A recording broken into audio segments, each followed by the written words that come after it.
Hey, if you enjoyed the video, don't forget to hit that thumbs up and show some love for the series.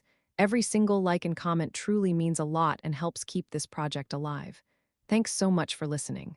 Chapter 151, Battle to Subdue the Crepins. 2. Anyway, the goal at this point is not to subdue the Crepins. As I said, if you don't destroy his family background and prestige first, you won't be able to clean up after him, even if you subdue him. Dust rises in the study. In an instant, Crepin blew away the dust with a gust of wind and raised his left hand again. It's a power that I have absolutely no idea how it works, but having played through Act 4, I have a rough idea.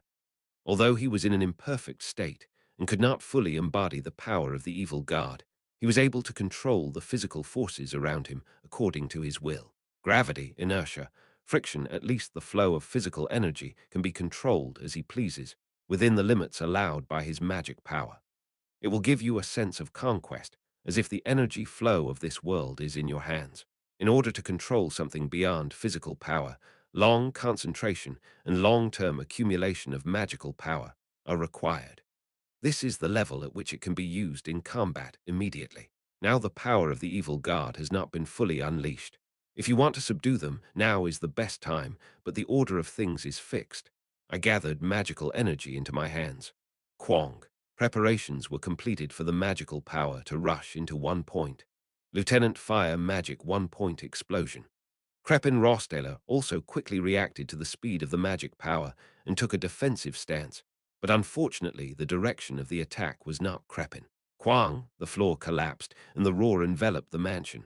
Unfortunately, the peaceful and joyful social church ends here. Quagwagagaga River, bang. The sound of the explosion caused by Ed's magic was heard straight downstairs. The same was true in the main hall, where a banquet was in progress. The nobles who were chatting, while lightly clinking glasses of high quality wine momentarily made puzzled noises. The sound of part of the outer wall collapsing along with the sound of vibration. Surprised by that, the crowd began to murmur. Eventually, a retainer who seemed to be quite old came out and calmed the situation. But Crepin, who was in charge of the situation, was nowhere to be seen. Everyone, including Selaha, who was chatting among the crowd, and Senior Bloomriver, who was looking at the sky alone on the Clarice Terrace, who was enjoying dinner, had embarrassed faces. Most people didn't know what was going on, so they stopped the party and waited for the employees to figure out what was going on. Meanwhile, First Princess Selaha took a breath. Although it was a sudden situation, there was nothing suspicious about it. Above all, it was very suspicious that Crepin Rostaler and Ed Rostaler were away at the same time. The wine tastes good. I think I drank too much. As Selaha spoke, he passed the empty wine glass to the servant who was waiting next to him. It means I will stop drinking now. And I went out to the terrace to sober up a bit. When I turned my head and looked at the exterior wall, it seemed like there had been an explosion in the upper floor. Mselaha was lost in thought, then burst into laughter, opened the door and went out. Patter, patter, the sound of dust falling. The floor of the study collapsed, and many books and documents were rolling around on the floor. It was said that a strangely large response to magical power could be felt in the area below Duke Crepin's personal study. But due to the structure of the mansion, the kitchen is located below the study. There is no way such enormous magical energy can be felt in the kitchen where the employees work. According to the information Yenica found, there was a space below here where a strange magical response could be felt.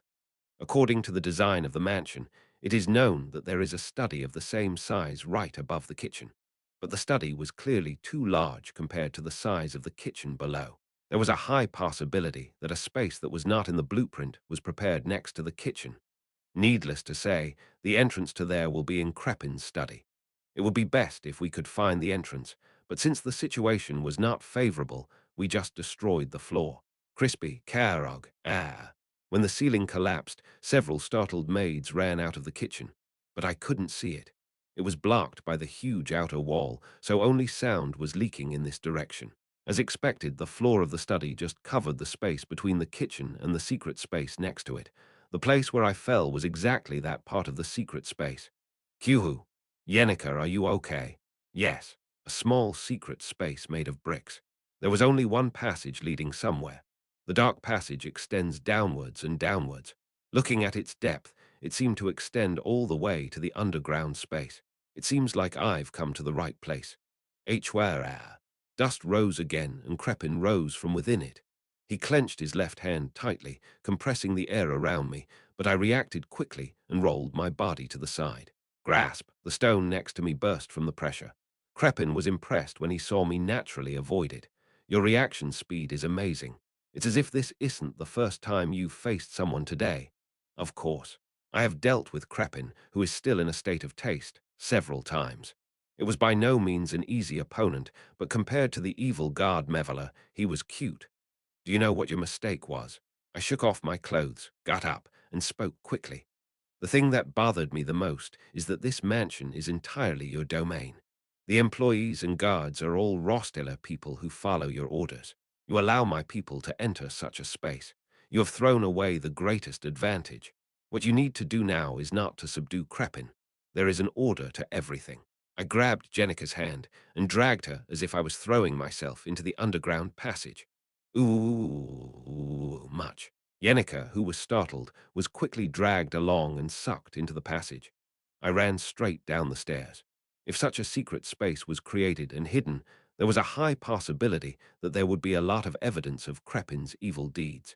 Clap! There was no way I could stay still after seeing Ed running into the passage. Crepin Rosteller quickly grabbed his sword and tried to take a step forward, but I couldn't chase him. Quang, quagagagagagagagag. There was no rain, but lightning struck. As if to stop the Crepin from heading towards the entrance, the lightning struck in front of it and again raised dust. Crepin quickly covered his mouth with his sleeve to endure the aftermath, and when the dust blew away again, there was a girl standing there tidying up her fluttering collar. Her white hair, neatly tied into 2 strands, is shiny. The confidence shown despite his small stature is impressive, but his blank, sleepy eyes make him lose energy again. She is adjusting her large witch hat, mumbling some beef jerky, and stuffing her hands into her coat pockets. Then he starts talking lazily. I am sorry, Pabababak. At that moment, the hilt of a sword made of light appeared in the air and flew straight into the ground. The huge sword hilts erected around her like a defensive formation are not things that can be manifested as easily as breathing. High-ranking light magic bright sword handle. In between, all kinds of intermediate barriers are intertwined like a spider web, creating an impenetrable defense line. From now on, this is a no-go zone. Lucy Merrill, a rare genius wizard. She appears like a thunderbolt and takes over the space in an instant. She shows no signs of getting tired after manifesting dozens of middle-level magic and even high-level magic. What are you doing now? Why? Are you upset? Just hearing you say it seems like a provocation. However, if you listen to the calm and pure voice, you can't feel that intention at all. When Lucy fights, she doesn't do anything like that to provoke her opponent and shake their composure, because there is no need to do that in the first place. I'm just telling the facts as they are. Then break through and come over. Although it is a barrier ceremony that appears in just a few seconds, it is a wall of steel that cannot be broken through, even if all high-ranking spirits are dragged along. Crepin narrowed his brows little by little as he stared into Lucy's flawless eyes. Meanwhile, in the carriage that departed from Old Deck, there is Lortle sitting with his legs crossed and his arms crossed. The sight of him staring at the wise man's seal for a long time as he heads towards Ross Taylor's mansion has a certain charm about it. All kinds of accounts fill the walls of the carriage. There were a lot of things left to check. Nevertheless, Lortle was heading out of Old Deck, even if it meant taking the time to do so. Moving on to the imperial capital Cloran, Princess Phenia, with a serious expression, was leading a horse out of the stables at night. The imperial coachman tried to dissuade the princess with a perplexed expression, but a commoner could not stop her. He placed a luxurious saddle on the strongest and strongest horse and rode on it. The hem of the dress was uncomfortable, but it was a waste of time to change.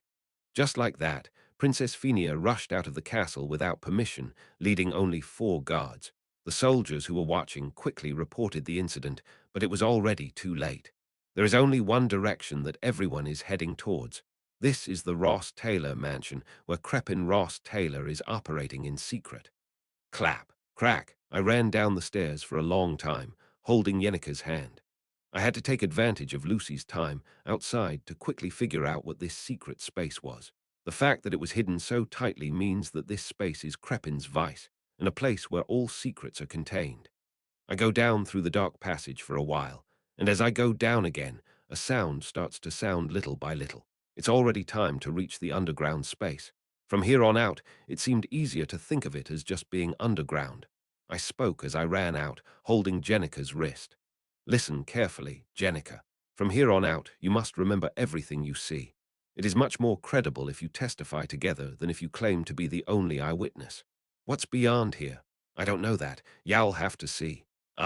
In any case, there is a high possibility that evidence of tooth-clenched efforts to bring down the evil spirit has accumulated. No matter what, as long as you can leave with something that can be used as evidence, everything will be smooth sailing from then on. Before I knew it, the stairs leading down ended, and I was in a long hallway. It feels like a tunnel made of bricks. Since there is no place for light to enter, a procession of magically created torches continues to the end of the passage. Jenica and I ran down the hallway. After running for a while and running again, a large wooden door appeared at the end. I feel like I've finally arrived. There is nothing more to measure. Where is the time to prepare your mind? I just kick the door down. Boom! The door opens with a rattling sound, and the structure inside comes into view at a glance. At first glance, it doesn't seem to be much different from the study scene upstairs. It is a fairly large space filled with bookshelves, and one side is filled with various experimental tools. There are a couple of desks attached, and there are traces of research on various magic circles on them. And beyond the lab, on the opposite wall, there was another door. I don't have time to go through these documents one by one right now. Jenica and I just took in the surrounding scenery and ran straight to the next room. First of all, it was necessary to become familiar with the overall structure. Jenica is weak when it comes to using her body. I felt like I was already physically exhausted. Boom. And after opening the second wooden door, we had no choice but to stop. Aha! Spread out on both sides of the narrow hallway are countless prisons. Solid iron bars are lined up vertically. There are probably more than 10 rooms that were used as prisons. I felt Jenica's wrists shaking. Are you okay? Yeah. Let's keep going. Jenica consciously did not look inside the prison, perhaps because she felt something with her animalistic senses. I looked out of the corner of my eye several times, and the inside of the particularly rotten prison was the contents were just as I had imagined. A prison is a facility for confining people. In a way, it was obvious what was inside. As I continued across the hallway and reached the end, I finally came into an open hall. In an underground space where I thought there would be no light at all, a ray of moonlight is coming down from the sky. It was as if I thought it would be nice to have at least some light in this space. Even in a deep underground space, a small hole was drilled into the inconspicuous ceiling, a space where ventilation was taken into consideration. In the center of the large rotunda, there is a human figure. Aha! Yenica couldn't stand it and started gagging. It was in the shape of a human and was clearly standing on its own feet. However, his chest had been pierced by a great sword. It feels like I was pierced by a great sword that fell from the sky. Now that I think about it, I wasn't standing on my own, I was pierced through. The great sword that penetrated was stuck in the floor, supporting the body. The sight of that blonde hair flowing down in abundance is familiar. It's the painting on the huge portrait that is the first thing you see when you enter the main entrance of the Ross Taylor mansion, when I thought that it was the same as the rich hair I saw there. A goosebump ran down my body. The size and appearance are similar, however, the physical condition is strange. There is no left arm, I don't even have a right leg. One eye has a stab wound, as if it had been cut with a knife. There are marks all over the body that look like they were pierced by needles. The one remaining eye is comfortably closed. He seemed to be sleeping really comfortably, as if his terrible physical condition was no problem. At that person, Ed's, I couldn't help but widen my eyes and look at him. No matter what anyone said, I couldn't deny it. The woman who was once called the shining jewel of the Ross Taylor family was right. I tried to calm my pounding heart. I've been sick of looking at corpses. I have seen thousands of people die in just a few seconds. Maintaining composure is a specialty. No matter what situation comes, I grit my teeth to think rationally. It is said that evil spirits come down with blood as payment. I slowly opened my mouth. You used my blood-flowing daughter for experiments in order to control the power of the evil god, as if it were your own limbs. Yenica covered her mouth, holding back tears. When I saw the various wounds on Arwen's body, I seemed completely speechless. Did they try to forcefully mobilize my daughter, and if that didn't work, to mobilize their other children as well? I mumbled that and stood still for a moment. First of all, I was thinking of saying a moment of silence for Arwen, who left in pain. Well, that's only half true, Ed. Have you forgotten? I had no idea that an answer would come back. It was an unbelievable sight. A girl who had been pierced by a sword with almost half of her body parts missing. The one remaining eyelid gently lifted, revealing bright eyes. Naturally, his mouth and throat were moving normally. Yenica's legs lost strength and she sat down. I too opened my eyes and saw that scene. It's been a long time, Ed. You've grown a lot. The voice was just as I imagined. I wonder if this is what Tanya would feel like when she becomes an adult. Am even more disgusting than when I saw you before, right? Is it okay to answer? Arwen Rathdiller spoke calmly, in a way that made you think so. Chapter 152, Crepin Subjugation Battle 3. A flower has bloomed in the Ross Taylor family. All the influential nobles who watched the childhood of the Duke's daughter, Arwen Rathdiller, unanimously said that. Crepin Rostiller's accomplishments in elevating the Rostiller family to the ranks of the most powerful on the continent were amazing, but even he ran into the same problems that those who reached the top face. It is good to occupy a position of great power, but the question is how long that prestige can last. This issue ultimately boils down to whether a good successor can be found. Arwen was beautiful, wise, and affectionate. At the same time, he tried to live up to the name Ross Taylor and faithfully followed his father Crepin's wishes. Anyone could see that he was fully capable of taking over the next generation of the Ross Taylor family. After Arwen came into the world, concerns about succession seemed to have come to an end. The fact that there was a great successor, as if drawn from a picture, aroused the envy of many powerful figures, and the future of the Rossdaler family seemed like a long, smooth road. Arwen Rathdiller has always been a shining pioneer for her younger brother, Ed Rathdiller, who is 3 years older than her, and her youngest sister, Tanya Rathdiller, who is 5 years older. Even before her first baptism, she had acquired a wealth of knowledge, not only about swordsmanship, magic, and alchemy, but also sociology, kingship, territory, management, and politics. On the day of my first baptism, I was given a congratulatory gift called Daybreak, a magic greatsword that wields the power of the elements. And on the day of my coming-of-age ceremony, I received Condemn, one of the 8 swords used by the first swordsman Ludin from Emperor Kloll. It was granted. The whole world was blessing her, until Crepin Rosdaler reached out to the power of the evil god, Sister. It feels like just yesterday, but now it seems like a long time has passed, and it has become a thing of the past. The location is the large terrace attached to Arwen Rothdaler's room. It is a great place where you can see the lively landscape of the estate during the day and the beautiful starry sky at night. The moonlight was softly shining on the table on the terrace, a bright table next to the chair where Arwen was sitting. There is only a book of poetry written by a famous poet from the Pulan region, simple refreshments, and a chessboard with a few pieces lying on it. Arwen, who was sitting quietly next to her and just looking at the sky, was approached by her precious younger brother, Ed Rothdiller, and spoke to her. Do you know where I found this book? Ed Rosdaler threw down a book, sat down on a chair across from the table, and looked up at the sky. Arwen looked at the table out of the corner of her eye. It was a history book about Mebula, the evil god of hatred and anger in the mythical era. This book is banned by the imperial family. Even the book is full of traces of research on the descent and power of evil spirits. It was heavily underlined and presented many hypotheses in the handwriting of a middle-aged man. Did you find it in your father's study? No, I found it in my sister's secret library. As expected, this is a book that was originally in my father's study. Just like that, Arwen turned her head towards Ed, and her eyes trembled for a moment. Behind Ed, Tanya was standing, holding his collar as if to hide herself. Because he was still too young to understand the world of adult politics, he was loved only as the Duke's cute youngest child. Ed, the only male among the 3 siblings and relatively hard-headed, grew up faster than expected. However, the cute youngest child was still at an age where he should live in his dreams. Tanya, why?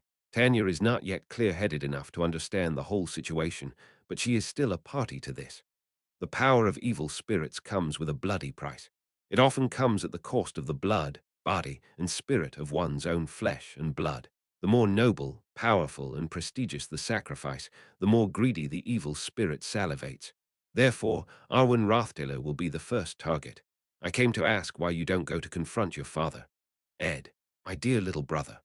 Arwen looked at Ed with vague yet complicated eyes. Not everyone lives by chasing the right answer.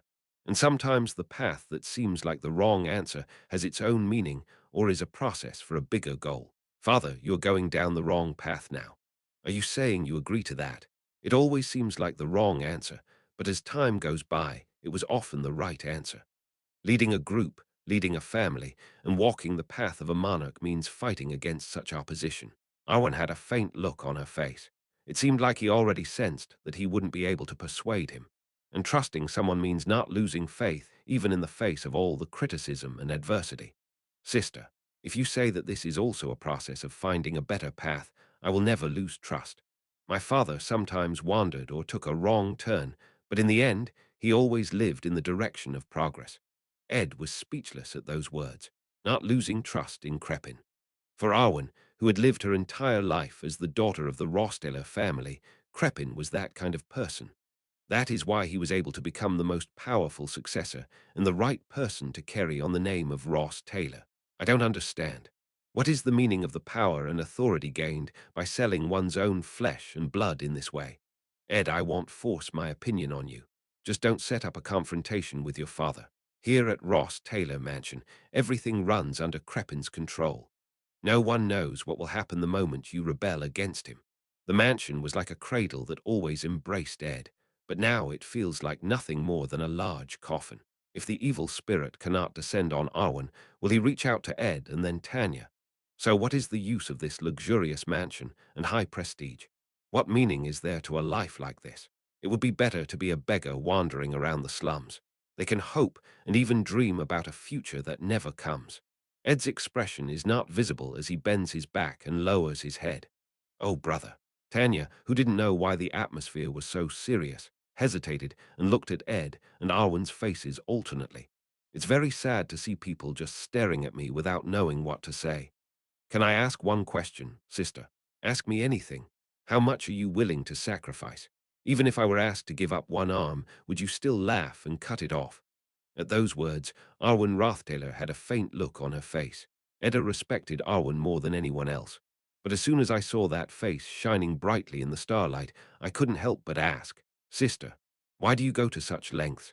Ed's next words left him breathless. Because we are family. She raised me with care, passed on the glory of this great family, and loved me as a daughter.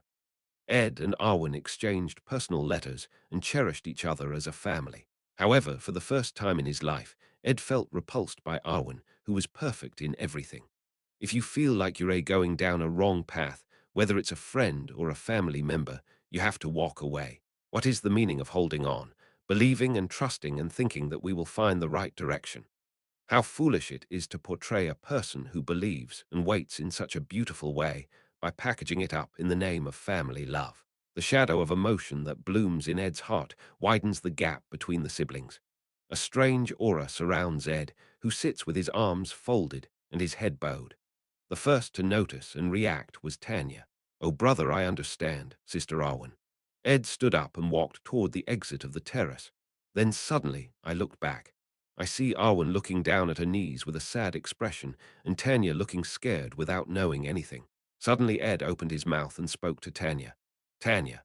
Tanya's shoulders trembled and she looked towards Ed. It's darker and scarier than usual. In the darkness of the room, with burning eyes and clenched teeth, Edgar calls out to Tanya, killing his emotions. Don't stay there, come this way. Arwen is sitting quietly on the terrace in the moonlight, and Ed is glaring quietly in the darkness of the room.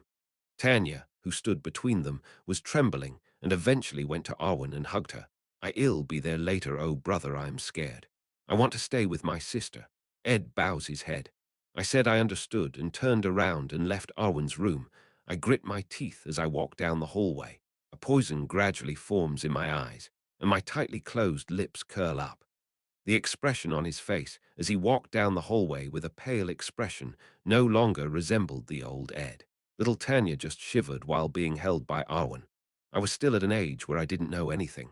I'm scared of you. Sister, why are you doing this? It wasn't like that until you just started playing with me. A lot of things are going to change, Tanya. Arwen stroked Tanya's face and spoke sadly. Be strong. Kagang boom. A banquet hall filled with loud noises. The door was kicked down and a group of soldiers came in. The sound of clanking weapons that did not fit the luxurious and elegant banquet hall filled the hall. Standing in front of him was Brown Bear Knight Knox, Crepin Rossdaler's close associate and most loyal vassal. Knox appeared with his gigantic figure, pushed through Crepin's soldiers lined up, and spoke loudly to the distinguished guests. Currently, there seems to be some kind of anomaly inside the mansion. It would be dangerous for the VIPs to make any hasty moves, so we will gather here and escort them. For now, please refrain from going out of the hall. Several shakings continued even after the large explosion just moments ago. The VIPs were overcome with anxiety, but the gathered soldiers calmed them down. Clarice was also sitting in the center of the hall with an anxious face. It didn't feel good to hear explosions continuously. I was afraid that the building might collapse, so I wanted to wait outside the building, but the soldiers steadfastly stopped the VIPs from leaving. Please call the cathedral knights. I have a personal guard. They will probably be waiting outside the mansion. We are unable to contact you. What? Is it true that you contacted them? They are not the kind of people who would sit still in a situation like this. Clarice looked up at Knox with her head tilted. The sight of it standing tall like Mount Tai seems to say that no matter who comes, it will not get out of the way.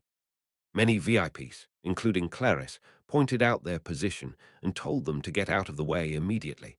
But the soldiers instead started thrusting their spears at them. What? Are you crazy now? Do you think we are who are we, and are you pointing weapons at us? Do you know what will happen if this becomes public? What are you all doing? Don't you get out of the way? Nevertheless, Knox's stance was firm. As I said, it's all for your safety. Not a single person is allowed to leave this hall. Clarice quietly looked around among the VIPs who were starting to chatter. I don't know all the nobles well, but I know quite a few people. Nevertheless, there are a few faces that must be here. I can't see them. I knew they were Ed and Crepin, but even Princess Elaha, who was standing next to the terrace just a moment ago, can't be seen either. Clarice glanced ahead and was deep in thought. If she was to make up her mind and get through the private soldiers, she would have to go out. It is possible. However, it is difficult to judge what kind of conflict it will lead to. Other VIPs seem to be thinking similarly. One thing is certain. Something is happening in this mansion. Quang, boom, a secret laboratory in the basement of the Quagang mansion. It is probably the place where Crepin Rothdeler studied the advent of the evil god Mebula. Traces of it were clearly left and filled everywhere. There were also enough objects that could be used as evidence of his evil deeds. At best, it was so overflowing that I could just grab any research journal and run out. But right now, I couldn't move that quickly. Quang, kang, kang, the sound of explosions continued to be heard. Apparently, Crepin broke through the entrance that Lucy was guarding. It will be the sound that is made. Even if all the available magical engineering supplies, weapons, and manpower are mobilized, the entrance will not be able to be breached. If Lucy Merrill decides to protect it, the entrance will never be breached. However, from Lucy's perspective, there is no way to counterattack. It will be difficult to do. Unless there is a guarantee that the most conclusive evidence that can send Crepin Rossdaler to the abyss has been obtained, it is difficult for Lucy to respond actively. Simply blocking the path and attacking with the intention of completely suppressing him are the same. The nature of the crime is on a different level, so you are probably waiting for news from me.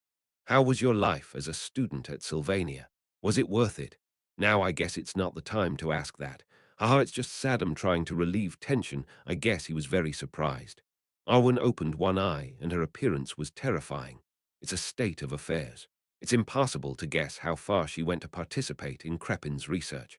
Arwen's condition was beyond words. Despite this, Arwen continues the story without a care in the world.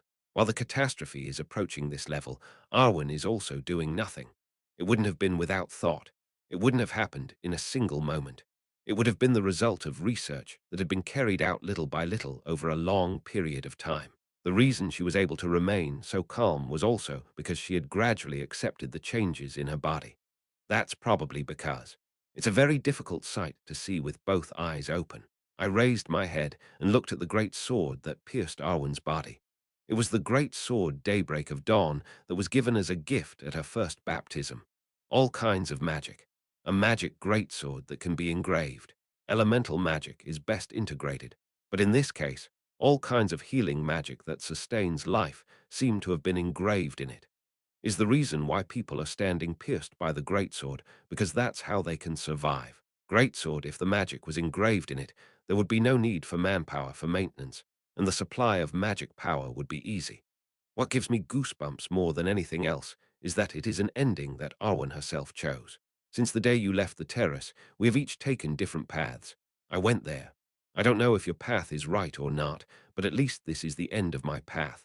The corners of Arwen's mouth slowly turned up. Surprisingly, she does not regret this choice. It looks very good. It's not like that, and I think it would be heartbreaking for you, but I still wanted to meet you at least once. Ed. With those words, all the puzzles fall into place. Chapter 1, Act 1 of Sylvania's Failed Sword Saint.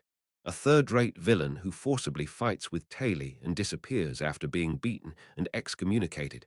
Ed Rossdaler. He must have been walking from the Rossdaler mansion. The flow of the road is imprinted in my mind and slowly stretches out. A blond man walks down the road. The prestige of his family and the heavy fate given to him may be sacrificed. The enemy called Crepin is too powerful to deal with, but there is no place to run to. No.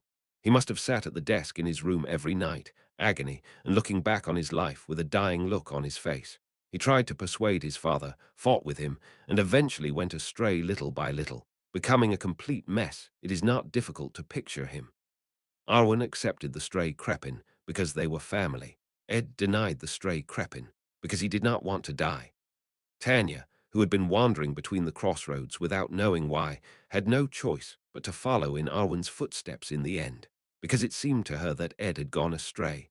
Tanya did not hold his hand, so Ed Rossdaler walked alone. He wandered alone, trying to find a way to escape from this Rossdaler mansion, which looked like a huge coffin, and became a beggar and was starving on the streets. Even if he had, he could not proceed steadily towards his predestined death. First, he had to get away from this mansion. So, even though he had no talent for magic, he forced himself to enroll in the Ministry of Magic in Sylvania. He joined the Arfeles Hall and moved away from the Rossdaler estate, and the family name engraved in this cursed bloodline had to be erased. About a year after Ed entered Sylvania, when the Rossdaler mansion gradually stabilized, without Ed's sword, St. Taylor caught Ed's eyes. Comes in. Princess Fenia, who cannot tolerate injustice, also catches his eye. After that, everything goes smoothly. I will no longer recognize you as the legitimate son of the Rossdaler family. The sin of making frivolous insults in the presence of the glorious Princess Fenia is sacred. The crime of illegally interfering in Sylvania Academy's entrance exam. The crime of neglecting dignity and being blinded by jealousy, thus tarnishing the family's name. These are all things that cannot be taken lightly. The letter from the matriarch that I read for the first time after coming to this world. The blond man who received the letter, sitting alone in his room in the Arfeles building, must have bowed his head. I lived my whole life under the glory of Ross Taylor. A man who gave up everything on his own, was kicked out of the dormitory, and was now completely thrown into this harsh world with his bare body. What did he feel? Was it relief, fear, or endless emptiness? What kind of expression would he have made in the dark room of Arfeles Hall where no one came? It's impossible to know at this point. However, there were a few things that could be inferred. Even though he was a bachelor who ran away, he didn't care how bad his evaluation was. For a nobleman, the baggage that Belmire carried was simple. In other words, even though he lived a luxurious life his whole life, he hardly had any belongings of his own. There was no plan for what to do after being excommunicated. That's why, when he opens the window of the Arfeles building, his face looks down at the inky landscape while holding the letter from the head of the household in one hand more than anyone else's. It would have been empty. That is the life of Ed Rossdaler. He ran away, but there was no place for him on Aiken Island.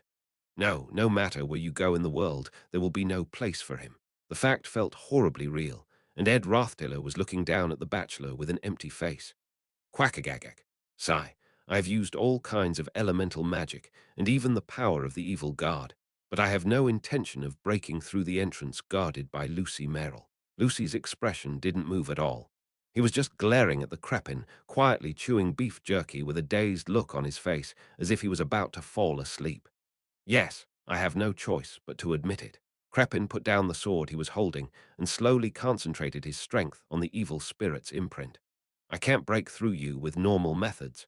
Slowly, very slowly, a heavy energy rises. The size of the engraving increases, along with an unpleasant crunching sound. The ground began to shake as the imprint slowly consumed his body, eventually covering half of his upper body. Kugagang, Kugang. The screams of employees and VIPs could be heard from all over the mansion. Nevertheless, Crepin gathered his strength without hesitation. It was strange. Crepin is the kind of old wolf who never shows political weakness, no matter what happens. If he were to unleash the power of the evil spirit beyond his limits in a gathering of such distinguished guests, he would most likely be finished politically or socially. Nevertheless, Crepin paid no heed and began to gather strength. Quackagag, sigh. An unpleasant tentacle was pulled out from the bottom. More than 10 tentacles began to flutter and dance. The energy was unusual, so Lucy spat out the beef jerky and glared at Craffin with her eyes strained.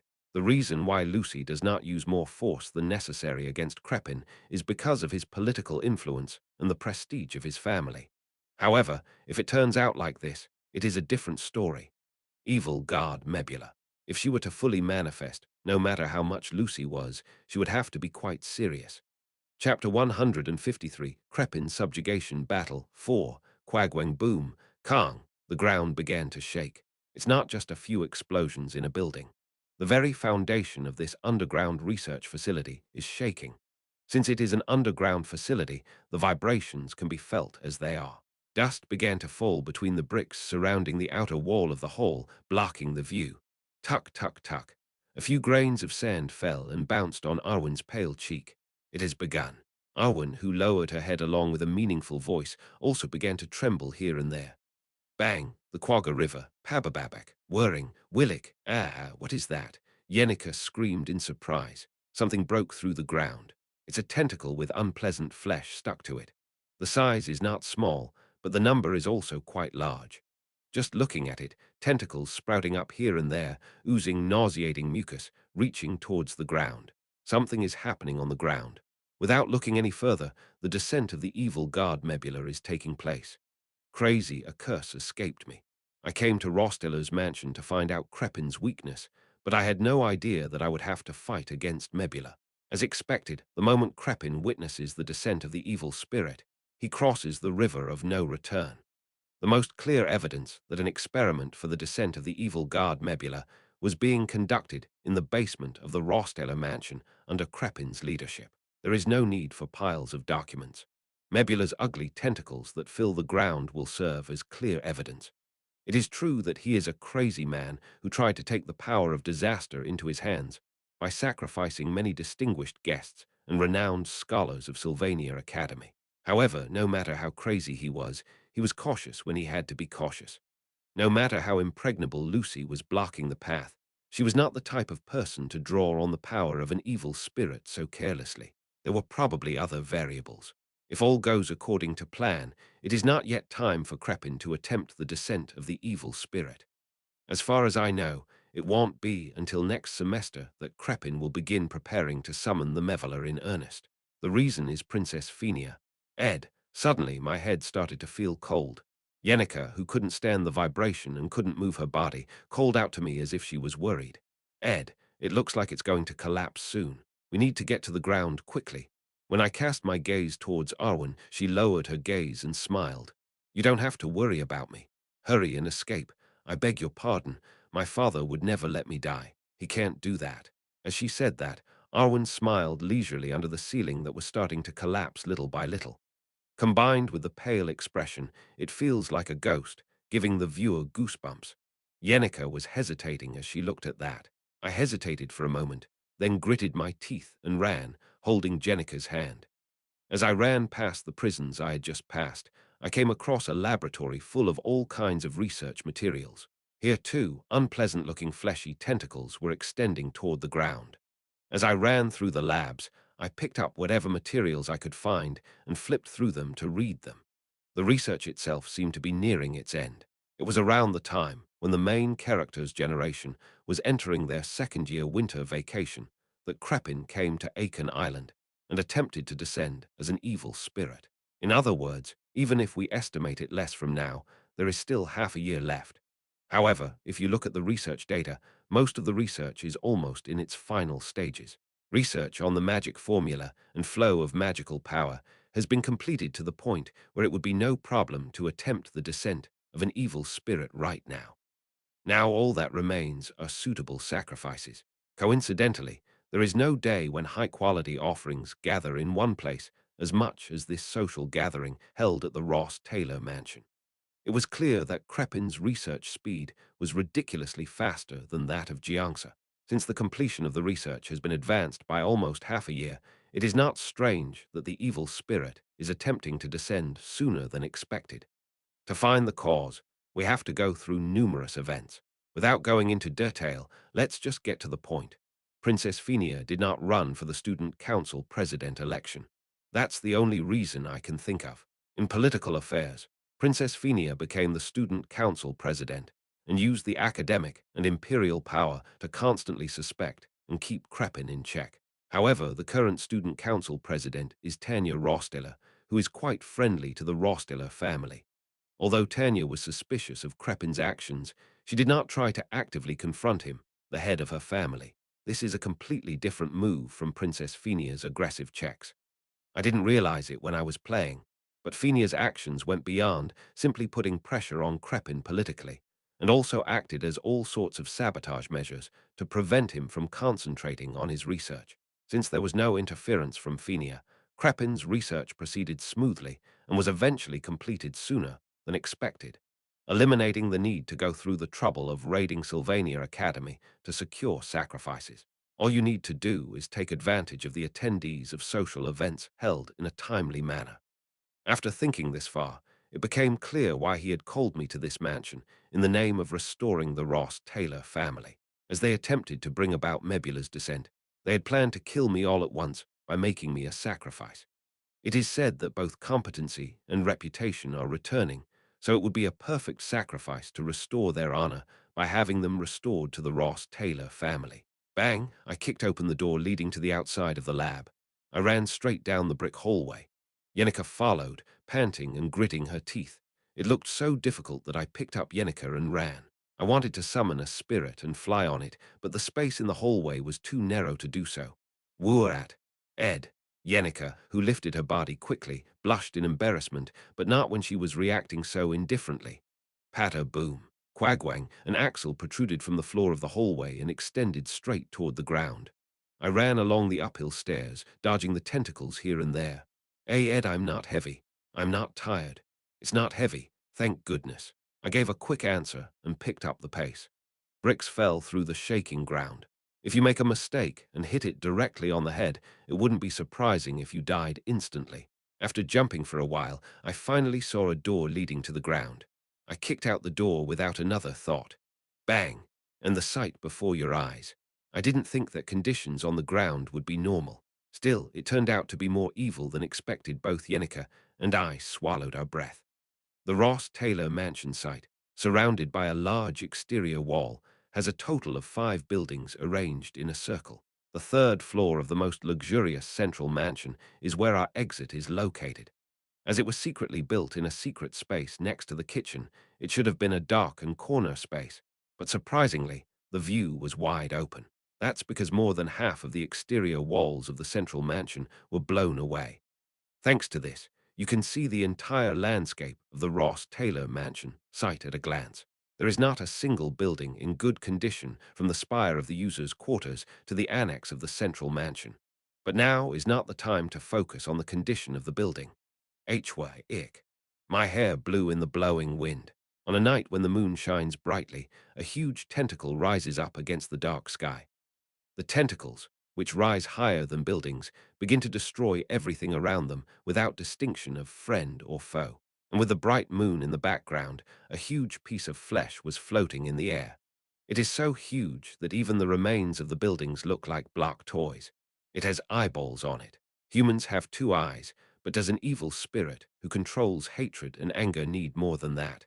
Dozens and hundreds of eyeballs are running everywhere, glaring as if contemplating the whole world. It was an unpleasant sight that made me cringe just looking at it. After that, in the sky, dozens of layers of magic circles appeared, threatening to cover even the sky. At first glance, you may not be able to tell what the magic circle is, but I have already seen that magic circle several times. The Failed Sword Saint of Sylvania, Act 4, Final Battle. This is the same magic circle that covered the sky of Aiken Island during the Battle of Crepin. Ed, listen carefully, Yenica. I placed my hands on both of Jenica's shoulders and spoke with our eyes focused directly on each other. That magic circle was created as a sacrifice to the evil god. It must have been created by borrowing Mebula's magic power. The evil god Mebula never grants human wishes without compensation. Then yes, if you are within the range when that magic formation appears, there is a high possibility that you will lose your life. Yenica's eyes trembled slightly. Although I have endured all kinds of life and death crises, for Yenica, death still seems like a distant concept. You and I are the only ones who saw exactly what happened down there. So one of us has to live. If you tell them to run out of range in advance, they'll get angry. However, Jenica even predicted what I would say next and cut it out in advance. Listen, Ed, I would die for you. Then he tugged on my collar and spoke as if to make me listen carefully, so determined that I wondered if it was the always gentle Yenica. It's not that one of us has to survive, we both have to survive. If Ed dies anyway after saying that, Yenica huffed and shook her head. When he saw my expression, he realized what he was talking about. Was he also excited because of the fast-paced situation? It is only after he has not been able to control his words and does what he has to say that he realizes his mistake. That's what you're saying, but thank you. But I don't think we have time to argue about something like that. The shape of Mebula floating in the sky. That evil spirit is ready to move at any time. The evil god's tentacles have already begun to destroy buildings and subdue people. Once the contract with the evil god is over, Crepin will be able to control the power that even ignores the providence of the world. In that case, the game is judged to be over, and the story ends with Crepin advancing to attack the Imperial Clole. It has already been revealed to the world that he risked the life of a VIP and even touched a taboo. This is a move that instantly turns the entire empire into an enemy. So if you want to use that power to do something more, you have no choice but to take power into your hands. If you want to go beyond the line, you have to go all the way to the end. The evil spirit has already started attacking people. The banquet hall where the VIPs will be gathered will probably be in chaos. If I was adamant that I wouldn't run away, I couldn't persuade Yenica any further. In that case, all you have to do is quickly finish assessing the situation and allocate work priorities. Just like it always has been. We need to find out if there are any casualties and to what extent there are any, and save everyone who can be saved. Yenica, since you have a lot of spirits to deal with, you will be able to cover a large area at once. Then what about Ed? I'm going to catch Crepin Rosteller. At those words, Yenica's eyes trembled again. My expression must have been unusual. Now I'm going to collect all kinds of beauty. I'm flying to Sylvania Academy. Wow, I'm going to end the messy relationship with the Ross Taylor family that I've been bickering with for the past few years then. What should I do with that unpleasant evil spirit floating in the sky? That's Kagagung Boom. Before I could answer, someone flew towards the kitchen next to where we were standing and struck. Kagagagak. Patter. Several pieces of building debris collapsed and fell on top of us, but he made a gesture. It bounced around with an explosion sound. Quaggankak. Amidst the rising dust, the figure of a person stuck in the wall slowly comes into view. Knock, knock, the witch's small body sneezed as she adjusted her hat, afraid it would fly away. Lucy Maylor sat still stuck, looking at the sky nebula with blank eyes. Then she began to frown. Lucy. I quickly turned around and ran towards Lucy. When I bent down to check on Lucy's condition, she quickly grabbed my forearms with both hands and straightened up. Because she was so light, the series of movements was completed in an instant. That's definitely not easy. It was extremely high. Even the remains of the building were hurled from the sky, but there was only a little dust on the body and no scratches. However, he looked quite pissed, as if his pride had been crushed. Hey, are you okay? The method of using magic power is so unique that the defensive magic is useless. It doesn't work at all. It may seem like it's using gravity-based magic, but it also seems like it's simply implementing physical force. It's definitely not a normal form of magic. For Lucy, she talks a lot. This means that the opponent is unusual. It's not possible to use a normal form of magic at all. You're using magic that can't be countered. Lucy already knows how to handle all forms of magical power. Even Lucy is an unfamiliar opponent. The evil god Mebula is an enemy that goes beyond the scope of human understanding. I gritted my teeth quietly and thought about it, then quickly fell into my arms. He put his hand in and said, "Lucy, if it gets any more dangerous than this, ill win." But Lucy decided before I could finish my sentence. It won't be a magic battle, but more of a simple battle of magic consumption, so it may take some time. Just like that, Lucy is a witch. I quickly took off my hat and threw it on the floor of the kitchen. I also took off the coat that didn't fit and threw it near the hat, rolled up the sleeves of my dust-covered shirt, and closed my sleepy eyes. I looked up at the sky with my eyes wide open. As soon as we see it, Lucy's magic power begins to bloom around us. Wow! The energy of magic power is welling up. In fact, it is not at the level of filling the surrounding area. The entire area is becoming covered with Lucy's magic power. Magical power at the level of flowing out. The atmosphere begins to tremble just at that. A small disaster is in motion. It is a force that can turn the entire area into a wasteland if it puts its mind to it. He stretches out his hand towards the sky. The Mebula can be caught in one hand at the tip of his outstretched finger. They are floating in the sky, as if they were floating in the sky. Just one high-ranking magic circle would take an average wizard all day to materialize. Dozens of those sword formations began to materialize around Mebula, and a much bigger beast than all of those formations was forming on Mebula. It covers the stomach. At that moment, all of Mebula's eyes turned towards Lucy, the source of the disaster that even the evil spirit observing the world has no choice but to focus his attention on is there. Lastly, there are dozens of layers of gigantic defensive formations centered around Mebula. It is covered. It is the highest level defensive magic, Wall of Essence. It is a defensive magic, implemented as if to protect Mebula, but it is the opposite. It is a legal formation that Lucy manifested to protect the surroundings from an internal explosion. Eventually, Lucy tightened her hands. I grabbed it. Then the sun rose in the night sky. The gloomy darkness of the night was lifted in an instant, and for a brief moment the world welcomed bright daylight. Wara, quarara. It was not an explosion, but a volcano erupted. It sounds like it works. I can't tell if this is magic caused by humans or a natural disaster caused by God's anger. High-level explosive magic destruction. 58 consecutive hits. In addition, the highest level explosion magic, moment of creation. Even the highest level defensive magic, unleashed to protect the area. In order to implement a single high-level magic, the Academy's senior-level professors must concentrate their entire minds. There was a monster here that could embody more than 50 such forms as if breathing. Lucy, who gave her best, is something that goes far beyond the human category. Without going into detail, it means that he is a monster. Ah! Lucy stumbled into my arms, perhaps feeling anemia for a moment. I hold my arms tightly, steady myself, and look up at the sky where night has arrived again. The shape of Mebula is visible in the rising smoke, the image of withstanding that ridiculous explosion and leisurely floating in the sky. Although some of the many eyes were damaged, they still did not lose their strength. It is an effective hit, but not a critical hit, and Mebula realizes who is the most dangerous element in this Ross Taylor mansion. In an instant, all kinds of magic circles materialize around the mansion. At the same time, rising tentacles rushed in to twist Lucy's slender neck. Lucy waved her hand again, destroying all the magic circles and twisting and breaking the tentacles. Then, after shaking off his clothes, he rushes out to the open wall and looks straight up at the sky. "It would be dangerous to be near me," Lucy said, and turned around. Numerous tentacles and the terrible shape of Mebula floated in the sky.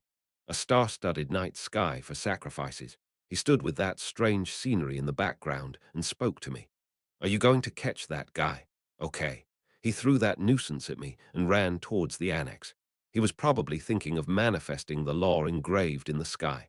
The blowing wind ruffles Lucy's hair. Lucy spoke while shaking off a lot of dust. That man is probably the medium that summoned that evil spirit. If I can catch that man and subdue him, that lump of eyeballs will be greatly weakened. Then it will be easier for me to finish him off. Can you hold out until then? Hold on. As expected, Lucy's expression did not move at all. It's not me who's holding on, it's that lump of eyeballs. If I fight until the end, I will win. That confidence is evident, but unfortunately, it is our side that is in trouble. The longer the fight, the more casualties there are. In fact, the only people gathered here are VIPs. Also, if Mevalo's power is fully implemented, the damage may not end only in Lastilo's territory. So finish your work well. I'm here to help you with that. After saying that, Lucy threw herself into the sky. Meanwhile, he looks at Yenica, who was watching the situation from a corner, and even shows him sighing with his eyes wide open.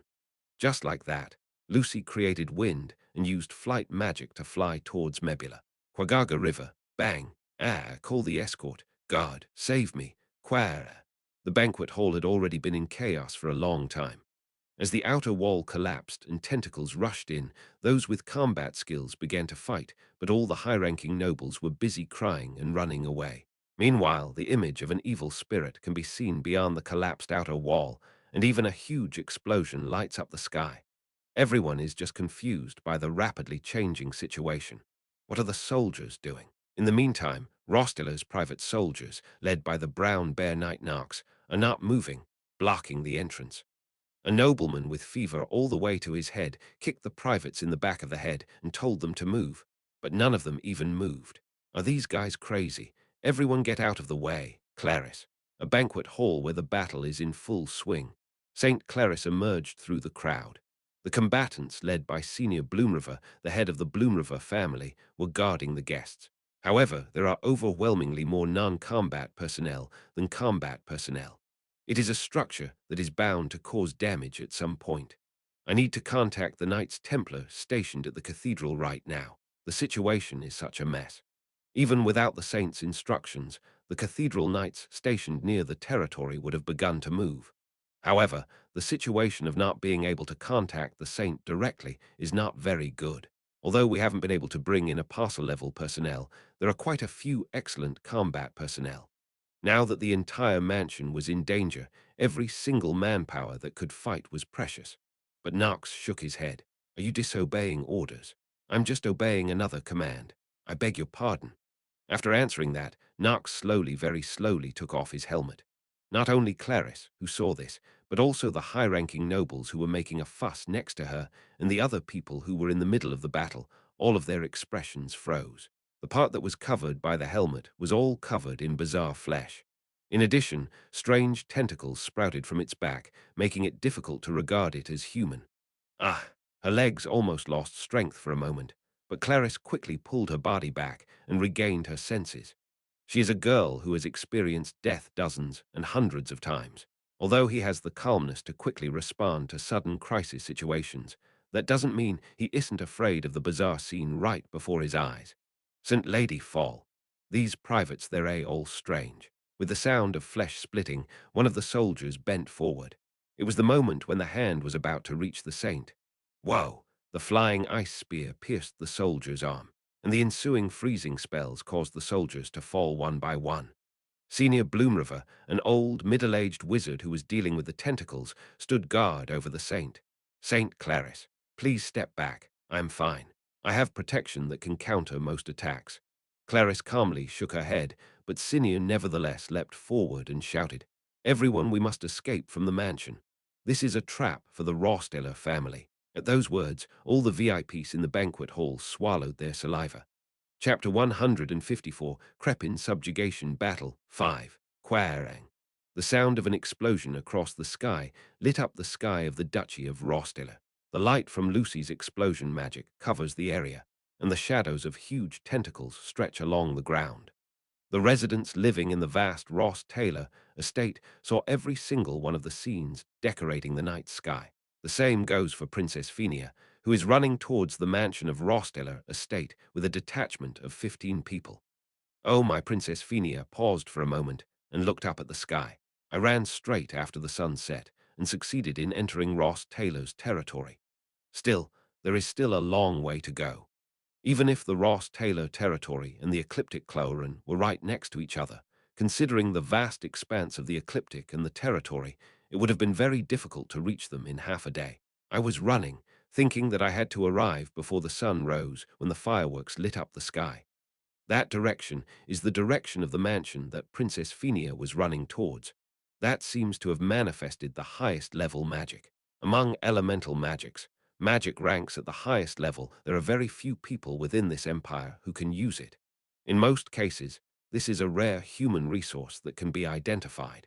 However, it is strange that magic on such a scale was manifested not in the magic tower located in the northeast, nor in the Emperor Cloran, where all kinds of people gather, but in the mansion of Rossdale's territory. Princess Phenia, Claire, her closest escort, who was following behind her, spoke quietly. I think you need to change your mind right now. Something is unusual. Just rushing to a place like this without saying anything would have already thrown the palace into turmoil. Allowing the princess to enter the danger zone here is a dereliction of duty as a guard knight. Claire followed her all the way out at night, just out of loyalty to Princess Phenia. He was so loyal that he followed her wishes, even if it meant being disciplined. But anything beyond this clearly crosses the line. If Princess Phenia was left to go to a dangerous area and she was seriously injured, there was a high possibility that it would go beyond disciplinary action and lead to punishment. I understand your position, Claire. Nevertheless, Princess Phenia did not turn her horse's head. I remember the man who sat with serious eyes in the princess reception room the day before leaving the academy. If the man died here, Phenia felt like she would regret it for the rest of her life. I have to go. Even if there is nothing I can do, I have to see it with my own eyes.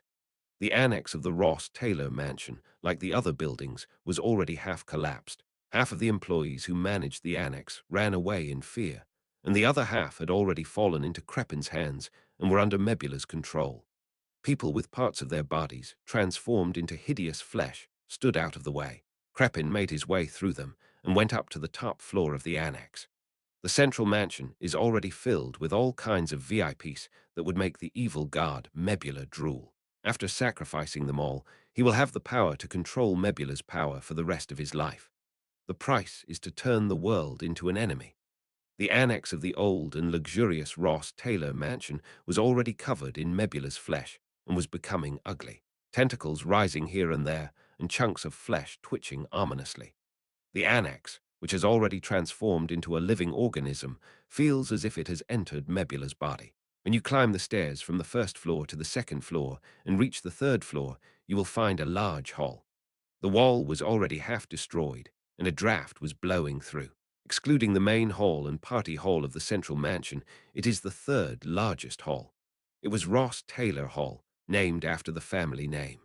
Crepin took note of the large hall and went up to the rooftop again. There were already a lot of magic formulas drawn there that reacted with the heavenly law. It feels like the vast sky is coming into your arms. On the rooftop of the Ross Taylor Annex, Crepin raised the engraving of his left hand toward the sky.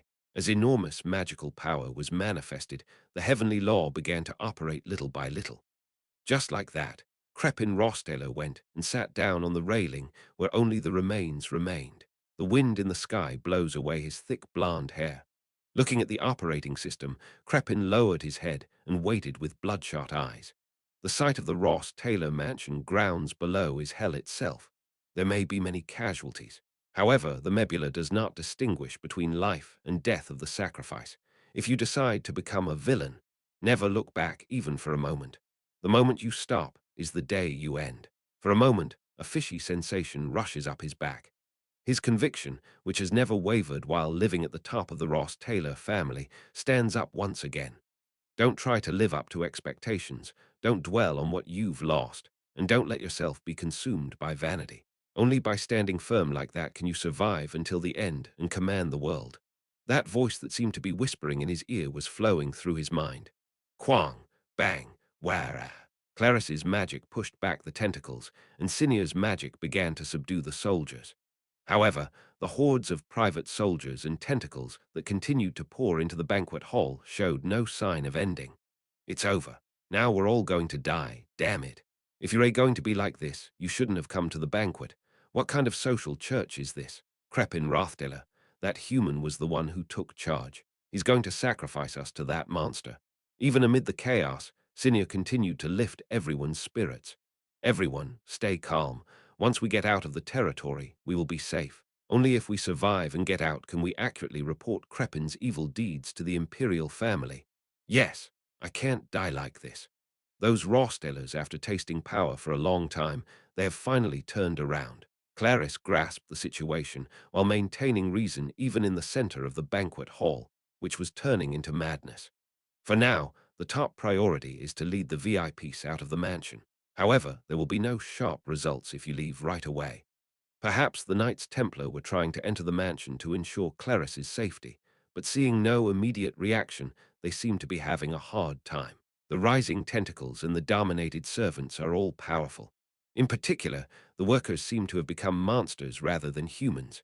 Nox, the brown bear knight whose eyes lost focus, roared. When he wielded his huge body and swung a large mace, Sinner activated his defensive magic and quickly kicked it away. Meanwhile, the incompetent nobles without fighting skills were just screaming. If you look at it that way, the Ross Taylor guys aren't the only ones at the banquet hall. These guys, they were all fooling around. These are the people who, just a few hours ago, were praising the history and glory of the Ross Taylor family. Inside, there was a feeling of jealousy toward that great power. Originally, those who rose in power always had to live with the jealousy of everyone, so even famous nobles harbored jealousy within them. Rather, the jealousy becomes even more intense because it seems so close that one can almost touch it. As soon as Ross Taylor's ugly intentions were revealed, he immediately revealed his hostility, so it was obvious how the other nobles were feeling. Tanya Ross Taylor, the successor, and even Ed Ross Taylor, who was reinstated. Judging by the fact that they are all absent, they are all part of the same gang. The Rossdaler family was all together and plotting this from the beginning. Yes, we must take this opportunity to report to the imperial family and have them all exterminated. As the number of cases was caught, it seemed like everything, even the idea of overturning the power structure, was set in stone. Clarice felt disillusioned when she saw that, but her thoughts soon wandered in another direction. Ed and Tanya. There are really two people missing. Tanya said she went out to check on the workers' situation, but Ed disappeared for no reason after dancing with Clarice. Clarice doesn't think that those two people would have participated in such a ridiculous plan. Still, as the situation became dangerous, I felt like I wanted to ensure the safety of the two people. So, the moment I was about to suggest that we take as many people from the mansion as possible and go outside where a new magical power appeared from the sky, the shape of a huge nebula visible above the collapsed outer wall. From a while ago, I was exchanging magical energy with a small human in the distance. As far as Clarice knows, there is only one wizard with such incredible power that he rivals even Mevela. Lucy Merrill continues to bide her time against Mebula. Although it was great news, it did not immediately solve the banquet hall's condition. If anything, the situation got worse. Quarara, kairara, flap, flutter. An ear-piercing scream echoed through the banquet hall. A strange creature that flew down from the sky. The demon, which was only half the size of a normal person, had bat wings flapping and held an iron longsword in one hand. What is that? It's that gremlin.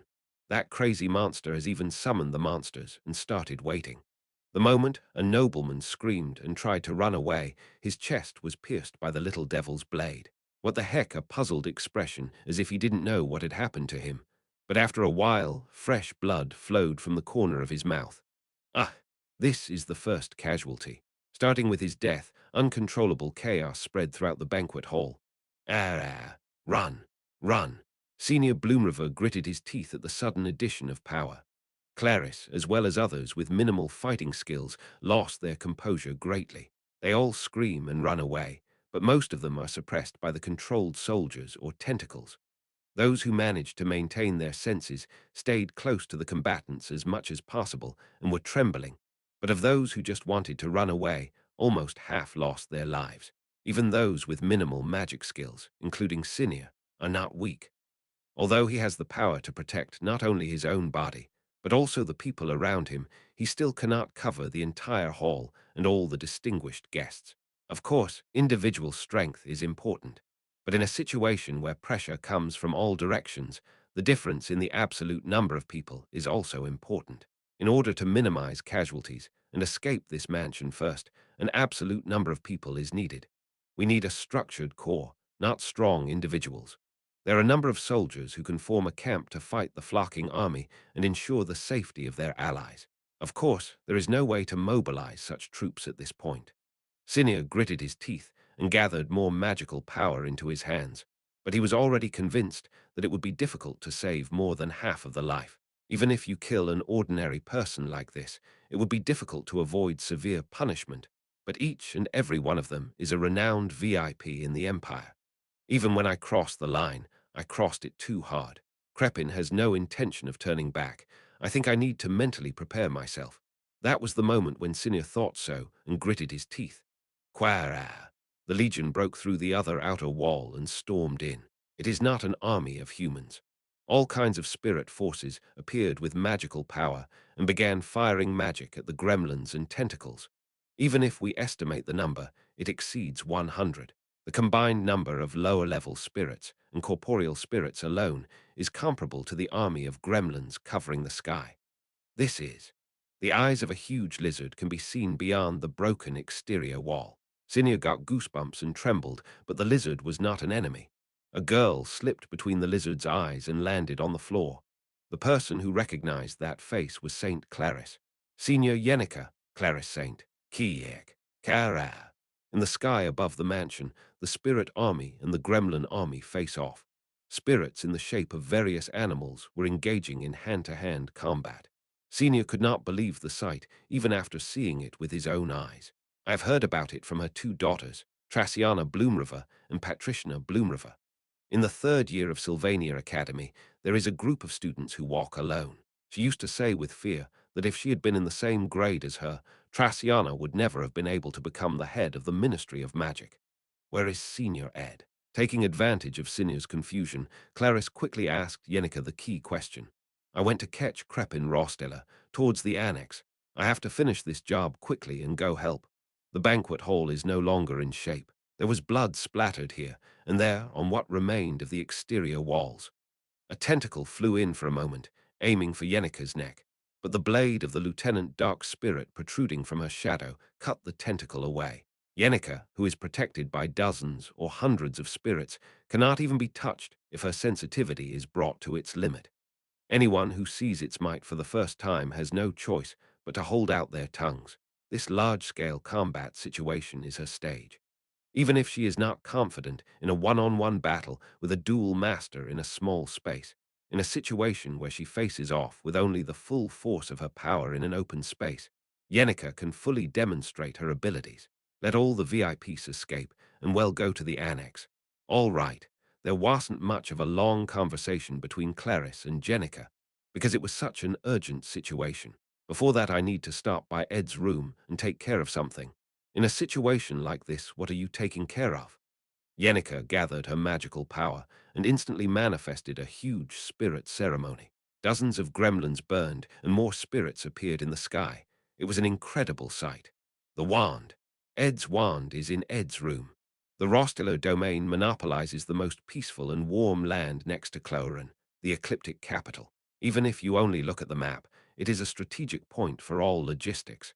It is one of those places that is always crowded with vendors and hectic, but tonight it was more eventful than ever.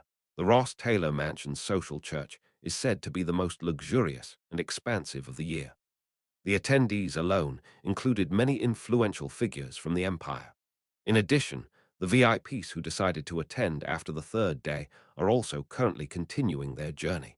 On the west side of the territory, there was a carriage coming from the commercial city of Oldek. Magnus, the corps commander in charge of the northern grasslands, was coming from the northeast of the territory.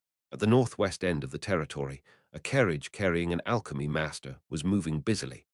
In addition, on the eastern side of the territory, the Empire's third princess, Phenia, was riding a horse. it would not be strange to say that the heart of the Empire was gathered in this Ross-Taylor mansion. However, hell has already descended on the grounds of the Ross-Taylor mansion.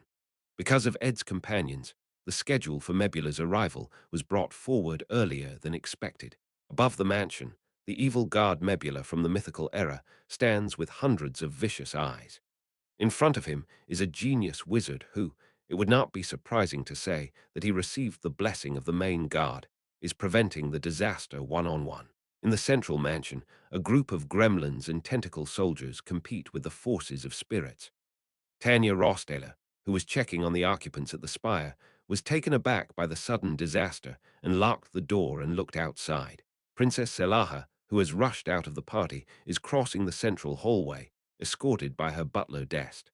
Sinir Bloomriver, the head of the witch family, is escaping the VIPs with his army. St. Clarice is running towards Ed's room with Yenica. It's a night at Ross Taylor's estate where everyone is busy. A man walked through the garden of a mansion, receiving all the magic, tentacle blows, and gremlin blades from the users controlled by Mebula. A dagger held backwards. The spirit ritual engraved their draws out the explosion. Giant bats swirl in the air around him, breathing fire, and lions made of water bite off the necks of soldiers. The shock wave generated from the magic engineering supplies he took out of his pocket subdues the surrounding enemies, and then a magical arrow pierces his neck, killing him in an instant. Pillars of fire and blades of wind suppress the tentacles. Enemies' heads cut off by magic instantly turn to ash and disappear. Even as he wipes out his surroundings, he conserves and conserves his magic power until the end. He has a hunch. The decisive battle that will end everything is not far away. The tailcoat he was wearing was turning to dust due to the blood and flesh being splattered. Nevertheless, he reached the entrance to the annex without changing his expression. The inside of the annex was also filled with all kinds of monsters. It doesn't seem easy to climb up to the rooftop. It is time for all the past stories related to the Ross Taylor family to end here. He walked forward. It was finally time to go and kill the Crepin. Chapter 155 Battle of Crepin 6. The previous head of the family, Brahms Rothdeller, was poisoned during the usurpation of the second in command of the imperial family. His uncle, Bane Rothdeller, was killed by the demi-humans as an abandonment in a battle that he was destined to lose, and his mistress, Marie Rothdeller, was assassinated by a rival family. In addition, many others died while playing in the hands of power. The matriarch's throne where Crepin was sitting was stained with blood. Nevertheless, he never resented anyone, became angry, or went crazy. He quietly sat on his throne and observed the world. He clearly rose to the position of second in command in the imperial family, condemned scoundrels who tried to take advantage of the family, and exterminated rival families who were secretly plotting against him. Gradually, he had no qualms about killing people and took advantage of others for granted. Although he hid his real appearance and walked around the estate as if he were a benevolent duke, the fishy smell of blood was always present along the path he walked. From the time he was born until now, he has become a villain to survive and has not justified that fact or tried to be understood by anyone. The words his ancestor Brahms Rothdeller whispered to him when he inherited the position of head of the family still remain in his mind.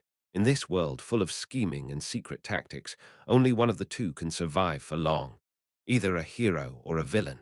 If you can't be a hero, become a complete villain. Don't rationalize or feel remorse, just rule as a villain. Rooftop of the annex of Ross Taylor Mansion. Craffin, who is sitting on the railing overlooking the estate, has hundreds of heavy bags on his shoulders. Nothing is light. If the sacrificial ritual is completed, more than half of the gathered guests will die. In this way, Mebula will feast on the soul of the noble man and bestow Crepin with the power to wield that power for the rest of his life. He had many excuses left. There are many ways to justify yourself as a villain and give reasons why you had no choice but to twist. For example, it is the expectation and trust toward Crepin. The faith of Arwen and her vassals who trusted him until the end when he decided to roll in the mud. In the end, Crepin's path will be right, that unconditional, infinite trust. It could also be said that the weight made it difficult for him to take a step back any longer, pushing him further down the path of darkness. That is the situation of Act 1 boss Yenica, who is currently running towards Ed's room. Or it could be regret for something lost. His mentor Brahms, who had no choice but to die in the process of usurping power, and his mistress Marie, who had to die in a secret struggle. If the people he had to lose remain in his heart, whispering in his ear not to compromise, and to become a thorough villain, it is quite plausible. This is the situation of Act 2 boss Glast, who eventually dies out of remorse for his lost daughter. Otherwise, it may be nothingness itself. He rose to the end of his power by killing many people, but in the end, all that remained was a large mansion and a large estate. All of her family members died or were scattered, and Arwen, who had followed her until the end, created a half-mutilation with her own hands. In the end, the only thing left in his life is great strength and authority, so if he has no choice but to run to the end of the path, even if it means borrowing the power of an evil spirit, it's not that bad. This is the situation of Lucy, the boss of Act 3, who lived her whole life as a strong person, but after losing Glacht, her reason for living also disappeared. Whichever direction you take, it won't be too bad. Although Crepin thinks so, he does not compromise in any way. The half-ruined railing looks like a king's throne. Sitting firmly on top of it, he bows his head and waits. He was born as a wicked person and will die as a wicked person until the moment he dies. The world is discussed as pure evil that is not tainted until the end. That was the attitude he took throughout his life to survive. As long as that purity is fully established, no storm can shake it. The failed sword saint of Sylvania, Act 4 final boss. The head of the family, Crepin Ross Taylor, was quietly contemplating the world. The dagger split the tentacle. The spirit consciousness appeared, rose up into flames, and completely tore the tentacle in two. The moment Ed leaps back again with his sword in hand, the flames from the mug burned down the entire hallway. It seemed like the conquered workers had been swept away and the road had been cleared, but soon the gremlins broke in and broke in. Kyra! Demons making vicious sounds jumped towards Ed's body with blades, but the wind rose and pinned all the gremlins to the wall. A white-haired girl appeared behind him as if blooming and waved her hand once more. The gremlins are crushed by the pressure of the wind and are all burned by the mug's flames. Just like that, Ed ran across the hallway on the first floor. Jenica and Clarice were the same running down the hallway. After crossing the hallway of the central mansion and arriving at Ed's room, the two simply broke down the locked door and went inside. I was thinking about quickly grabbing Ed's wand and leaving, but the room was bigger than I thought, so I was confused about where to start looking. Ed's wand is quite bulky. Searching under the bed and behind the dresser, I eventually found Ed's cane under the large work desk. Just like that, Yenica picked up the wand and handed it to Clarice. Yenica had to remain in the central mansion and escort the VIPs. It would take too long to send all the VIPs away and then go directly to Ed. St. Clarice has the protection of holy laws that can protect her body from almost all types of attacks. It was relatively safe, so he was the right person to deliver the cane. Clarice nodded and quickly turned around, holding her wand tightly. At that moment, Yenica called Clarice over. When Clarice turned her head to look at Yenica, as if in confusion, Yenica looked at the letters spread out on Ed's personal desk. Because of the sheer volume, it was impossible to read everything. However, a feather that fell between the letters caught Jenica's eye. He picked up the feather, held the end, swung it around, and then handed it over to Clarice. When Clarice looked puzzled, Yenica added that she should tell it to her. On the first floor of the central hallway, Selaha was leaving the central mansion with Dest. The garden in front of the central mansion had already been torn apart by all kinds of monsters. It was a sign of Ed running wild as he headed toward the annex. Princess Selaha narrowed her brows and looked around. The ruined grounds of Ross Taylor's mansion are still full of monsters. Dest dissuaded Princess Selaha, saying that it could be dangerous if she went any further. Selaha thought for a moment, shook his head, and walked out along the garden. Meanwhile, Senior Bloomriver, who was leading a group of VIPs, was breathing a sigh of relief. Thanks to the group of spirits that Yenica dragged along, the lives of the remaining VIPs were able to be protected. In addition, thanks to Yenica opening the hallway of the central mansion, a route out of the mansion was also secured. Senior quickly walked out into the hallway, leading the group of VIPs. Carefully and calmly, holding my breath, I crossed the hallway and headed toward the exit. The sky outside the window was still full of spirits fighting with gremlins. The VIPs swallowed their dry saliva and suppressed the urge to run out. Everyone is heading to their own destination. Time was passing steadily while everyone was running towards their own goals. Among them, the person who was most in trouble was probably Tanya Rosteller. Bang! Bang! The workers were kicking down the door of the food storage room. Tanya hugged her shoulders and trembled, a spire rising in the center of the mansion grounds. In the storage room on the middle level of the spire, Tanya was holding out, the door barricaded with furniture. Wah! Paduk. The wooden door was pierced by the gremlin's dagger, and a creepy eye was visible through the hole. Tanya quickly strengthened the door and ran inside the storage room. Quack-wang. Bang! Clearing the road was a breeze. By utilizing the power of Mug and Lasher, I conserved consumable magic engineering supplies as much as possible. Since it was necessary to conserve some magical power, Merelda's power was only partially manifested and used. Just by adding basic elemental magic, the path cleared, and before I knew it, I was running up to the second floor of the mansion annex. The second floor of the annex was full of even more hideous monsters. Even the smooth tentacles had all kinds of strange flesh stuck to them, pressing them with even stronger force, and the gremlins with red skin threw blades with berserk magic applied. Kara, Kyra. The humans who make strange noises barely resemble humans anymore. It feels like limbs are attached to a lump of flesh. It was a sight that made me feel sick just looking at it, but I gritted my teeth and used my magic to subdue them all.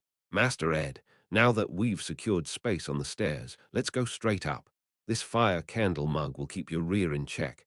If you don't clean up the hallway, you could get stabbed in the back. Then wouldn't it be better to go up to the rooftop first and then destroy the entrance to the rooftop? Yes, that makes sense. While answering Mug's words, I quickly ran up the stairs. Oh, my direct words were valid. I've become such a dignified lieutenant spirit, but I'm also able to play the role of a strategist. I am so proud of myself. Actually, if you think about it a little calmly, it's not that difficult to come up with a plan, but I didn't go in and kill Mug's excitement by pointing it out. Master Ed, more gremlins will appear above.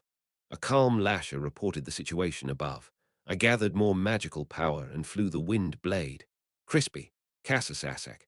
As I watched the group of gremlins being wiped out helplessly, I realized that my basic magic firepower had improved considerably. No matter how many gremlins win, it is not easy to produce enough firepower to wipe out a group with a single blow. I climbed the stairs again and again, stepping on the bodies of gremlins that were pouring down. His body was already covered with the blood of his enemies. As I walked up the stairs of the mansion, avoiding the strangely bulging flesh everywhere, I finally came to an open hall. The stairs end here. This is because the third floor of the mansion annex consists of one large hall. To get to the rooftop, you have to cross the hall and run up the final stairs. The hall boasts the largest size of the annex. The space, which was named Ross Taylor Hall after the family name, had already almost completely blown off the exterior walls. Cool and well ventilated. You can also see the starry sky at a glance. The sight of Lucy in the midst of a fierce battle with Mebula can be seen in the distance, and the sight of the spirit legions fighting the gremlins decorating the night sky is also impressive. It was the moment when I was about to pass through Ross Taylor Hall. KQQQQQ. In the center of the hall, a figure was seen standing up, twisting its body strangely. More than half of his body was already covered in grotesque flesh, and it seemed like he had no sense of reason left. I checked that face and frowned. It wasn't a very good relationship, but it was an old story anyway. One of the two knights who came to Aiken Island to kill me under the orders of Crepin Rosteller. The Eagle Knight Kadok glared at me with his white eyes. At that moment, huge tentacles broke the floor and rose up from all sides of the hall. You look good on it, Tanya. What is this feather, Sister Arwen? It's a wild bird feather from the Felvilo region. Now it is a faded memory. On a warm day, Tanya was sitting on the terrace in Arwen's arms, smiling brightly as she stroked the feather decoration she had neatly placed in her hair. It's really pretty. You can decorate it on your head like that or hang it on your collar. Men also put it in the front pocket of their tuxedo. Now that I think about it, you also decorated your blouse for dance. It suits you so well. Huh? Arwen suddenly looked sad as she gently brushed Tanya's face. The wild birds of the Felvilo region are so colorful. If you pick the feathers of one bird, the color of the feathers of another bird will almost never overlap. So it is said that there is a custom of sharing feathers of the same color among family members and decorating them individually. Wow, really? I sent one to Ed and my father, but I'm not sure if they will decorate their bodies. When Ed's name was mentioned, Tanya's expression became even darker. It had been a week since Ed and Arwen separated on the terrace. After that, Ed stayed alone in his room without talking to anyone and seemed to be in deep trouble. Tanya, who was young and unaware of the situation, was so scared of Ed that she only stuck to Arwen. I hope your sister and brother reconcile quickly, Tanya. Maybe Ed and I will never be able to reconcile again. Tanya was in tears when she heard that. Arwen had a hunch. By the time Crepin was confirmed, Edwa had already crossed the river of no return. Having lived her life as Crepin's successor, Arwen had a deeper understanding of the human being Crepin Rathdale than anyone else. Arwen sympathized with Crepin to her core.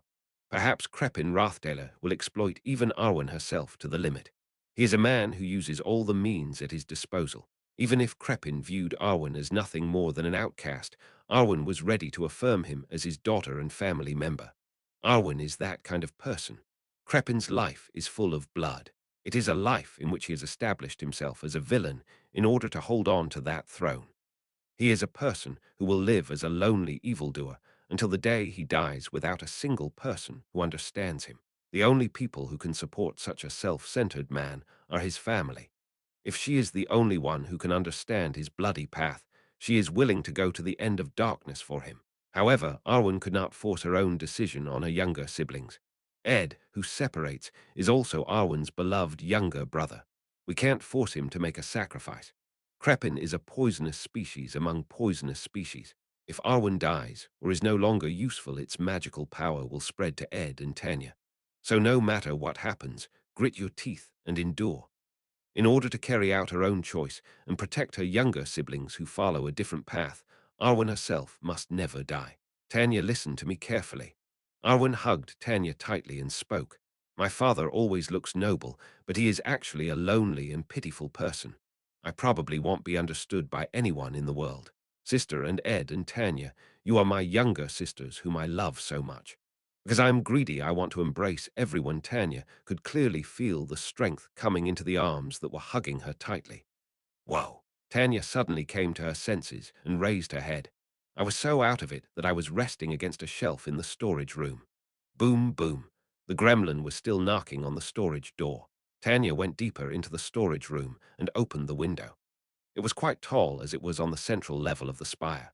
There is no guarantee of safety if you jump, and there is no guarantee that you will be safe from monsters if you use wind magic to land in the garden.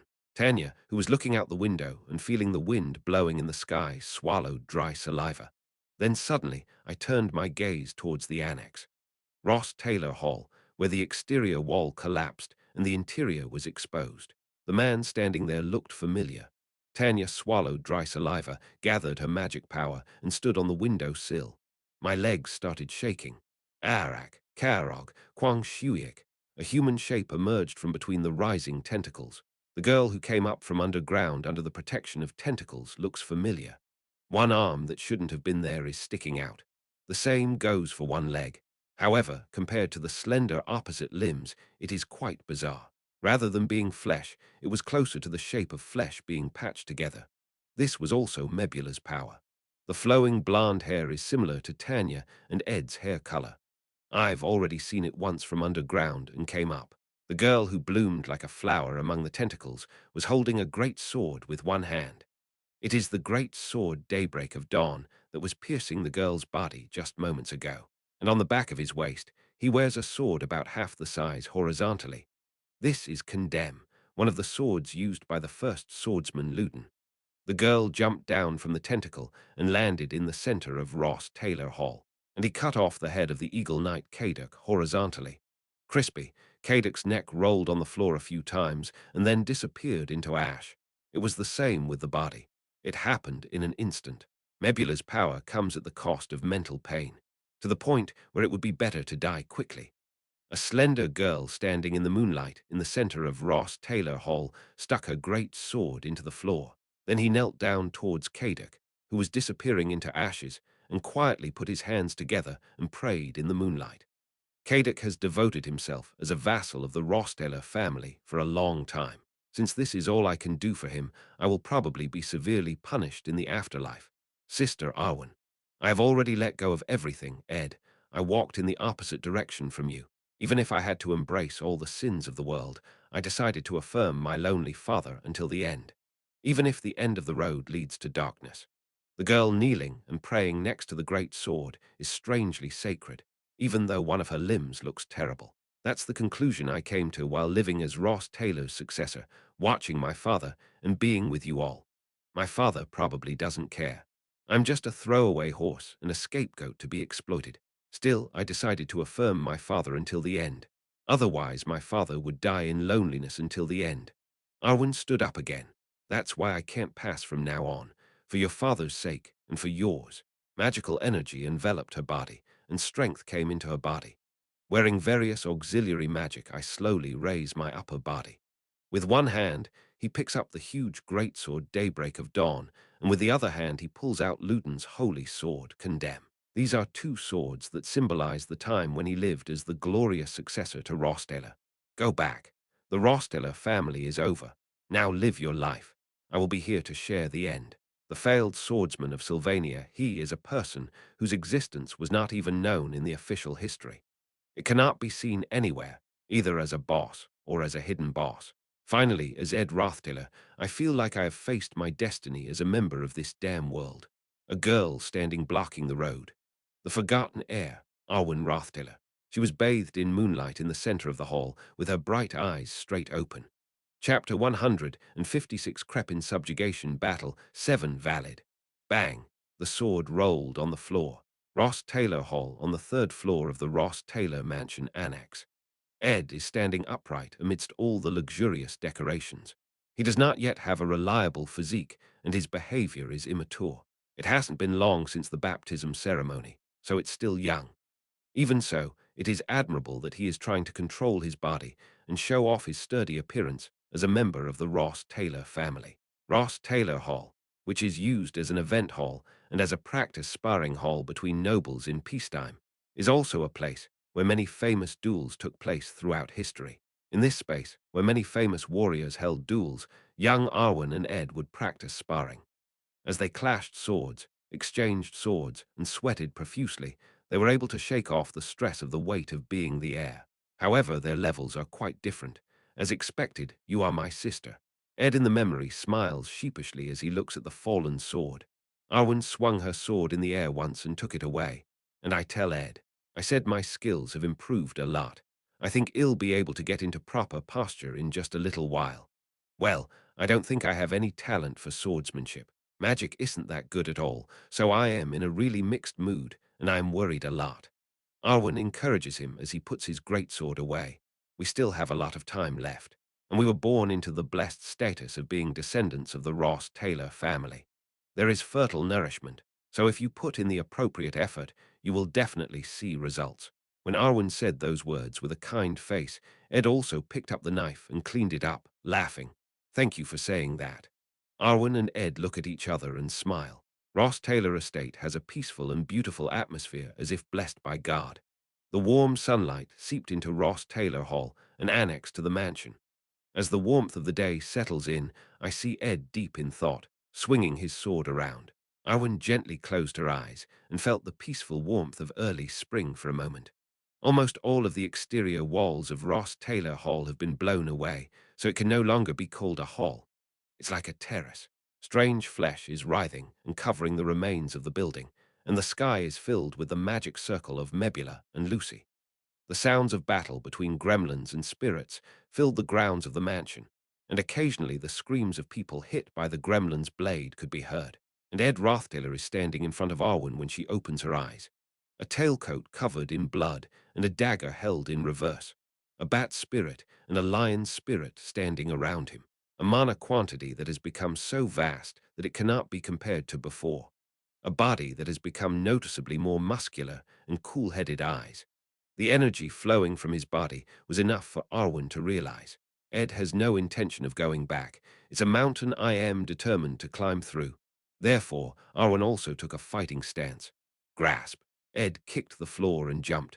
The distance was narrowed in a straight line towards Arwen.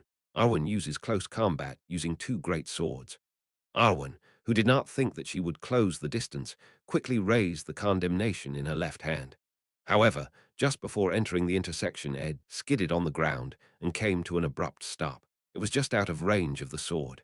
And then, naturally, she dropped the magic bead she had kept in her bosom onto the floor. Arwen reacted quickly and tried to spread the distance, but the orb was not a means of attack. Whoa, magical engineering. Rake hand.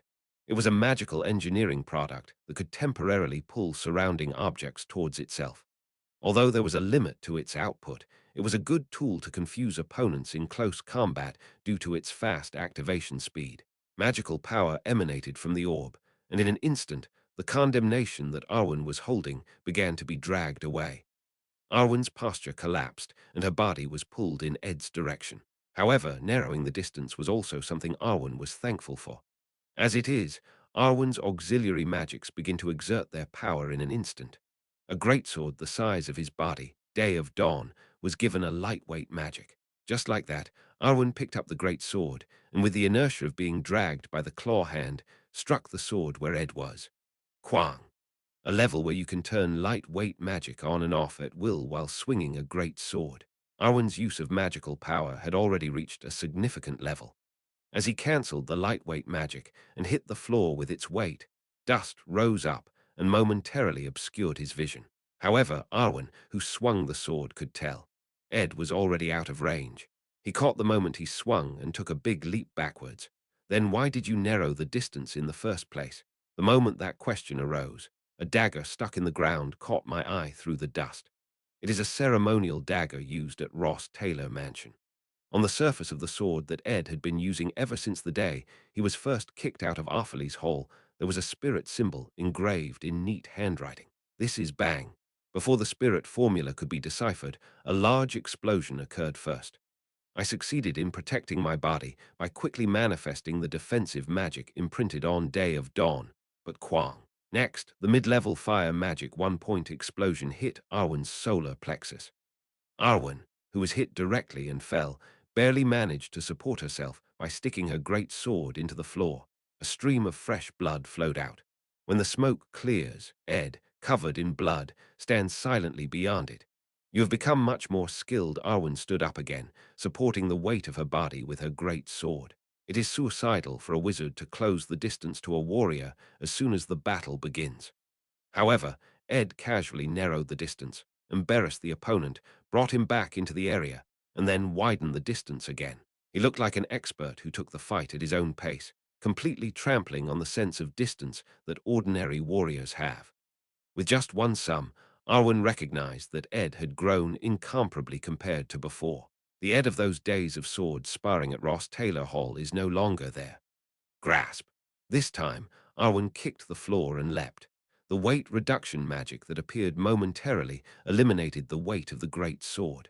Just like that, Arwen kicked the handle of the sword of condemnation and sent it flying into the sky. Then he picks up the Day of Dawn with both hands and lunges at it, cutting a large horizontal cut and removing the lightning magic. A female warrior with a great sword who freely wields the weight of her sword. Watching that battle feels like watching a dancer dancing under the weight of a great sword. Wow, Ed managed to avoid it by leaping backwards, but Arwen was pulled by the weight of the sword handle, which moved widely horizontally and spun around and kicked the floor. Arwen narrowed the distance once more, and this time plunged her greatsword vertically. Ed tried to use basic defensive magic to receive it, but Day of Dawn was imprinted with a penetrating magic that had an advantage over all defensive magic. Kang, change ring. In an instant, Ed's defensive magic shattered and the blade struck him. I barely avoided the blade, but the tip of the blade grazed my shoulder, causing blood to spray out. Ed let out a shallow groan and narrowed his eyes. However, it is important that the injury was not fatal. Quack! Ed stomped on the great sword that was stuck in the ground. Arwen's pupils widened for an instant. Arwen's strength is not strong enough to freely handle such a large sword. Arwen's swordsmanship ultimately focuses on using the inertia of weight that occurs when she lifts the great sword using lightweight magic, swings it, and releases the magic in between. Therefore, each movement feels as if it is dancing under the weight of the sword. Rather than increasing the force itself, these movements develop a sense of identifying the center point of the force that has already occurred and twisting it to break it. It allows you to use much greater destructive power than your strength, but there is a blind spot in that method. A greatsword that is not lightweight is heavy and difficult to handle. The lighter the greatsword, the more affected it is by external forces. In other words, if the great sword itself is weighed down by external pressure, the sword will not be able to be lifted even if lightning magic is used. Then Arwen's power will no longer be able to handle the sword. In just two sums, it is a fatal blind spot, but it is not easy to see through it. This is because the great sword itself looks extremely heavy and dull. Humans are affected by visual information more than we think. When you see such a large and heavy sword, you don't think about dodging or blocking it in any way, but you never think about pressing down on the sword itself with its weight. Usually, it takes a long time to realize the law of destruction, or you never realize it until your head falls off. However, after exchanging only two sums, Ed quickly figured out the law of destruction. While Ed is trampling Day of Dawn, Arwen cannot use the sword. It's amazing agility, but, however, just because Arwen did not assume this situation. Arwen let go of the handle of the great sword, turned around, and escaped to the side. The hem of the frayed skirt flutters open, and it seems as if a flower is blooming. Arwen, who had just spun around coolly, held another sword, Condemnation, in her hand. It is easy to hold down one sword with its own weight, but it is difficult to suppress two swords at the same time. This is why Arwen uses two swords. In preparation for times like this, a sword had just been thrown into the sky. Arwen's body movements, which neatly caught the sword, were almost like a stunt. Without stopping the rotation of the body, this time, using the weight of the condemnation, he makes a large horizontal cut. As Ed leans back to avoid the sword, he leaps forward again and kicks up the now free Day of Dawn. The moment Arwen kicked up the daybreak and spun several times in the air with its weight removed. Arwen's next attack was already flying towards Ed. A clean and sure sword strike is aimed at Ed's shoulder. When the large diagonal sword slash was thrown away with the wind blade, Arwen was once again drawn by the weight of the sword and spun around. With his empty hand, he picked up the Day of Dawn that had just been kicked up, maintained the spinning inertia, and launched his next attack. Evil. Ed succeeded in deflecting Day of Dawn by manifesting the wind blade again, but the recoil caused him to fall heavily. Tang. As soon as you realized that defensive magic wouldn't work, you started using elemental magic to defend yourself. Looking at Ed, who had fallen out, Arwen sharpened the blade of her greatsword. It's truly incredible agility, but it can't stop physical force itself. Ed took a deep breath and stood up again. The eyes are still intense. Arwen swallowed her saliva when she saw those eyes. Ed Rothtiller's battles were always based on prior information. No matter who he was dealing with in his eyes, the way a character from would fight was good. However, Arwen Rothtaler is a character completely outside the scenario. There is no prior information, and you have to face everything first time. That's why he widens his eyes and imprints the other person's information into his mind. From small body movements to magical principles and behavioral habits, all information is captured and retrieved in an instant. In just the first match, he embarrassed Arwen by controlling the distance freely. In the second match, he identified the blind spot of the lightweight magic and dug into it. And in the third match, he realized the defense-ignoring attribute imprinted in Day of Dawn and even managed to deal with it. The speed of adaptation is not only fast, but it feels like you are becoming a completely different person, step by step. When Arwen saw that, she had a new intuition. He barely managed to get up after falling, and while covered in blood, he observed Arwen with his eyes wide open. The opponent is a master of improvisation. If you drag it into a long game, you will definitely lose. Once Arwen's battle style is fully established, he will completely come up with a way to deal with it in an instant. Ed. When Arwen quietly calls the name, Ed answers. Do you have anything else to say now? Can't you just quit now? Hugh Ed slowly straightened his body, grabbed the dagger again, and gathered his magic power. I didn't want to summon a high-ranking spirit, because he still has a battle left. High-ranking spirits consume an absurd amount of magical power just by summoning them. Although it has only now become manageable, the fact that it is practically a decisive battle weapon does not change. Nevertheless, Arwen is more picky than you think. The great sword has strong destructive power, but is heavy and slow.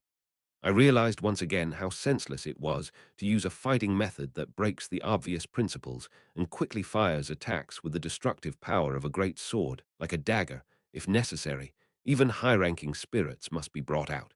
Maybe we won't understand each other until we die. Arwen lowered her head as she looked at Ed, who no longer even treated her with respect. Then we have no choice but to cross swords. What do you mean by family? In the end, Ed only goes to finish off Crepin in order to survive. Be it a wife who is unable to break the family bond, even after being beaten by her drunken husband, a dutiful son who does his duty until the end even under parents who treat their children like insects, or a parent who devotes his entire life to taking care of even a child who is not even a child. Whatever, Ed lived a few steps away from him. We have already come too far to bind him with the ties of blood ties. Since that day when they parted ways on the terrace, all Ed's respect for the Rossdaler family has burned away. Now all that's left is a wizard who is bloodied and goes to catch Crepin. There is no benefit in dragging it out for a long time. This should be the last sum. Arwen was so confident that she raised her sword.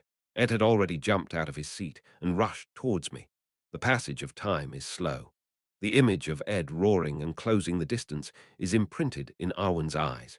The sight reflected in Ed's eyes is also the same. There is no longer any hesitation left in Arwen's appearance as she wields the great sword and makes one final move. A bat flies behind Ed, who is slowly closing the distance. Before Arwen can react, it bursts into flames. The slowly flying flames are heading straight for Arwen. Arwen lowers her posture, avoids the fire, and grants lightweight magic to Day of Dawn. However, at that moment, the lioness Lasher snatches Arwen's sword, the manifestation of a spirit that was cherished and cherished until the end. It was a method that had never been used before to catch her off guard. Arwen's core weakness is that the moment it is lightened, the sword becomes excessively light. The sword became so light that it could be bounced off with just a weak physical force, so it only took one kick from Lasher to throw the sword away. But there is still one bag left. Condemnation used by the first swordsman Luden, the sword that was given to him by the imperial family as the glorious successor to Rossdaler, begins to shine. The sword strike from Arwen's hand was aimed straight at Ed's body. If you stab it at the shortest distance, the speed of the attack will be much faster than Ed's attack. But Ed knows. Arwen Rothdaler cannot stab. Due to her fighting style, which relies on the weight of the sword to draw out destructive power, stabbing, which requires her to withstand the weight of the sword entirely with her own strength, is a technique that cannot be used. Techniques that only lead to large cuts driven by the weight of the sword are completely neutralized when dug deep. But Arwen is also not unaware of that fact. Therefore, she unleashes the final magic imprinted on the condemn in her hand. Acceleration magic. The power that makes the body move instantly faster is not included in Ed's calculations. This is an ability that Arwen kept hidden until the end, so fast that it defies the laws of physics. The moment Arwen was about to strike Ed's chest, she was taken aback by Ed's response. Ed just closed his eyes tightly. Have you given up everything? Not like that. At that moment, the wind flowing near Ed's body swirls around him. The last move left to each other, but Ed had slightly more hidden moves during the fight.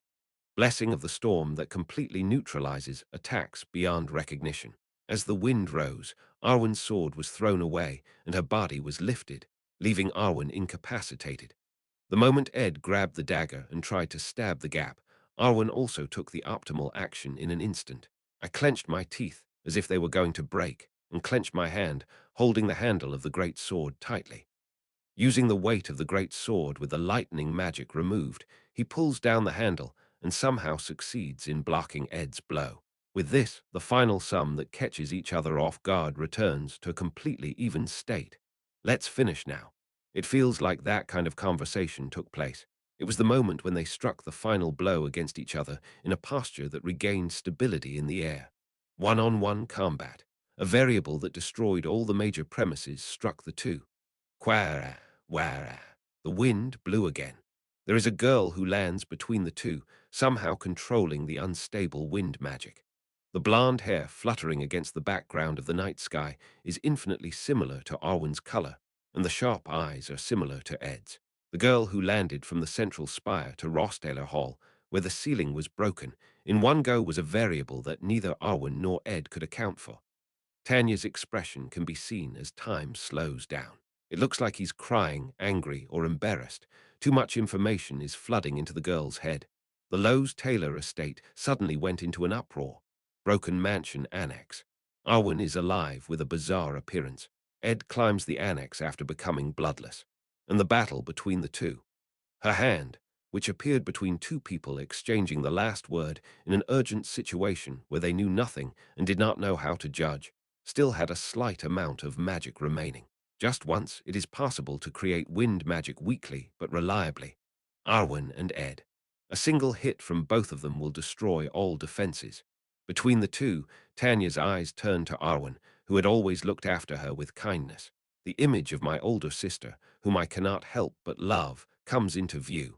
I remember the night I was hugged on the terrace. Tanya just sent Ed, who had been telling him to come this way in the dark, to leave. I just didn't know why and was scared, so I cried in Arwen's arms. Between the two, Tanya followed Arwen's path. So Ed left the terrace and headed to Aiken Island, surviving in solitude. Tanya did not stand by his side. On the day Ed left the mansion, I just hid behind the curtain behind the window and watched the lonely figure from afar. Tanya Rossdaler now knows what thorny path he has walked since that day. Warog. I don't know the reason for the situation or the whole story. In a final agreement where even 1/100th of a second was too precious, Tanya threw wind magic at Arwen's hand. Wah! The last condemn in Arwen's hand flew out of her hand. The moment Arwen quickly tried to widen the distance, quack. Ed dug in, and Arwen's shoulder was pierced with a dagger. Chapter 157, Crepin Subjugation Battle 8, Kagang, Kang. By the time condemnation hit the floor, the decision had already been made. Quadangtang, Kugang. Arwen, who was pierced by Ed's dagger and fell to the floor, coughed, scattering her blood. Ed sat down on Arwen and applied more force to the dagger that stabbed her shoulder. My hand wrapped tightly around the handle, and the force that pushed me down to the floor became stronger. Kyohup Kyuk. Arwen is a swordsman with excellent skills, but she is not the type with absolute strength. Once you are overpowered by Ed, you cannot easily escape. Ed didn't know this either, so he crushed Arwen and held the dagger tightly. Ooh, ooh, ooh, her, she, her body, her body, her body, her body, her arse, her body. A few times, her body, her strength. A little her body began to lose strength little by little, as the bleeding caused by the dagger continued. Soon the struggle comes to an end, and the flailing arms are quietly laid down on the stone floor. Ed, who was suppressing Arwen with gritted teeth, soon relaxed his body little by little. He realized that Arwen had no more strength left to resist. Arwen spoke with her eyes closed. Finish it, Sister Arwen. At that time, Tanya, who could barely control herself, stood up and shouted. Tanya staggered up behind Ed, who was sitting on Arwen's back. We don't need to do this. Tanya spoke with a face that looked like she was about to cry. Tanya, who has just entered the battlefield, does not fully understand the entire situation.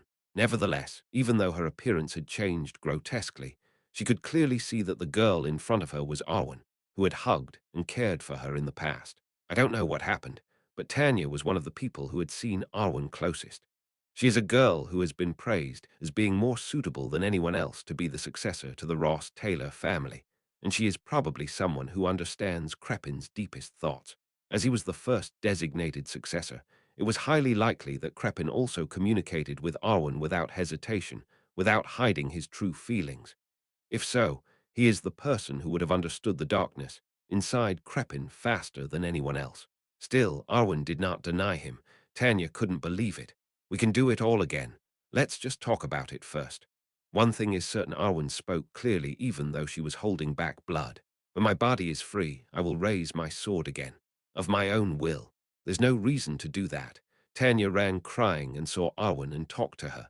Look at this situation now. The mansion is destroyed, monsters are floating in the sky, and people are dying. Is this really what Arwen wanted? You wouldn't have wanted something like this. Ed. Arwen quietly closed her eyes and spoke. Finish. The moment Tanya heard that and was about to say something more, Arwen cut her off first and spoke. I should get some rest now, too. When Tanya heard those words, she was completely speechless. Arwen's body, crushed to the ground and barely breathing, cannot be said to be fine even with empty words. Even though some parts of the body were restored with the power of Mevala, the original body was already in a semi-corpse state. While participating in Crepin's research for a long time, he endured great pain and survived to the end. This is because he knew that if he died, his next targets would be Ed and Tanya. In the end, he even led this body into battle. I was also stabbed with a knife. Needless to say, the excruciating pain in my body. He himself said that Mevala's power entails terrible pain. It was a hard life. I suffered a lot. Was it worth it? Arwen just smiled at that question. She walked in Crepin's footsteps all her life. As his one and only daughter, as a glorious successor, as the only person who understands the man who claims to be pure evil and commits evil deeds. In order to affirm him, he turned his head away from the moral law, bowed his head to his brothers and sisters who were leaving, and shook his head to the retainers who tried to dissuade him. Then there is only one question for Edgar to ask Arwen. Was it worth it? No answer came back. This means that you have to see the Crepin in person to check. Ed gently closed his eyes once and raised the dagger.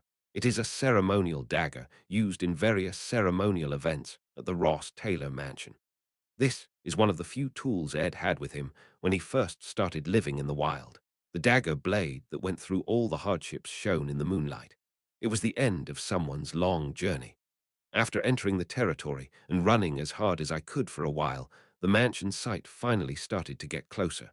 Princess Phinia ran along the trail with her body tightly attached to the horse's head, and the guards she accompanied also accelerated the horse's speed to keep up. Even on a galloping horse, the strange creature in the sky can now be seen.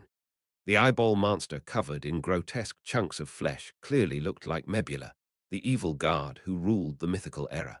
What is unbelievable is that there is another monster who is exchanging one-on-one combat with the Mevala. Quong. Bang. Mevala's descent is still incomplete, but that doesn't mean it's an enemy that a single human can handle. It was like a walking disaster, but there was another such disaster on the scene. The numerous magic circles that decorate the sky are all high-ranking magic circles. Just implementing one would require the full effort of a skilled wizard, a wizard who shoots such high-ranking members of the legal team as if they were expendable items. It is hard to tell who it is because it appears to be the size of a pea in the corner of the eye, but Princess Phinia was able to tell it apart just by looking at its silhouette, because it is spherical. Lucy Merrill is considered a rare genius even in Sylvania. The reason she is fighting Mebula-like that is probably to help Ed Rothtaler. This is because Princess Phinia was well aware that Lucy Merrill was a strangely friendly person to Ed Rothtaler. Crack, crack, crack. Finally, the outer wall of the mansion site was visible, and it was time to enter with the escort knights. Tang, Kang. A considerable number of knights appeared in Princess Phinia's field of vision. The figures wearing armor with turquoise vine decorations engraved here, and they were clearly members of the Cathedral Knights of the Telos Church. They were fighting all kinds of tentacles, gremlins, and human-shaped flesh monsters that came out from the entrance of the mansion grounds. Damn it, we have to break through from here. There are more gremlins coming from inside. It's worth dealing with, but there are too many of them. In order to get in to pick up the Saint, we have to clear all the roads and enter at once. I think we need to set up a separate entry team. I think we can only reach the central mansion where the Saintess is if we move in a separate unit and avoid the main unit. The Gremlin army seems to be under someone's command.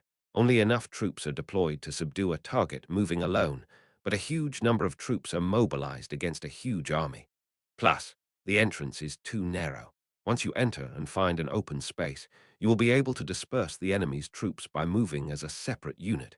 In any case, the goal is not to annihilate the enemy troops, but to rescue the Saint. However, the only entrance to the huge outer wall is rather narrow for troops to enter and exit. The defending side has an overwhelming advantage. Whoa, Kang. As soon as Princess Phinia's guards arrived at the battlefield, they jumped off their horses and joined the fight. I pounded magic into the tentacles and clashed swords with the gremlins holding blades. You all, no, I am sorry, I am rude. The commander of the Cathedral Knights who was leading the fight in the rear quickly knelt down when he saw Princess Phinia's face. The aides who were assisting him around him quickly lowered their posture as soon as they saw Princess Phenia's face. Princess Phenia shook her head and told everyone to stand up. Now is not the time to be polite. What is this situation now? Princess Phenia quickly jumped off the horse and rolled up the hem of her dress. It was already covered in dust and had no trace of dignity, but Princess Phenia didn't care. We haven't fully figured out the entire situation either. Since the saint was participating in a social church, we were camped out nearby and waiting. But suddenly, as you can see, no need for a longer explanation than that. Did. The situation is urgent, and you can tell just by looking at what is going on right now. Princess Phenia bit her lower lip and looked at the sky above the mansion grounds. All kinds of high-level magic, on an unbelievable scale, were being exchanged between Lucy and Mebula. The sight is so spectacular that it makes your mouth drop just by looking at it. The night sky was periodically being brightened by magical lights. It's a metaphor that doesn't fit the urgent situation, but it's like a fireworks display, and I feel like I am going blind. It was then. Quagwang, bang. The thick exterior wall of the Ross Taylor mansion site. One side was destroyed by high-ranking magic. Quack ga ga ga gak. Patter. In an instant, a large hole formed and dust rose up. The knights were startled and took a fighting stance. If a group of gremlins pour out from there, it would be like being attacked on the side. However, the first person to show his face was Senior Bloomriver, the head of the Bloomriver family. She was sweating profusely and out of breath. Before the rest of the knights could react, Senior looked behind him and shouted, "Everyone, run now. The Knights Templar are here." Only then did the group of VIPs, who had been escorted by the spirit, run out of the castle walls. Ah, I survived. I finally left the grounds of this hellish mansion. I survived. I survived. Thank you, God. Thank you for saving my miserable life. Upon seeing the group of VIPs running out, the commander of the Knights Templar quickly ordered his men to protect them all. As the trusty knights quickly rushed out to protect the VIPs, they shed tears of joy and heaved a sigh of relief. We must quickly inform the imperial family of what happened here. In the meantime, a nobleman who came to his senses raised his voice. More than 3 high-ranking nobles have already died, and more than 10 local nobles have died. The person who masterminded this should be reported to the imperial family and hanged on the gallows. Yes, damn it, the Rosteller family. They were all crazy people who did this. Prepare to send an entire army towards the imperial family right away. We must let the imperial family know how terrible the disaster that is occurring here is. Princess Elaha was also present at the scene and did something like this. This is truly a challenge to the imperial family. Little by little, the nobles began to raise their voices. Soon they were talking among themselves, and then they gathered in droves and made their way towards the commander of the cathedral knights. The moment I was about to tell them to prepare to report to the imperial family immediately, the image of Princess Phenia caught the eyes of the Vips. Third, Princess Phenia, Elia's Clole. There is no need for further introduction, just saying the name.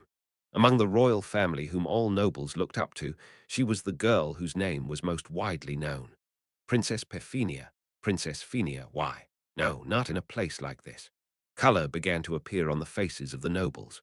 I don't know why Princess Phenia was at the scene, but if she had been here watching the whole situation, there would be no need to explain in detail how cruel the Rosteller family was. Princess Phenia is one of the key figures in the imperial family and has great influence. If you can convince her of the situation, everything from now on will be smooth sailing. Respected Princess Phenia, look at this. We saw the whole situation from inside. The Rosteller family is evil and has been planning a massacre for a long time. That crazy matriarch tried to sacrifice us all to that monster. We had no choice but to run away. The same goes for all of the Rothstiller family. Whether it's the heir Tanya Rothstiller or her son Ed Rothstiller, they are all human beings who deserve to be killed. They are all in the same group. The same goes for the vassals, and most of them have already become monsters. Princess Phenia calmly assessed the situation while listening to the VIPs shouting.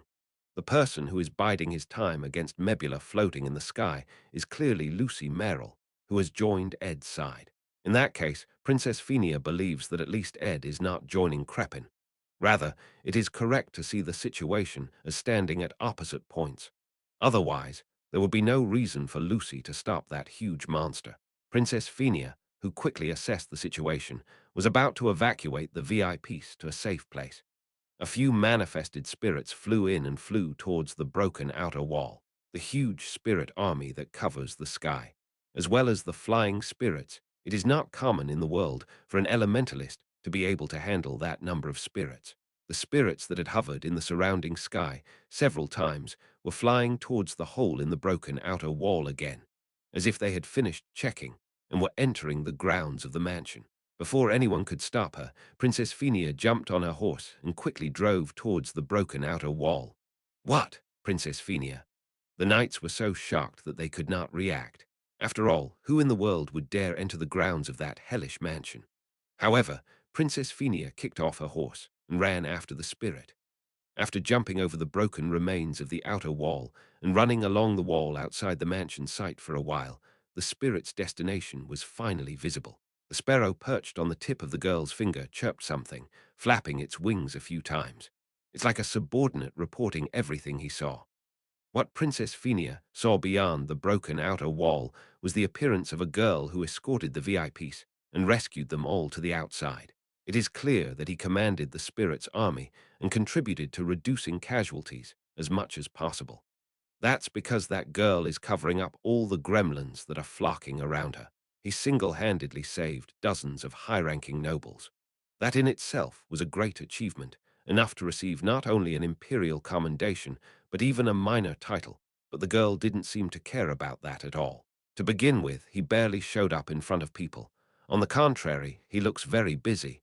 He was stomping his feet as if there was something more important than this. Yes, okay. Clearing up misunderstandings is important, but saving your life is more important right now, so we have to go to Ed first. We can persuade him later. The image of a girl quickly talking to a spirit under the moonlight. Only then did the girl seem to notice the presence of Princess Phenia. The girl, whose appearance was so immature that it did not match her great power, was startled when she saw Princess Phenia.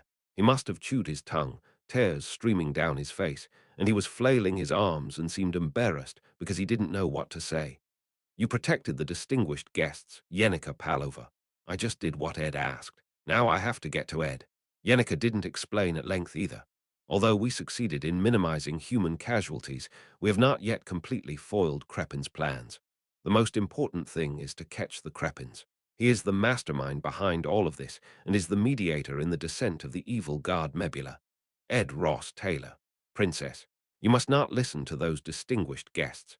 I know your desire to bring down the Rosteller family, but Jenica looked at Princess Phenia and spoke straight. Right now, Ed is trying to stop Crafin Rosteller. Please believe him. Ed is a direct descendant of Crafin, but at least he didn't join Crafin. Even though he is a member of the same Rosteller family, Ed is on his own. Okay, I'll believe it. Jenica suddenly shook her head at Princess Phenia's refreshing reaction. Jenica never thought that Princess Phenia would trust Ed so readily. I thought I would have to convince him with a more logical basis, but Princess Phenia did not doubt Ed from the beginning. Rather, if he really stops Crepin, he will not be someone who should hang himself on the gallows, but someone who should be revered as a hero of national salvation. I just need to see him in person and check. Where is he now? As Princess Phenia spoke, Yenica turned her gaze towards the annex of the mansion. Crepin Ross Taylor is located on the rooftop. The sound of people going up and down the stairs echoed all the way to the rooftop. Kang Kang. The sound of a large sword being swept across the floor and then hitting the stairs was also heard. A blond boy covered in blood walks up the stairs to the rooftop. In one hand, a dagger is held in reverse, and in the other hand, the hilt of the great sword Danchin is held. It was Arwen's keepsake. Luden's holy sword, which has an advantage over all types of defensive magic, and is even endowed with acceleration magic, is now in Ed's possession. The other great sword Arwen was carrying, Daybreak of Dawn, was heavier than expected, and the elemental magic given to it was something Ed knew how to do, so he did not take it separately.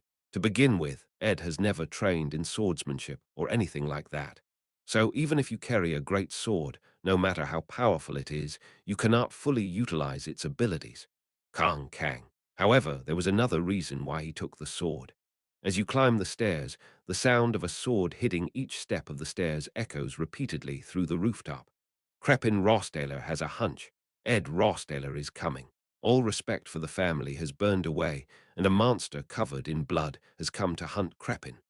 The grounds of the mansion were already approaching a living hell, but the annex that Ed had completely swept away was eerily quiet. Tanya was sitting next to Arwen's body.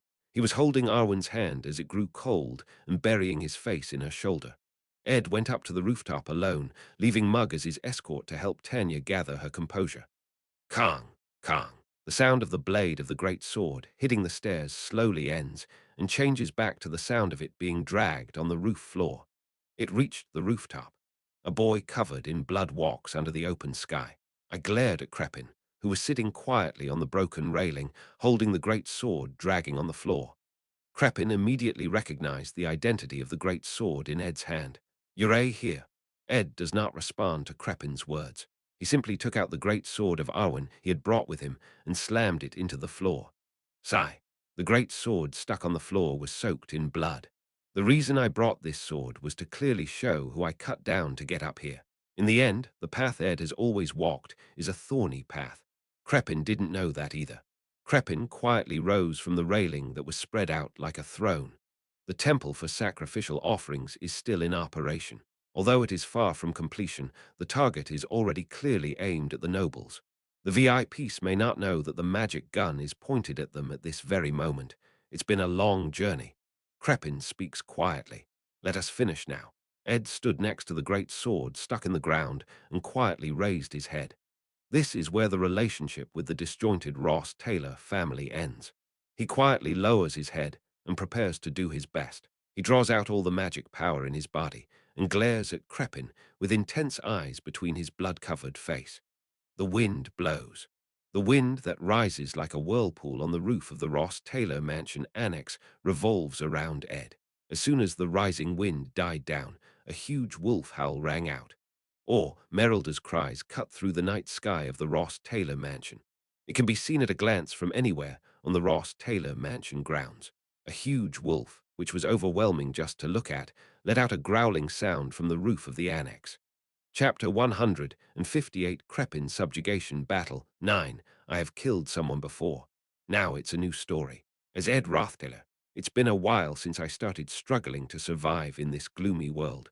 But the time I've spent in that world is still dozens of times longer than the time I've lived in this world. So I am still just a stranger in this world. In fact, the act of killing someone in modern warfare is such a simple thing that you may wonder if it is even okay to do so. All you need to do is align the sights and sights, stop breathing, and pull the trigger. That's how one's life ends. It's so simple and clean that it makes you laugh. At first, there was no awareness that someone's life had been taken like that. My hands are shaking because I did something so casually, but I don't feel it, so I just end up in a dazed mood. What was really scary was when I went to bed that night. The facial expressions, lively gestures, and traces of life that disappeared as soon as a single shot was struck through the scope. All that remains is a piece of meat. The moment you realize that fact, the guilt that blooms like a nightmare eats away at your mind. This happens to everyone on the battlefield. On the battlefield, crossing the line of fire, I don't feel it because I am trying to save my life. But when I retire and move to a peaceful world, those memories come back like ghosts and try to eat my mind. It is a measles-like disease that anyone who has lived on the battlefield for several years experiences and is bound to overcome it over time.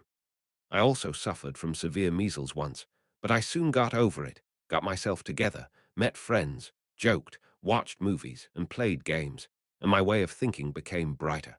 Now, I don't do the stupid thing of being painfully reminded of those memories, but they still come up from time to time.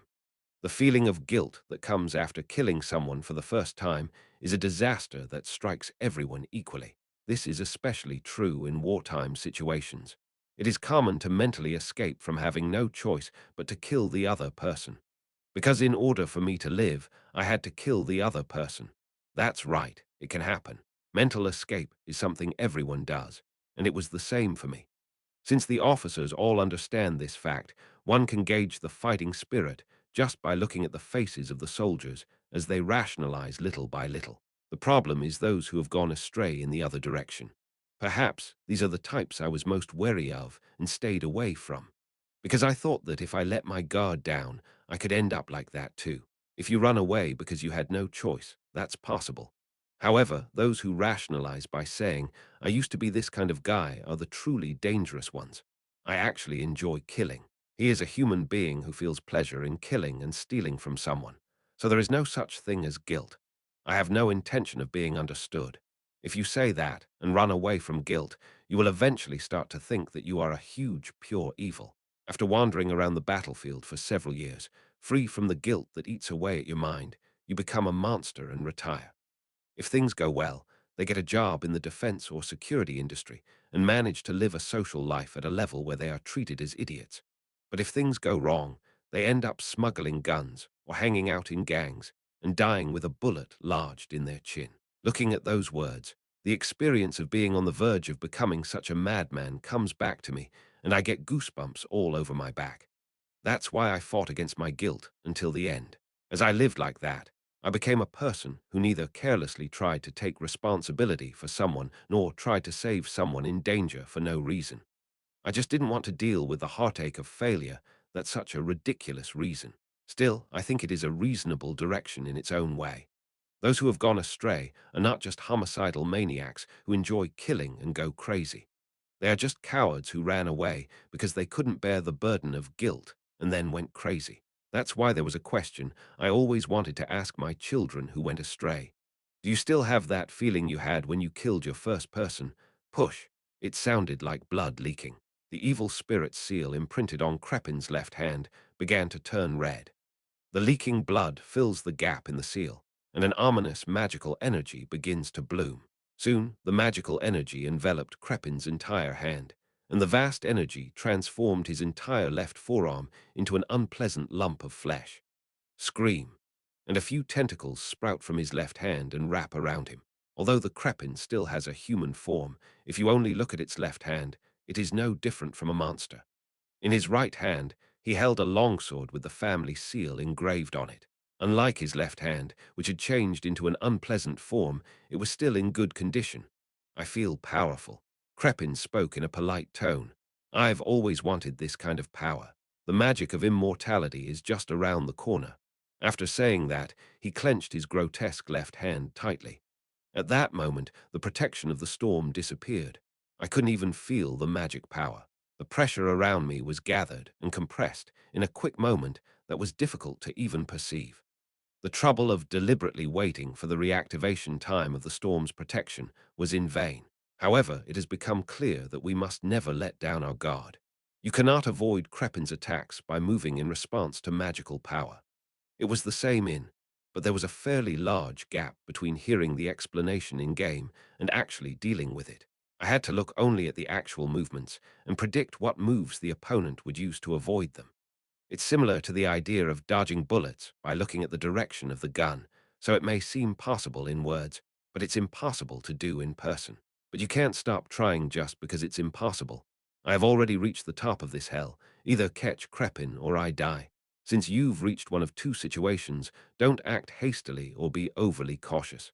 Kaarog, the roar of high-ranking wind spirit, Merrilda echoed throughout the grounds of Rostello Mansion. She swung her front paw and tried to hit Crepin's body. But when Crepin twisted her left hand in a bizarre way, Merrilda's front paw was blocked by an unknown physical force. He manifested the elemental magic wind blade and tried to fly towards Crepin. But as expected, he was neutralized by an unknown force just before he could approach Crepin. Lucy said that she uses a type of magic that deviates from the normal magic power system. It was said that that was the power of Mevala. If it's an indecipherable type of magic, I know how to use one. A dark red magical energy began to bloom and surround the body. The magic power of the aspect gathered at the tip of the finger was aimed straight at Crepin. Crepin's eyebrows narrowed for a moment. My pupils widened for a moment, as if they couldn't believe that I knew how to use aspect magic. But I wasn't in a state of surprise.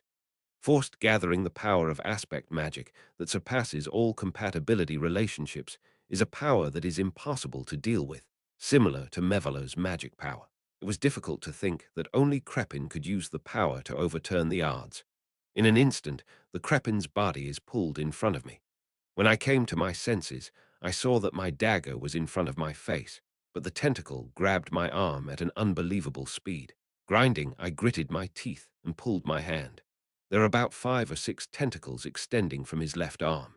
Everyone was squirming in their own way, trying to destroy everything around them.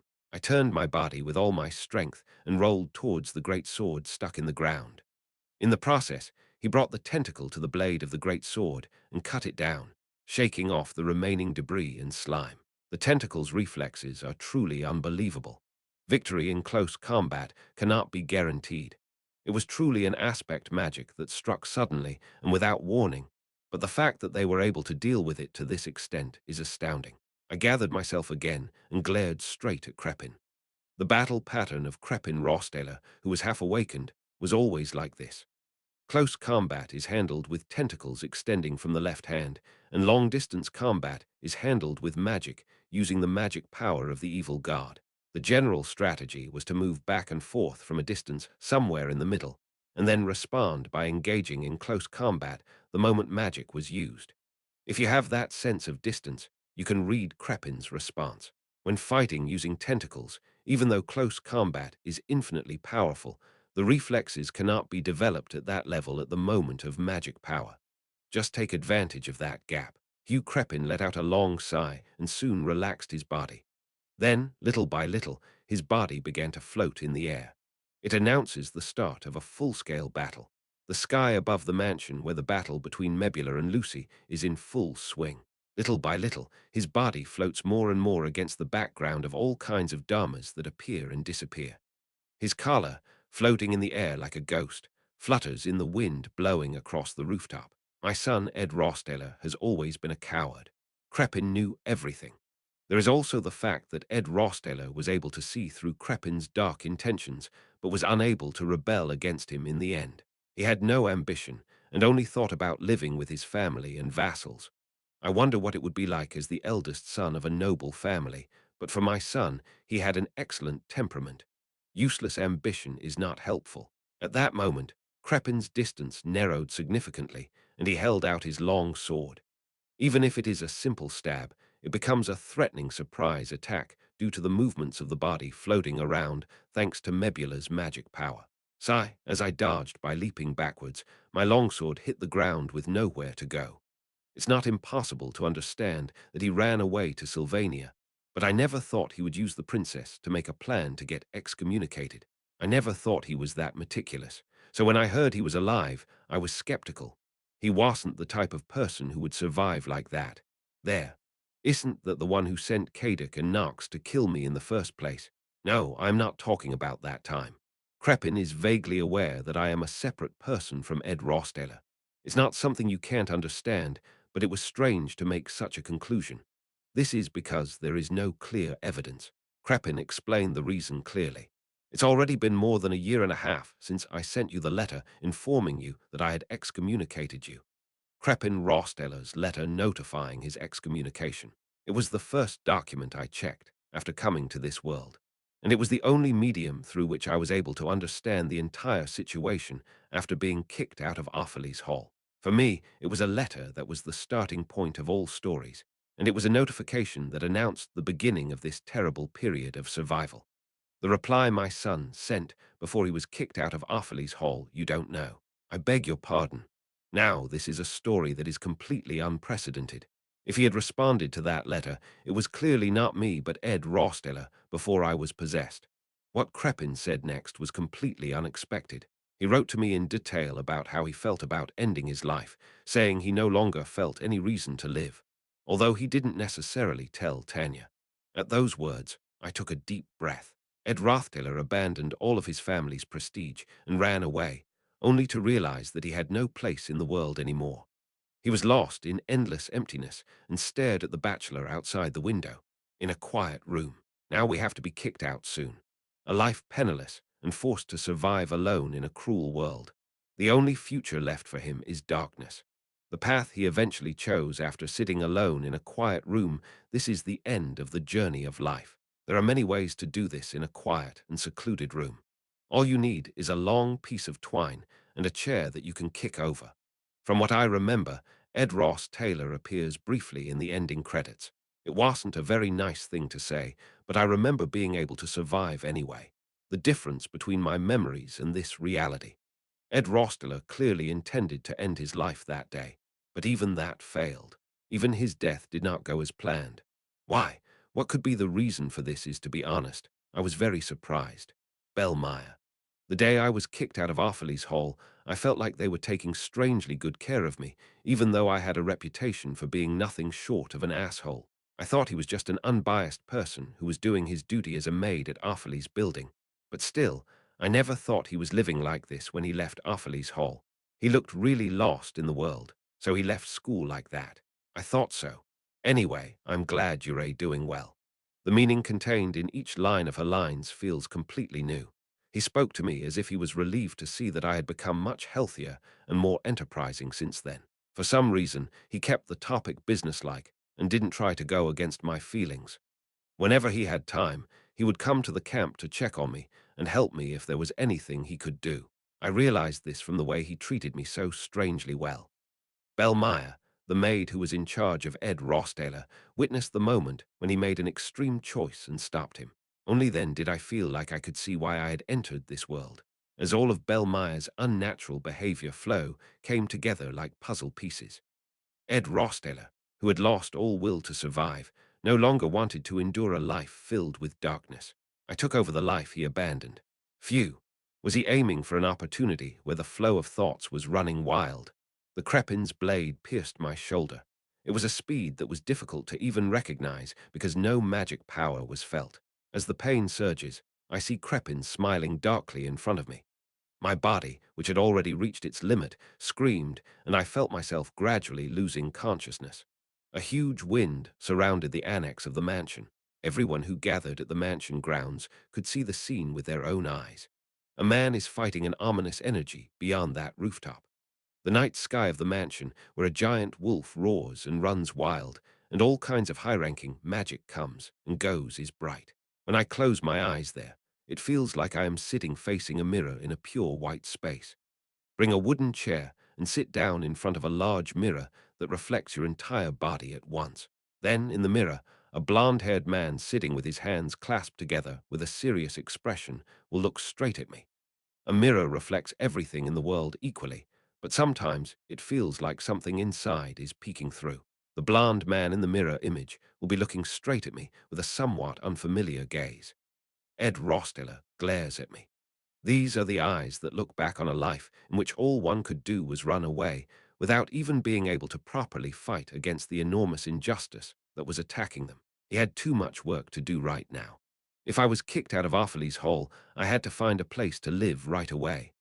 Although I still had a bachelor's degree, there was no place to get support for tuition. Not only did I have food to eat and a few clothes to wear, but the bachelor's reputation was so bad that I had nowhere to ask for help. Even at the place he arrived at after running away, there was no place for him to rest comfortably. He might have wanted to give up his life.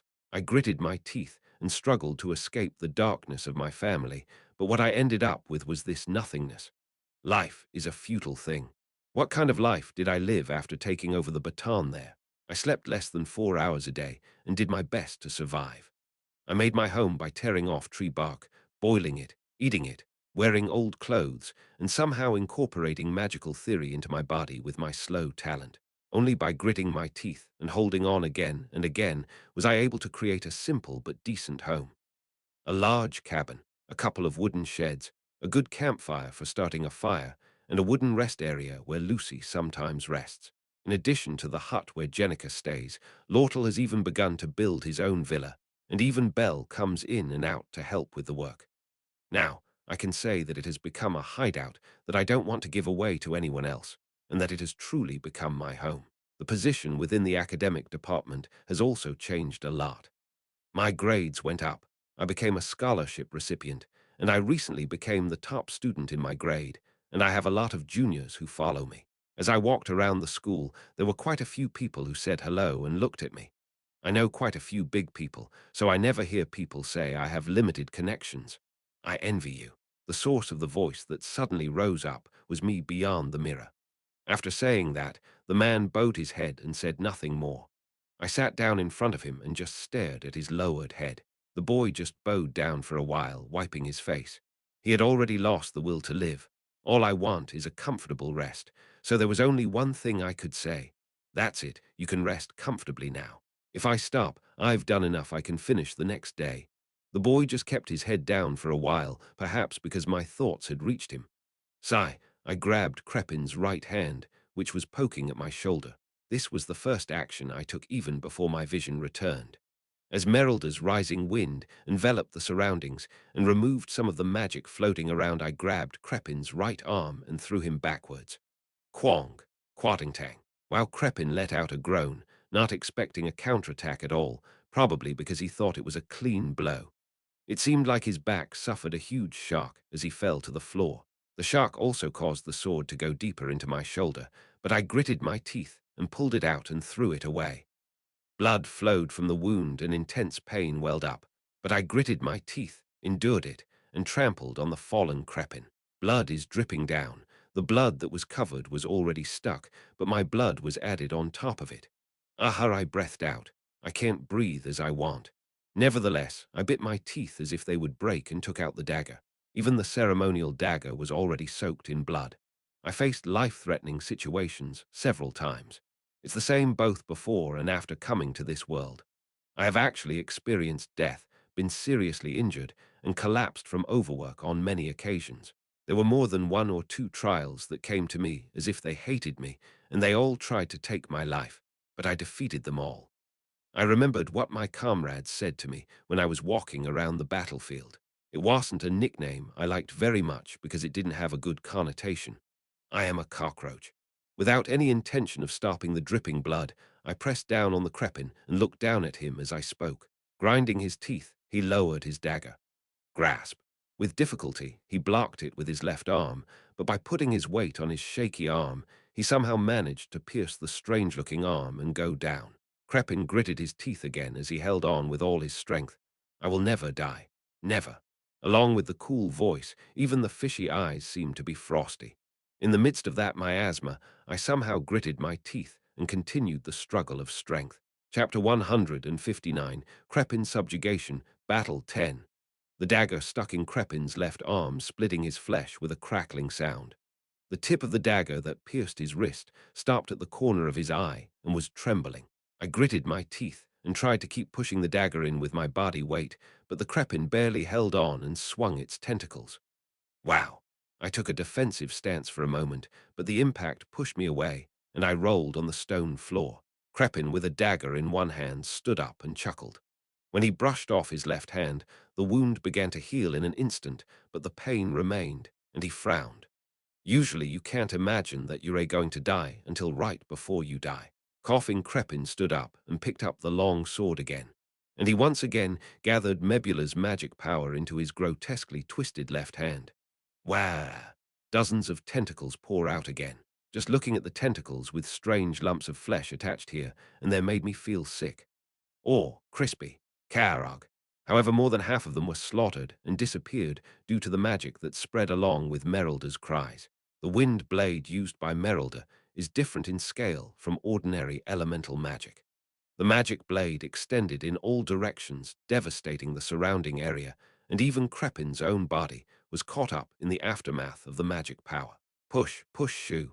Several pieces of his flesh fell off, and wounds continued to form, but Mebula's magic somehow minimized the impact and allowed the wounds to heal. However, that power cannot be infinite. Crepin has not yet fully accepted Mebula's magical power. In the end, if you want to manipulate Mebula's magic, you have to use your own magic as a medium to some extent. Of course, the result is overwhelming compared to the magical energy invested, but it cannot completely replace his magical power. Crepin, who has fully accepted Mebula's power, is difficult. Therefore, it was necessary to win the game quickly. The moment Crepin tried to take his stance again, the dagger stuck in his left arm exploded. Because I wasn't aware of the explosion caused by the spirit ritual, my body stumbled for a moment, and that moment gave me the right time to dig in. Whoa! As soon as I hit the floor, I instantly felt a sense of floating in my body. Merelda's wind magic was making my body's movements lighter. He moved faster than expected, narrowed the distance, drew out his magic power, and returned the dagger. Crepins also don't get hit twice. Avoiding Merelda's rushing feet, she floats her body and rises to the sky above the mansion grounds. His fighting style began to become a little more cautious. He climbed over the railing and was floating in the air with the moon in the background. You can't fight him in close combat. Wara! Magical power began to gather in his hands again. This is a known attack pattern. Summon Evil Eye. It is an attack method that occurs almost at the end of Crepin's behavior pattern. The fact that it has already been used means that it has acknowledged that the situation is not favorable. Of course, there was no reason to leave it alone. He fired 5 or 6 magic arrows and summoned Lasher. Bah! The magic arrow aimed into the air exploded, and water spread out like a waterfall over the mansion grounds. In that moment, Lasher jumped out from between the waterfalls that bloomed due to the water source apparition and bit Crepin on the shoulder. Coo! Crepin screamed and tried to throw Lasher away. The wound continues to heal, but the pain in the body remains the same. The human mind has limits, so it was clear that if it continued to attack, it would fail. Crepin fell with his shoulder bitten by Lasher. Was this sudden attack pattern completely unexpected? I also ran in the same direction as he fell to the bottom of the mansion. I am chasing you. You have to finish it clearly. If you do it wrong, you will fall to your death. Take care of it yourself. You have a lot of magical power left. Please. As I stepped on the railing and launched myself into the sky, Merelda's wind felt around my body. Merelda's spiritual meal, after floating for a while in the rising air current, it soon began to fall again under the force of gravity. Only the sound of the wind passing by and the sound of colors flapping filled my ears. At the far end of my field of vision, I saw Crepin falling after somehow shaking off Lasher. Quong. He who is still not used to using magical power is trying to somehow bring out the power of Mabler again. It was thrown into the central garden, raising dust. Whoa. I also received Merelda's wind magic, minimized the force of gravity, and rushed towards him. Quong. Caw. It landed on top of the devastated flower bed of the central garden, and not liking the weight, plunged the dagger into it again. This time it was the right forearm holding a long sword. Carag. Crepin seemed to feel even greater pain because he was the one who had not yet been completely imbued with Mebula's power. He screams and complains of pain, but it's not over yet. I took a big leap backwards with my dagger still planted. What comes into his sight as he lies down will not only be the night sky filled with creepy stars. A spirit in the shape of a huge wolf jumped down from the rooftop and attacked him, swinging its heavy paws. Quarara. The impact was as if an entire container had fallen and crushed it. A normal human would have no choice but to die instantly. However, Crepin, who has manifested Mevala's magic power, boasts an incredibly tenacious vitality. Of course, I thought it couldn't end here and prepared for further attacks, but Kagagung boom. The ground, unable to withstand the heavy impact, collapsed. The ground is already unstable due to numerous tentacles rising up and creating holes. There was a huge laboratory in the basement, so it wouldn't have been surprising if it collapsed right away. Merelda's attack seemed to have been the final blow, as the entire floor of the central garden collapsed and was sucked into the underground research facility. Quagaga River. Cack. Lasher quickly rushed over to protect my body, but she couldn't stop me from falling down. Just like that, Crepin and I fell into the large hall of the underground research facility. Pabang. Kang. Wara. The dust rose, and the view of the underground facility came into view again. It was the same huge scepter where Arwen was impaled on the great sword. However, the ceiling has completely collapsed, so the night sky is clearly visible. It has the shape of a gladiatorial fighting arena that is caved in like the Colosseum. In the center of the place, you can see the figure of a Crepin raising its body, grotesquely squishing its flesh. She was still alive. The grotesque flesh had consumed his entire left arm and was now spreading to half of his upper body. As time goes by, he is increasingly accepting Mevala's magic power. If you try to manipulate Mabula's magic beyond its limits, you will lose your reason, like servants wandering around the mansion. Crepin has a unique understanding of Mevala's magical power, as he has been researching it for a long time. Therefore, he can handle magic power at a deeper level than others, but he is no different from going crazy if he goes beyond the limit. However, even though he was struggling in pain, he managed to maintain consciousness. The sight of him with more than half of his body eaten away by flesh is familiar. Awakening Crepin, it is the semi-final boss that must be faced before cutting down Mevala in Act 4 of. In fact, subjugating Mebula is closer to a raid.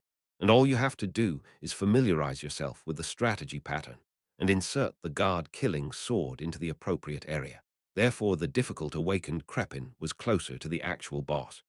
He uses all kinds of instant death patterns, periodically summons tentacles to attack the back row, recovers his own health, and resurrects himself several times when he thinks he's dead. This is a really disgusting boss. Not only does the visuals look terrible, but the boss battle itself takes place in a building full of flesh. Because of this, it is a boss that remains a trauma to many players. Difficulty is difficult, atmosphere is atmosphere, a terrible enemy in every way. He stood up with a puff of breath and was no longer in a state where he could be called human. The grotesquely moving flesh writhed and drew out Mebula's magical power. I didn't want to exert my strength like this before I went to subdue the Imperial Castle. He once again gathered his magic power into the evil eye spread out in the sky. The moment the magical power is gathered into the evil eye, hundreds of difficult-to-evade rays cover the area. In being hit meant instant death. What is it like in reality? What is certain is that there is no need to check it directly. The moment I gathered the magic power from my hand, the heavy wolf rose again through the collapsed debris. Even with that much of an impact, I only got a few scratches. High-ranking spirits cannot be easily hurt in any way. Merylda's wind enveloped the area, and I charged into it to disperse its magical power. However, the power of a fully awakened Crepin is enormous. He gathered his magic power and raised his left arm, which was now so ugly that it could not even be called a hand. "Stop right now, Merylda." When I shouted, Merylda quickly stopped moving without questioning or doubting. The heavy wolf's body stopped and dust flew up. Blade of Void. It was an instant death technique that gathered magical power and released it for a short period of time, exploding the hearts of all living creatures around it. You can avoid it only by stopping all movements at the timing when he gathers magical power. The problem is gremlins and tentacles. And you had to fend off a constant stream of small enemies while also understanding and avoiding Crepin's attack patterns. A group of gremlins descend from the sky and attack, and tentacles rise from the ground to attack. In the meantime, I gritted my teeth and stopped moving. Hwara, crispy, crispy, keyek. After a while, all the gremlins in the surrounding area fell vomiting blood. The Blade of the Void is a magic that does not discriminate between enemies and enemies. That's the good news. After seeing that, I quickly moved my body again and rushed towards the Crepin. However, sufficient magical power had already been injected into the evil eye, a lump of flesh floating in the sky. A ray of magical energy was about to pour out from that grotesque piece of flesh with four small eyes. I've dealt with him several times, but he's still extremely picky. I gritted my teeth, lowered my posture, and thought I would have to stop it somehow. I tried to raise my body's magic power and implement a defensive formation, but no matter how much I think about it, I don't think I can completely block the light beam. The moment you try to hide a vital part of your body with the thought of avoiding at least a fatal injury. Ah! A girl jumped down from the sky. A sudden scream drew my attention in that direction, the open sky toward the central garden. Saint Clarice, who was running across the central garden, looked down at the collapsed ground and threw herself away. A saint comes down with her robes fluttering against the background of the night sky. Her eyes show a hint of embarrassment, but her lips are tightly pressed. The scene of descending underground under the moonlight seems to be playing slowly. It looks like an angel arriving on Earth, but in reality, he is just a human who gritted his teeth and mustered up the courage to jump. In his arms, he holds tightly a walking stick wrapped in leather cloth. The dangerous appearance made it clear that he would be seriously injured if someone had to accept him. If a fragile girl like St. Clarice were to fall from this height, she wouldn't end up broken in one place. My body reflexively jumped out and quickly took a stance to receive St. Clarice. The defensive line was completely scattered. Whoa! I kicked up dust and slid towards the saint as if I was going to tackle her, and I landed in her arms.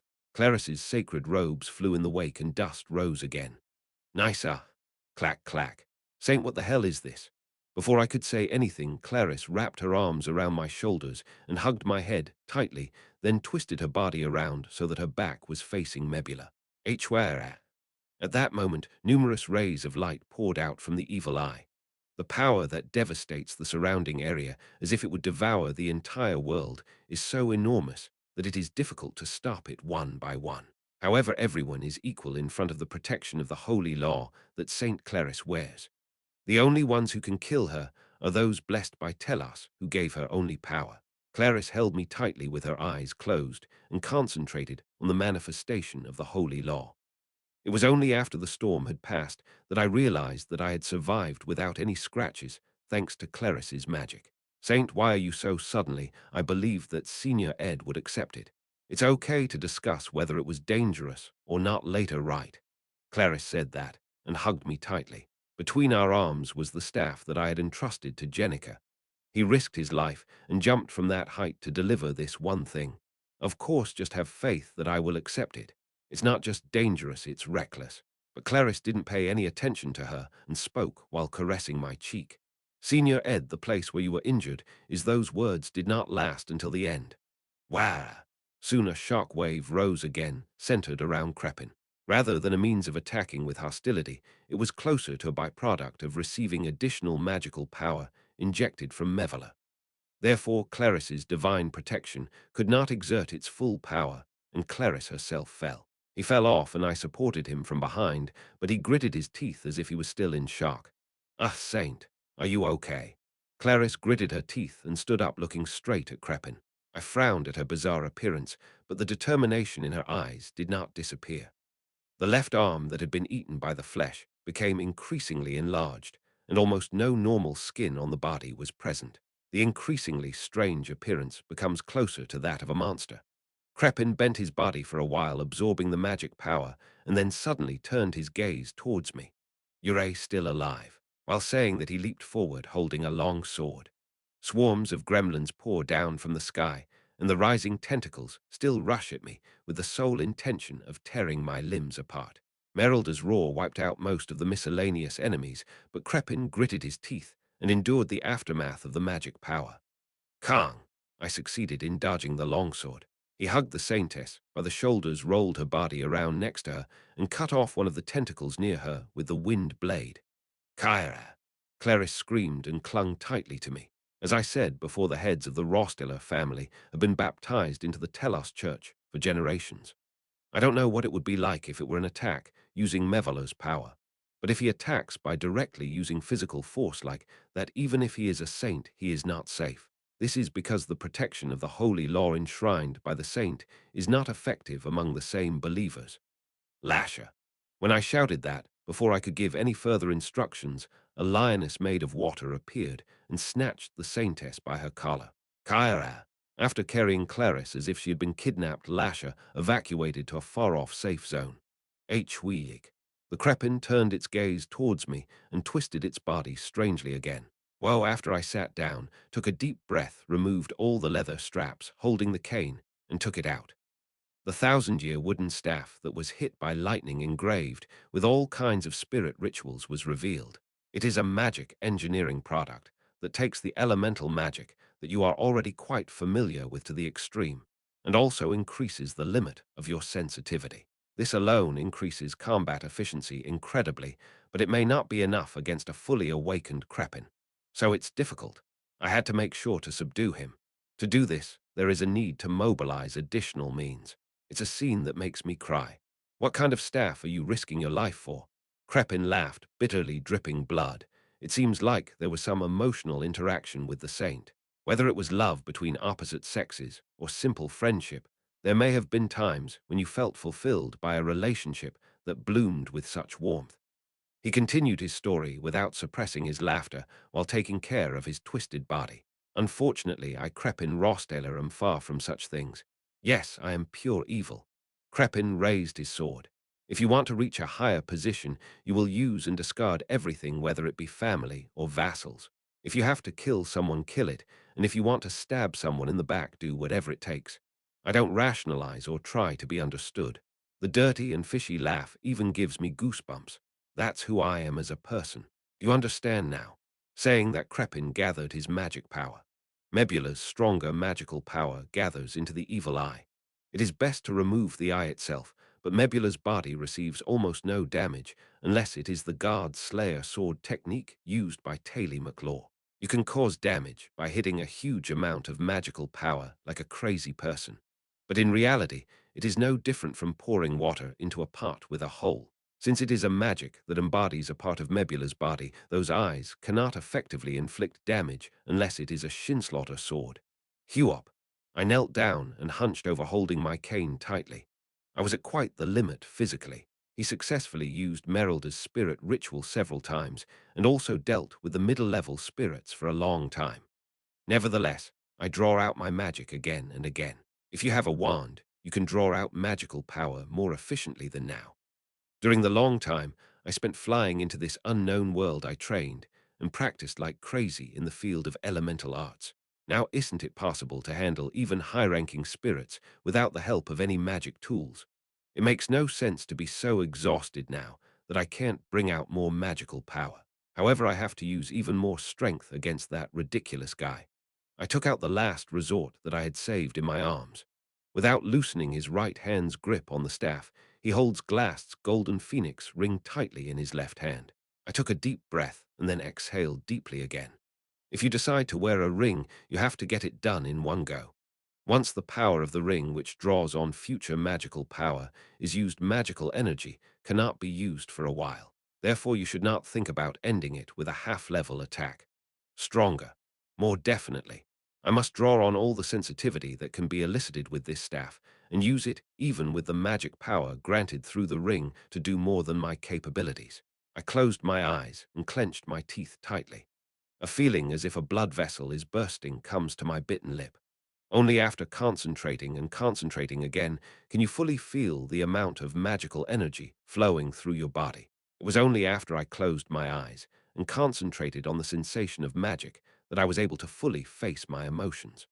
The head of the family, who claims to be pure evil, reigns over the night sky with his floating body. The magic power of Mebula that fills the underground laboratory makes even breathing difficult. I gritted my teeth as I continued to exchange attacks with Crepin.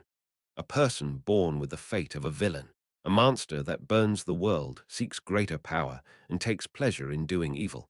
After hearing those words, I finally realized why I kept clenching my teeth. This was also one of my vices. Don't be a dick. The words came out softly. Is there such a thing as pure evil in the world? Crepin's expression twisted at the sudden words. I didn't care and continued talking. I've been sick of watching bastards like you. You runaway bastard. The magic power flowing through the body is enormous. An unprecedented amount filled the halls of the underground laboratory. Do not pretend to be a sophisticated philosopher. Are you afraid I won't know that you're just a coward who ran away because you were scared? A swear word that came out without even understanding the English language. Did he feel uncomfortable that I, who had always reacted quietly, was suddenly being scolded? Crepin's expression became even more distorted, until the man who shot his first person on the battlefield became a crazy maniac.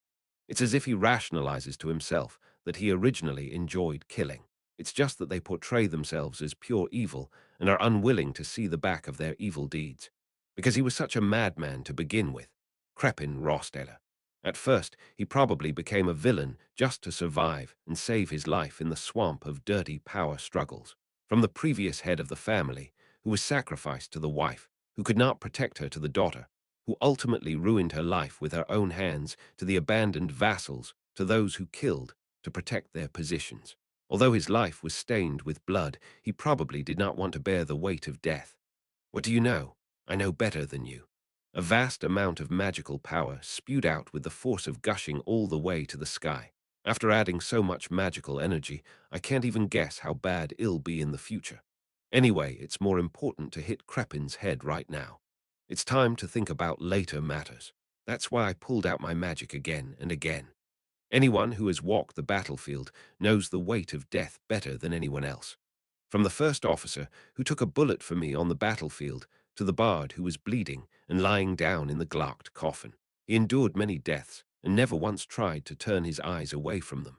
The corpses are lined up neatly and riding on my shoulders. Whether I died out of necessity, whether I died because of my mistake, or whether I died arbitrarily, the dead remain as a weight constantly weighing down the spirit. The tempting whisper to let that weight go into oblivion came to me hundreds of times. Someone seems to be whispering to you that it is good for you to pretend not to see it, turn your head away, and treat it as if it never happened. I have never once given in to that temptation. I still remember all those names. That's the crucial difference between you and me. I hate bastards like you. I hate it the most. There is no one who does not have a speck of dirt on their hands. Is there anyone who lives their entire life without ever committing a single evil deed? What is important is only the attitude towards the evil deed. Quara. Eventually, the fully manifested summoning ceremony engulfed the surroundings and began to glow. Heat radiates from the blooming Bayapchin. I use both the power of the staff and the ring to the limit to manifest a spirit beyond my capabilities into the world. Flames sprang up like Mount Tai. A wall of flames has arrived at the site of the central mansion. The highest ranking spirit is that there is only one entity of each element. No matter how extreme I tried, I couldn't summon it completely. If it's part of that, it's possible. The highest ranking fire spirit in history books, who is said to have burned down an entire mountain range during the mythical era. Theopes. The head popped out through the blazing flames. The heat rising from its wide-open maw has the power to burn everything in the world equally. The thousand-year wooden staff, striked by lightning, has the ability to implement all spirit rituals regardless of affinity, even if the spirits are not contracted. Highest spirit ceremony fire dragon's protection. It was a terrifying power that burned away all the magic power in the area. Chapter 160, Crepin Subjugation Battle, 11. The amount of magical power consumed by the highest-ranking spirit is beyond imagination. Just by embodying a high-ranking spirit, it feels like all the mana from the body is being sucked out, and the highest-ranking spirit feels like all the mana of the body is being sucked out just from the moment of its descent. It is not even possible to fully summon the highest fire spirit Theopes. All he did was embody the head, spout fire once, and manifest divine protection once. In terms of time, it would only be less than 10 seconds. That brief moment when the flames radiating from the fortress in the sky split the mansion's sight in half. The flames whizzed out and rose high into the night sky. Everyone on the grounds of the mansion saw the scene. The Knights Templar and the Imperial Guard were protecting VIPs outside the grounds of the Ross Taylor mansion. And so were the detachments that entered the interior, as well as Princess Phenia and Jenica, who were heading towards the central garden. A ray of fire sweeps across the grounds of the mansion and reaches into the night sky. It was clearly visible to the eyes of St. Clarice, who was leaning against a tree in the central garden and receiving Lash's protection, and to the eyes of Tanya, who was sitting in bewilderment with her mug next to Arwen's body. The flame was clearly visible in the eyes of Lucy, who was fighting with Mebula with her hair, which had been tied in 2 pigtails, undone and scratches on her body. And Lortel, who was walking in the central garden, got off the Selaha carriage and looked up at the sky. There was a ray of breath that split the mansion, burned the entire exterior wall of the central mansion, the spire of the underground laboratory, and spread out into the sky. Theopes' fire burns everything equally. The same applies to things like the artifacts of the spire of the underground research facility and the beautiful exterior walls of the central mansion, as well as other invisible things. What's truly scary about Theopes' flame is that it burns away all the magical energy in the area. Temporarily, all magical power in the central mansion site is transformed into flames and disappears. As long as humans, the source of magic, remain, it will soon be filled with new magical power, but temporarily neutralizing all magic in the area is significant. In particular, from the perspective of Crepin, who is receiving magical energy from the outside, the temporary neutralization of all of Mabula's magical energy has great significance. Quarang, Warog. A crippled Crepin was stuck in the area where the flames swept through. He barely managed to calm himself amid the blazing heat. All the flesh that had been writhing unpleasantly was twisted like a dry twig. Wow! He had already received a series of shocks that were too much for his body to withstand.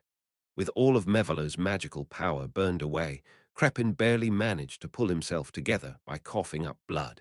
Bloodshot eyes looked up at Ed with difficulty. Theopes' flame takes away an astronomical amount of magical energy just by manifesting it, even briefly. Ed was also completely devastated by the ring's recall and was unable to control himself. Burning underground research facility. Ed was kneeling in the heat and was completely unconscious. If I had to finish it, it would be now. However, Krepin's body also does not move according to will. Kagang boom. Stone pillars in the underground facility burned and collapsed. The ground itself has collapsed and received a huge impact, so it will not be long before everyone is crushed to death. The burning Ross Taylor Central Mansion soon began to sink as its pillars collapsed. A loud noise spreads across the night sky, and the magnificent mansion that boasted the grandeur of the Ross Taylor family soon comes to an end. As the huge mansion collapsed, the rising dust covered the underground research facility. Wow! As debris from the building covered the area filled with acrid smoke due to the fire, visibility was about to disappear completely. Krepin gritted his teeth, opened his bloodshot eyes even more, and barely stood up. Watch. Krepin barely managed to get up, almost screaming, and somehow raised his left hand. Mebula's imprint is still engraved on his withered left hand. If you receive magical energy from Mevula again, you can fight more. Mebula responded to the imprint and began to manifest great magical power again in the sky above the mansion. Theopes has temporarily burned up the magic of the area, but when Mebula begins to emit power, he can fill the mansion with his magic again. It's just a matter of time. However, Lucy even reads Mebula's intentions. Wara! Numerous magic circles appear again, centered around Mebula. It is a magic to block the flow of magical energy to the outside. The internal flow of magic cannot be stopped, but in any case, it is enough to stop the Mevula's power from affecting the battlefield. Mebula's numerous eyes once again turn to Lucy in the sky. A girl is brushing off her face covered in dust with her sleeve and fixing her completely loose hair. It is a monster of human life that even evil spirits cannot easily subdue. The blank and numb eyes are creepy. The hair tie has blown off, and the sight of my hair blowing in the night wind is annoying. Lucy tied her hair back and concentrated on blocking all of Mebula's magical power. Stop playing tricks. A huge amount of magic blooms again, to the point where it is hard to tell where it is coming from in such a large amount. It is an amount comparable to the magic power of Mevula. With just one flick of her hand, Lucy's ice spear with a number in the hundreds was thrust towards Mebula. Mevula's magic power does not come. As soon as Krepin realized that fact, he got goosebumps. If you stay still in this collapsing underground facility in the center of the burning laboratory, you will be crushed to the ground and die. Even though my body is completely ruined, I have to somehow get up to the ground. He. Even Krepin can't lose the desire to survive. If you maintain your position full of power and live in a secret struggle, your will to live will become stronger than anyone else's. Without any strength, I grabbed one side of the ground with a body filled with only intense pain. I managed to push myself up through the acrid smoke and dust, but the height of the wall I still had to climb was still far away. It looks like the facility will collapse before we're even halfway through, but Krepin doesn't stop. How did you survive in this chaos? The situation can be resolved as long as you somehow hold out until Mevula replenishes your magic power. So for now, all you have to do is go to the ground, save your life, and hide anywhere. If you are alive, opportunities will come. You can't be caught and killed in a place like this. With that will alone, Krepin grabbed the cliff and somehow pushed himself up and up again. His actions of trying to climb through the debris are so cruel that they are miserable. Park. However, an arm extends out from the acrid smoke behind it. The arm stretched out like a devil from hell, grabbed Krepin by the collar behind his back, and threw him to the ground. Even the few steps I managed to climb through the grueling climb ended up being all in vain. Krepin fell to the floor of the hall with a crash. Goosebumps appeared all over his body again. Ed Rosteller, who was bleeding from his forehead, maintained consciousness by clenching his teeth even after using a similar level of magical power. It is a poisonous species. Beyond being a cockroach, it is not a human willpower at all. The recoil caused by the Golden Phoenix ring does not end with not using magical power. The more magical power is mobilized, the harder the muscles become, the higher the fever, the more consciousness fades. Even the Yenica Palover had to lie ill for nearly a month after summoning the highest-ranking spirit. Ed Rosteller also dealt with the highest spirits, although on a much smaller scale. Even after consuming such an enormous amount of magic that one wondered if this was even possible, he did not let go of his consciousness until the end. Krepin felt as if his teeth were grinding. The murderous intent of Ed Rossdaler, who became covered in blood, is like a curse that will follow him until the day he dies. Do it in moderation, you bastard. Eventually, cursing comes out of Crepin's mouth as he gets sick of it. His venom is so enormous that it makes you feel awe, but now you can even feel fear. Fragments from the collapsed pillar flew out and hit the two people. The impact of several rocks hitting Crepin made a loud noise, and Ed Rothtaler lost his balance and fell to the ground. However, amid the rising flames and smoke, he stumbles again and gets up, gritting his teeth. There is absolutely no magical power left. It's the same with Crepin and Ed. If he stayed still, he could collapse and die on the ground. Nevertheless, Ed stumbled and grabbed Crepin by the collar. Crepin had to use almost all his body strength just to grab that hand and shake it off. Both Crepin and Ed almost stumbled and lost their balance with just that one hit. But Ed grabs Crepin's shoulder again and slams his head down with his forehead. Crepin stumbles backwards and falls off, and Ed climbs on top of him and hits him in the face with his clenched fist over and over again. The thumping sound echoed for a long time, and as the Crepin made a popping noise, one of its molars popped out and rolled on the floor. Still, Ed didn't stop and kept punching him in the face. After being beaten like that for a while, Crepin pulls out all the strength he had and pushes Ed's stomach with his foot, causing him to fall backwards. Crepin screams, spits out blood, stumbles back to his feet, and steps on Ed's ankle, breaking it. When Ed broke his foot with a squeak, Crepin jumped up and strangled Ed. Crepin's hand, covered in caked blood, continued to exert increasing pressure. I am already experiencing severe headaches, high fever, and chills due to the ring's recoil. In addition, the acrid smoke rising from the fire interferes with breathing and vision, and Crepin's hands pressing on his neck makes him even fainter. Hey, Crepin continues to put pressure on Ed's neck, with an expression that doesn't seem to tell whether he's crying or laughing. What do you bastard, do you understand how hard I struggled to survive? What? A fugitive? Crepin puts more effort into his hands and talks with his bloodshot eyes wide open. Don't judge me by your eyes. You stupid bastard, don't insult me when you don't understand my aesthetics or anything, you bastard. You stupid bastard, Ed responds with a growl. When I picked up a stone I could get my hands on and cut off his hand, the Crepin fell backwards, making a roaring sound.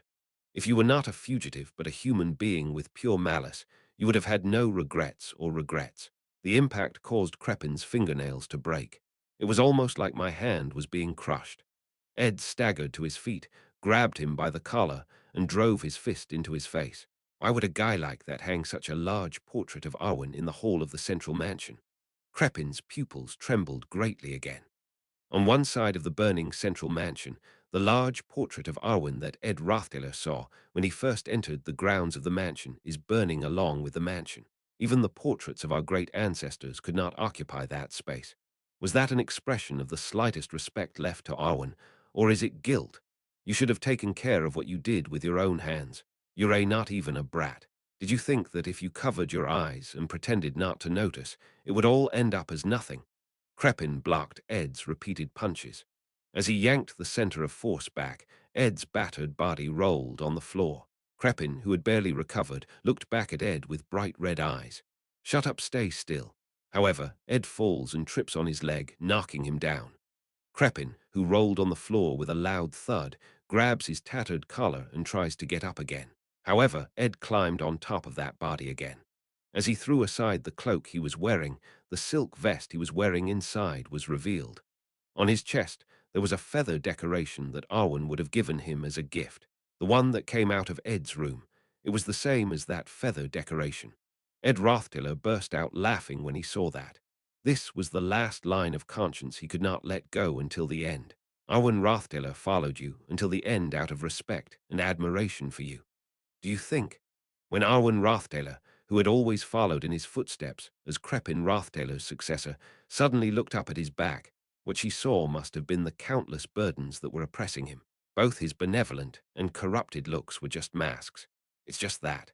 Underneath all those masks, there is only one miserable fugitive running away under the weight of an enormous burden.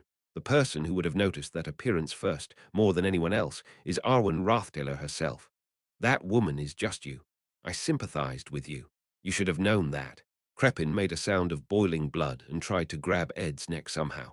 But Ed slapped the hand away and grabbed Crepin's neck. It was the one who ruined Arwen like that. It's you. Shut up. Crepin clenches his teeth and rolls to the side, and Ed's body is also pushed and rolls. Crepin, who has somehow regained his body's freedom, raises his lower body again, and Ed also does so. I gather myself. Crepin rushes in, dragging his staggering body, and slams his shoulder into Ed's body. Ed falls and rolls a few laps with a loud noise. His physical condition is truly at its limit now. Understand, Ed like that. His eyes caught sight of a staff lying on the ground. There was no point in holding up the staff without magical power. But Ed's senses suddenly caught sight of the small feather decoration hanging on the end of the staff. That was definitely Ed himself. It was an item from a drawer in Arwen's room. It was a small decoration stuck between the letters exchanged between Arwen and Ed. At first, it was treated as a magic engineering item and was also used as a quill, but it was basically an item used only as a decoration. However, there was a weak thing inside. It is filled with magical power. The magic power, which can be felt even faintly as the spirit's energy, is definitely Yenneker Palover's. Yenneker Palover knows Ed's fighting style better than anyone else. If it is pushed to the extreme limit, in the end, Ed will use the Ring of Glast to burn off all his magical power. This is the final means of battle sent by Yenneker, who knows this very well. Yenneker's message can be felt in the flow of mana contained in the feather, albeit a weak one. When the situation really gets to the extreme, the scales of victory and defeat are tilted towards the person who has even a single ray of magical power left. Now gritting his teeth, he picked up a large stone and dealt the final blow to Ed. The Crepin rushed in to attack. Ed, who had been lost, gritted his teeth and stood up, grabbing the feather at the end of the cane in his hand. Wara! The energy of the wind surrounded the Crepin. Crepin's eyes widen. There should be no more magical power left. It's strange that he can handle a spirit of that level and still have magic power remaining. The manifested wind blade splits his shoulder and waist. Blood spurts out. Then he gathers the last remaining magical energy to the floor and manifests a spirit consciousness to return the ceremonial dagger to Ed's hand. The ceremonial dagger used in various ceremonies of the Ross Taylor family had a flying hawk engraved on it. It was a pattern symbolizing the grandeur of the Ross Taylor family. That dagger pierced the heart of the matriarch. Phew! Grasp! The blood surged. The amount of blood loss was so great that it seemed like there was no more blood left in the body. Tap! The stone Crepin was holding rolled on the floor. Crepin, who had taken several steps backwards in the center of the burning underground research facility, fell straight to the floor. Blood spreads across the floor. Cuha looking up at the sky, I see Lucy grabbing all of Mebula's eyes and making them explode. A night sky filled with all kinds of stars and constellations. Ed, covered in blood, appears and covers the front. I like this? Ed doesn't give a long answer. Because the situation is like this, one of the two should have died. Kagan Kang. The dagger that fell out of Ed's hand hit the floor a few times and rolled away. As it is, Ed slumps and speaks clearly to Crepin. Yes, even though you are a coward, and all, you must have been struggling to survive in your own miserable way. I am bleeding, please save me so. I'm not going to ask you if you're a bad guy, so how can you do that? I'm not going to impose a moral standard anyway. This is a problem before that, Ed simply affirmed quietly. There are all kinds of justifications and standards that can be put against an ugly Crepin, but Ed doesn't take them all into consideration. I just say it more simply. This wildlife world is all about the jungle. If two people meet on the same path and collide, one of the two will have to end. I survive and you die. That was the only story. In the collapsing basement laboratory, my body felt weak and I fell to my knees. Although his body was completely devastated, he was clearly breathing. That's how I survived again. As always.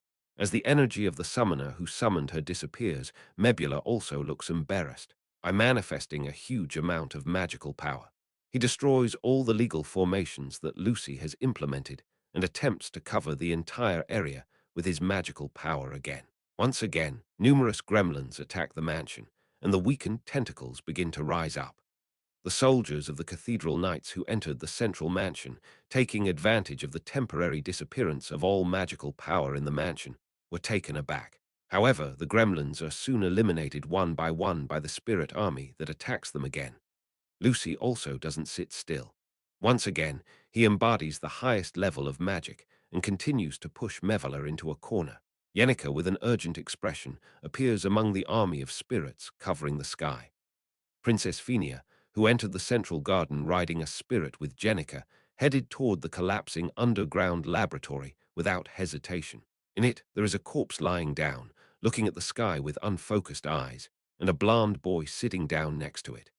Yenica and Phenia quickly land in the collapsing underground lab and hold their breath when they see Ed in complete disrepair. He's already almost unconscious and has finished everything. The sight of him sitting down next to Crepin's corpse, his eyes closed amidst the smoke, looks like a pilgrim who has completed his entire destiny. How did he look through Phenia's eyes that were able to see through humans? They first meet in the forest north of Bachelor on the day of the entrance exam, and after all sorts of incidents and accidents, ultimately lead to Crepin's death. His life seemed to be depicted at a glance as he ran away from the Ross Taylor family on his own, survived alone until the end, and overcame everything Phenia couldn't even breathe. Was Phenia only a hindrance to his ordeal-filled path? When I think of that, it feels like a stream of fire is creeping up my back. Watching Jenica quickly run out and hug him by the shoulders, Phenia finally realized. Ed Rothtaler has lived a wild life. The numerous trials and the occasional fruits were all just a process of struggling to survive. How can we not pay respect to that life? It is only when he sees a completely different person from himself, who has thrown away even his dream of becoming emperor after several trials and failures, that he finally realizes his shame. Will returns to Princess Phenia's eyes again. She shouts to Yenica that she must take him out immediately. Burning mansion site. The two girls escape the collapsing underground research facility by riding a spirit, dragging Ed's battered body. What you see at the bottom end is Crepin Rostaler. Between the falling rocks, with haggard eyes that no longer felt life, all that remained was the image of a Crepin looking up at the collapsing sky. The Rosteller family will end like this. Princess Selaha, who was looking around the central garden, spoke quietly to Dest. After briefly checking the internal situation, it seemed that most of those involved were vassals or servants of the Rosteller family. How to punish the remaining criminals and bring it to an end, I think it will probably have a huge impact on the next competition for the imperial power. A monarch must also know how to appropriately punish those who are disloyal. This massacre that took place at the Ross Taylor mansion was a catastrophe that will likely remain in the history of the imperial family. Was the fact that I was personally present at the scene of this catastrophe an opportunity given by God or a curse? Anyway, Selaha quietly looked down at the mansion and thought, someone has to take the initiative and sort this situation out. If you can take the initiative and complete the work well, your abilities will be widely recognized. A truly historic disaster was successfully resolved. The first thing to do is to arrest all remaining members of the Ross Taylor family and hold them accountable. The energy of Mebula covering the sky is also weakening. Mebula, who lost her medium with Crepin's death, gradually loses strength, and eventually Lucy puts more pressure on Mebula. It's going to be busy. Seeing that, Selaha turned back. Once the Imperial army arrives, I will order them to block the entrance to the mansion. Not even a single rat can get out. The moon is still high in the sky. The long night continues further. Chapter 161, Ed Ross Taylor Contest. 1. Although his entire body was covered in dust, he did not shed a single drop of blood. The baggy shirt and skirt were torn here and there, turning into rags, and the amount of magical power that seemed to turn the world upside down had decreased considerably. Still, Lucy Merrill had no intention of collapsing. Quara. The highest level elemental magic has been revealed for an unknown number of times. Even as dozens of lightning struck from the sky, a huge amount of fire rose from the magic circle, and hundreds of ice spears decorated the sky. Mebula was not suppressed until the end. If we had not fought while paying attention to our surroundings, the firepower was at a level that would have required a complete redrawing of the map. To that extent, Lucy Merrill's magic went beyond common sense. Every time Lucy floated in the night sky and waved her hand, Mebula's eyes turned towards her. The plan was to exchange countless sums and see who would run out of magic first. How far can one person go in terms of strength? It's surprising that a human being who only lives for a little over 100 years at most could be born with such powerful powers. However, there was no need to see the end here. Nebula has lost its advent meaning. It was planned to descend into the world using the power of sacrifices, but Crepin, who was to be the medium, lost his life. Even though he was endlessly injected with Mevala's magical power, he ultimately met his end at the hands of Ed Rosteller. Suddenly, a huge Beopchin appeared in the sky. It was neither the sacrificial law that Crepin embodied, nor the elemental law that Lucy embodied. The Beopchin that Mebula manifested was a moving Beopchin that escaped the shackles of royalties and went to the dimension where Mebula originally existed. Mebula decided to retreat because of just one wizard. Where? Lucy gathered magical energy into her hands again in front of Mebula, who was about to retreat. If Lucy concentrates her mind, she can completely destroy that level of magic. But suddenly, when her stiff shoulders started to feel tingly and ringing, Lucy narrowed her brows. With blank eyes, I looked down at the grounds of the Ross Taylor mansion. From the looks of it, Crepin Rosteller has come to an end, and the chaos inside the mansion seems to be coming to an end. The workers and tentacles all lost their strength and fell down. The gremlins are retreating all at once, and the Knights Templar and the Imperial Guard are entering the grounds of the mansion. The situation is coming to an end. In the end, Mebula was unable to break through Lucy before Crepin died. A single human blocked the path of the evil spirit. There was no need to explain what that meant. Okay, go. All of Mebula's eyes, disappearing beyond the legal line, are looking straight at Lucy. It seems like they are declaring that it is only a temporary retreat, but it does not change the fact that they were ultimately defeated. Don't even think about coming back. Lucy's white hair, shining under the starlight, flutters through the night sky. It's impressive that I can't even tie my hair down with a hair tie like usual, so it's blowing like wild hair. There is no feeling of joy and victory as he looks up at Mebula with a blank face. In the end, I felt like I was incompletely combusted in a fight that ended in vain. As the appearance of Mebula, which had been decorating the night sky, disappeared, Lucy slowly came down to the ground. It's coming down. I faced that crazy monster by myself. I can't tell you how many high-level magics I used. I can't even count them, but you're so fine. As it slowly descended from the night sky and landed in the central garden, the soldiers began to split up. The girl who faced the evil spirit alone and came down to earth alone seems like a messenger from God. All the soldiers who entered the central garden were speechless and just looked at Lucy landing so slowly. He is a man who, if he puts his mind to it, can lay waste to the entire mansion grounds with just a wave of his hand. That fact was clearly confirmed through the battle just now. The criminals are in a situation where they can't even say anything. Lucy didn't even care about those stares and shook off the clothes that were becoming tatters. And then I glanced around. Most of the time, it was just full of soldiers with their eyes wide open. But if you close your eyes and feel the magic, a familiar smell of grass rises from somewhere in the distance. With his clothes still in his place, he walked between the soldiers with a bouncy pace. Wherever you go, the crowds naturally split to form a path. I found a blond boy lying under a large Zelkova tree in the central garden. The boy, who is leaning against a Zelkova tree with his entire body covered in blood and unconscious, seems to have already been through a lot. Around him are two soldiers providing first aid, and a spirit priest and a saint watching behind them. Lucy's eyes widened for a moment when she saw the two, but then she let out a breath of air as if it was okay and walked towards the boy. Ah! One of the soldiers who was providing first aid looked back and was startled. The same goes for the spirit priest or saint next to him. He tried to say something to Lucy, but Lucy just brushed it off with one ear as if she wasn't interested, pushed the soldier to the side, and placed a finger on the boy's solar plexus. From cuts, abrasions, burns, bruises, and even fractures. Although he has endured many hardships, this is the first time he has suffered injuries of this level. In addition, the magic power was used excessively, so the flow of magic power inside was completely distorted, and the heat was rising due to the recoil. It's a heart-wrenching sight just to look at, but all Lucy can do right now is to inject her own magic power and release the twisted magic power. After tuning the flow of magical power for a while, Lucy sat next to Ed, leaning her back against the Zelkova tree. Both are completely ruined. Lucy was able to hold on to her body well, but she was exhausted. Lucy leaned her head on Ed's shoulder and sighed. And due to the fatigue that came from using my magic power to the limit, my eyes began to close little by little. Towards the central mansion, take my hat, he said, and quietly closed his eyes. The sound of rapid breathing came out. The soldiers and the two girls who were watching were dumbfounded and speechless. What was certain was that no one could touch Lucy at this point.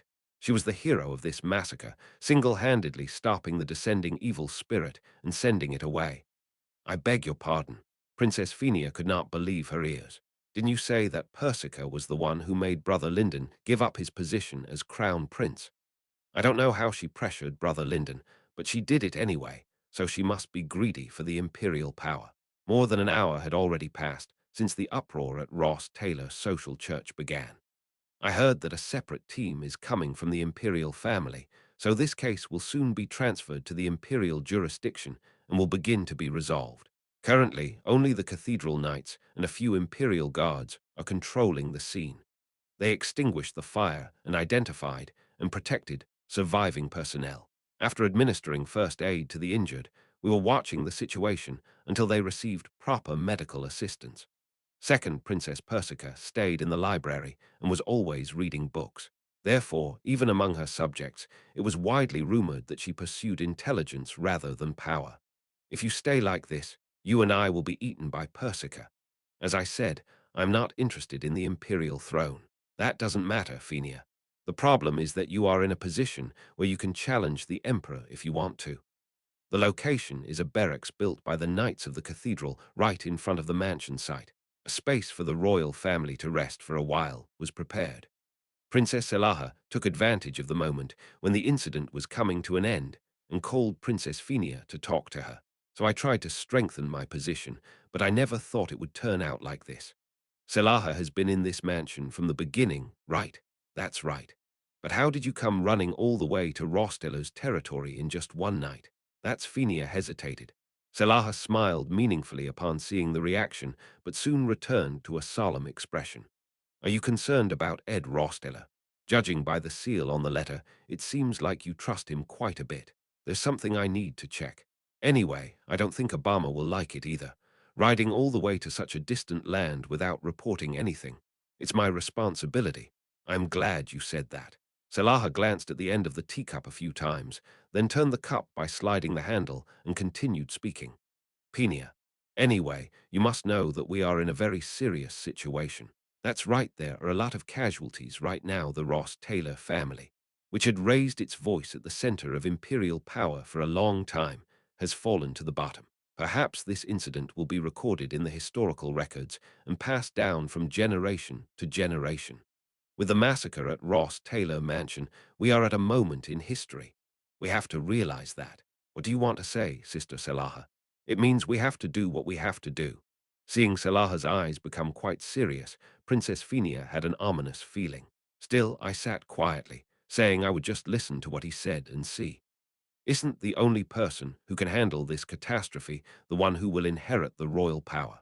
Certainly, the people closest to the imperial power will be able to give a voice to the various noble families of the Knights Templar, Imperial Guard, and various noble families currently gathered in the mansion.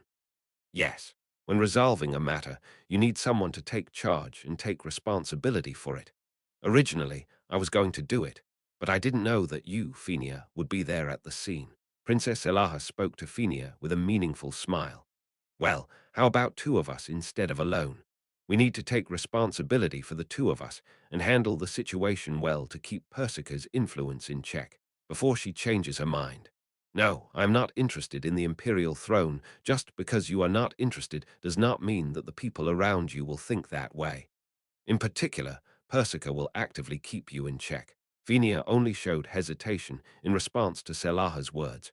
I knew very well that Persica was an ambitious person, but I couldn't gauge whether she was truly a person capable of stabbing Phenia in the back. And in fact, it is something that must be done before the competition for the imperial power. As a monarch, that is. That's right.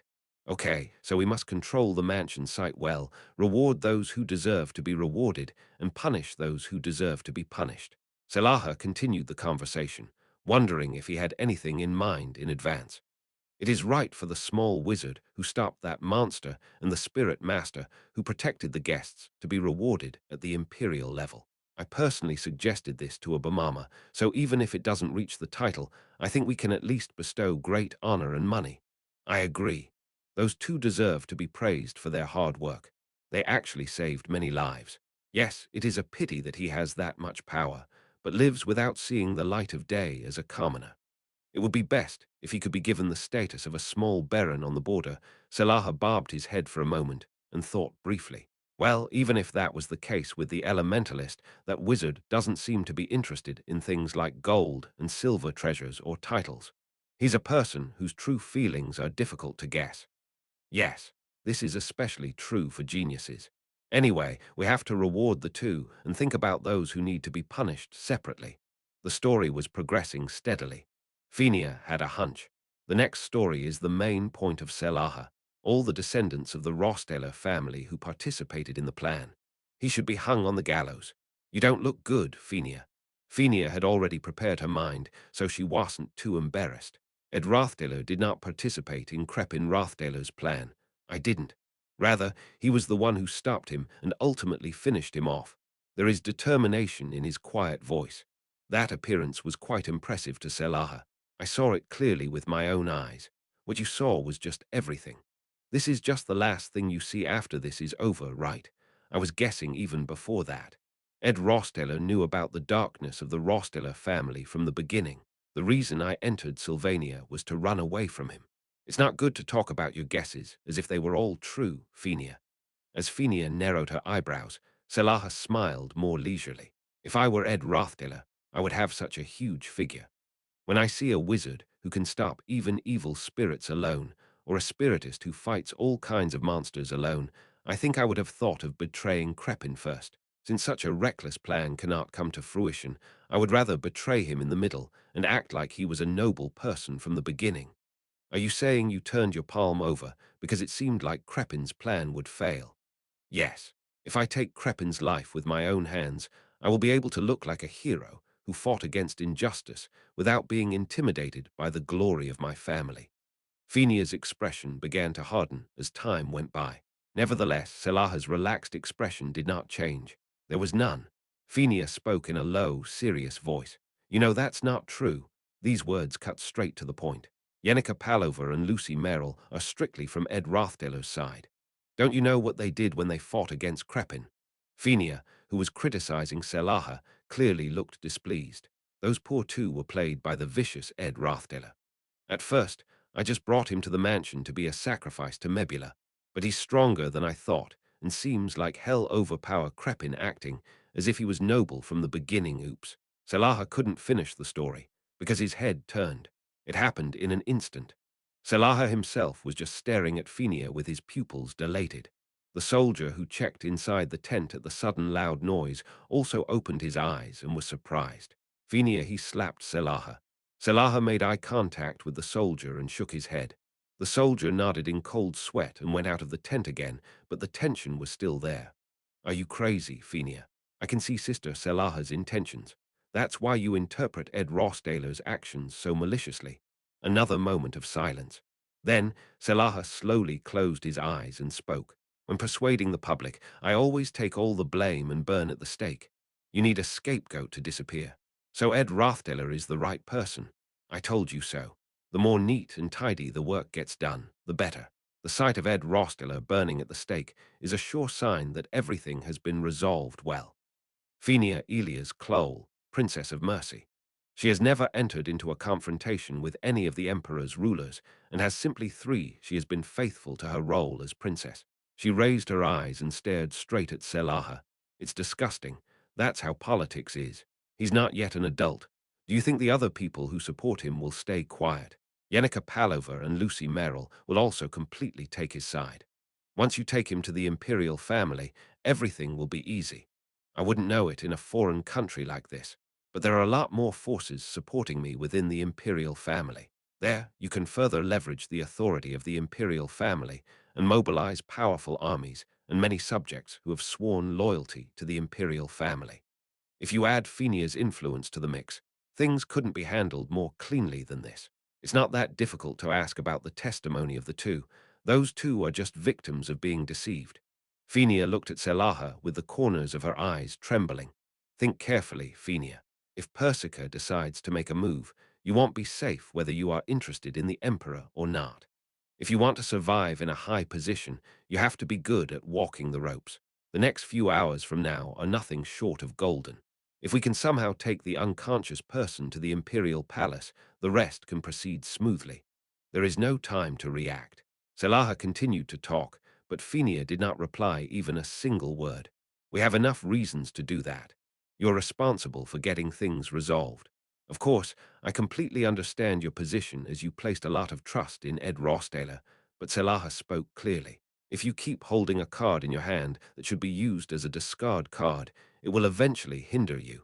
Think about it from a national perspective. Fenia quietly placed her hands on the table and stood up. The way she looked at Selaha, with her chin pulled in and her eyes quietly raised, was filled with only cold emotions. To Ed Rossdaler, don't touch me. I thought it would come out that way, but even if you talk like this, you still have that kind of attitude. Selaha spoke in a frustrated tone, but to Fenia, he just seemed like a monster who was blinded by imperial authority. It used to be like this. It wasn't that heinous. I don't know what happened with Persica while Fenia was in Sylvania, so she's trying to keep her in check like this. Listen carefully. We'll pick him up now that he is unconscious is a very important issue. No matter what anyone says, he will be a person of great significance in resolving this tragedy. If he has political sense, there is a possibility that he will become a more troublesome character. Whether he becomes a hero or a traitor, depending on how he is used, it will have great political significance. He is a descendant of the fallen Rossdaler and the person who was with him until the end of everything. Even if it wasn't a competition for the imperial power, he could easily be used as a political tool. Selaha's story itself was true. Nevertheless, Fenia could not look at Selaha in a good light. Legion Commander Magnus and Investor Roland are also coming to the Rosteller mansion. Do you think the Northern Grand Army and the Elt Company will just fold their arms in the face of this mouth-watering situation? We have to move first. This is a valuable opportunity to exert influence on the imperial family in some way. As the greatest power on the continent falls, the imperial power structure will be reorganized, and what position one takes in that chaotic time is a very important question. Ed, Ross Taylor holds influence that can be meaningful in establishing that position in some way. As the princess, we are responsible for the structure of imperial power. Isn't that right, Fenia? Or do you plan to hand over the leadership to the Northern Grand Army Forces or the Elt Chamber of Commerce? Unfortunately, I am not interested in things like the imperial power structure. At that time, there was a girl who removed the entrance to the tent and came inside. For a moment, Fenia and Selaha's eyes were drawn to this. Who would dare enter the barracks by talking to the two princesses while they were talking? There are not many people in this empire who would dare to do such a thing as a commoner. However, the one who came in when the two princesses saw their faces froze. Oh my, I am sorry for being an uninvited guest. However, I am a person who is much more interested in being able to put a few more gold coins in my wallet than reorganizing the imperial power. Lortel Ketcheln is the acting head of the Elt Chamber of Commerce and one of the empire's largest asset owners. He has flowing auburn hair and looks quite handsome. She walked into the tent wearing a pretty dress and smiling like a fox. Yushi nodded and greeted Selaha, who recognized Lortel and took a seat at one side of the negotiation table, the conversation that was going on inside. The first thing Lortel said, after settling down to what extent he had heard about, was it was a story that gave quite a chill to Fenia. I even heard someone talking about hanging someone at the stake in the mansion. The central garden was filled with a group of soldiers controlling the scene. The atmosphere, which was chaotic at first, calmed down considerably once the situation was controlled to some extent. Several investigators from the Imperial Guard collected basic testimonies from people at the scene. The cathedral knights were guarding the area around the saint. St. Claris did not want to fall near the Zelkova tree where Ed Rosteller was lying and resting, so most of the cathedral knights were stationed nearby. The knights guarded her. Clarice, who was taking a rest, looked at the Zelkova tree where Lucy and Ed were sleeping and leaned against it and became deep in thought. Clarice basically has almost no sense of politics. She is a noble and sacred being at the top of the holy Emperor Island. I just lived while being respected. Nevertheless, every 3 years of Siadangi is the law of reciting the good fortune. Immediately after such a major accident occurred, all kinds of forces would move into action, looking for their own rice bowls and analyzing the situation.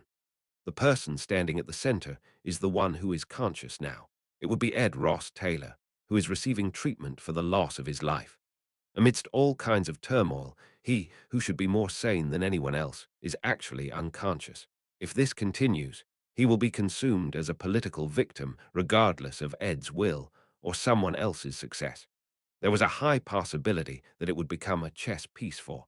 If that were to happen, wouldn't it be better to take him to Siang Wangdo, get treatment, and then give him time to slowly gather his thoughts? Luckily, it's school vacation season. There is enough time to get enough rest. However, whether or not we can take him to Siang Wangdo, we have to wait and see the situation on the ground. I wonder where to take the unconscious man. It felt like all the forces gathered in this mansion were carefully observing the atmosphere with their eyes wide open. Chapter 162, Ed Rosteller Contest. 2. The prestige of the Kloll imperial family is sky high. If you look through the history books, this wasn't always the case. Margraves who held military power and formed private armies of their own, or grand dukes, who invaded deep into the central power of the imperial family, sometimes enjoyed power comparable to that of the emperor. However, under the authority of Emperor Kloll, who is said to be the most perfect emperor in history, no noble was able to raise his standards. Starting with ending the war with the demi-humans, he re-established the logistics distribution and currency system to increase the efficiency of commerce, regained territory in the northern grasslands, and directly intervened in the establishment of the imperial army's training process to raise the level of troops. In addition, he was sincere enough to personally coordinate the large and small disputes that occurred between his fiefdoms, and when hiring his subjects, he only looked at their abilities. He was always kind to the Empress, but strict to his subjects. It's been 2 years since Brother Lyndon locked himself in his room. The Emperor's private garden. It was excessively large for a garden managed solely for the Emperor. It seemed reasonable to call it a park rather than a garden. In the wooden pavilion in the center second, Princess Persica and Emperor Kloll were playing chess. I hope you can cheer up a bit, that would be nice. Emperor Kloll was famous as a monarch who was perfect in everything, but there was one thing he lacked compared to others. The heir who would take over the throne had not yet been clearly determined. It's been a long time since Prince Lyndon gave up his right to succeed to the throne and locked himself in his room. If he came out right away and declared that he wanted to succeed to the throne, Emperor Kloll was ready to immediately call in a kingship teacher. However, since some time, I have been eating only the food given to me while covered in a blanket in my room. It was a very painful problem for Emperor Kloll. My only brother is not in good health, and my two sisters are not in good health. I feel very lonely because I have no one to talk to openly. Obama, you're so cunning when you usually stay in the library and don't come out. Persica, I still want to see my family's faces. That's why I came here to have an audience with Obama Jonan. Persica smiled at Emperor Kloll like that. Most of the imperial castle's high authority and power comes from Emperor Kloll. In addition to the Imperial Central Army commanding the imperial capital, all kinds of famous wizards/alchemists belonging to the imperial family. They are all people who look up to Emperor Kloll. All subjects of the imperial family respected him for running the government smoothly for a long time. The problem is its successor. So which of the three princesses will inherit the noble name of the imperial family? At first, Fenia's power was the highest, and after she entered Sylvania, Selaha's power rose rapidly. Key personnel of the imperial family, everyone from the prime minister to the knight commander and chief deacon, was close to Selaha. Each of them is a person with tremendous experience and power. Selaha's momentum was such that everyone wanted to line up against Selaha. Only Magnus, the commander of the northern steppes, and Delum, the imperial chief alchemist, remained silent and did not support anyone. The two have a stubborn personality and only care about the emperor's will. I'm not the type to worry about who will be the next emperor and how to line him up.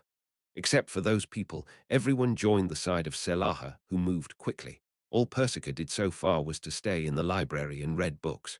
I guess I have to move slowly now. In any case, the Kloll imperial family has proven its track record and power over a long period of time and has come to wield omnipotent power. There were many times when the three princesses benefited from that power. Who would inherit that enormous power was a matter of utmost concern. It was soon time to start Persica too. By the way, Obama, have you heard the story about the treasure that great sage Sylvania left behind? It was the moment when Persica was about to make her fortune in earnest. Before Emperor Kloll could respond, a soldier suddenly ran in, bowed politely, and reported something. Reporting so suddenly late at night means that the agenda is obviously urgent. Princess Persica and Emperor Kloll both hardened their expressions as they heard the story about the tragedy at Rostiller Mansion from the soldier. Both looked like they were in deep thought. You saved our lives, so you deserve to be rewarded generously. Thank you so much. I will personally report this to the princess and her majesty so that you can receive a grand response. I owe you my life. If I made a mistake, I would have fallen into the hands of those Lowe's Taylor guys. This ugly guys. Yenika Palova was wiggling her fingertips, not knowing what to do. If you look here, you'll see a baron. If you look there, you'll see a count. High-ranking people all flocked to say something to Yenika one by one. It was an unfamiliar situation for Yenika, who had lived her entire life as a commoner. I saw a lot of nobles at Sylvania Academy, but most of them were younger children of nobles, and due to Sylvania Academy's policy, there was no need to be so polite. However, since I had come out of Sylvania and was being praised so highly not only by the children of the nobles, but also by the nobles themselves, I was confused and did not know how to behave. I am tired. People stationed at Ross Taylor Mansion awaiting the arrival of the Imperial Army. Jenica, caught in the center, was shedding a cold sweat.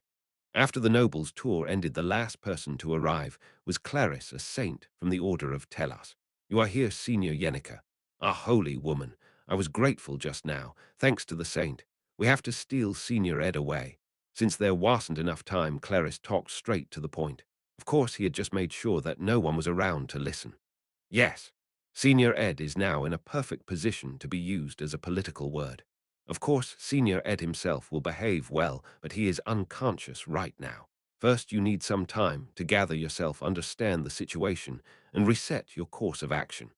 Clarice whispered, looking directly at Yenica. The public opinion of the Rosteller family among the affected nobles is very bad.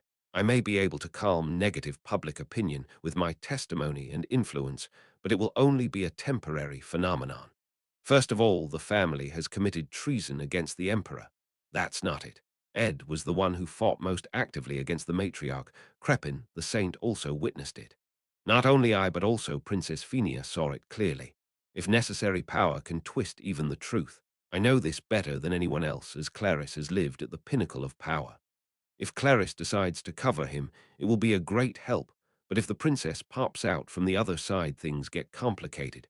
The moment the problem spreads due to the conflict between the imperial authority and the religious authority, it is no longer a problem that will end along the lines of Ed Rothsteller.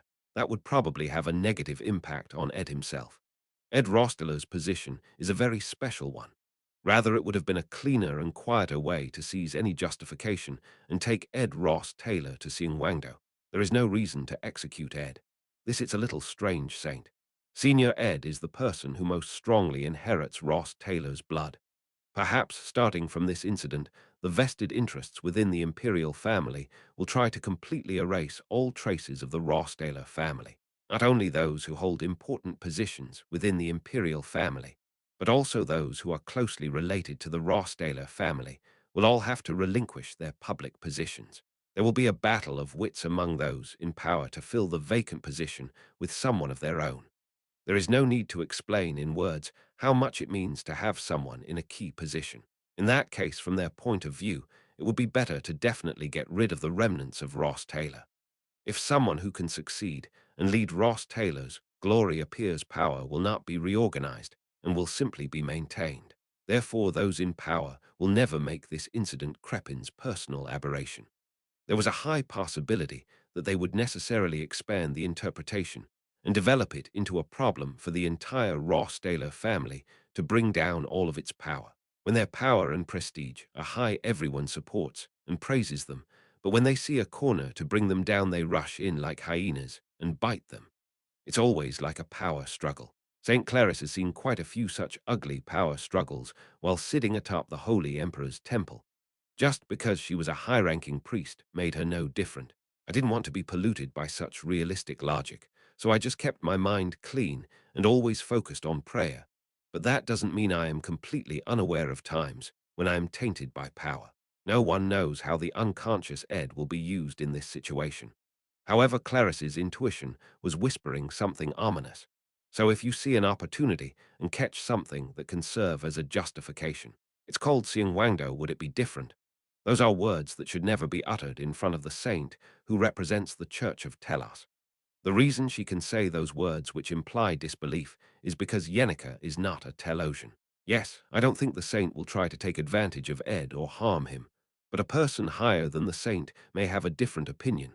Yenica is pure. That's why she stabs into the story's blind spots without hesitation. Is there anyone in the Church of Telos who has a higher status than Saint Claris? If I had to choose, there is only one person. This is the prosperous Eldane. A mouth-watering horse named Ed Rossdaler has come into their possession. Are they really going to treat his wounds, let him recuperate, and welcome him away from Siang Wangdo? If you think about it with common sense, it can't be that way. Group decision-making is not determined by human feelings. It follows efficiency and rationality. All high-ranking priests can be controlled in the St. Claris line, but not as much as St. Eldane. If Eldane has a different mind from St. Claris, there is no way to stop it in the Claris Sun. However, Eldane's character is not that wicked. Although he is well-versed in real-world politics, he is not a person who has sold his soul to the secular world. He feels uneasy about having to rely on Jung. He felt that if Claris appealed directly, it would work. It was a possibility worth walking around. However, Yenica does not trust Eldane. It has to be that way. Ed Rothdeler had the experience of getting seriously injured while fighting with the apostles of Telos, and it was the holy Eldane who allowed that to happen. Eldane's appearance at Sylvania Academy was indecisive and compromising.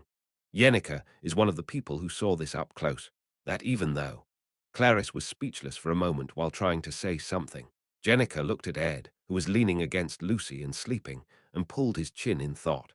The number of soldiers currently stationed at Rostellar Mansion is not that large.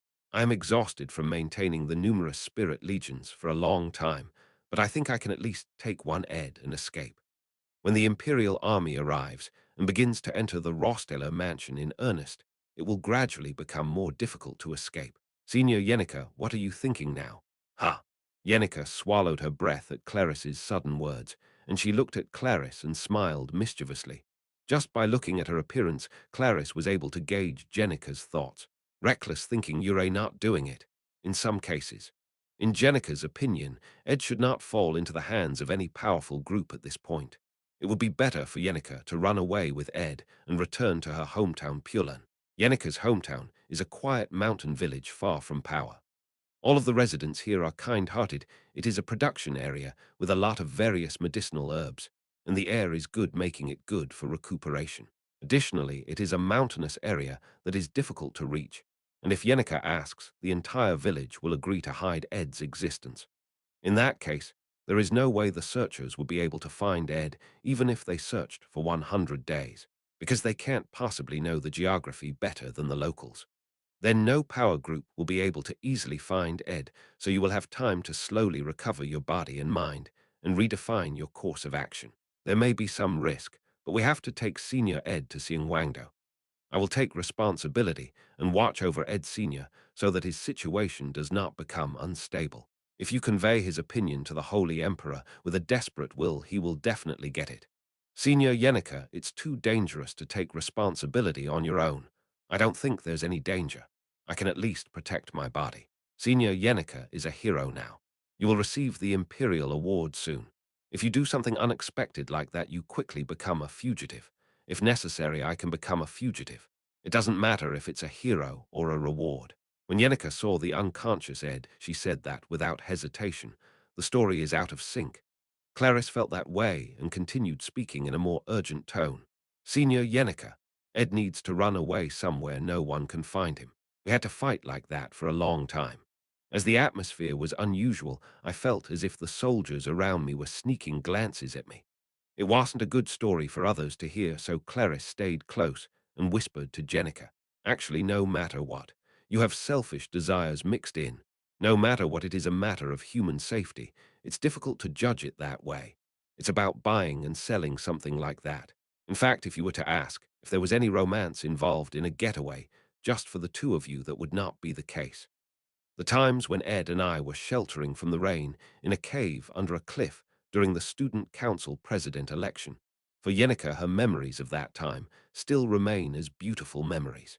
Memories of holding each other properly for the first time and looking at each other with blushes come flooding back, making my head heat up. In addition, Jenica's personality is unnecessarily honest.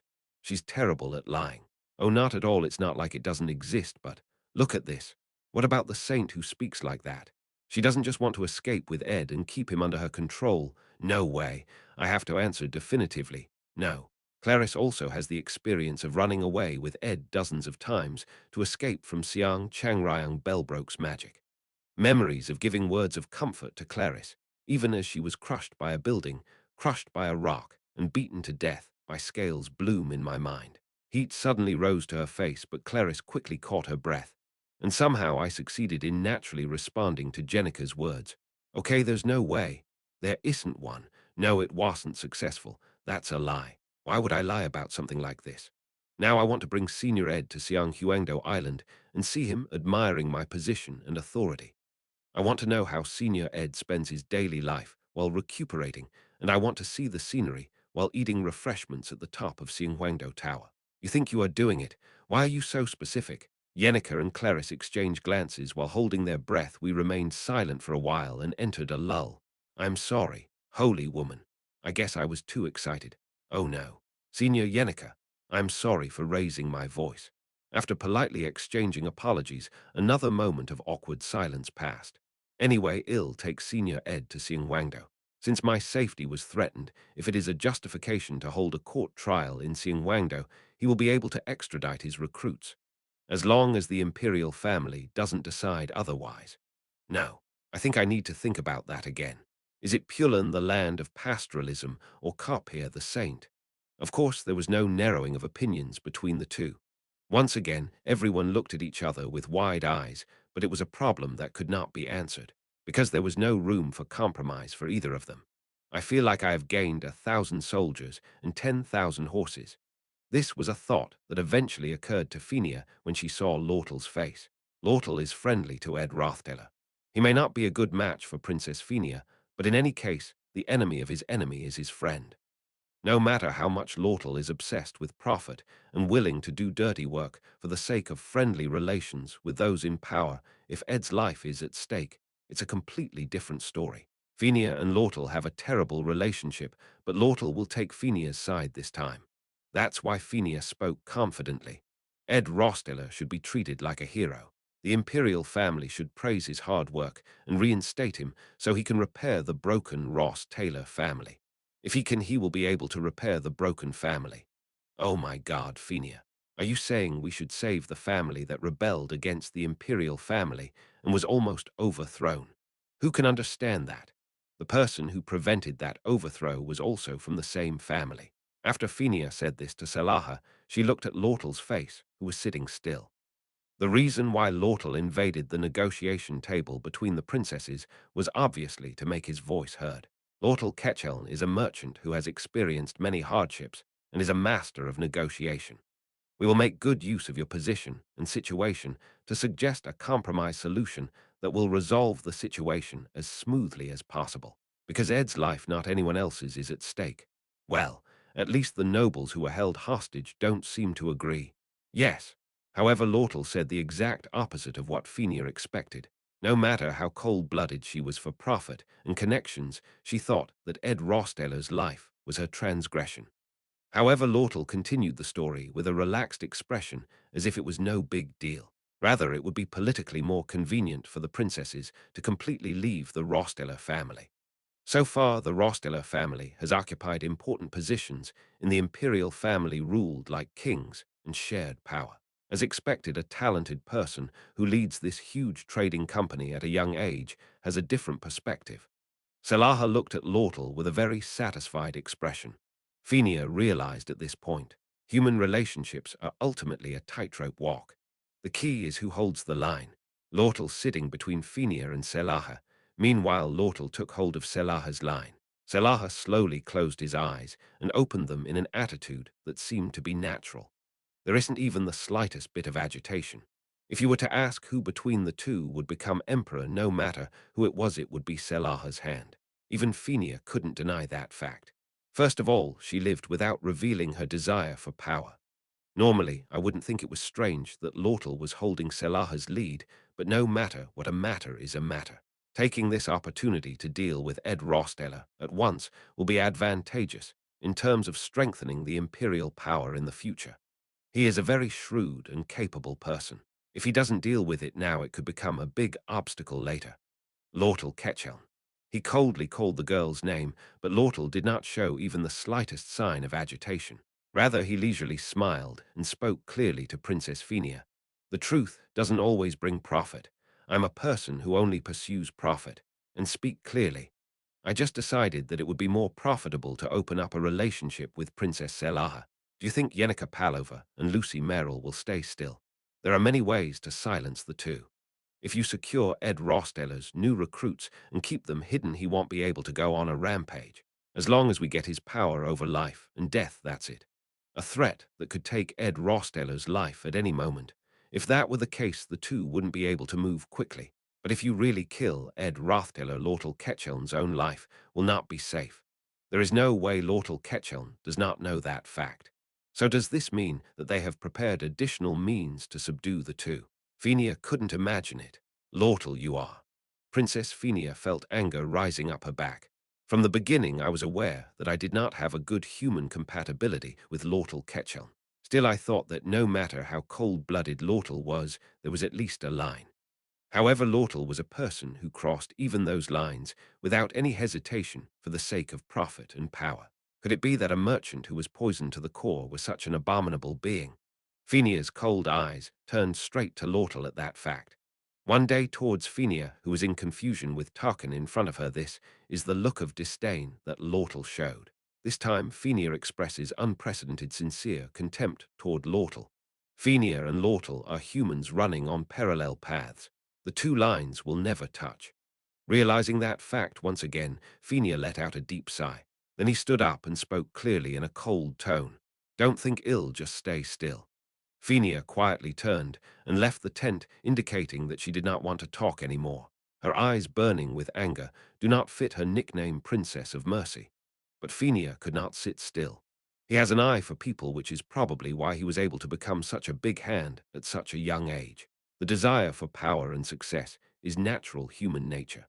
Those who try to hide such desires are even less trustworthy. So in a way, it is only natural that I felt a sense of kinship with Princess Selaha. After Fenia left, the atmosphere in the tent, with only Lortel and Selaha remaining, was much more relaxed. There was no such positive news for Selaha, who already wanted to open a relationship with Elt Trading Company. The fact that he openly took Selaha's side between Fenia and Selaha means that at least Lortel, the real power of Elt Chamber of Commerce, will not stick to Fenia's side. Needless to say, it is nagging how much significance this has in the competition for imperial power. If you were to ask which of the two would be more likely to become emperor, I would definitely pick Princess Selaha's hand. Okay, Fenia lacks the qualities to be an emperor. She is perfect as a benevolent princess. Selaha took a sip of tea and spoke regretfully. Fenia should know too, just playing in the flower fields won't make the empire richer. A monarch is someone who follows his own path. Living life as a princess is worthwhile. Princess Fenia will also know that. Okay, it's a good thing. Selaha smiled in satisfaction, then turned to Lortel and spoke. It is quite trustworthy that Elt Company takes your side. If I take the throne, I can dream that the port west of Oldeck will become the site of Elt Trading Company. I just do my best. However, you must not completely ignore Princess Fenia. Yes, I know it well. There are many forces that support Fenia. Selaha pursed her lips and took a moment to gather her thoughts. Lortel took advantage of that opportunity to put down his teacup and speak in a soft tone. That's right. So blindly bringing Ed Rathdiller to the imperial palace could be a handshake. It is a place where Princess Elaha's power and influence is the strongest, but at the same time, it is a place where Princess Fenia's voice becomes stronger, right? Fenia lost a lot of her power while attending Sylvania Academy. However, there is also the variable of Princess Persica. In any case, if you are thinking of using Ed Rathdiller as a source of material for the imperial power dispute, putting him in the presence of rivals may actually provide new excuses and excuses. Okay, that level of risk, I was guessing. Lortle speaks quietly and slowly like a whisper. The voice that slowly seeps into Princess Elaha's ears cannot be rejected. This is the one who openly took Selaha's side, even when faced with Fenia, the Princess of Mercy. It is as if he has already crossed a river of no return. Words that such a girl utters in a sincere tone, as if seducing her.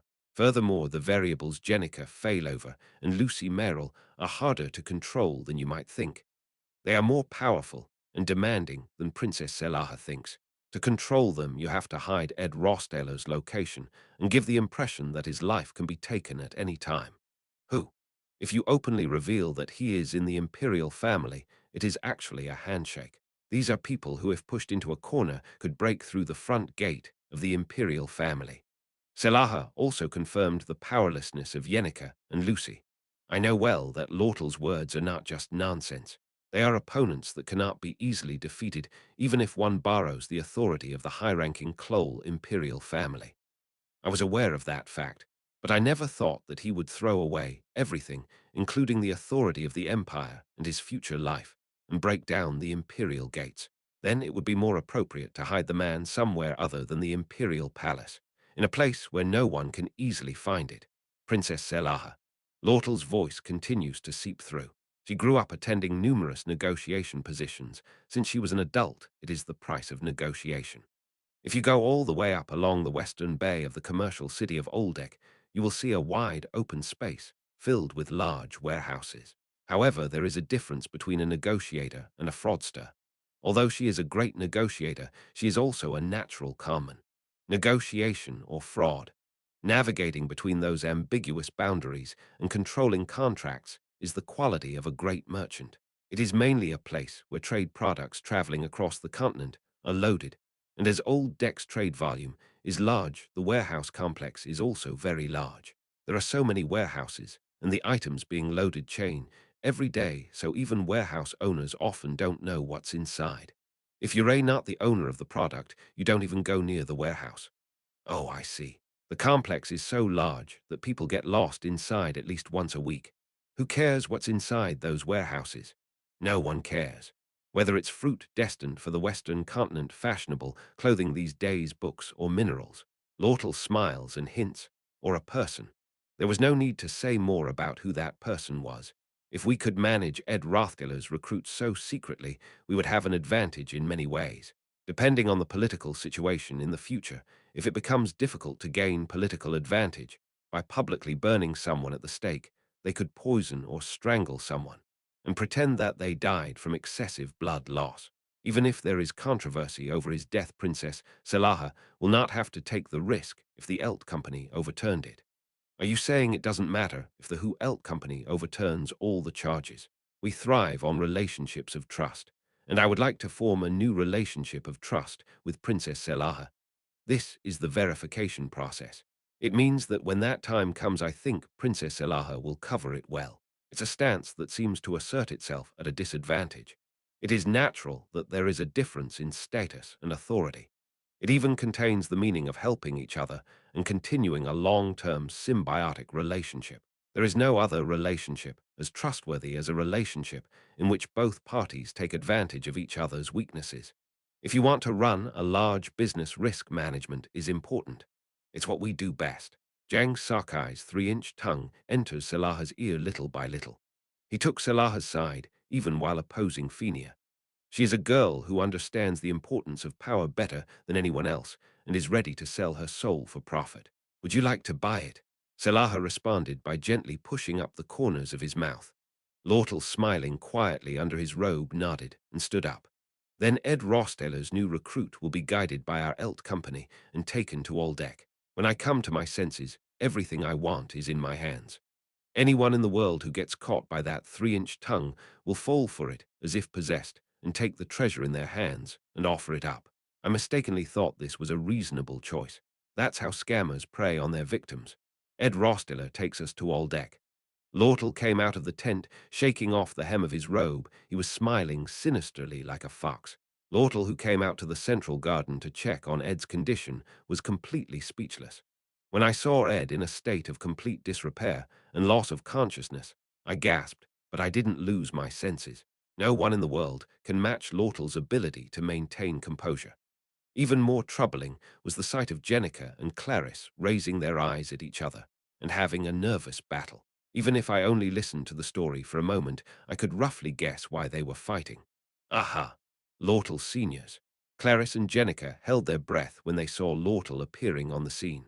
Just by looking at that scenery, my head was already starting to pound. It's not an easy fight. Chapter 163, Ed Rathdiller Battle 3. Lortle Ketcheln is quick to grasp the situation. I was able to decide on a course of action just by going around the scene, revealing my identity to the soldiers, and slipping in some money to hear about the incident and organize my thoughts. While Lortle was riding in the carriage, it seems that Crepin, who rebelled against the imperial power, created an uproar in the Rostaler mansion, summoning an evil spirit, and Ed and Yenica Lucy seem to have somehow prevented the plot.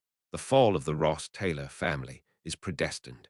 It seems that all the members and employees in the mansion are not doing well, and everyone holding a position in the imperial family will be kicked out. A war of nerves will continue to occupy that space.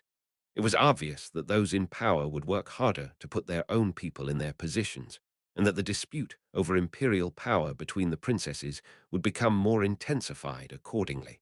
The intensifying conflict smells of money. If you play well and create a flow, bigger money will follow. However, this case is more special. This is because Ed Rosteller was among the parties involved in the incident. And to put it bluntly, Lortle, who has a strong rational crush on Ed Rosteller, especially when he is involved, his understanding and judgment become completely clouded. In addition, as Ed Rosteller was in a position to be used for political purposes, the priority was to get him out. With his skillful management skills, he was able to gain Selaha's trust and manage to get Ed into the Elt company, but the problem was that Lortle was not the only one who had such thoughts. Ed was seriously injured. It's right to recuperate at Pulan and monitor the situation. There's no better place to treat and recuperate during vacation than there. It's also good for avoiding pursuit. Good water and good air do not heal all wounds. The high-ranking priests and treatment personnel of the Holy City are better. Lortle spoke while holding down his throbbing head. I can do everything, including providing shelter in a place with good water and air and preparing competent medical staff. The problem is discussing how to live in the future. Lortle stood close to Jenica and Clarice and spoke in a low voice. Is it possible to coordinate the conflict between political battles and continue to protect Senior Ed's safety? Clarice and Jenica were speechless at those words. Lortle is good at managing things. Living on the commercial front, I have a keen sense of assessing and coordinating the interests between people. This is an ability that Yenica and Clarice do not have. In the name of managing Ed, Elt Company could take him in and steal him from place to place, distracting from the sluggish work and buying time to find another solution. Once Ed's new recruits were in the hands of the Elt Company, they were ready to come up with all kinds of excuses to not give Ed's new recruits to the Imperial family. Senior Ed, I will take you to the old deck, because it is the safest. In the meantime, once he receives treatment at a commercial facility and recovers his health, it is up to Ed to decide. But once the Imperial family decides to do something, there is no way to respond. It was Clarice who struck out there. I recognize the information power and management skills of the Elt Company, but in essence, it is all just a trick. If you press them with the power of power and just blindly hand over Senior Ed without any logic, the Elt Company is at odds with the Imperial family even then. Can you set up a company? Even though you are making a living through the Empire's distribution network, it is Elt Company's way to prevent such situations from occurring. If you are the size of a Siang Wangdo, you can confront them head-on. Jenica and Lortle were speechless at those words. In order not to give up Ed, St. Clarice is even willing to endure a situation where things develop into a conflict between the Saint Emperor and the imperial family. There is no way the entire city of Xianghuang would step forward to save a man's life. Most likely, another justification is needed. Senior Ed, you have to go to the holy city to be tried by the holy law. You hurt me. That was the cause that Saint Clarice found. Ed Rothdeller is a believer who was baptized into the Telos Church during his coming-of-age ceremony. Because the believer directly injured the saint, she became a lamb to be judged according to the holy law. The right to a trial under the holy law belongs solely to the holy emperor. Before handing a sinner over to a foreign country, he or she has the authority to govern the sinner through sacred law. Of course, since the saint is on Ed's side, there is no way the punishment will be that severe. In the first place, it is unclear whether the saintess was injured because she simply tripped and fell, or whether she was really injured because of Ed's mistake. We just need a justification for a legal trial. For now, just keep Ed in custody in the name of that, and when things calm down, you can get him a not guilty verdict, and that's it. The distance between the holy imperial capital and the Kloll imperial family is really long. What do you plan to do if the Holy Imperial Capital tries to protect Senior Ed at your discretion, but is unable to access the various information needed to reorganize the Imperial family or conduct business? Yes, physical safety is important right now, but it is also important how to overcome the problem and turn the situation to your advantage. So it is right that Senior Ed is protected by Elt Company. You can't beat Lortel with logic. It is unclear whether Ed will be protected at the level of the Holy Emperor, and even if so, Ed will end up as a duck egg if he gets mixed up in the war of nerves between the Holy Emperor and the Imperial family. That's not a very good situation either. It's good to want to protect Ed, but does that have to be done while securing Ed's recruits? Yenica doesn't sit still either. If the problem is being used by high-ranking people, shouldn't we first go where there are no high-ranking people? Although she was speaking in a general way, Yenica's words were clearly penetrating her blind spot. No matter where it was, the focus had to be on getting Ed out of the quagmire of political strife. I am confident that if I decide to run away, I will never be caught. Unlike Lortel and the Saint, I am not tied down to anything. Yenica already looks very tired, but if she wants to, she is ready to take Ed and run away even to the end of the map. It's safest to resolve the matter by fighting or appeasing while I run away with Ed. Whether things develop due to a fight between the church authority and the imperial power, or whether Princess Elaha is eaten by a mysterious way of dealing. In the end, it's all up to Clarice and Lortel to do it. There's no reason to take Ed with them directly. However, there is no way the other two people could understand that fact. If Ed does not immediately secure his own safety, follow-up measures cannot proceed smoothly. In the end, it is a structure that is bound to cause a war of nerves over who takes Ed. It's a very cute and heartwarming reason to protect Ed Ross Taylor's safety, but looking at the situation alone, it couldn't be more bloody than this. Yenica Palova, a spirit summoner who can even reach the realm of the highest spirits if she grits her teeth and pushes too hard. Lortel Ketcheln is a very wealthy man who can buy an entire sailing ship with just the money in his wallet if he wants to. Saint Clarice is revered as the most sacred and noble being in the Telos Church, the continent's greatest religious order.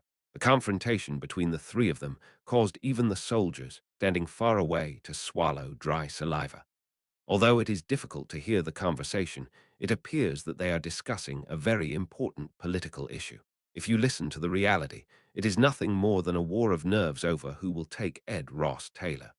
He's just looking for justification for taking Ed away, offering up various plausible justifications. These are people who, if their cause does not work until the end, will go to great lengths to take them away. If you look at it from a distance, it is a sight that will make your shoulders sink. However, it is a problem that cannot be easily seen by Ed Rothdeller himself. Do you go to Pulan, to Shenghuangdo, or to Oldek? Depending on Ed's destination, there is a clear difference in what stance he will take in the war of nerves with the imperial family. Those who run away, those who oppose, those who use. They're all options with pros and cons, and it can be said that whoever you choose will be an understandable choice. However, for the three girls, it is not simply a matter of Ed's behavior. If it comes down to the question of whether to follow Jenica, Clarice, or Lortel, Ed ends up choosing someone. If Ed regained consciousness, even a little, and declared who he would follow at that point, An atmosphere was created where the other two felt like they would feel a great sense of defeat. As I say repeatedly, this is just a story about Ed's escape route. It was the three girls who began to give meaning to it on their own terms.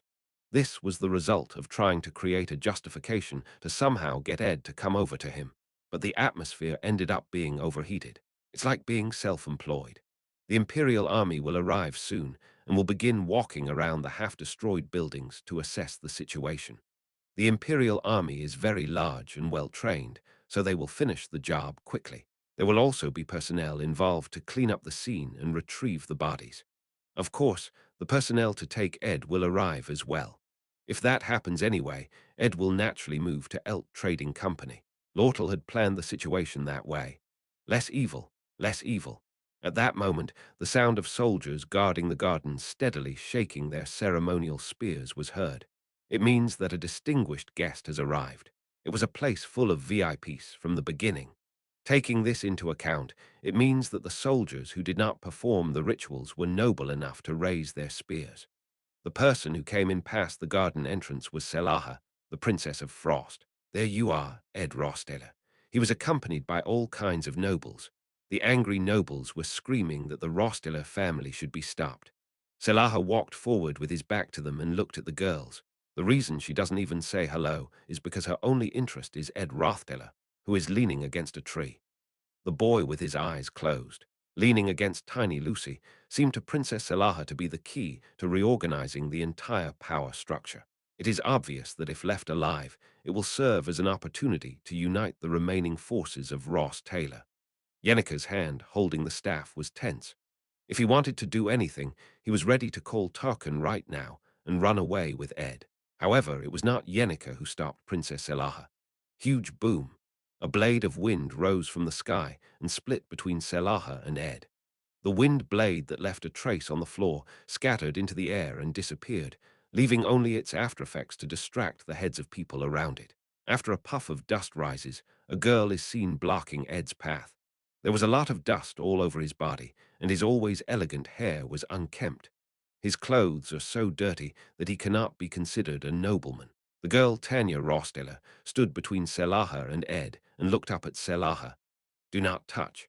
H. Wang's name was rejected. These were words that were difficult to come out of the mouth of Tanya, who had always lived in submission to authority. Jenica Lortel Clarice was thinking of stealing Ed away in some way, because there was another possible destination. Those who have alternatives try to steer the situation in as positive a direction as possible. But Tanya is completely different. Tanya was a girl who lived in the Ross Taylor mansion as her home and only looked at the glory of the Ross Taylor family. I have lost a lot. I have been used as I should, and there is nothing left in my clenched fist. The girl's eyes are filled with angry nobles. The damage caused by the plan led by Crepin. He asks Tanya for compensation. You have lived like a king in the name of Ross Taylor, and now it is time to pay the price. With such ridiculous logic, he raised his voice at Tanya, who finally appeared on the scene. Tanya, who was blocking Ed with her arms outstretched, slowly opened her mouth and spoke. To me, he is the last remaining person who can be said to be a close relative. Arwen was lost, the family's honor was lost, and all of their belongings were burned to the ground. There is nothing left for her to resist, with her arms open to the world.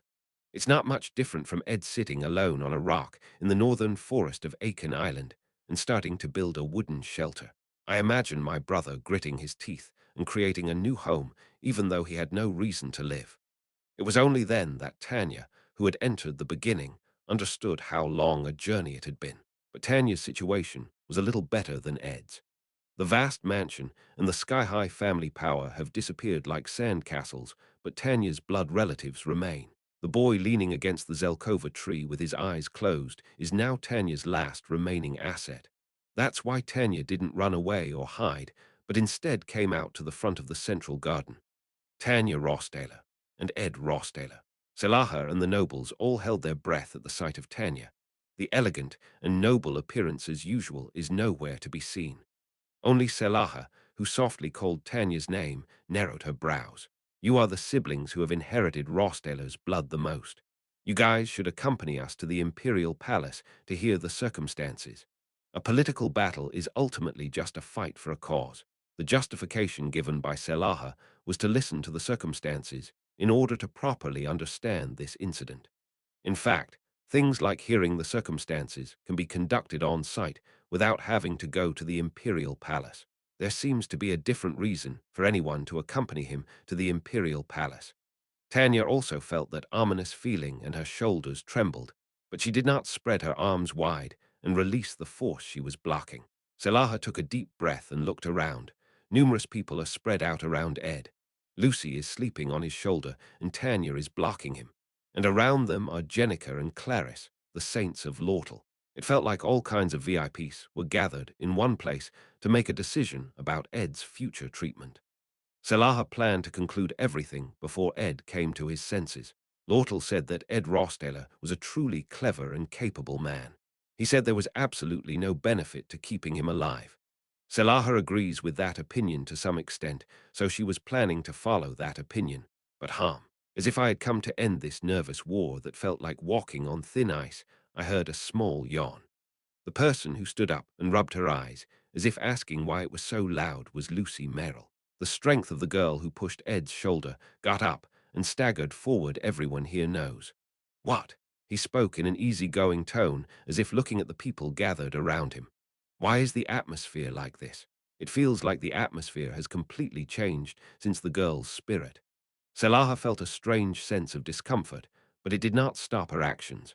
I command everyone to stay away from Ed Rossdaler poof. However, a staff came down diagonally and blocked Selaha's movements. The sight of Yenica, who was standing nearby, pulling out her staff and blocking the movement, seemed to be blocking Selaha. Selaha narrowed her eyes and looked at the surrounding atmosphere. There were a lot of angry nobles in the background, but the scenery ahead was calm and quiet. From now on, the road to Ed Rossdaler is unfolding. He is unconscious, lying against a Zelkova tree in the central garden. However, there are more than one person blocking the path ahead. Yenica Palova holding a cane larger than her body at an angle. Lortel wearing a robe with an unknown expression, even though she is clearly on Selaha's side. Clarice coldly looking up at Selaha while holding the dance of her skirt. Tanya, who was shaking but did not get out of the way, and even Lucy, who glared at Selaha while rolling her eyes. It was a road that could just be passed on foot, but a strangely cold and creepy look appeared among the girls. Selaha swallowed dry saliva. Each method is different, but ultimately the goal is the same. The moment he approaches Ed Rossdaler, the atmosphere seems to change completely, and the feeling of walking on thin ice sends a chill down Selaha's spine. There is a Pandora's box in the world that should not be opened. You don't know if it's a treasure chest or a Pandora's box until you open it. However, intuition sometimes magically hints at its contents. Ed Rossdaler is lying still, unconscious, leaning against a Zelkova tree. Although he has a calm expression without even the slightest movement, the people standing around him all have cool expressions. Clearly, if you want to secure Ed Rossdaler's identity, now that he is unconscious, is the perfect opportunity. However, Selaha unconsciously swallowed dry saliva. I had heard that the group was acquainted with Ed Rossdaler, but I did not expect the atmosphere to be like this. It's been almost 10 years since I felt tension. Chapter 164, Ed Rossdaler Contest. 4. When all of this is over, let's go back to our hometown. This is what commanders always say while walking around the battlefield. When everyone comes to the front line and pulls the trigger for their own reasons, what suddenly comes to mind is the scenery of their hometown. Knowing that you have a place to return to sometimes gives you strength to endure the harsh reality. Whether it is your hometown or the embrace of your family, it may not be so strange to think about ending this hellish life and returning to my hometown. As I drifted through the hazy world of unconsciousness, those difficult times seeped into one of my memories. Unfortunately, there is no place in this world worth calling home. Senior Ed was seriously injured. Princess Selaha. As Selaha appears, the frozen atmosphere still shows no intention of thawing. There is a strange chill between the people gathered around Ed Rossdaler and Selaha. Many nobles who followed Selaha also held their breath as they sensed that the atmosphere was unusual. Of course, I was also caught up in this massacre of the Ross-Taylor family, and I suffered quite a few injuries here and there. The holy city will not take this matter lightly. St. Claris mobilized as many justifications as possible to secure Ed's recruits against Selaha. Senior Ed is a baptized member of the Telos Church, but there are suspicions that he helped harm me, a saint. He is a lamb who must be brought to Huangdo to undergo the holy law trial. The religious laws of the church are strict laws that even I, a saint, cannot break. Senior Ed's new recruits must be guided by our Huangdo branch. The religious laws of the religious order deserve to be respected, but the laws of our imperial family also cannot easily overlook this matter. Selaha spoke quietly with his eyes down. The religious laws of the church and the laws of the imperial family, who had the upper hand between the two, varied depending on the era. The period of fierce conflict between the religious authority and the imperial power lasted hundreds of years. Sometimes castle laws and sometimes imperial laws took precedence. Recently, as Emperor Cloel's prestige soared, the imperial laws began to take on more weight. If the two started clashing, the priests of Holy Emperor Capital would have no choice but to be more cautious. More than 10 high-ranking nobles in our empire have died. There are many people seriously injured. How can we sit still in the imperial palace of Cloel? Originally, Princess Selaha did not want to be in conflict with the Holy Emperor's side. However, the situation itself is completely bizarre. The person named Ed Rosteller is like the key to the imperial power structure that will cause great upheaval in the future. Anyone who wants to exert influence, even if they are not Selaha, will want to secure Ed and Tanya as new recruits. Among them, Selaha is the person who has the first access to the two recruits, because he was there. However, aside from Ed, the characters are all big names. After confronting him directly, Selaha suddenly had no choice but to swallow dry saliva. They are not just friends who work together in the Sylvanian Academy, but they are a desperate team that protects Ed with desperate determination.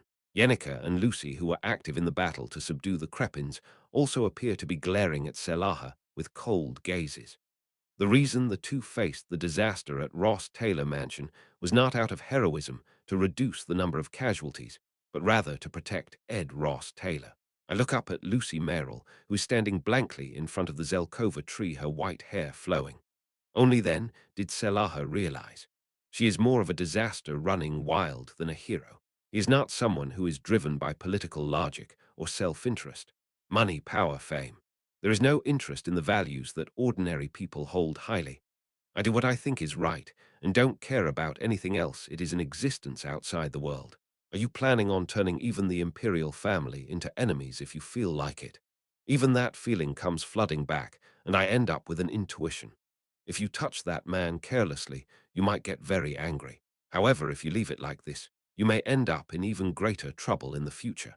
Even though he looks like he's in a bad state, right now big names like him are already following Ed. It seems certain that if even a small amount of power is acquired, or a power begins to form, it will threaten the imperial power. Phenia Elias, I realized why Cloel was so conscious of that man. I don't know what part of that man I saw, but he has the power to bring big names together. The shoots that will become the root of major troubles must be trampled down while they are still weak. However, the methodology did not immediately come to mind for Selaha. It seems that St. Claris is even thinking of mobilizing political influence, and she cannot even compete with absolute force unless she mobilizes the core personnel of the Imperial Army. If we don't secure Ed Rosteller here, there's no telling when we'll be able to get a reason to take him down again. Salaha's intuition cries out, "This is your last chance. If you cannot suppress him with authority, you must first bring him to the Imperial family, either by compromising or deceiving him. I have no idea what position he will be in when I next see him. Ed Rothdeller deserves praise for his hard work." Selaha slowly closed and opened his eyes and spoke. "First, we must take him to the imperial palace, treat him, and report his hard work to Obamama so that he receives the compensation he deserves." And Selaha said that the atmosphere among everyone changed. Selaha lowered her tail. There was a murmur among the nobles as they couldn't believe that fact. I couldn't bring myself to raise a voice of dissatisfaction with Selaha and ask what that meant, but I couldn't help but look at each other in confusion at the unexpected reaction. Of course, Tanya Rosteller too. The reason I am trying to secure new recruits for those two is because I understand their positions best and can best represent them within the imperial castle. Seeing Selaha's reaction, Lortel smiled softly under his robe, saying that Selaha is trying to hand over Ed Rothtiller's recruits to the Elt Company rather than the Imperial family. Even if negotiations are successful, Ed Rothtiller will come under Lortel's management anyway. In that case, with the support of the Elt Company, we will be able to recover her body, regain her consciousness, and think about a new solution to attack Selaha. It's a rumor. Now that Selaha has gotten caught up in this, no matter what option he chooses, he has no choice but to be dragged into a situation that is advantageous to Ed Rothtiller. Whichever way you choose, the only path left is one that leads to a cliff. This is why the merchants of Old Deck never turn Lortel into an enemy. Naturally, everyone could not help but look at Selaha with suspicious eyes. It is suspicious that Selaha, who was so tied to status and authority, appears in such a cooperative manner. But Selaha's boasts are like the devil's temptation. If Selaha really sticks to Ed's side, he can gain an advantage in the future investigation of the truth at the Imperial Court. Princess Phenia will also take Ed's side. With the support of those two, it might not be a punishment, but a lottery.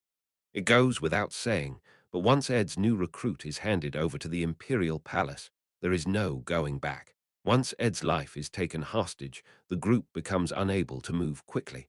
Therefore, it is difficult to easily hand over Ed's recruit to Selaha. However, I cannot become a body chased by the Imperial Castle like this. Ed Rosteller needs a break. Investigating the truth and hearing the circumstances do not necessarily have to be done by the Imperial family. At that time, Tanya raised her dusty body and spoke. I will remain on this mansion site. At those words, not only Selaha, but everyone's eyes focused on Tanya.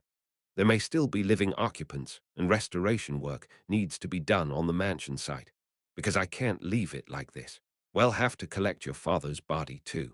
All family members in the Imperial family will also have to return. Then I will take responsibility for the remaining family forces. There is still life in young Tanya's eyes. Even though I have nothing in my hands anymore, I don't feel empty or empty. Rather, a strong will remain. Whether I am imprisoned or rewarded, I want to finish what I have to do. Tanya took out 1,000 shabby items from her arms.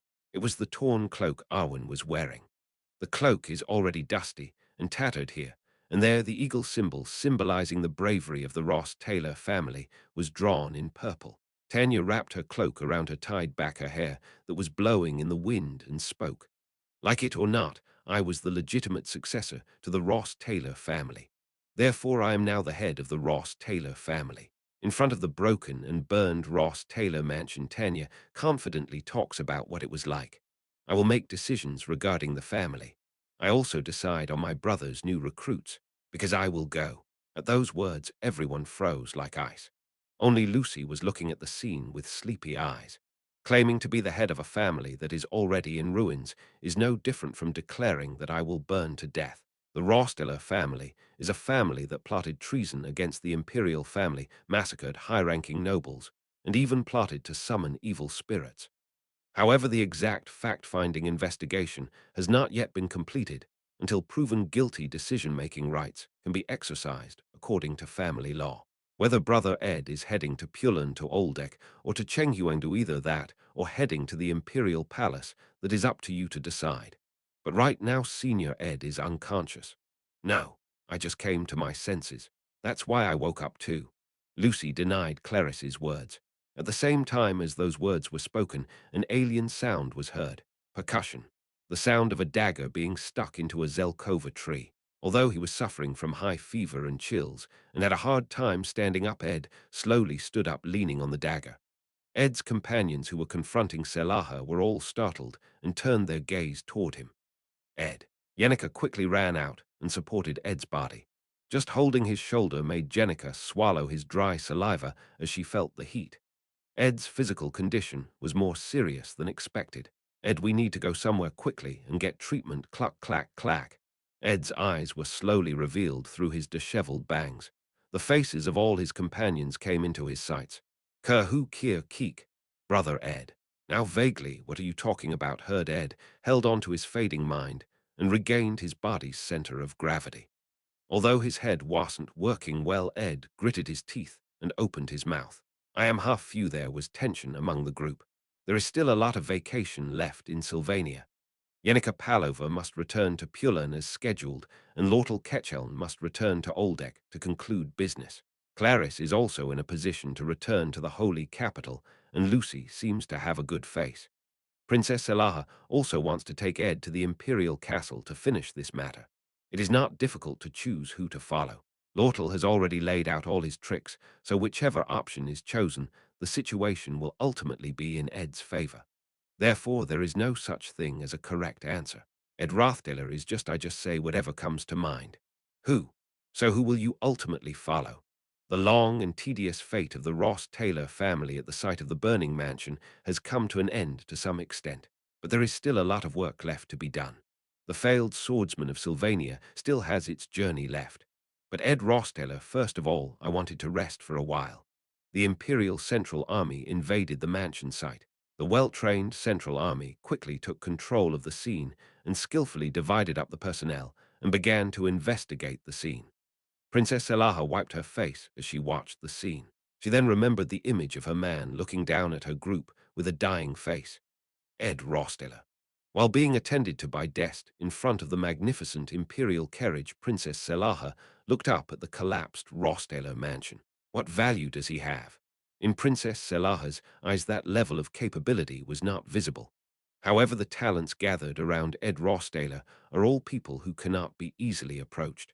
My intuition now is that his presence will likely be a bigger variable than expected in the future competition for imperial power. If you think about it, you can't see Fenia. Fenia, who came out of the tent with cold eyes, never showed up. The Imperial Army reported that immediately after that he rode out on horseback toward the Imperial Castle. What? You went back to the Imperial family. Something it seems like you've made up your mind. It looks like he moved quickly to arrive at the Imperial Castle before Princess Selaha. Selaha frowned and pursed his lips.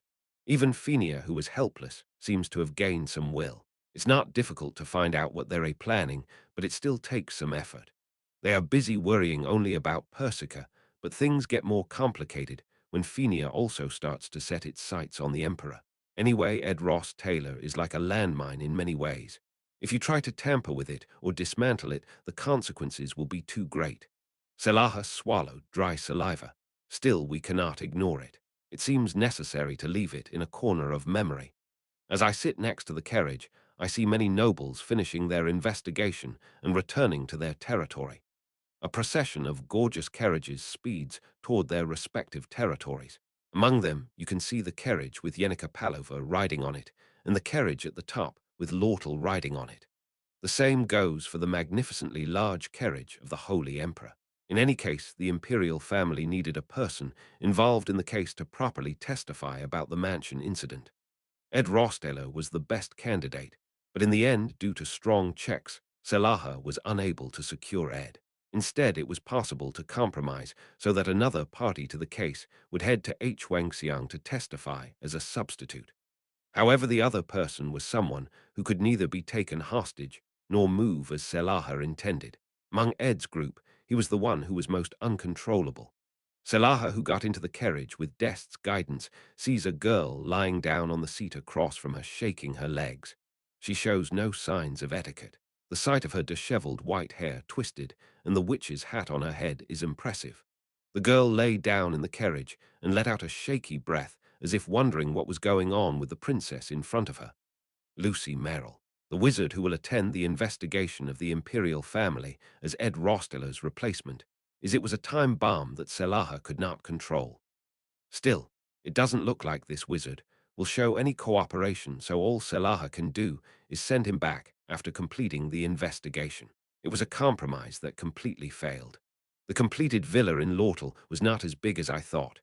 With that wealth, it would have been possible to build the largest mansion on Aiken Island, but Belmere tilted her head at the surprisingly modest scale. Still, after seeing the view of Ed's camp, I was convinced. If Lortel's residence is too large, a sense of discomfort will arise. Lortel just wanted to live with Ed in need, not to overwhelm him with extravagant wealth. Therefore, I understood that the villa was smaller than I expected.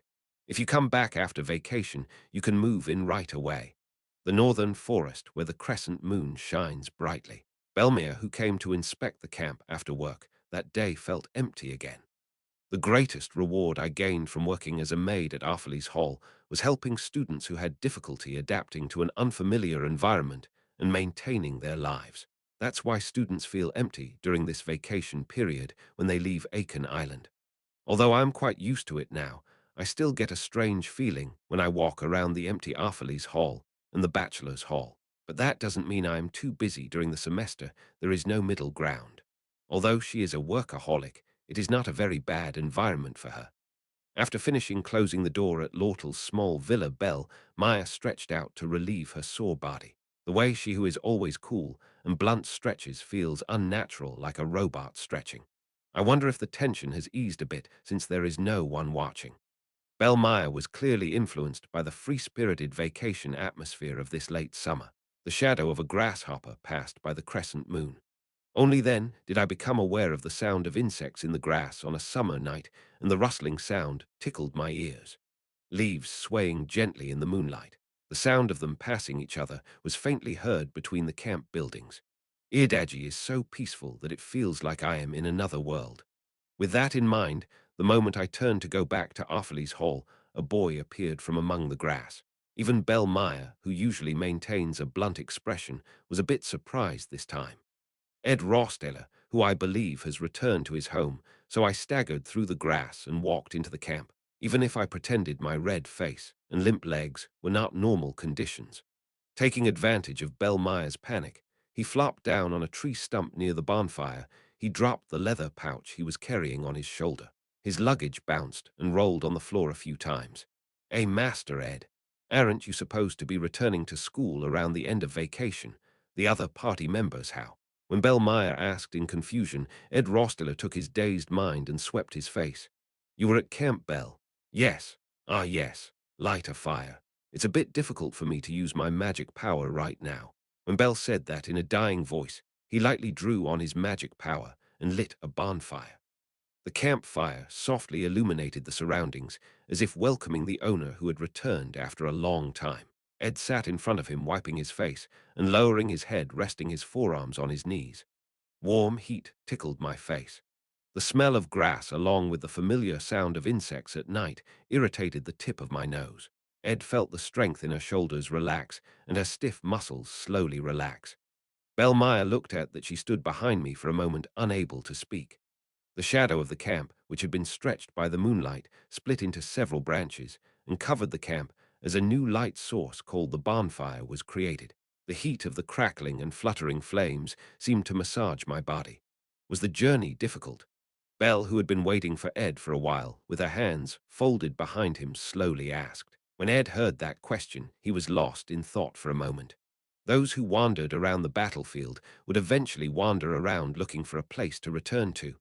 Was he no different himself? The traces of the hard work rolling and gritting one's teeth when one first fell into this world remain intact in this camp.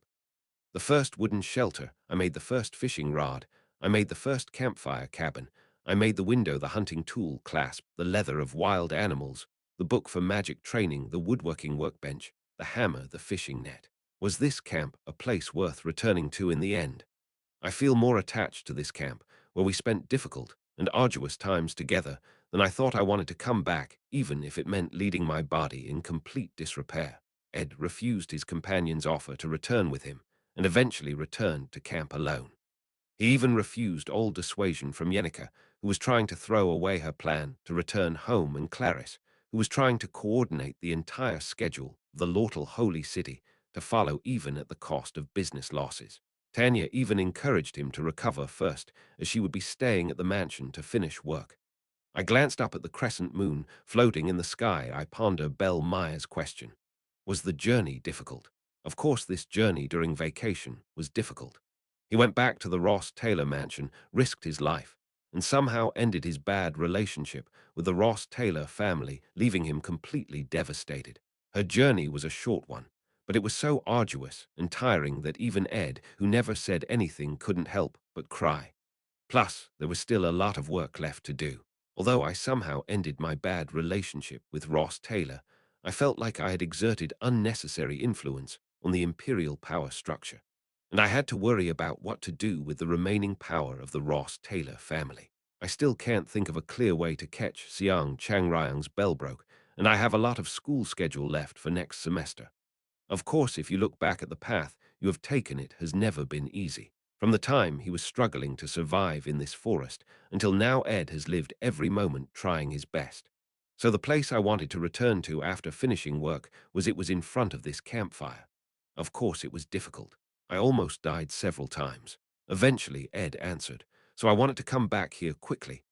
Belle gently folded her hands and glanced at Ed's back. It looked like he needed nursing care right away, but he seemed to want to be alone right now.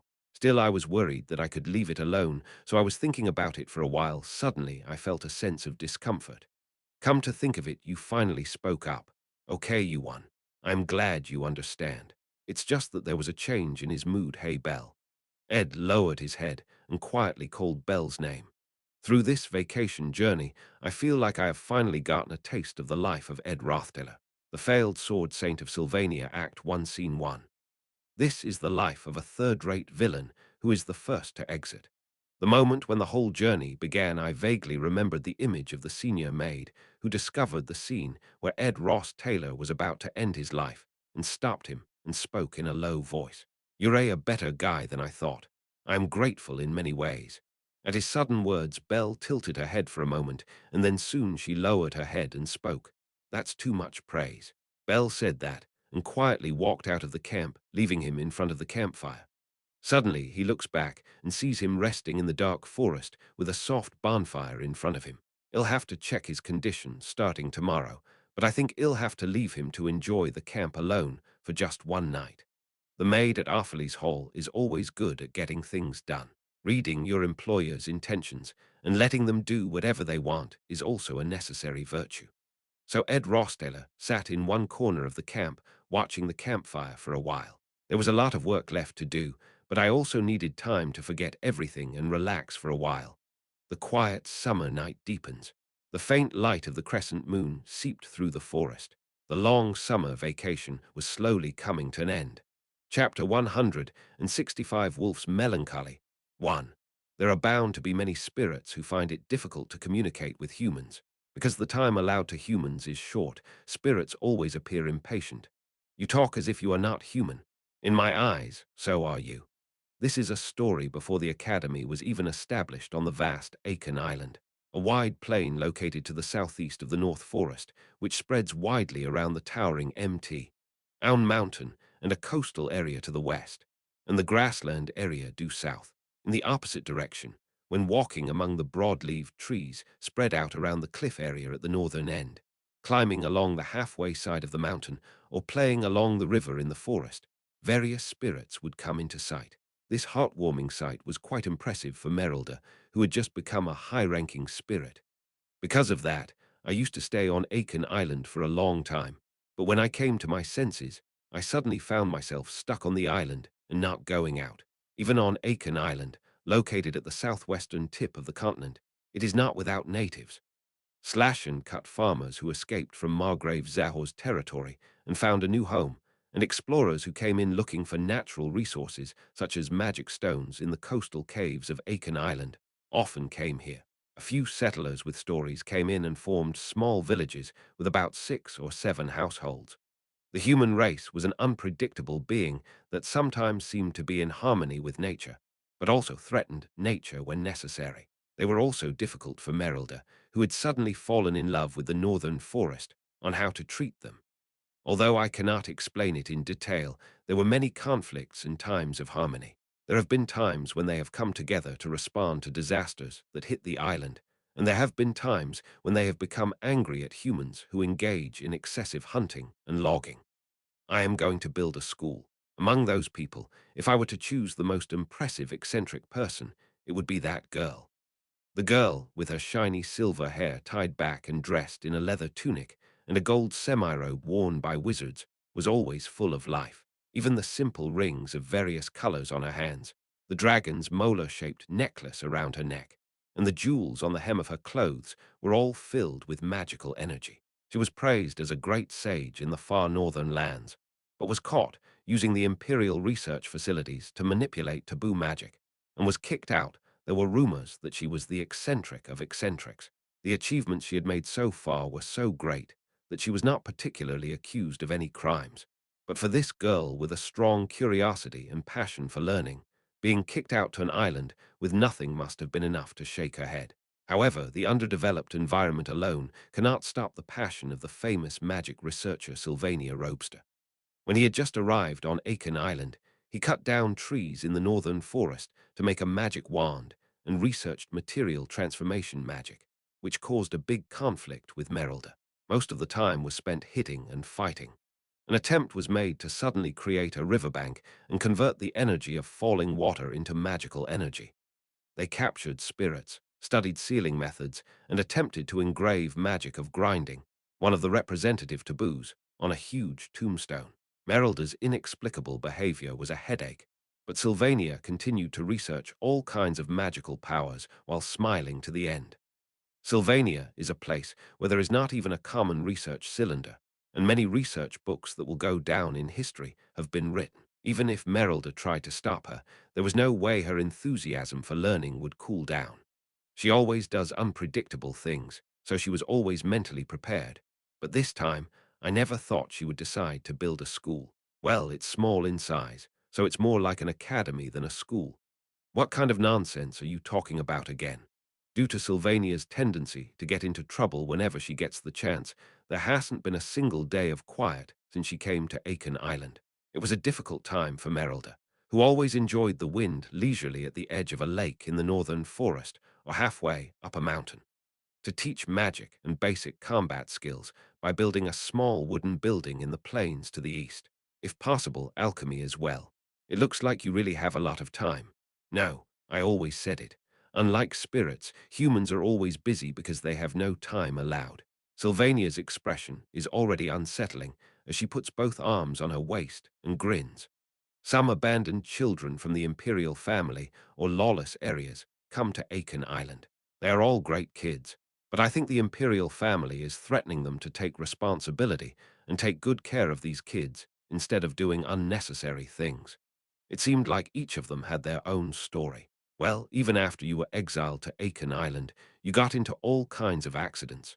It looks like the imperial family also had a headache, so they gave it something to do. I felt a little bad because I thought they were asking me to look after their child, but surprisingly, they are all good and sincere, right? Plus, they all come from incredible backgrounds, so I thought there must be a reason why they were entrusted to me, who is called the Great Sage. After saying that, Sylvania named the children who would soon arrive at Aiken Island one by one. Teslin Maclaw, a descendant of the first swordsman Luden, Glarkt Elderbane, a boy wizard blessed by the stars, and Falona Bloomriver, a witch alchemist who is said to have created the reagent of death even before her coming-of-age ceremony. It is still a long time in the future that the three children, who each excel in combat magic, will rule the continent as the first disciples of the great sage Sylvania. Anyway, if we build something like a school in the eastern plains, it's obvious that Merelda will cause an uproar again, so I came to talk to you in advance. I will never touch the area around the North Forest and will keep it in its natural state, so I hope you can just pretend not to notice and move on. The scenery of Aiken Island is still more like a land of nature than a place of study. I sit quietly at the top of the mountain I climbed, without any interest in how human affairs progress, and watch the trees sway. The great sage who is catching the wind in front of him is always humming a song, wondering why it feels so good. I didn't really like that in the past, but I think I've gotten used to it recently. Adaptation is truly scary, just like a drop of water falling through a rock. When you come to your senses, this girl seeps into you, and it becomes natural for her to be by your side. Merelda went through such an experience and thought that it might not be such a big deal to be surprisingly close to a human. Interacting with humans is not as bad as you might think. It's just more annoying than you think. For a while, the wolf just stared down at the scenery of Aiken Island, leaving behind such a depressing impression. Spirit time flows so quickly that it differs from that of humans. The sun rises in the eastern sea and quietly sinks in the western sea. If this is repeated, the island's scenery will also change significantly. Cherry blossoms bloom, the vegetation grows thicker, the leaves fall, and snow begins to pile up. Although the sight of Aiken Island is beautiful at every moment, it is not always the same.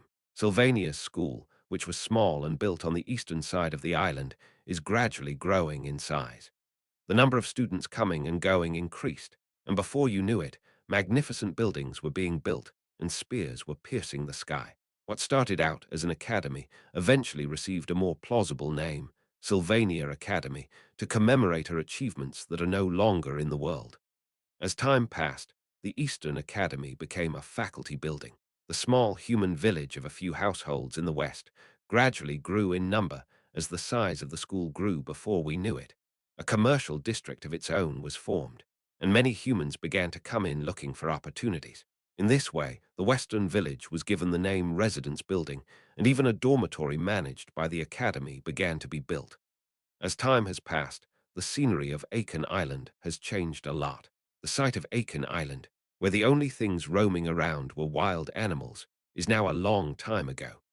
You can clearly feel the flow of the times when you look at the buildings that come up every now and then, or the sight of students walking around the school. As various weapons were developed, and a lot of research was conducted on combat techniques and strategies, the combat department curriculum was divided into dozens of branches. Now, the Academy Combat Department not only produces combatants, but also famous generals and tacticians. The same goes for the field of magic. Long ago, there was a time when elite wizards who could handle only mid-level magic were considered elite wizards, but recently, even wizards who can handle the highest level magic at the academy level have appeared, although he was a strong human being at an unusually high level. The field of alchemy has developed in a completely different direction and does not stop at reagent mixing or mineralogy, but deals with all aspects of magical power, from magical engineering, herbalism, craftsmanship, and magical biology. It feels like the pension field has taken over all the fields that couldn't be achieved through magic. The trends of the times and academic development are so rapid and expansive. Again, time goes by without me. Merelda in human form was sitting astride a particularly large tree rising halfway up the mountain. Merelda chanted in a low voice as she looked at the panoramic view of Sylvania Academy. It was always like that. I am trying to run away from home. If you hear random things often, you will develop immunity to them. What do you mean by that? It seems like everyone takes me for granted these days, so I'm thinking of disappearing. You can think of it as a kind of ransom management. Ah, the camp's flame was bathed in the warm light of the midday sun. Even though it was late summer, the weather was quite cool. However, it was difficult to say that fall was coming, so it was the perfect time to wear light clothes and catch a cold due to the daily temperature difference. As for me, I wasn't in a state to worry about catching a cold. This was because his body was already in dire straits. While I sat by the fire, staring blankly at the crackling flames, Bellmeyer was chopping onions at the workbench. It was such a peaceful state that the only sound was the sound of a kitchen knife hitting a cutting board. "Did you call me?" "No. Merrill Deso, the spirit that made a contract with me, said some nonsense." "Okay. Since my magic power is depleted, I cannot even make Merelda appear in human form. Therefore, Bell, who does not have the ability to perceive spirits, cannot see Merelda." After giving that simple answer, Bell began to trim the various ingredients in the basket again. As it was the vacation season, things seemed to be relatively leisurely at the Arfaleys Hall. Whenever he had free time, he would come to take care of me when I was not in good health, and every time he did that, he would take care of all the chores for maintaining the camp, so I was very grateful. Thanks to this, all I have to do is get some rest until the vacation ends. When my physical condition improves, I plan to give you something in return. What nonsense! How much agony did I go through? Merelda quickly stood up from the tree stump beyond the campfire and lightly kicked her bare feet, her pure white skirt fluttering. Then, my body naturally floated and jumped onto the tree stump next to me. He quickly sat down, stretched out his bare legs toward the campfire, and smiled sinisterly. What should I say? I feel like I want to leave. If I suddenly disappear and there is no one to manage the northern forest, the corporeal spirits and lower-level spirits that have made their home here will start to freak out, right? You have a bad personality. I'm just managing my ransom periodically. If the favor continues, I think it is my right. Then you become a hero. I need to periodically let them know that I am having a hard time and that if I am not there, big trouble will happen. Ha! Merelda smiled brightly and pulled the hem of her dress down. You're just going to rest for the rest of the vacation anyway, right? I'm going to come back after a bit of enlightenment and wandering around. I'm thinking of abandoning the northern forest for a few days. To put it simply, I want to rest for a while. Yes, everything is fine. Lucy is currently at the Imperial Court. Whose magical power do you plan to manifest? Normally, Merylda shares my magical power evenly with Lucy. But at this time, there is no place on Aiken Island where she can receive a sufficient supply of magical energy. Once you've used up all of it, you can't maintain the manifest state. You've probably used up most of the magic you built up in the last Crepin battle, so you're now broke. I have your staff. If I don't have magic power, I can also manifest spirit consciousness. It may not be possible, but simply manifesting a human form would be possible with the staff's own ability. It doesn't require combat ability anyway, so it's not a big problem. So, is that why you said something so random to me? I need to borrow your wand power. I'm a good kid who always asks for permission even before I run away from home. I can't help but say, is there a crazy person in the world who runs away from home after getting permission? Due to his special status as a spirit subject to a contract. It's been a while since I am going to walk around looking at the school, so unless there's something urgent, I'll just leave him alone because he has a bit of wanderlust. Okay, you've been through a lot, so you should rest when you can. I couldn't control myself, so I asked Belle to bring me a cane. Belle boiled a pot of water next to the campfire, then nodded and answered, and went into the cabin. Yenica and Lucy said they would probably return by the end of the vacation, right? Until then, they are recovering well. Ed, you were hurt a lot too. What's a spirit that throws a contracted human into a camp and goes on a wandering business? Anyway, that maid is constantly taking care of you. She's full of sinister thoughts inside, but isn't she keeping her dark intentions from showing because I'm stuck next to her? As Merylda spoke with a grin like that, I stared at the girl's figure with my eyes wide open. I was just watching. Anyway, the joke doesn't work. I have no time to rest except now. That's right. News about the remaining family forces will come out before the vacation, and once the semester starts, Ya'll be busy digesting the curriculum again. That's right. Yes, you must be having a hard time because you are busy. With a mischievous look on her face, Merylda lifted her bare foot and kicked a few stones nearby. Some of the small stones rolled a few times through the grass and soon settled down near the bonfire. After idling around like that for a while, I took my walking stick and came out of my cabin. Here it is. Are you planning on using magic power? It's best not to overdo it. No, I don't have the magic power to use it anyway. I just rely on the wand's power. As I held the wand and concentrated for a moment, the wand's power began to manifest little by little. Even though I couldn't use it as a combat ability at all, Merylda succeeded in appearing in the form of a girl anyway. A true epiphany. There is absolutely no meaning beyond that. She doesn't even feel any magical power, so she's just a pretty-looking girl with white hair. Belle stared at it for a moment in amazement as she saw such a girl appear on a tree stump. From Merylda's point of view, Belle was a spherical girl. So naturally, she gave an alluring smile and jumped down from the tree stump. Aha, when I appeared, I really liked the feeling of stepping on grass like this. Although her feet were so thin that I was worried that she might get a scratch, Merylda lightly lifted the hem of her skirt as if she was okay with it. She raised her legs and played with them as if she was dancing. Then, take a good rest until news comes from the family. I will also go get a drink in moderation. Merylda said that and waved her hand at me and walked out with a lively pace. Even if you walk like that barefoot, is it painful? I wondered that, but I thought it would be okay, so I left it alone. I poked the bonfire with the poker a few times, then sighed again and relaxed my body. I can't taste. All the food tastes like chewing sand. I can't hear well in one ear, and my left leg also has little strength. I have a low and high fever alternately, and sometimes I feel nauseous or have chills. I continue to maintain a state where I don't have a single shred of magical energy left. It's not like the highest-ranking spirit was fully summoned. I only summoned the head and shot it once. With just that brief appearance, my physical condition was shattered to such an extent that Yenica, who had kept the highest-ranking water spirit out for a long time, had such tremendous sensitivity. Does she have it? Of course, Jenica also had to lie down for a long time and receive care right after summoning freed. But even taking that into account, She has an extraordinary level of sensitivity. When I think of Jenica, I can't help but feel the worry I had while riding the train to Pulin. My younger self also comes to mind. The same was true for Lortel and Clarice. However, it was impossible to tell them to postpone their precious homecoming schedule or business/official schedule in order to take care of me, who only needed to rest appropriately. The best way to return the favor is to get as much rest as possible and show much improvement when you return at the end of the vacation. What I was most worried about was Tanya. Tanya, who pushed me onto my back and told me to go back to Aiken Island, was wearing a cape with an image of an eagle symbolizing the head of the family. When I close my eyes, I picture Tanya's back, with her hair tied up, looking at the collapsed Ross Taylor mansion. I am worried, but it's hard to do anything with my mind in a dazed state and my body in a state of complete disrepair.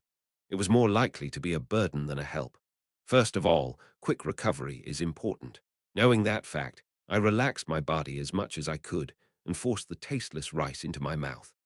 When Magnus Callamore, commander of the corps commanding the northern grasslands, arrived at Ross Taylor Mansion, the entire situation had come to an end. He had originally been scheduled to visit at the end of the social event. The military meeting was suddenly scheduled, so I couldn't arrive on time. He couldn't help but widen his eyes when he saw the completely collapsed Ross Taylor mansion and the temporarily erected tents in front of it. Commander Magnus, I am sorry that I am not in a position to treat you well. And at the center table of the largest tent, there was a girl who was currently taking care of the situation. It was Tanya Rostaler, the student council president of Sylvania Academy and the current matriarch of the Rostaler family. A slightly tired look remained on his youthful face. Nevertheless, Tanya spoke skillfully, even to a corps commander who was several times older than her. As you can see, the current state of Ross Taylor Mansion is like this. What happened? Magnus swept away the bushy leaves and spoke politely to Tanya. It was immediately apparent that her status had been elevated to a higher level. Tanya lowered her eyes and laughed at the irony of the situation. There were several VIPs left around Tanya discussing the situation at the mansion. Most of them returned to their territories, but some key nobles were still at the scene and trying to control the situation. One of them was Senior Bloomriver, the head of the Bloomriver family. Senior, an elderly woman with a few wrinkles. She recognized Magnus and lowered her head slightly. Magnus also greeted her with a nod and then sat down in front of Tanya. Senior and Magnus are people who have children of their own in Sylvania. Magnus' son, Wade Callamore, is the valedictorian of his freshman year, and Traciana Bloomriver, the second of Senior's two twin daughters, is the valedictorian of the fourth year of the Ministry of Magic. As the two parents of honor students, they also know well Tanya Rostaler, the student body president at Sylvania. However, since I had no experience actually meeting her, I was only guessing what kind of girl she might be. The position of student council president responsible for the students of the famous Sylvania. In addition, he has inherited the position of head of the family, who must take responsibility for the family in ruins. The girl carrying this heavy load was smaller than expected, so the two people could not help but look at them with worried eyes. However, Tanya casually spoke first. Ill talk to Geodugialmi. I am cornered, so I don't have time to weigh the seasoning here and there. To Magnus, who had not yet heard about the situation at Ross Taylor Mansion, it could not help but sound like nothing out of the blue. Still, Tanya spoke without hesitation. I will bring down Princess Elaha, Selaha Persica Fenia, in a three-way battle for imperial power where can Tanya turn to survive. Are you willing to cooperate? Magnus, born with the blood of a warrior, rose to the rank of general in charge of the entire northern steppe. Senior, the head of the Bloomriver family, known as the Witch's House. If you want to persuade two people to your side, you must have something, whether it be a cause or power. However, Tanya is now the head of the family in charge of a family that is on the verge of extinction. There is no fool in the world who would follow someone who is cornered like this. Although she didn't know that, Tanya spoke confidently nonetheless. Stick to your side. There was not even the slightest hesitation in the way he affirmed it as if it were the correct answer. Master Ed, good morning, Bell. Sorry for the break, but a letter has arrived. Letter. It was the next morning. As I was convalescing and recuperating next to the bonfire, I looked at Belle, who had been visiting since early morning, with a puzzled look on my face. To me, yes, it was flown to Master Ed's address at Arfleys Hall, so I retrieved it and brought it to him. When was the last time I was kicked out of Arfleys Hall, and now my letters are being sent there? I wonder, too, I received the letter from Belle and immediately opened it. It was in a shabby envelope, but the ink writing was neat, as if it had been written recently. The content wasn't very long, so I skimmed through it quickly. Notification to Ed Rosteller, the worst kidnapper in captivity. Belle, who was reading along behind me, made eye contact with me and tilted her head. I know about the terrible evil you committed against the slender girl. I can never forgive you for freely trampling on the poor mute girl who could not even resist or utter a word. I would like to report all these evil deeds to the Academic Council, but seeing the last mercy of the kind-hearted victim who tried to stop this, I will postpone the condemnation if he comes forward and apologizes. As soon as you check the letter, it will pop out through the glocked tube. Sent by Patricia Bloomriver from the Ministry of Magic. Belle and I made eye contact again for a while, and then continued to exchange glances as if we were puzzled. Have you ever kidnapped or imprisoned a girl recently? Excuse me. Indeed, just looking at the speed at which she picks up mistakes, she could be called a top-notch maid. Chapter 166, Wolf's Melancholy. 2. I have never heard of the name Patricia. However, the family name that followed it, Bloom River, was quite familiar. Act 5 of the failed sword saint of Sylvania. The final act, which deals with the story of the holy Changryong Bellbroke. And the great sage Sylvania is full of episodes mainly dealing with the war of nerves between families until the truth is revealed. As it deals with the story of the establishment and origins of Sylvania Academy, many characters are involved, including those from families that have been passed over as the story progresses. If you were asked to choose a famous martial family in the Clole Empire, you would choose the Callamore family, the Nortondale family, and the Elfaland family. If you were asked to choose a prestigious magical family, you would choose the Saniel family, the Whitefelts family, etc. The Bloomriver family was a low-ranking member of the prestigious magical family. But after Emperor Clole ascended to the throne, they had so many accidents that they were brought down from their position as a prestigious family and brought in disgrace. Past family heads who were more interested in the field of alchemy than in the field of magic performed ridiculous experiments and ended up seriously injuring people in accidents or blowing up a hill. Even though he had all kinds of accidents, he didn't stop his aggressive magic experiments. Of course, it is a fairy-like place compared to the Rosteller family, who research the power of evil spirits. The problem is frequency. If we forget, there were explosions, food poisoning, water source contamination, environmental damage, etc. It was a place that was considered a nuisance, even within the Clole imperial family, as accidents could occur if the slightest carelessness occurred. Still, taboos are strictly observed, and the new head of the family, Senior Bloomriver, is considered to be a man of common sense. More than expected, these eccentrics somehow maintained their positions as high-ranking nobles. The Bloomriver family, known as the Witch's House because they are always exploring extraordinary magic, they also admitted 2 students to Sylvania Academy. Traciana Bloomriver and Patricia Bloomriver, twin daughters of matriarch Senior Bloomriver. Contrary to expectations that they would enter the Ministry of Pension, both of them entered the Ministry of Magic, and surprisingly, their older sister Traciana even took the top position in the ministry. Well, now Lucy Merrill, the second-year valedictorian, has risen to such an absurd level that her shine has faded. But the traditional strong players at Sylvania Academy were the fourth-year valedictorians. Naturally, the higher the grade, the higher the student level. It is natural that among senior students, seniors in their 4th year have the highest level. It's just that the members of the main character's generation have ridiculous average values.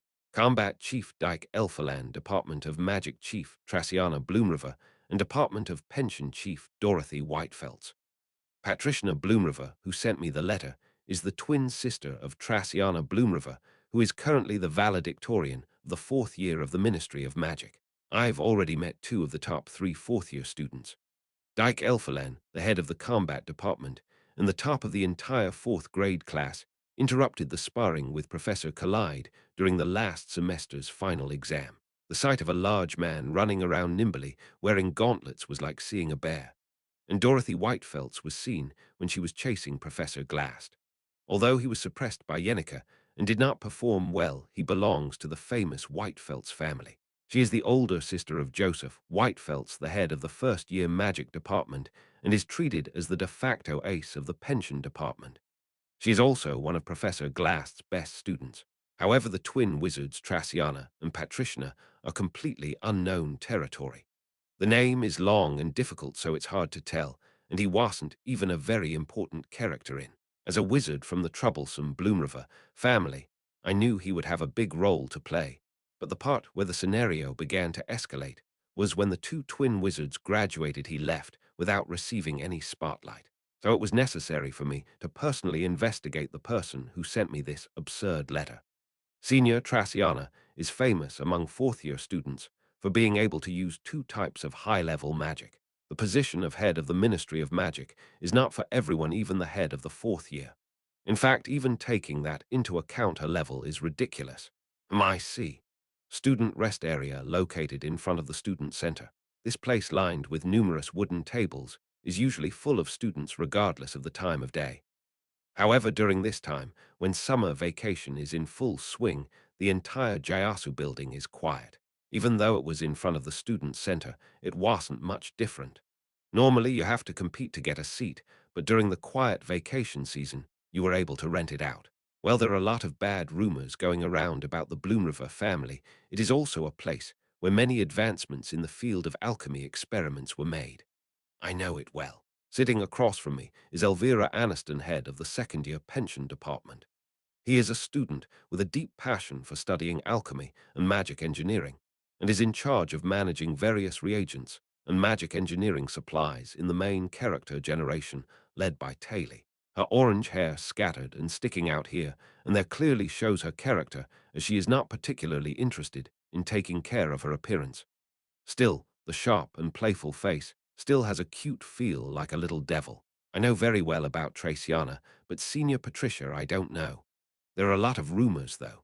My older sister is the valedictorian of her grade and often appears in public places, so she is quite well known among students. However, the younger brother who sent me the letter is missing more than expected and does not show up often in class. Elvira read the letter I gave her with her eyes half open. She scratched her chin a few times. You flew to Senior Ed's old address. Okay. It was on the way to Glacht Hall that I met Elvira. There was someone doing something strange, so I went closer and checked, and it turned out to be Elvira and her group.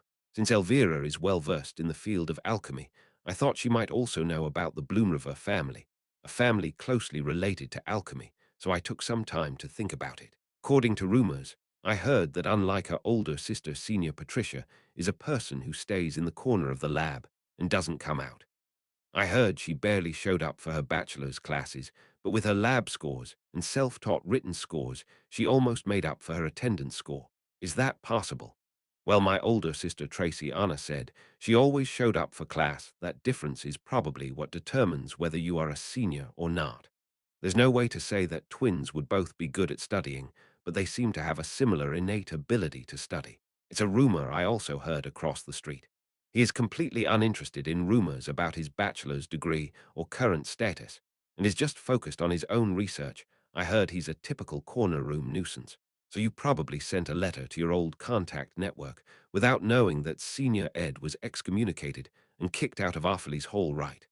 How long has it been since I was kicked out of Arfley's Hall, and you still don't know? I am a little creeped out too. Aren't you aware that the student council president has changed? Even though we go to the same school, how can we be so uninterested in outside news? Basically, all academic events are announced through announcements, and there are many cases where professors recite the announcements one more time in various classes. However, it doesn't realistically make sense to not know any of these big news about the bachelors. I thought so. Actually, former alchemists like us have a strange habit. I have a dream of setting up a secret laboratory somewhere and conducting a lot of experiments. Elvira spoke while slightly raising her eyes as if confessing a sin. We also know that Elvira secretly set up a secret laboratory in a corner of the Eastern Cliff area. That's why the pensions department provides students personal labs in separate underground facilities, As if that wasn't enough, they also set up a separate secret laboratory in an external space. If I made something like that in secret and stayed there, but you probably came to class, is it possible to be stuck there for 24 hours? Yes, but Elvira said with a sheepish smile, as if a new possibility had occurred to her. Senior Traciana and Senior Patriciana are twins. To be honest, if you just change your hair color with magic, you wouldn't be able to tell the difference. Are you saying that Traciana attended the event on behalf of everyone? I was wondering why my grades were so good, but was it because I took some classes twice? Is that possible with human physical strength? So I guess he also took the top position. Well, I'm not saying that's really the case, it's just my guess. Just guessing. Elvira looked through the letter, folded it in half, and handed it back to me. Anyway, if you read the contents of the letter, it seems that Senior Patricia Honor is strangely just. So you can't just kidnap and detain people. Why do you take it for granted that all of this is true? No, if necessary, we can kidnap and imprison at least one person. Didn't you have all the circumstances? Elvira, speaking slyly, blinked her raised eyes. Looking at the seat next to him, there was a boy struggling with his arms tied behind his back and his mouth and eyes covered with a cloth. Town, town. Ah, slim physique and gloomy feeling. It was Clevius, known as the Nortondale family's sword master. I was having a hard time ignoring it from a while ago. Still, I really want to ask. Yes, why is he doing this here? Elvira sighed heavily and rubbed her chin. I'm making it into a human being. Listen, Senior. He really still has no brain. Whenever he gets a chance, he goes around spouting gloomy words and picking fights with everyone he makes eye contact with. Last time you screamed and got angry at Senior Ed Wright. I don't really pay attention to Clevius' aggressive comments. Even in the original work, he was like this from the beginning. He's negative and gloomy about everything, which makes him feel bad, but he does it anyway. Clevius needs to develop his social skills more. Whenever I get the chance, I turn off all the lights and just wander around in the dark corner of the room and say strange things to myself. I could have become such a dignified and cool man, but it would be a waste. So I take him to parties and dress him up in nice clothes. Sometimes their extroverted mood causes a fight and they try to run away, but since we have a lot of calming reagents, we can easily suppress them. As Clevius turned his body this way, and that the blindfold covering his eyes slipped down. In that state, he made eye contact with me and gave me desperate eyes, pleading for help to save me just once. How long are you going to stay like this? Until you tell me you'll come with me to the pensions department dinner party next week. Do you really have to go there? There is no better place to build connections and train social skills. I looked at her for a while with astonished eyes, but Elvira just snorted without paying any attention. I also want to go to Howdy with a decent boy, because I am a woman too. As he said that and smiled brightly, I swallowed dry saliva. When I made eye contact with Clevius again, moisture was rising in his earnest eyes. Please save me just once. From now on, I will not speak arrogantly again. I won't grab your collar or get on your nerves for no reason and ill-treat you like a senior. It seemed like some sort of message was being conveyed. I had difficulty averting my eyes. It's a bit difficult to live in captivity. It's not that bad. Clevius magic ability details. Rank: Adept Magician Specialization. Elemental Common Magic. Quick Casting LV13 Mana Detection. LV14 Fire Elemental Magic. Ignition LV18 1-point Explosion. LV3 Wind Element Magic. Wind Blade LV16 Aspect Magic. Star Level Magical Power Expression. LV4 Temperature Transformation. LV3 Death Immunity. LV0 Time Prison. LV1 New Short Distance Space Movement. LV0 Forced Gathering. LV2 Visual Illusion. LV0 Deception. LV1 New. I have already read Introduction to Astrology more than 10 times. Now I have completely memorized the order of items in each chapter.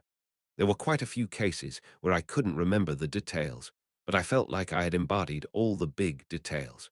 Despite this, it felt like the growth of aspect magic was still stagnant. Even if you train for a while, your magic power level does not increase. Since other areas of magic are from the original work, there are guidelines for how to train, but aspect magic is something I have experienced for the first time. Therefore, I had no choice but to learn efficient training methods by directly experiencing them with my body.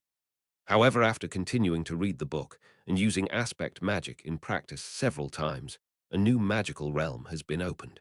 Time Prison and Dazzle. I've seen time prisons used by Professor Glast and Lucy. It is a magic that completely blocks the target's movement for a few seconds to several minutes. However, stopping the object's time itself cannot affect the body during the action period. It is far from the basics of suppression magic, which is to attack while suppressing. It is a magic that stands out more for its ability to leave the battlefield for a while. And another magic dazzle. This magic temporarily takes control of the target's mind and causes it to behave as desired. It consumes a much larger amount of magical energy than other magic.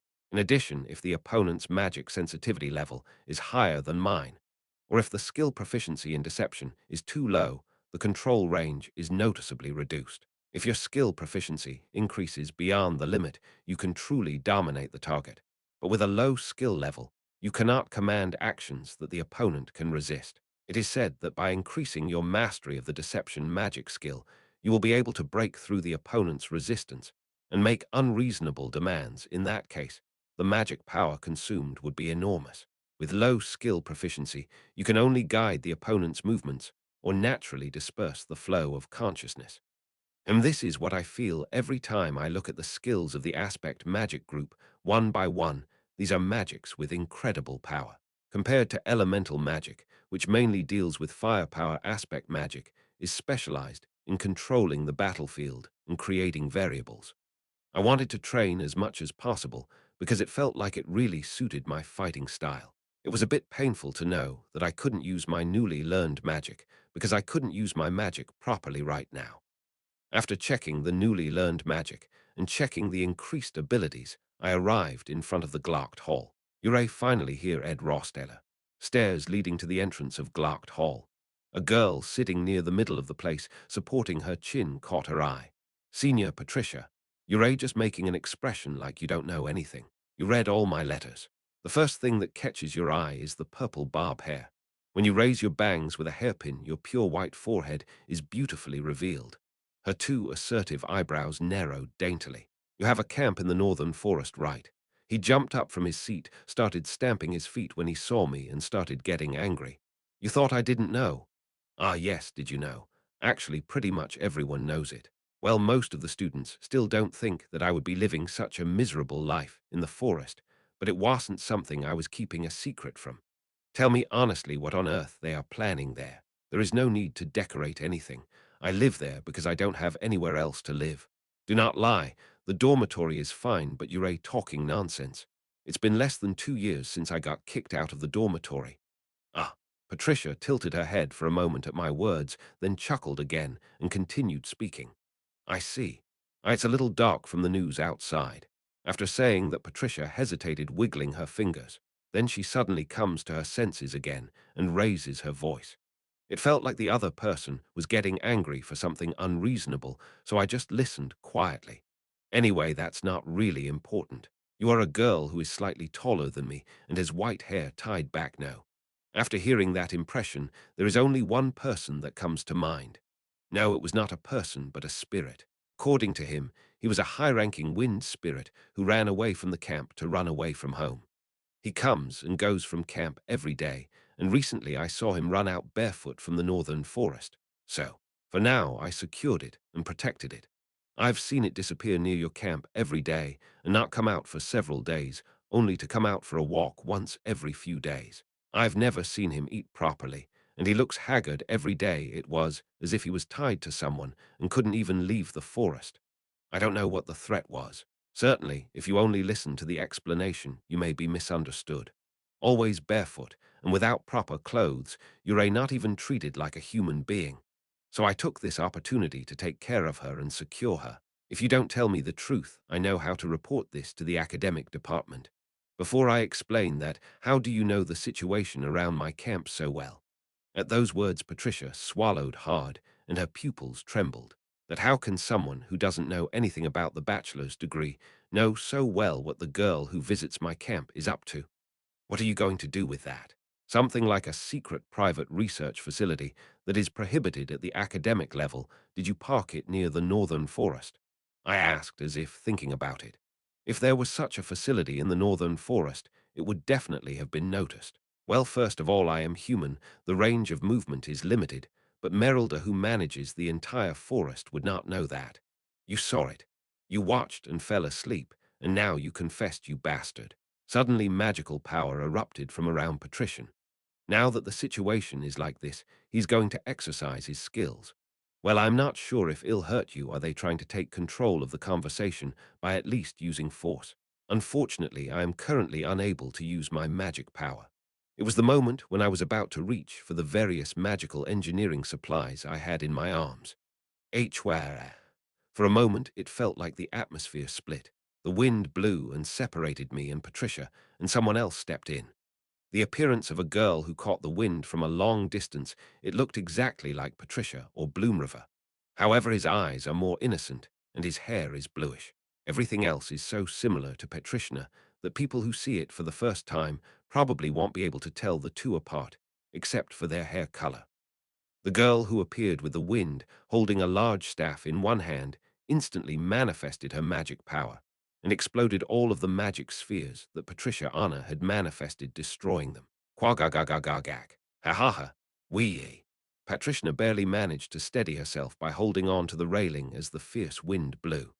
The girl who landed with the wind, Traciana, Bloomriver, a fourth-year senior, she fastened her school uniform coat and looked back and forth between me and Patricia. Sister, you've arrived at the right time. This person. Traciana with blue hair walked towards Patriciana at a slow pace, pulled her earlobe and brought her towards me. Aha, Arg. I'm sorry my little brother is a bit immature. Sister, it hurts. Let go of this. Please listen to what I have to say. Traciana pressed down on Patriciana's head and made her apologize. He has a tendency to jump to conclusions, but he's a good kid at heart, so just turn a blind eye to it. Sister, that's not it. Sister, the camp where these humans live, though, that girl. You mean the girl you brought to the Laurel Pavilion? I already brought it. The kidnapper is not this person, it's you, Patricia. After saying that, Traciana unleashed her magical power, creating another wind, and the girl landed in the sky above Glocked Hall. The girl wearing a white dress and flowing hair is a familiar face. Merelda. Merelda opened her mouth to say something, but stopped. It looks like she doesn't want to find out that she is her spirit. When playing bachelor's degree, Merelda moves as a human being. They are wary of being exposed to the world as a spirit, and not being able to attend school comfortably like before. Just by speaking to the spirit, the magic power is conveyed through a sound, so you can instantly tell that it is a spirit. That's why Merelda in her human form rarely speaks in front of strangers.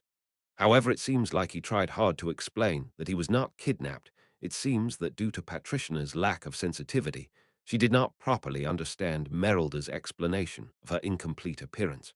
You only then did Patrician startle and look towards Merelda, but Merelda ran up to me and hid behind me.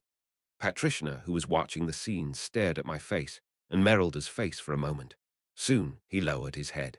I am sorry. It would have been great if I had assessed the situation this quickly a long time ago. Patriciana was standing in the corner of the bench with her arms raised and crying. I received a letter from the head of the senior family. Her mother rarely sends correspondence so suddenly, so I was a little perplexed. Traciana Bloomriver looked strangely more mature than Patricia. It's amazing how similar their appearances can be, yet their auras can be so different. It seems like something big has happened at the Ross Taylor family. No news has yet reached Sylvania, but soon rumors will abound, because it was such an enormous event. Senior Bloomriver was at the scene of the catastrophe at Ross Taylor Mansion.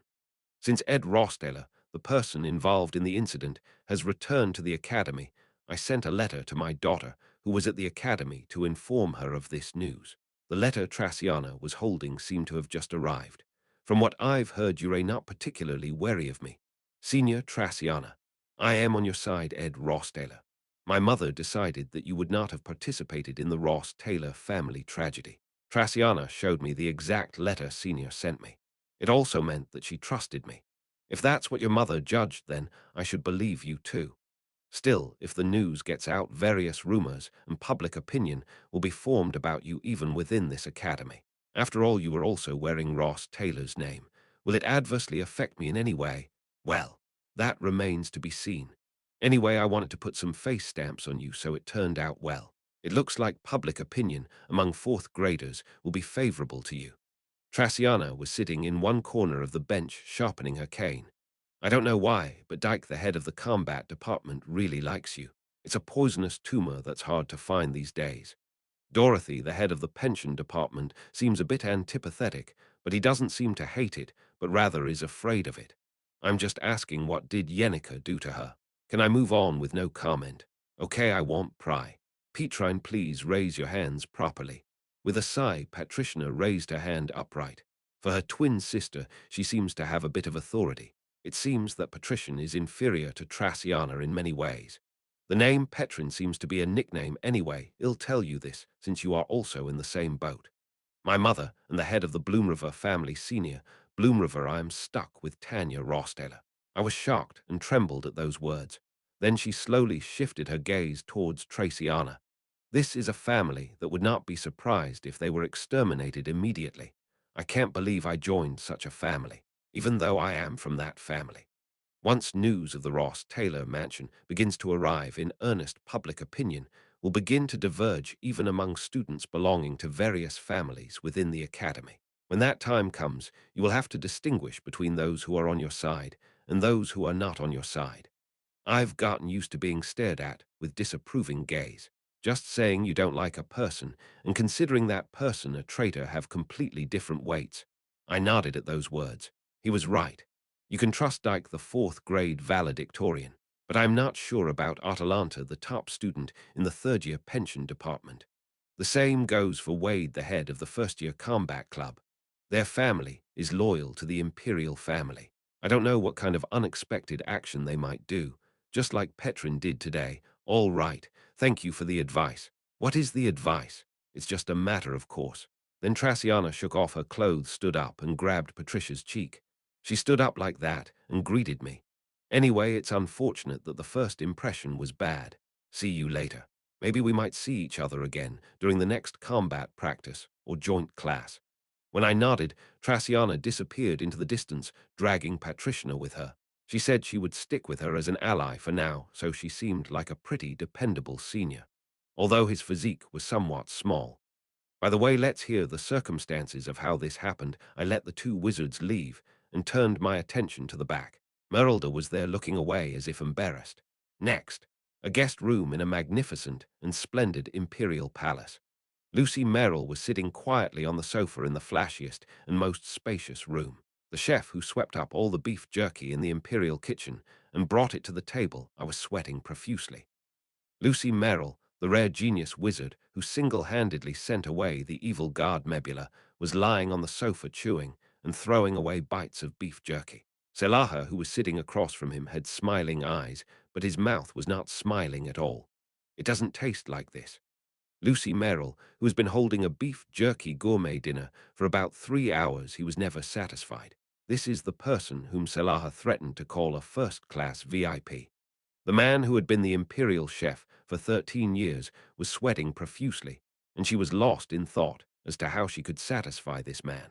Selaha had to endure a pounding headache while keeping a smiling eye.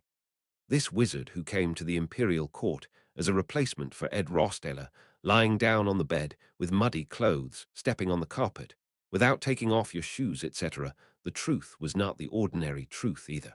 What's more, he has such picky tastes that even at the imperial family's luxurious banquet, he only shows a grumpy attitude. To put it bluntly, very harsh and obnoxious. However, Selaha kept smiling without saying a word. She just sits across from me with the corners of her lips quivering. There is absolutely no dignity in his actions. I kept thinking about just sending it back, but I couldn't. However, Lucy herself seems to be very dissatisfied with her treatment and feels like she will go back at any moment. It goes without saying, but if Lucy decides to go back, the imperial family cannot stop her by force. However, they do not actively open their mouths or negotiate anything. It was crazy and crazy. Chapter 167, The Melancholy of the Wolf, 3. The name Land of Pastoralism is not in vain. In Pureland, where the number of cows and pigs is overwhelmingly greater than the number of people, Toran Village, located in the deepest mountain valley, has experienced many changes in recent years.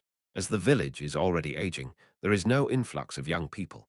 There is plenty of work to do, But no one comes to this place to work. So isn't this a town where you only see the same people you always see? Therefore, it is natural that when something good happens in a house, the whole village becomes a buzz. The happiness of one family is the happiness of the entire village. It is not particularly strange that in just half a day word spreads throughout the village and everyone congratulates you. The most recent thing that caused an uproar in the village was the return of Yenica Palova. Yenica always returns home every vacation and gets her face stamped, but this time she returned home was especially noisy. The incident occurred as soon as Jenica Failover returned home. Everything was natural, from returning to Failover Ranch, changing into village woman-like clothes and washing dishes, helping with the ranch work as usual, and eating a meal with sheep's milk cheese and rye bread with my parents. However, there was a hint of something different from usual. Ort Palover, the owner of Palover Ranch, and his wife, Sailor Palover, know their only daughter, Yenica Palover, better than anyone else, whom they raised as a golden jade leaf. The same goes for the fact that she is absolutely terrible at lying. The two people, who have watched Yenica's growth process over the past 10 years, can see through Yenica's psychology just by looking at her facial expressions. You seem to be worried a lot lately, Yenica. Is it because you stepped down from your senior position? The second place alone is truly amazing. Yes. Oh no, of course, it's a shame, but I am not that depressed because of it. Dad, too. Jenica, who had been denying Ort's words while sitting at the dinner table, waved her hand in positive denial out of fear of causing unnecessary concern. This is the reaction to telling the truth. Still, I am glad that he doesn't seem stressed because of his grades, but why does he seem particularly lethargic? The couple noticed several times that they were staring blankly into space or sighing heavily, as if they were worried about someone. Or something. Did you find a boy that bothered you? Huh? No, what do you mean? Dad, why on earth are you saying such strange and incomprehensible things? When I say that about a boy who is bothering me, it sounds like I have some strange thoughts. That's really how Dad is always. If you have time to talk about such strange things, he'll go change the food. No, it's something you have to do anyway, but anyway, don't say things like that without any context. You're so surprised. Yes, that's right. The failover couple, who had been scolded, showed their anger as they watched Yenica's reaction as she explained the words at length. Is that really so? Surely Yenica Failover has reached that age too. The failover couple is already open-minded when it comes to rational reasons. This is a rural area where you have to search every nook and cranny to find a few young people. I was always worried that Yenica, who grew up working on a ranch in a place like this, would grow up to be a village woman who didn't know anything about the world. The couple couldn't control their excitement as they wondered if they were going to catch a man when there were already not enough workers at the ranch. To begin with, the failover couple had very low views on men, no matter how much Yenica can fly and crawl. I did not expect to attract people such as children of noble families of noble status, talented magicians with decent looks, or popular and reputable networkers. However, I only have a small wish to be good at ranch work and dexterous. I would be very moved if I lived in this village for a dozen more years and became an old maid and did not get caught up in my age and marry a strange person.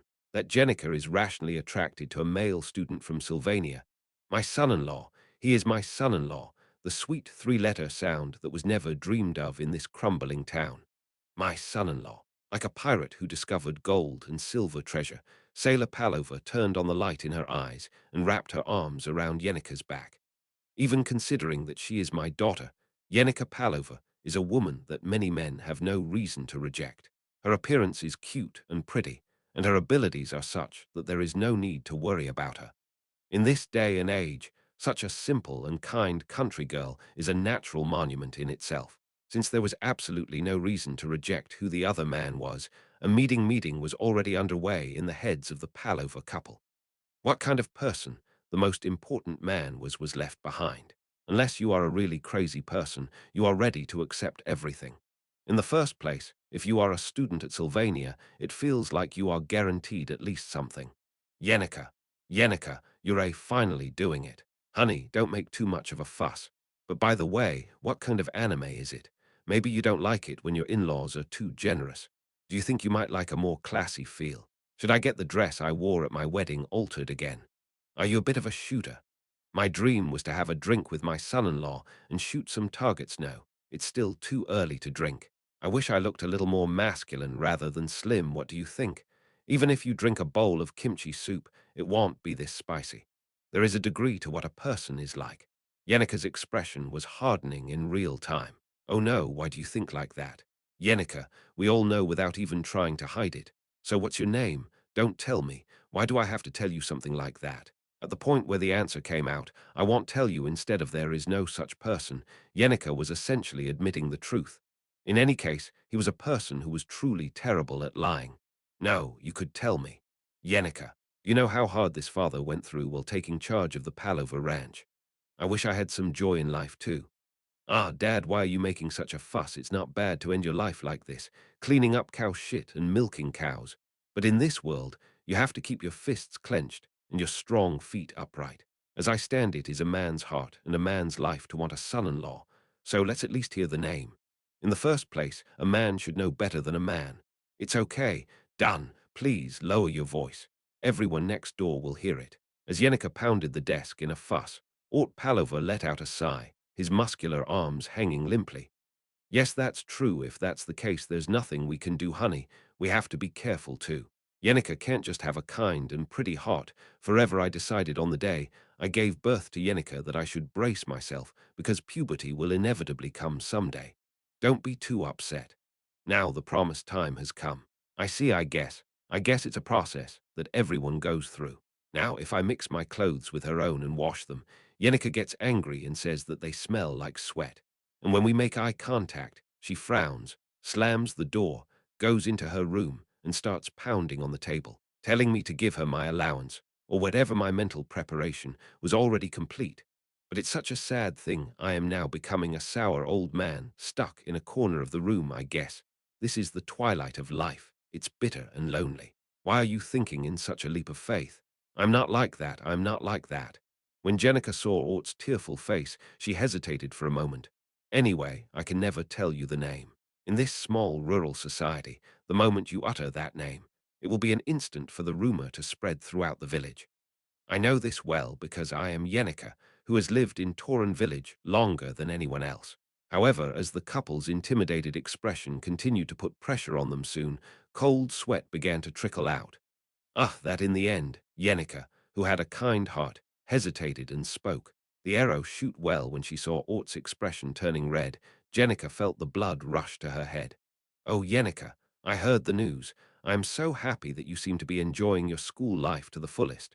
Bring him to the village sometime. I'll pick raspberry liquor that's been brewed for over 20 years.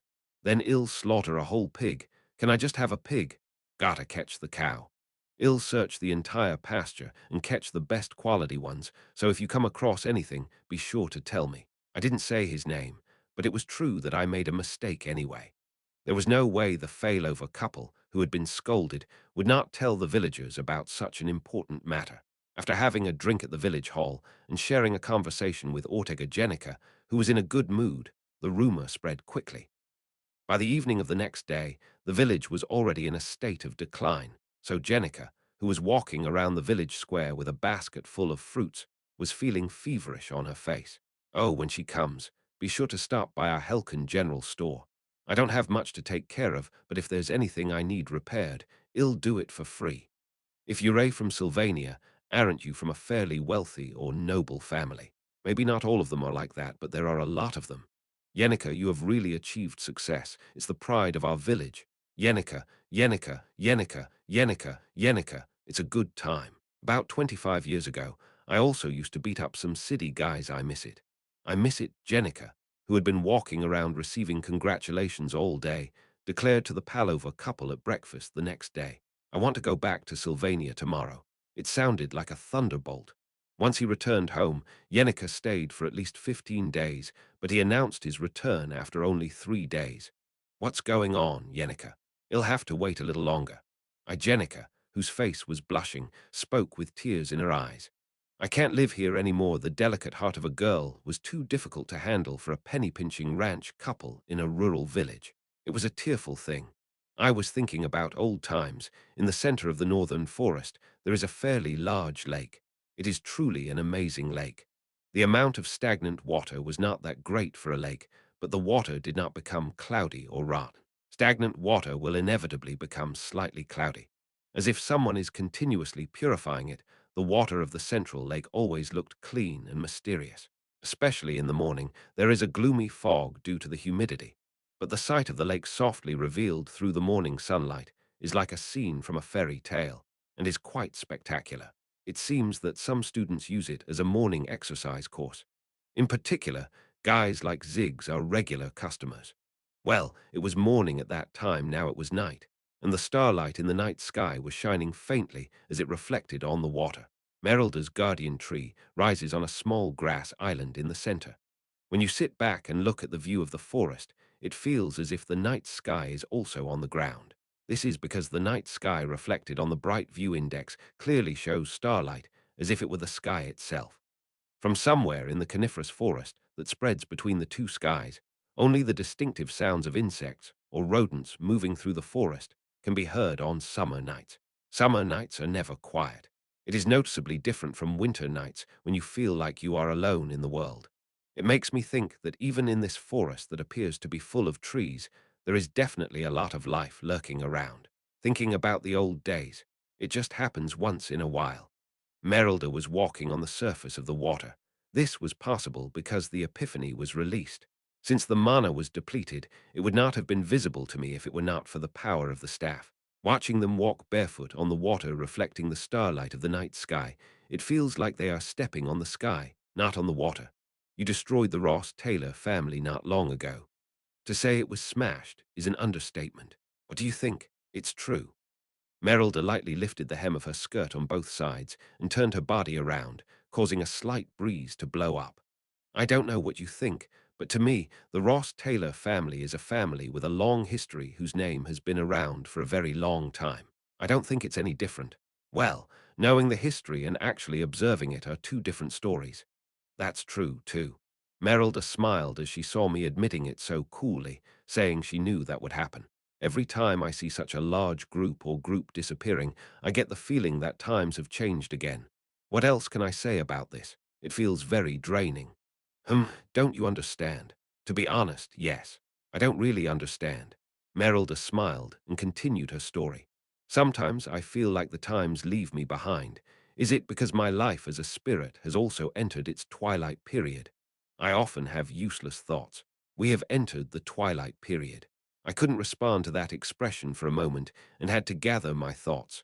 Merelda is a high-ranking spirit who has lived for a long time. It is known that all spirits do not have the concept of lifespan, but this is incorrect. There is no such thing as death from physical shock or magical power, and no spirit can spend more time in this world than is allowed to respond to its magic. There is only one way to extend the allowed time. All it does is raise its status. From a fluid spirit that emits magical power for about a week and then disappears, to a lower level spirit that can maintain its magical form for several years. And then it progresses to a mid-level spirit that can easily maintain its life for several decades, and then to a high-ranking spirit that does not disappear even after living for hundreds of years. However, no matter how powerful a spirit is, at some point it must participate in the cycle of this world. Although there is no concept of death, the concept of return to nature remains. Although it may not seem much different from death, we can at least harbor hope that one day we will be able to return to the spirit of the body and start from scratch.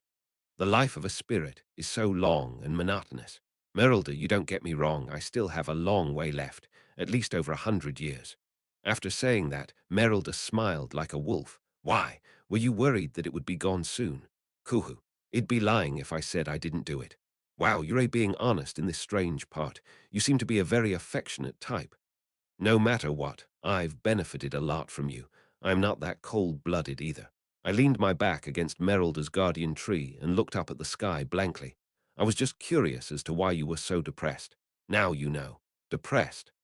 If you pretend, you're just pretending. You're depressed right now. Do I really need to tell you that? Having a heart is the same for both spirits and humans. And although it is my personal opinion, I think the way the mind works is similar whether it is a human, an animal, or a spirit. The reason why Merelda seems particularly lethargic or worried is also similar. Humans are the same. I spoke with a deep sigh. It was a story that was equally true on the battlefield and in peaceful society. Young, and full of energy spirits like mugs all see the future.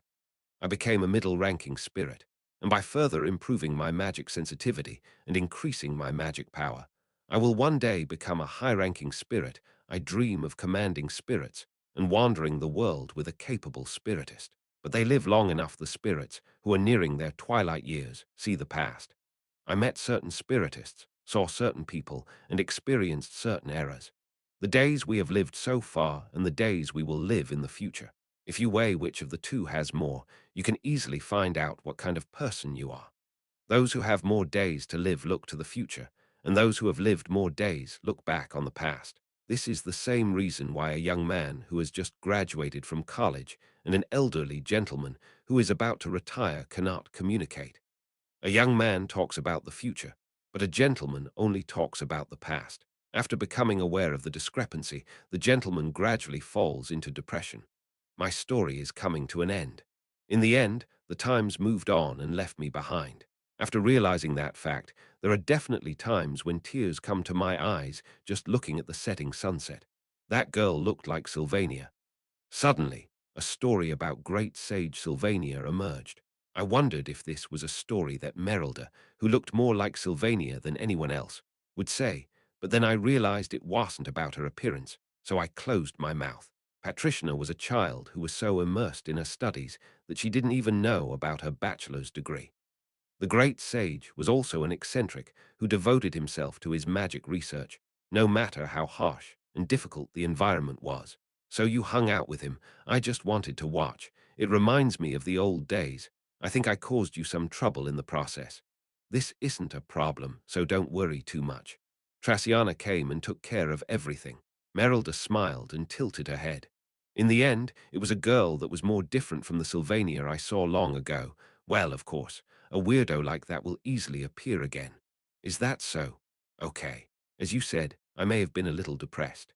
Merelda stood on the water with the hem of her skirt spread out and looked up at the vast spires of Sylvania. There are more than one or two spires rising among the stars in the night sky. The spires of Sylvania, which can be easily seen from the lake in the northern forest, were the remains of an eccentric wizard who was exiled to Aiken Island long ago. Although it may have had humble beginnings, it has now become the best educational institution on the continent. Those impermanent years were very long, but if you go back and look back, you might remember them as clearly as if they were yesterday. The memories of the past that Merelda has accumulated will remain in her memory until now, as she enters her twilight years.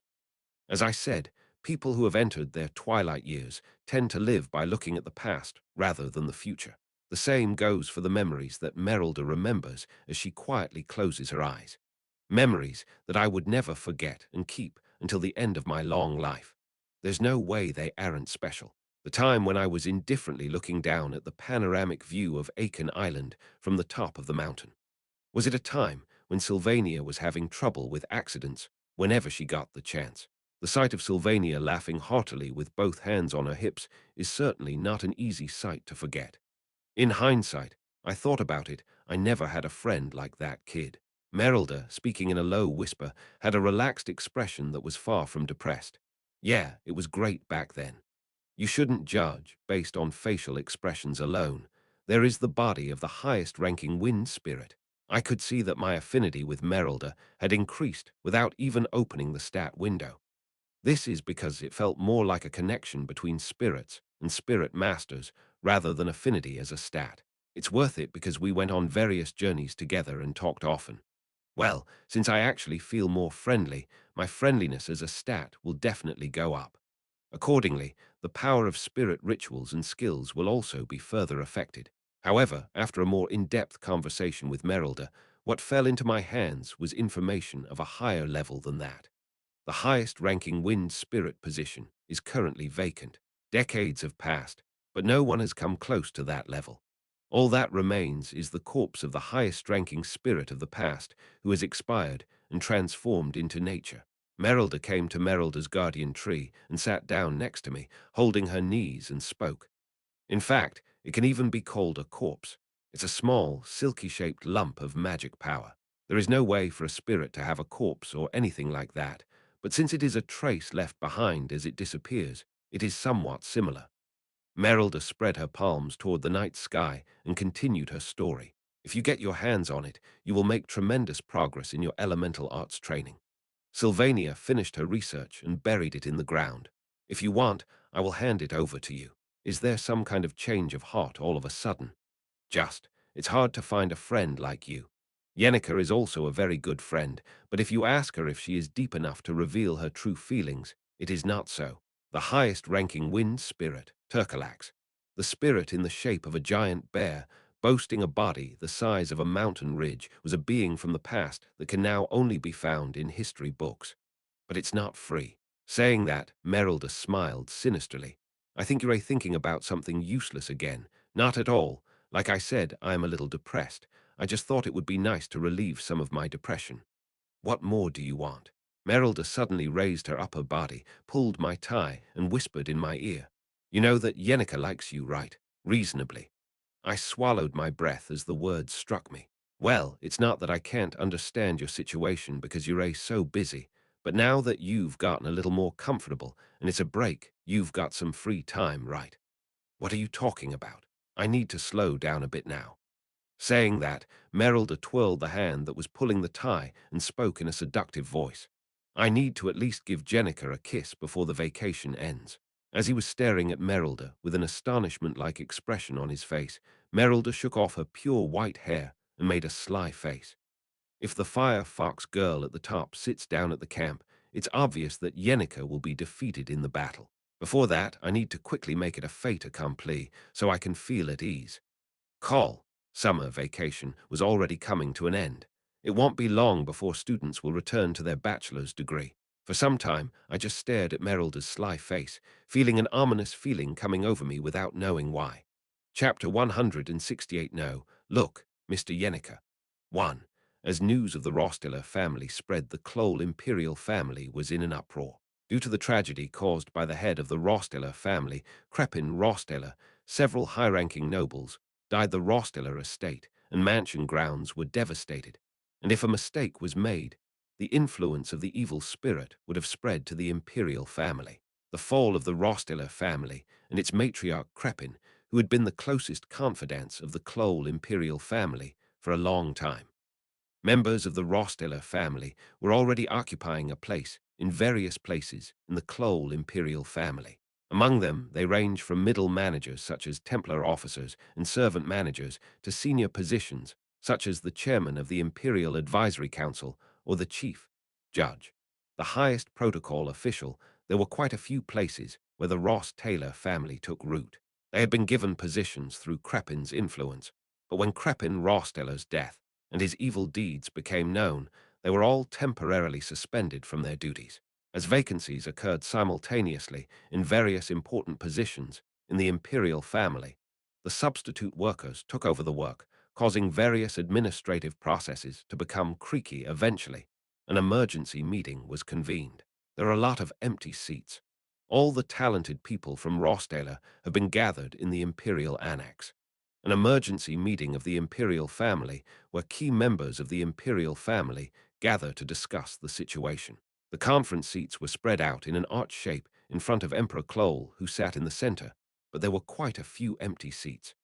The palace official who was in charge of major and minor affairs within the imperial family recited the names of the vacant seats to Emperor Kloll.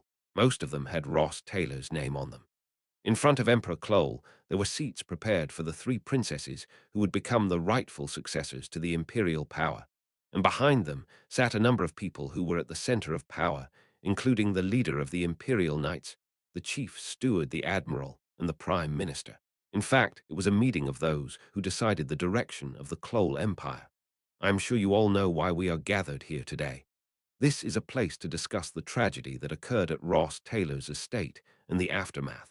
Emperor Kloll, who was presiding over the meeting, spoke in a polite tone. Everyone probably has a lot of things they want to report to me.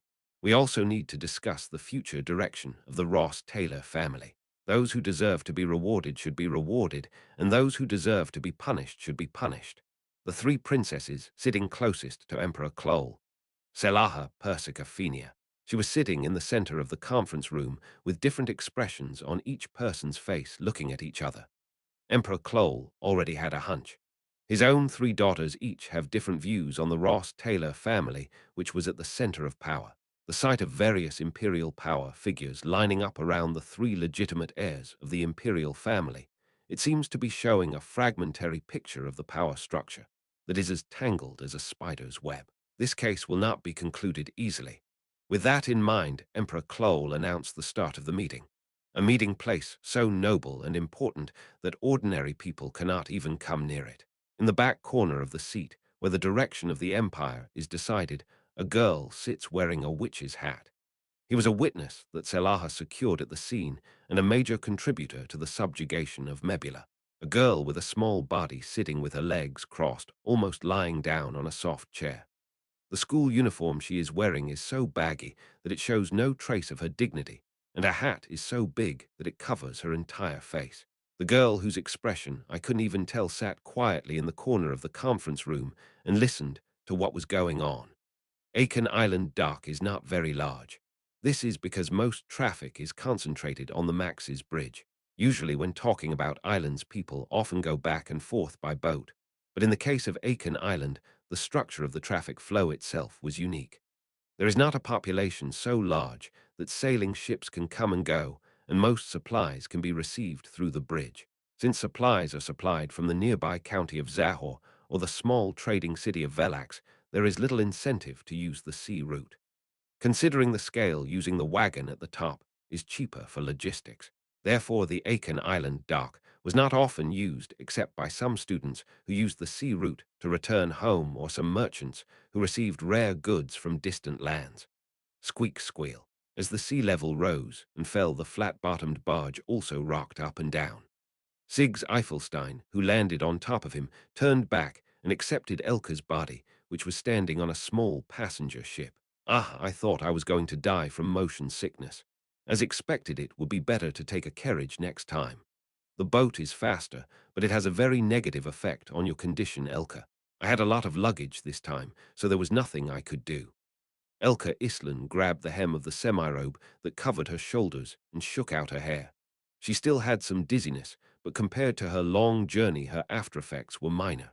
A journey by carriage from the northern steppes to the western coast of the empire, and from there by boat directly to Aiken Island. The time was definitely shortened compared to coming by carriage alone. I'll get some luggage from the workers here, and then go to the Laurel Pavilion and rest. No, that's enough. I'll go up to the dock and rest, so let's go together when work is done. Ziggs looked at Elka for a moment with a worried look on his face, but Elka encouraged him not to worry too much, and then led his dizzy body towards the dock. However, before she could take a few steps, Elka saw a familiar face and tilted her head. Oh, my senior Yenica. Hearing those words, Ziggs, who was carrying a heavy baggage, also turned his head and looked that way. On the other side of the barge, where Elka and Ziggs landed there, was Yenica, who had come down from another boat carrying a simple luggage. She was wearing a pure white blouse over a navy blue skirt and appeared to be carrying luggage with her arms rolled up. What with Ziggs, it's Elka. You got home early from school. Senior Yenica. We always come a few weeks early to visit a conference before school starts. Elka Islan was a scholar who worked as a librarian in charge of the student library and also conducted research at the Magic Book Society. That's why I come a little early and finish my research preparations to avoid the high demand for magic books at the beginning of the semester. Ziggs didn't really need to come early, but he had a habit of returning home early anyway since Elka was coming. Didn't Senior Yenica always return home quickly to help with work in her hometown? And she seems to have been coming home from school as late as possible, so she's having a blast this year. Oh, that. Yenica couldn't bear to respond to Zig's words and just froze. Rumors about Ed had spread for no reason, and Yenica's hometown was already filled with stories about her love story.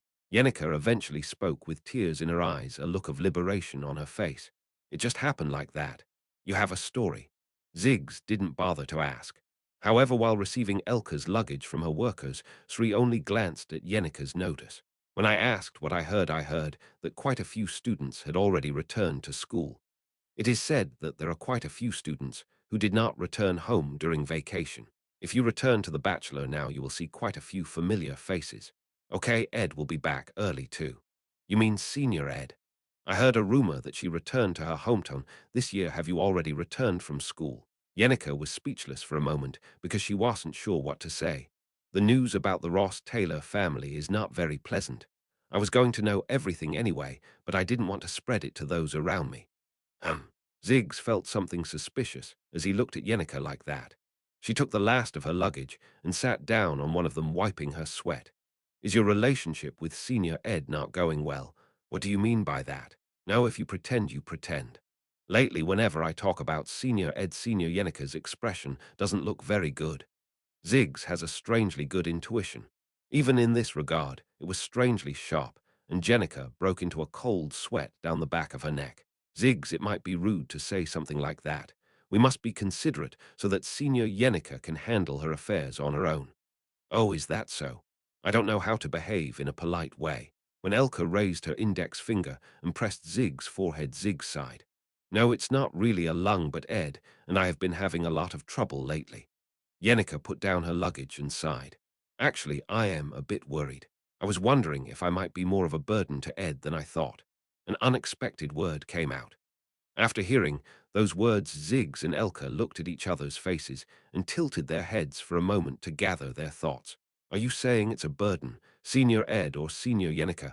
Yes, I thought that might be the case. Well, I have a slightly different opinion. Think about Senior Ed's personality. If Senior Yenica felt burdened, wouldn't you have said it so bluntly? The top of the barge shaking as the sea water rises and falls. The three men and women sat quietly and gathered their thoughts, but eventually Elka broke the silence. Isn't there a reason why Senior Yenica thinks so? No, when I think about my actions so far, this is completely you're a burdensome person. Above all, recently, there are a lot of things that don't fit together. Yenica Dane said she was considerate of Ed, but giving up her senior position seems to have been a huge wound to Ed's pride. He wouldn't have even realized it without Annis's advice. Moreover, even though they accompanied him to the Ross Taylor mansion, in the name of protecting him, they were unable to prevent him from getting seriously hurt. After that, even on Yenica's suggestion that they go to Pulan together to treat his wounds and observe political trends, Ed refused and returned to the academy in Sylvania. From Ed's point of view, he was considerate of Yenica's vacation plans, but Yenica was still very concerned about Ed's rejection. We even went to camp and lived together. Maybe I isn't that too inconsiderate of Ed. To put it bluntly, there are not many people who care about Senior Ed as much as Senior Yenica. Still, the burden Ed feels is completely different. Ziggs glanced at Elka's gaze and sighed. Yenica is very bad at self-objectification. More than anything, she is Yenica. She is a pale rover kind of girl. There won't be many men in the world who will dislike her just because she is a little bit like her. She's called Ed, so how different is she? However, in front of his lover Elka, he praises Yenica's appearance. She couldn't do something so insensitive. It is one of the management skills that I learned after numerous failures and frustrations. I think I'm disparaging Senior Ed too much, but anyway, all men are the same, Senior Yenica. Ha! There aren't many men who push away just because a woman pushes in aggressively. He could push in with a little more confidence. It's just my opinion, though. After saying that, I looked at Elka and saw that she was looking at Ziggs with her eyes wide open. It feels like she's strangely walking on a tightrope, but she seems to be safe to this extent. In the first place, bearing a burden isn't such a bad feeling. There are many times when I feel happy that they are relying on me. Ziggs. Elka grinned as she called Ziggs' name. However, even then she looked sad for a moment and then sighed. I'm feeling very complicated, Jiggs. Don't worry so much. I was never suited for a luxurious life.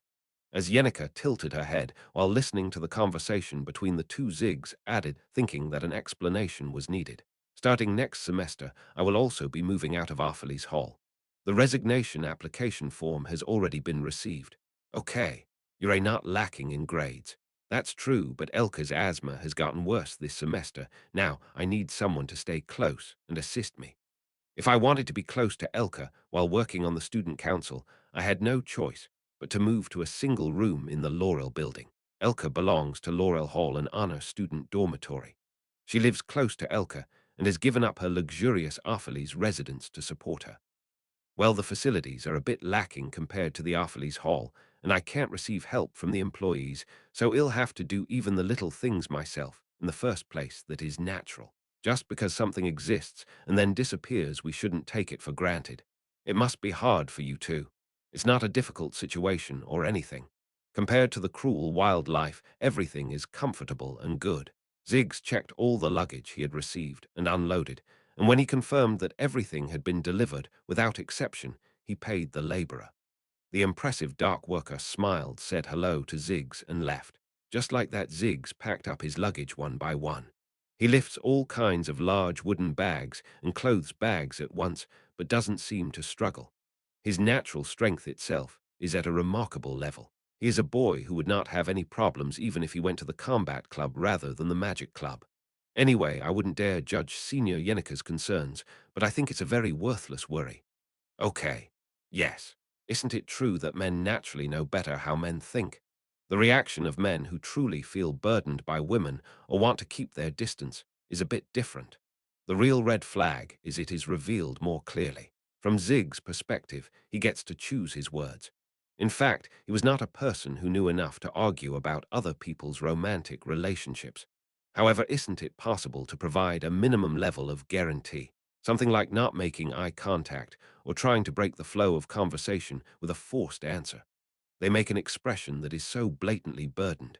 In any case, the red signals sent by the guy are clearly visible in that way. I am saying that it is not expressed in such a subtle and difficult to understand way as Senior Yenica worries about.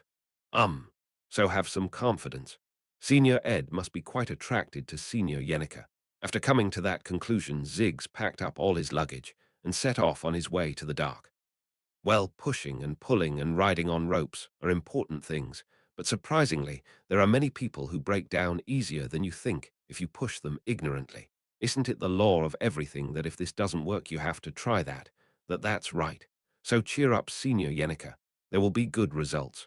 With that said, Ziggs took his luggage and left for the dock. It was a bonus to show his strength by clenching his fists. Elka, who was following behind her, glanced at Yenica, cutely clenched her fists, and shouted for her to fight.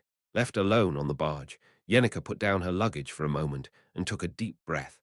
Eventually, he clenched his fists tightly, gathered strength into his body, and stood up. There was certainly nothing wrong with what Ziggs said. Isn't there nothing good about having low self-esteem? If Yenica had been burdened by Ed's personality, she would have said so right away. Encouraged by that fact, Yenica walked towards the northern forest camp at a lighter pace. Hi, Ed. I came back a little early.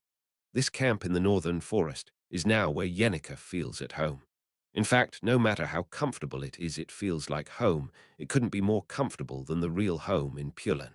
However, I couldn't wait to come back to this camp during this vacation. It must be sad to see the parents who waved handkerchiefs to greet Jenica as she ran away from her hometown in tears. It was an extremely harsh space for an adolescent girl who had just opened her eyes to the concept of love. Anyway, I feel like I am becoming more emotionally stable when I camp with Ed. Yenica hugged her luggage and greeted me cheerfully with a bright smile on her face. At the fire, Ed Rostaler, whom I had not seen in a long time, was poking at the bonfire with a poker. Since Belle took care of most of the basic tasks, Ed was able to focus solely on resting and recovering. Therefore, when Yenica saw Ed sitting there looking much improved, she let out a huge sigh of relief.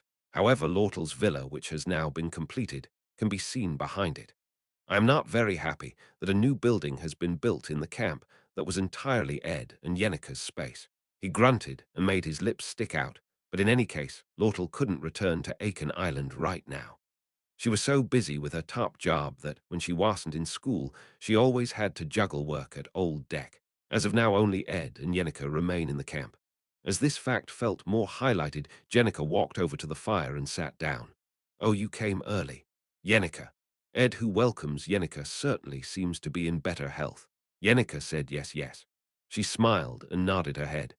Just by looking at her face, she was so happy to see her that I walked up to her like a puppy wagging its tail, and just sitting still across from her fire made me feel like her shoulders were shaking. Now that I think about it, it's not long until the vacation ends. Well, Ed, how are you? I was very worried. When I saw you at the Ross Taylor mansion, you were seriously injured. Okay. Ed said that and was poking at the bonfire with his head down. Here, Yenica felt something strange about her. Still, I'm glad you had a good rest during the vacation. Now that the vacation is over and the semester starts, I have a lot of schedule left to do, so I have to work hard again. Yeah, right. After talking up to that point, Yenica looked at Ed's expression. Strangely, he was not making eye contact with Yenica, but was looking at the campfire and Yenica alternately, as if he was deep in thought. Ed Rothtaler often showed this side of himself when he was in deep trouble. While responding appropriately to the surrounding situations, a part of one's thoughts are devoted to those concerns. It wasn't anything special, but it felt like beads of sweat were running down the back of Ed's neck. Yenica, who isn't that perceptive, noticed it. Ed's expression was clearly strange to anyone who saw it, something like not making eye contact or trying to break the flow of conversation by forcefully giving a short answer. They make an expression that is so blatantly burdened. Anyway, the red signal that the guy sends is clearly visible that way. Suddenly, the words Ziggs had spoken passed through Yenica's mind. Anyone can see that Ed Rosteller is clearly feeling the pressure right now. In fact, isn't it strange that now I feel burdened against Yenica? How much time have you lived with her unit so far? However, changes in perception of people always happen in an instant.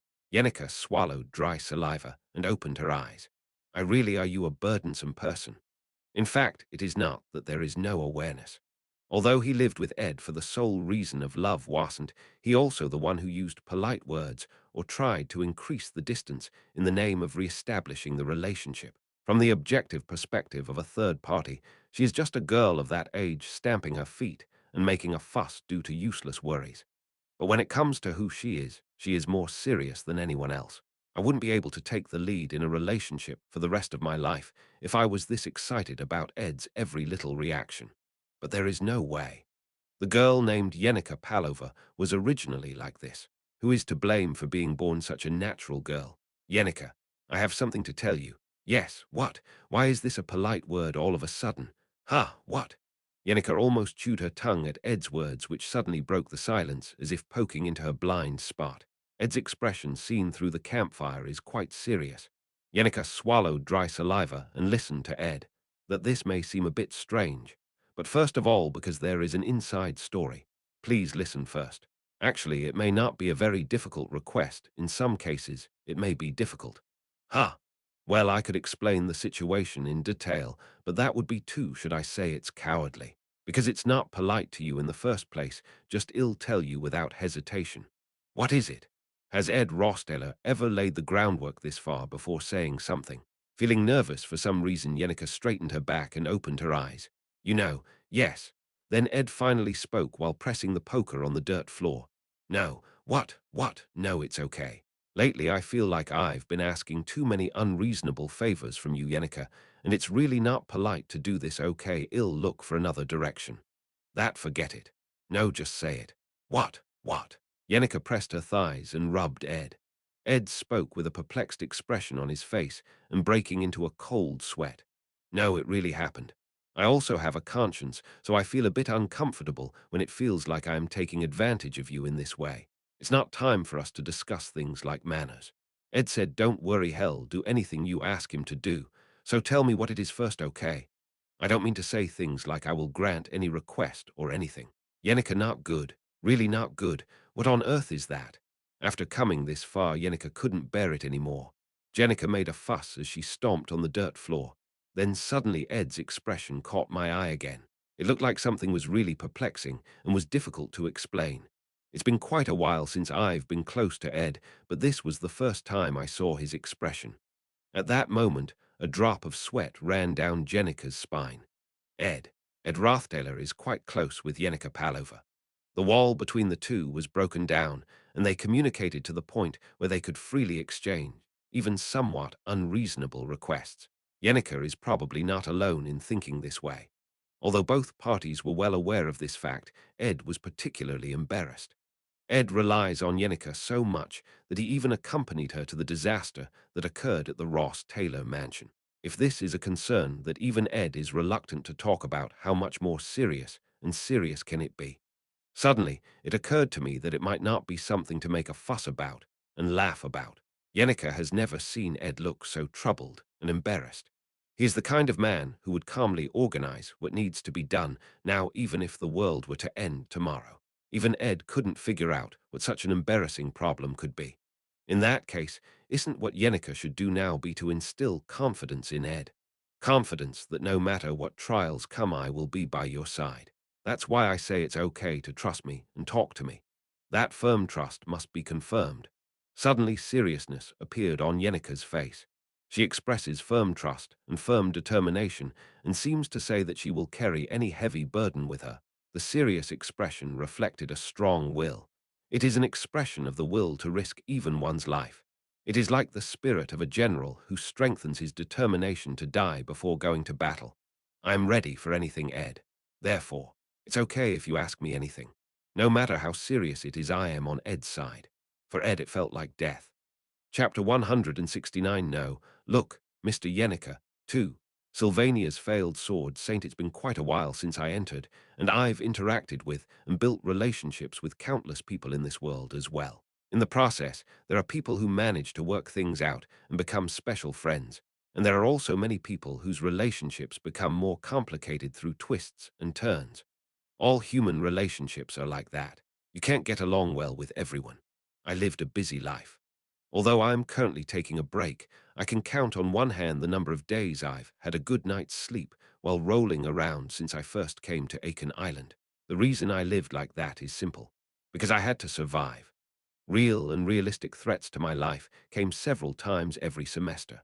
Running out of food, suffering from cold or heat, getting sick. Not only was there a threat to survival, but the scenario also involved risking one's life against the enemy, so every moment was a series of threats. Reality is different from movies. As if we were on a school field trip while we were bickering with the opposite sex, enjoying the tightrope walk of relationships, and holding on to our pounding hearts. Time passes and seasons change. While you exchange silly conversations and create a believable atmosphere, the maintenance of the cabin doesn't take care of itself. The hunting traps you set out are retrieved on their own, or the game you catch doesn't rot and waits for you. I saw lovers exchanging words of love, even in a battlefield where bullets were flying. Only in the movies can it become a beautiful love story between two lovers who resist a harsh fate. However, the meaning of love in a real battlefield is nothing more or less than a weakness. Real-life tragedies always happen suddenly without foreshadowing. One day, when you suddenly look at your lover's face on a stretcher and see the beauty pierced by a bullet and the ugly bulging shape of the pupil, the feeling of love that was so heartbreaking turns into a curse and eats away at your body and mind. Although he acts as if he is the star of the whole world, the spotlight never shines on him. Even the lover's death is merely used as a passing background scene, just like the deaths of other soldiers. Anyone who sees such a scene countless times will naturally come to realize it. A situation where a blade is held right under the neck. If the time comes when you have to struggle in the face of death, you can only survive if you focus all your mind on survival. How many times did I almost die during this trip to the Ross Taylor mansion? The reason I was able to survive despite the numerous threats of death was because I focused solely on survival itself. Because of my desire to survive, my comrades always called me Cockroach. Even if you throw him naked in the middle of the desert, he will somehow survive and die after being expelled. I always self-suggestion. Let's prioritize tasks and do the necessary tasks first.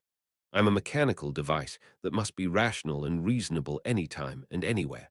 Whether it is a battlefield where countless people die or an academy full of love and romance, if there was a knife under my neck right now, the first thing I had to worry about was survival itself. I lived with that thought in mind until I escaped from the battlefield and felt a little relieved, and I rarely felt shaken. Cold reason always clearly judged the importance and priorities of matters. A person whose heart is frozen. It wasn't until then that an old story buried deep in my memory came to mind. The harsh reality made you like that. But it's not just cold snow and rain in the world. Surprisingly, there are many clear and sunny days as well as warm and cozy days. It's human psychology that if you get used to looking up at the sky while wet with snow and rain, you can't help but think that it's going to rain tomorrow too. I hope that one day you will meet someone who can melt the thin ice in your heart like snow. Is it a memory from the battlefield or a memory after retirement? I didn't remember it well, but it was a strangely vague voice. Until then, even if it's cold, just fasten your collar and endure it well. You can do it because you are strong. Ed is always full of worries, but something feels different this time. Beyond the bonfire, Yenika Palova spoke with a heavy and serious expression. Unfortunately, the reason I am so embarrassed is not that serious. It's simply because he's wondering how to react to Merelda's whims.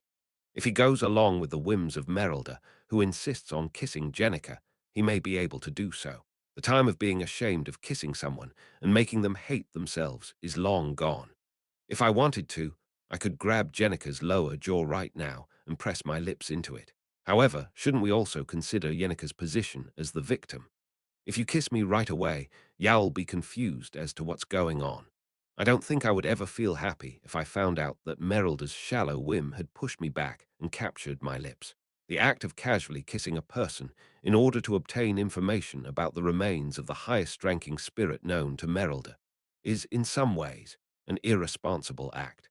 People who have never met me might not know, but Yenika Palova is the companion I have lived with for the longest time since coming to this world.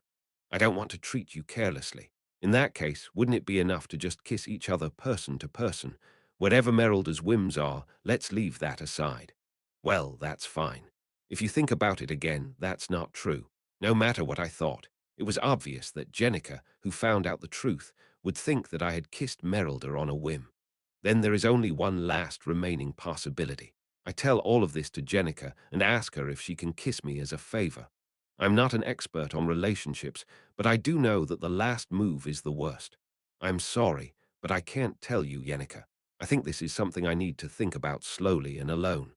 After saying that, I tried to gloss over the conversation with Yenica. However, it seems that it conveyed a different meaning to Jenica as she suddenly puffed out her cheeks and opened her eyes sullenly. Really? Am I grumpy? I thought we were in a relationship where we could share everything, even the deepest parts of our lives.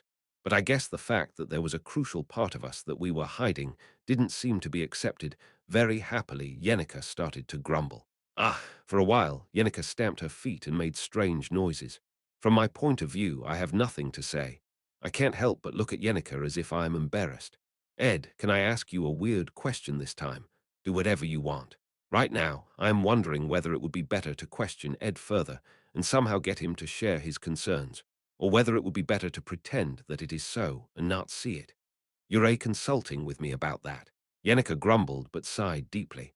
Then he looked up at the sky as if he was choosing something to say and fell into deep thought. The sun is already setting. Actually, from my perspective, it feels like evening has finally arrived. After entering the rest period, the days became noticeably longer. It feels like a luxury to waste every single day that I had saved by dividing it into several parts and somehow wasting it like this. I'm afraid Ed will be bothered. Suddenly, I wondered if I had succeeded in condensing the words I had chosen into one sentence. Yenica spoke again. What? I hope I'm not a burden to Ed. Well, I don't understand what kind of thinking they used to come to that conclusion. In fact, the person named Yenica Palova was always helpful to me and almost never did me any harm. It's not Yenica's job to worry about being annoying or a burden isn't. That's something that the people around Yenica should be worried about. When such concerns came out from an unexpected person, I looked at Yenica with a puzzled look. Your feelings seem complicated, Ed. No matter what I say, you will probably take it as polite consolation. I was wondering how I should say it so that it wouldn't be thought of that way. Is that so? Well, I guess I have no choice but to tell you straight away. How you take it is up to you. After saying that, I also spoke casually while looking at the sky where the sun was setting. You have never been a burden to me, Yenica. Don't overdo it, but don't be too bland either. Telling the truth as it is the right answer to most problems in the world. That's just the way it is. When Yenica heard those words, she stared blankly at the fire for a moment and then smiled softly. Is it a feeling of satisfaction that has bloomed, or is it a feeling of relief? Actually, I wouldn't be able to pinpoint just one thing. The human heart is like a flickering bonfire, shaking here and there. Emotions are so complex that it would be impossible to say for sure what the psychology behind Jenica's warm smile is. But the good news is that he doesn't look worried. I see at the next words, I realized that I had dug my own grave. Then I want to interrogate Ed. What? What are you worried about? What is it?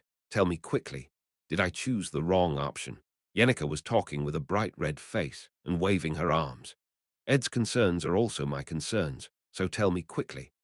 Then, Yenica put down her walking stick and her luggage, took a simple wooden chair from the corner of the camp, and sat down in front of me, facing me.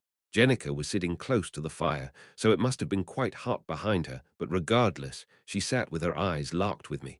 I won't move until you tell me. And then I got a heat rash on my back. Isn't it frustrating? It's even more frustrating watching Ed worry about it alone. When they got to this point, Yenica must have gritted her teeth and became even more stubborn, stomping on the floor. When it gets to this point, I can't say anything or just gloss over it.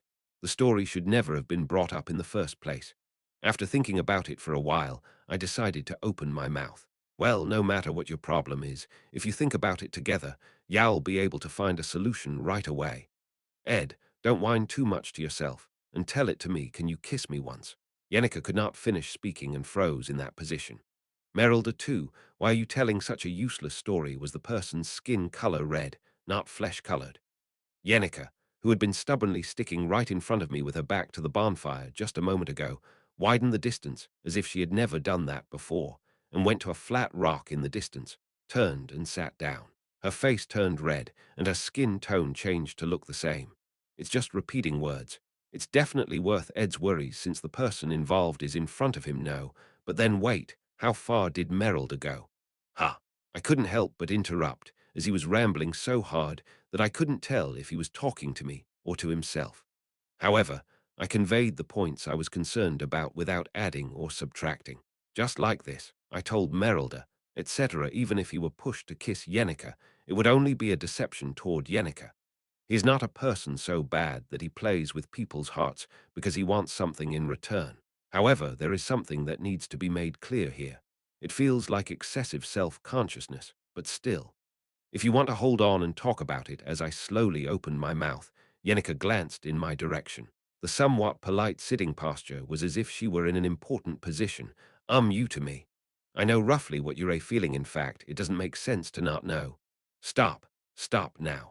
Yenica covered her mouth with a trembling hand and quickly averted her gaze. It was pitiful to see her trembling and stomping on the bare dirt as if she were an herbivore in front of a predator. Ed, I can't breathe. Yeah, well, that's it. Ha, that's me. Could I really be this good to Ed without any feelings at all? Actually, it's a given. This isn't the kind of story you should share in an awkward manner, right? Oh, we're all grown up too. Why are you acting so awkward? Evil. As she says that, the sight of Yenica looking more nervous than anyone else in the world is full of eyes. It must be this aspect of Yenica that makes us nod in response to the evaluation that she is a girl who looks like she came out of a fairy tale. However, if Jenica Palover is a girl like the main character in a fairy tale, I'm a cockroach struggling in the gutter of reality. When I reflect on the gap, there is something I can see. I am sorry, because I am this kind of person. Aha. I lived for a long time in an environment where I had to put everything else on the back burner because I was so busy trying to survive. On the other hand, it's the weight of the tragedies I've seen. Love. Everyone who saw the sight of a person being carried out on a stretcher with a bullet hit them all broke down.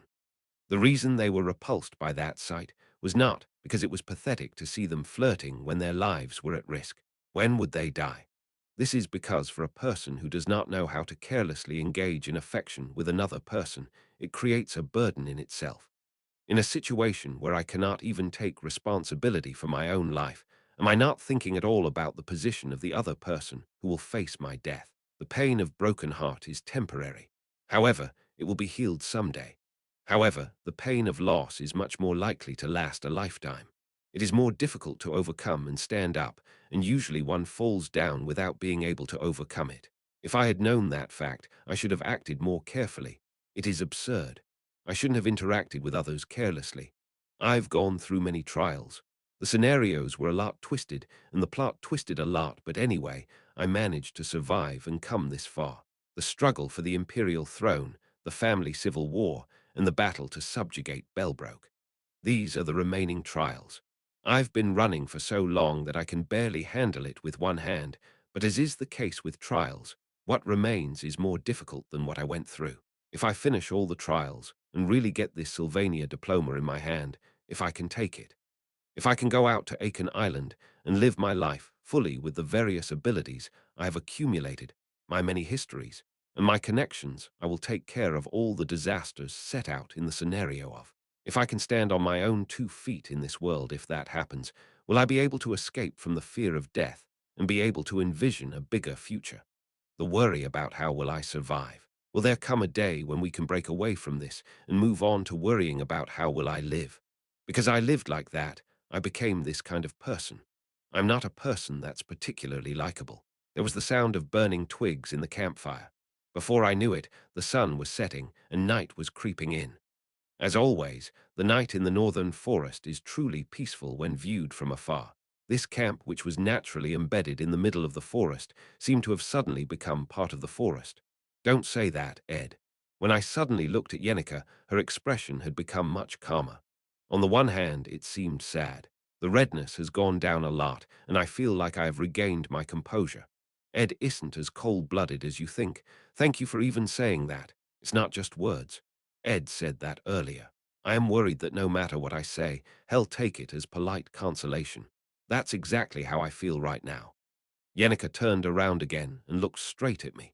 The reason Ed was so worried and embarrassed was because he was trying to be considerate of me. If I had kissed Merelda on a whim like Ed said, I would have felt very strange. I would have been happy right now, but what I said was a bit nonsense, huh? Anyway, Ed was right what he was thinking. It's definitely Merelda. You did such a useless thing. It's okay, don't worry about this. Make them do it. Once again, Yenica's lips trembled and she began to breathe quickly. Anyway, please pretend that what I just said never happened, Jenica. As I said, kissing you like this wouldn't be polite to you, and there's no need to play to Merelda's whims. Ed, but the spirit remains that Merelda mentioned are you really needed. The remains of the highest-ranking spirit. It is a mysterious artifact that will dramatically increase the abilities related to elemental arts, whose growth is slowly slowing down, but there are many ways to find out by messing around with Merelda. There is no reason to stick to this method. I'll take care of it, so you just pretend you didn't hear it. Actually, you're A-okay, but I'm not okay with it before. I don't really want to use you as a means of use. Hey, Ed, I'm glad you said that, but I actually came up with an innovative method. What? Yenica took a deep breath and continued speaking in a hesitant tone, as if she was reading awkward lines. In short, Ed thought that way because he was considerate of me, right? Even if I told him it was okay, he didn't want to do something unpleasant like he was taking advantage of me. After saying that, Yenica hurried down from the rock and approached me to talk. Actually, the solution is easier than you think. I'm anxious you just have to change the subject of the action what. I do it, not Ed. It happened before I could even answer what that meant. I felt a hand on my shoulder, and my breathing stopped for a moment. If we talk about Yenica, she has a timid temperament and often hesitates in everything. However, there were many times when a bold decision was shown, when the situation reached the extreme or a quick decision was needed. I didn't know that such a temperament would work to this extent. For a while, only the sound of insects crying spread through the forest. Other than that, there is only silence. There were only two mouths to communicate, but both were blocked. Hyenica took a quick step back after finishing her work, covered her mouth, and took a deep breath on her own. He widened his eyes, glanced at me a few times, and then bent his shoulders tightly on his own, as if he had done a good job. Yenny, I'm tired. I came by boat from my hometown, and I'm so tired. I feel like I'm going to fall asleep. See you tomorrow. Before I could say anything, Yenica ran into her hut making a fuss. This was because my breathing became heavier just by making eye contact. Finally, the cabin door closed with a bang. Now left alone in front of the campfire, I looked at the poker on the floor. Look, shouldn't I be given some time to talk about my position as well? From my perspective, it was like a lightning strike, so it was difficult to understand the situation right away. Anyway, there is a strange feeling of awkwardness in the air. The problem is that Yenica and I are cohabitants who live next door. It was nice to see Yenica raising her shoulders and making a fuss just by making eye contact. I have to keep seeing him face to face starting tomorrow, but it was a huge accident. I would have taken appropriate action if he had put an iron plate on his face and asked if it was okay. If you run away like this, what will I do? I was worried starting tomorrow morning, so I wiped my face several times. Chapter 170. No. Look, Mr. Yenica, 3. If I don't smell the early morning air, I don't feel like I've started my day properly. The early morning air, when the sun had not yet risen, was familiar to Belle Meyer, who had been living the same pattern for over a dozen years. The chirping of sparrows permeates calmly through the rose garden of Offaly's pavilion. There was still a long time until morning, but Belle Meyer was already crossing the hallway of the first floor of the Offaly's building, dressed in all her complicated maid uniform. The diligent senior maids had already opened all the windows in the hallway at dawn. It is very important to ventilate the hallway with clear morning air. Occasionally, I greet the maids who are cleaning in the morning sign, the work attendant's record of the maid on duty who stayed overnight, and then go to inspect various food ingredients delivered to the Offaly's Hall restaurant. The inspection itself was carried out under the leadership of senior maids, but Belle Meyer, who was in charge of management, needed to go around the site and check with her own eyes that the work was being done well. Due to Offaly's policy of strict inspection of food ingredients, approximately 15 of the groceries that come in from Elt store every day are rejected on site. Vegetables that have died during the distribution process or livestock products that are not fresh are not paid at their full price. It may be considered unreasonable from the perspective of the supply company, but since the orders placed by Offaly's Hall were all of the highest quality food ingredients, and the scale of the orders was enormous, they did not express any complaints. The profits generated by large clients, such as Offaly's, are so enormous that discarding such items during the inspection process is nothing but new blood. However, just because the food ingredients do not pass the inspection does not mean that they will be recalled by the company. If you have to bring it back to Old Deck anyway, the freshness will be greatly damaged, and it will only cost more to transport it back and forth. Since a subject that requires a lot of effort will not leave much behind, it is a better decision in terms of opportunity cost to do other work at that time. In other words, food ingredients that fail the inspection are immediately discarded on site. Usually it is distributed to logistics workers or maids on site take some with them. Belle Meyer also found that among these waste products, things like dairy products and spices, I was planning to take some food ingredients that would be difficult to obtain without obtaining them through logistics distribution and distribute them to Ed's camp. Since this is a product that will be discarded anyway, it is not a particular crime. Here is the check sheet made blind. However, that is in any case, the inspection slip ultimately requires the maid's approval. The only difference is whether the senior maid comes directly to the head maid with documents or whether Belle Meyer goes to the site directly. Bell, who received the check, tilted his head for a moment when he looked at the table with the unit prices of various food ingredients written on it. The prices of food ingredients have risen a lot. Compared to before vacation, it's definitely a burden. I checked the production and distribution of crops, and there were no major issues. The senior maid lowered her head in an attitude of apology. Bell rested his chin and looked at each item on the price list for a moment. It was definitely an unnatural rise. Let me explain that. There was a boy who came to the scene as a practical person at Elt Trading Company. His name was Dune. He was a boy who wore a beret and had a cool and quick-looking appearance. The overall price of logistics distribution from Old Deck to Aiken Island has risen. In fact, the prices of not only food materials, but also school supplies and magic supplies, especially magic engineering supplies, have risen vertically. As a result, other logistics items were also affected and rose. It was a decision that we had no choice but to take at least this much, as it would leave a lasting mark. Is this matter approved by Acting Chairman Lortle? Of course. Belle Meyer looked at the innocent-looking boy and was worried for a moment. In any case, political decisions are made by reporting documents, not people.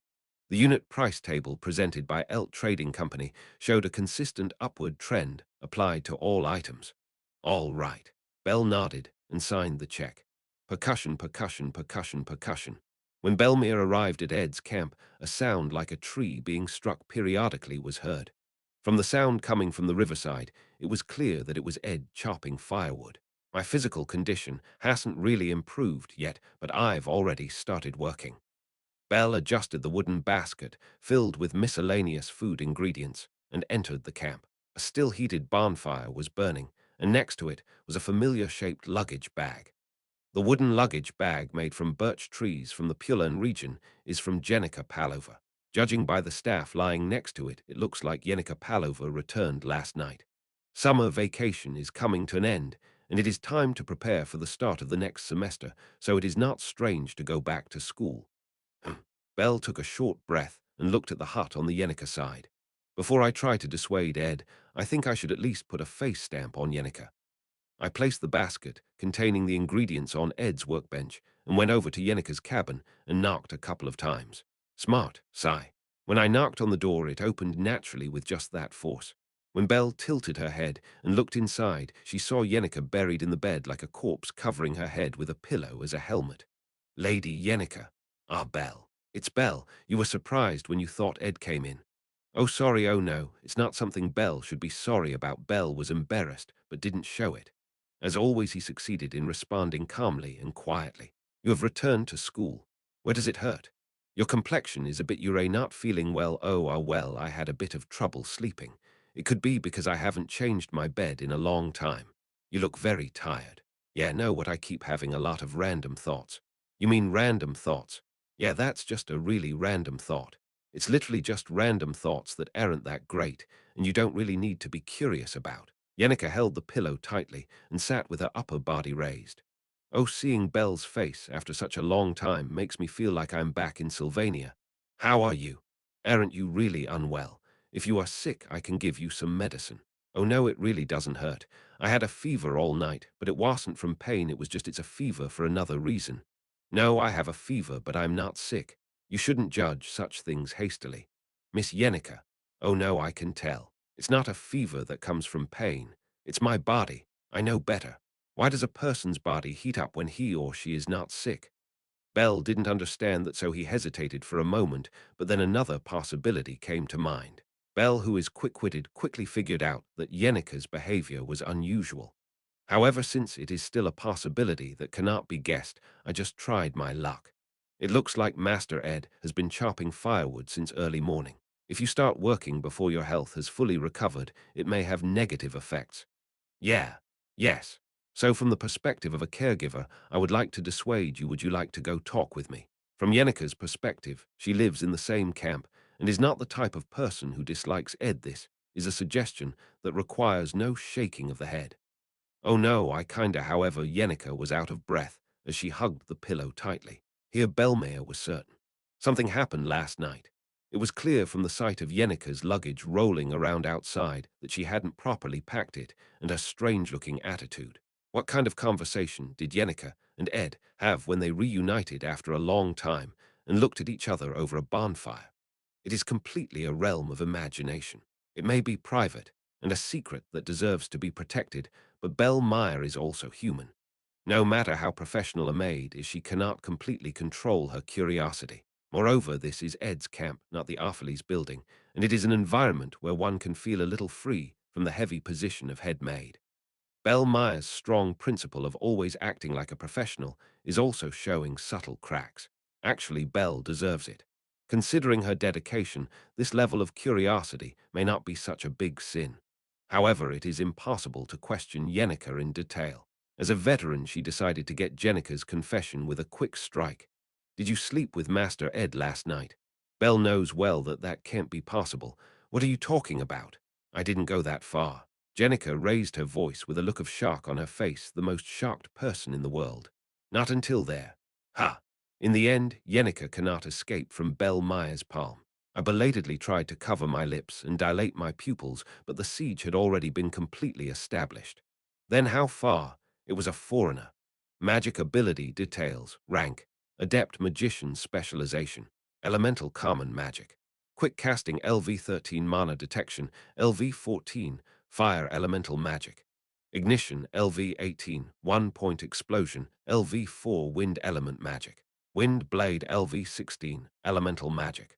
Spirit sensitivity, LV18 spirit understanding, LV18 spirit appearance, LV13 sensory, sharing LV13 spirit slot. Middle fire spirit mug sensitivity level. 8 elemental efficiency. Perfect unique granted skill.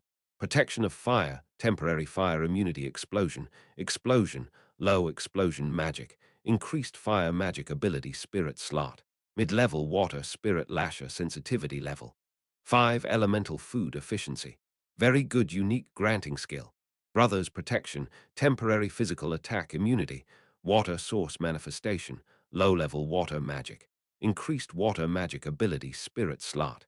High-ranking wind spirit merelda sensitivity level. 6. Spirit style efficiency. Normal unique granting skill. Protection of the storm, periodically neutralizes damage. Updraft, mid-level wind magic. Increased wind magic ability. Whoa, when I was in good shape, I could barely survive chopping firewood for 2 hours. But in my current state, I'm exhausted from just working for about 30 minutes. His physical condition has not yet fully recovered. Still, you have to start rehabilitation now to be able to digest the curriculum when the semester starts. I wiped away the sweat and reviewed my magic abilities. Through various trials, I have reached a level close to mastery of low-level magic. When it comes to igniting wind blades, there are a handful of wizards who can produce more power than me. Magical efficiency has also been completely developed, reaching a point where it can be produced almost as if breathing. Now I want to increase the number of middle-level magic, and if possible use high-level magic as well. If you take middle-level magic, you can probably master a few of them if you go through bachelor's classes, but high-level magic is a completely different story. Usually one cannot use any high-level magic before graduation. Even if you become a real wizard, you must train for a long time to reach the realm of high-level magic. Humans who use high-level magic, the student level, it's really at the level of whether or not 1 or 2 students will show up in each grade. Currently, the number of students at Sylvania Academy who can use high-level elemental magic can be counted on 2 hands. Lucy Merrill Ziggs, Eifelstein, Traciana, Bloom River, Atalanta, and a few honor students from the 4th grade. Because it is so unconscionable to expect high-level magic from a student-level wizard, a high-level magic course is not included in the bachelor's curriculum in the first place. This is an area only allowed to some geniuses. In other words, it is an area that cannot be reached through bachelor's classes, so you have to find another way. Well, anyway, if you're having a hard time during your undergraduate studies, or if Assistant Professor Claire is acting like a bitch, come complain to me, because I'm amazingly good at the one thing I crave. Then I'll also teach you how to use high-level magic. What suddenly came to mind was Professor Callide, who was taking the end-of-semester exam. There are not as many professors as you might think who can teach high-level magic to students. This is because high-level magic itself is so complex and difficult that it is not only difficult to learn, but it is also not easy to teach it. Since I work in Assistant Professor Claire's lab, I should be able to easily approach Professor Callade, Assistant Professor Claire's advisor. However, there are already a lot of rumors about Professor Callide. He is the worst of the worst of the worst of the worst of the worst of the worst of the worst of the worst of the worst of the worst of the worst of the smoke and alcohol. He is a fool among fools who would have no way to make a living if he didn't have a career, a representative of people who live life carelessly. No one wanted to learn magic from Collide, as he was a professor with many bad rumors about him. In the first place, I remember seeing Professor Callide several times in the setting collection. 3 professors followed Guardian Obel Fortius to Aiken Island to teach. Seeker glassed outlaw Collide Cutter Zelen. Just looking at the setting, I thought he was a very great person, but in reality, it seems that wasn't the case. From my perspective, there are many parts that are somewhat ambiguous to judge. Should I think more carefully? It was while I was resting and organizing my thoughts. Clap, clap, clap. He took off his jacket and got his face wet in the cold river water. Bell came out of the bushes near my camp. They showed up applauding. It was a strange sight to see a cool mature maid with little change in expression coming out somewhat applauding. Are you here, Bell? Clap, clap, clap, clap, clap. You are here, Master Ed. Why are you clapping? Just I was a bit moved. Bell had a complex yet relieved expression as if she had learned a lot of facts. Relationships that seem to be stagnant throughout their lives tend to move forward over time. I worked as a maid for a long time, and there were many moments when I felt rewarded and proud. It feels like another page has been added to the countless experiences. For someone like you speak at great length. What happened, I hadn't worked very long, but I was already pretty tired. I poured the river water over my head again, took a deep breath, and sat down on a flat rock. Dawn has already passed, and it is difficult to even call it morning. It is now morning. We brought some discarded food from the morning food ingredients inspection. I put it on the work surface so you can clean it up and eat it when you have time. Thank you always. I owe you a lot, but I have no way to repay you. If you encounter any difficulties while working at Arfale's Hall, please let me know.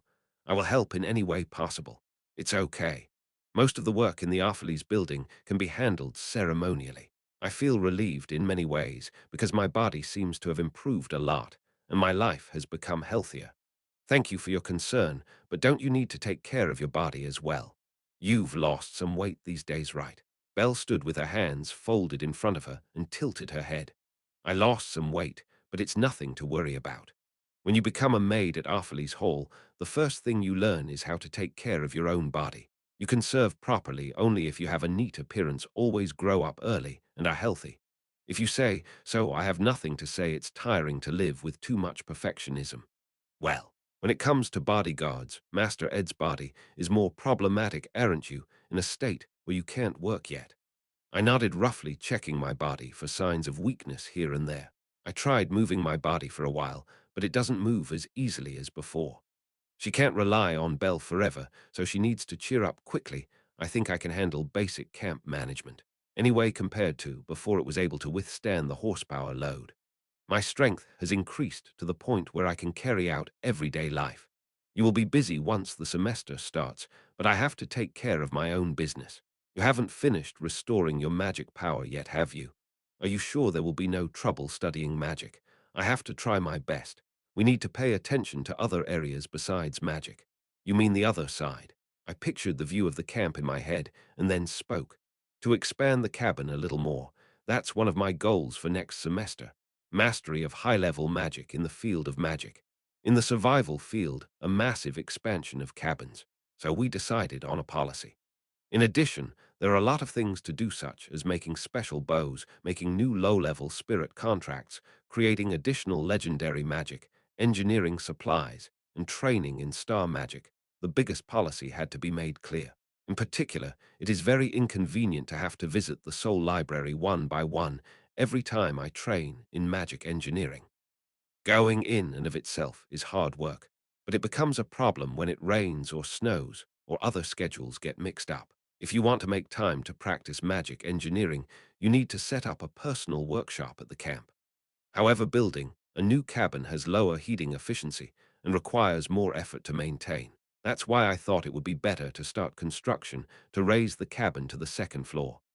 I would like to increase the number of rooms and take out the second floor to use it as a studio and study. Then you will need a lot of materials and manpower. We should collaborate with Yenica and get some help from the spirits, and also discuss with Elt Company regarding construction manpower and materials. As it is a financial issue, we need to make a careful decision. Are you able to bear the financial burden? When I became the top student in my grade, the burden of tuition completely disappeared. I planned to invest the extra money into the camp. Belle made a strange expression. I was sitting on a flat rock and just looking at Belle's face in confusion. I thought surprisingly that you didn't go into the dormitory. Life will be more comfortable there. This is my home now. This is a camp that was built after rolling and enduring through the most difficult times. Even when I was most tired, and in need of rest, I ended up returning to this camp. Anyway, there's no need to help with even the most basic things anymore. I have recovered enough to be able to do basic things myself, such as cleaning or making firewood. That is fortunate, but I also have to come to the camp regularly anyway. Don't worry too much about it. Okay. Why? I realized it after saying it, but it was a mistake. Belle took out an antique key hanging from her belt and showed it to her. I was already planning to do another deep cleaning of the villa today. That Belle's expression looks strangely complex. Lady Lortle will be returning to school tomorrow. Yenica stayed in the cabin until after lunch and did not come out. Occasionally, I could hear sounds like tapping on the wall of the cabin or swinging the bed pillow. I tried my best to pretend not to know. First of all, I think I need to sit still and take some time. It was clear that thrusting it in the face first would only backfire. It's been a long time since I felt this satisfied. Merylda's complexion had improved, as if she had taken a large dose of highly nutritious medicine, and her collar was fluttering. For now, keep your promise. Of course. Woohoo, woohoo. A little after lunch, we lit the bonfire again, This was to prevent wild animals from approaching unnecessarily and to boil some drinking water in advance. At the same time, I thought about preparing lunch together, but Belle, who was cleaning Lortel's villa, came out and stopped me and started cutting the ingredients herself. In the end, I just sat in a corner of the camp again and exchanged trivial stories with Merelda. The spirit's remains cannot be accessed at any time. It'll let you know when the time comes. You just say that and move on. You don't trust me, that's a bit of a disappointment. Merelda clucked playfully, opened her sinister eyes, then closed them gently and felt the wind. It's not time yet. It's when the wind blows stronger. You probably won't regret your choice. I guarantee it. Merelda said that and quietly closed her mouth as she felt the breeze blowing through the camp. Late summer is a good time to be outside camp. This is because the scorching heat also dampens the grass. If you are between the high, bright sky that is unique to summer and the scenery of a forest full of vitality, I can't even feel the sweltering heat. Rather, I can feel the scent of fall little by little through the slightly blowing wind. The second semester of my third year at Sylvania as Ed Rosteller. Will I be able to take a break this semester? Since I've been running non-stop, wouldn't it be okay to take a break for a semester? There's still a lot of work left to do, but isn't it worth taking a short break? With that thought in mind, I also closed my eyes for a moment as the wind blew. I hope you can rest well this semester. So the vacation is coming to an end. Tanya, who is very busy taking care of family affairs, Princess Phinia, who is very nervous due to the competition for the imperial throne, and Lucy, who went to the imperial court on my behalf, all have to think about returning to Aiken Island soon. How things will end at the Ross Taylor mansion as I am recuperating on Aiken Island, I still don't know. I just hope that everyone uses their strengths well in their respective fields. That evening, a letter from the imperial family arrived at the camp. Naturally, I thought it was a letter from Princess Phinia, but surprisingly, the sender was Princess Selaha. Selaha Ainur Klol, first princess of the glorious Klol Empire. The exterior of the letter, filled with all kinds of rhetoric, is luxurious just to look at. Not only was it surrounded by a lot of gold frames, but it also had a seal symbolizing the Klol imperial family drawn on it. Sitting by the campfire, I opened the letter with a puzzled look on my face. To Sir Ed Rosteller, addressee. The Klal imperial family held an imperial meeting to decide on a policy for the treatment of the survivors and successors of the Rosteller family. However, because the facts were not fully understood, it was concluded that there was a need for the parties to appear. First of all, the strangest thing is the title for me has been upgraded to Sir Ed Ross Taylor. First of all, I got a strange feeling from here. Sir Tanya Rosteller participated in the investigation on behalf of Sir Ed Rosteller, but it has not yet been fully concluded. The policy regarding treatment has also been put on hold for the time being. However, there is a need to send Ross Taylor's talented people who occupy key positions back to their home countries. There will be quite a few people who cannot be reinstated in the process. Now that it has been concluded, Sir Lucy Merrill, who attended the meeting, as Sir Ed Rosteler's representative, wishes to return to Aiken Island as soon as possible. At the Imperial meeting, there was a minor disturbance by Lord Lucy, but considering her contribution in the Ross Taylor disaster, it was decided to acquit her. However, even after that, he sat in the Imperial Palace and occupied my private room for hours, held down the palace cook, and wandered around the top of the Forbidden Spire. In the basement of the palace, there are so many problematic behaviors that it is impossible to write them all down in a letter. Because she is disobeying the order to return to the school, there is no way to do anything right now, so I hope that Sir Ed Rosteller will send a letter directly to urge her to return to the school. Who is this letter from Master Ed? I understand well that the central meeting of the imperial family dealt with the issue of the Rosteller family. Well, it was obvious what was being discussed. Supporters and opponents of the Rosteller family were divided and fought fiercely over whether to maintain their authority or get rid of it. In the process, there would have been all kinds of arguments about whether I should be released, protected, or executed. However, it seems that Lucy did not sit still in the meeting room. Although it is expressed as an act of unrest, it seems like they made such a fuss that the great merit of sending Mebula back was ruined. Not only that, but there was such an uproar inside the imperial palace that even Princess Selaha bowed her head and sent a letter to me.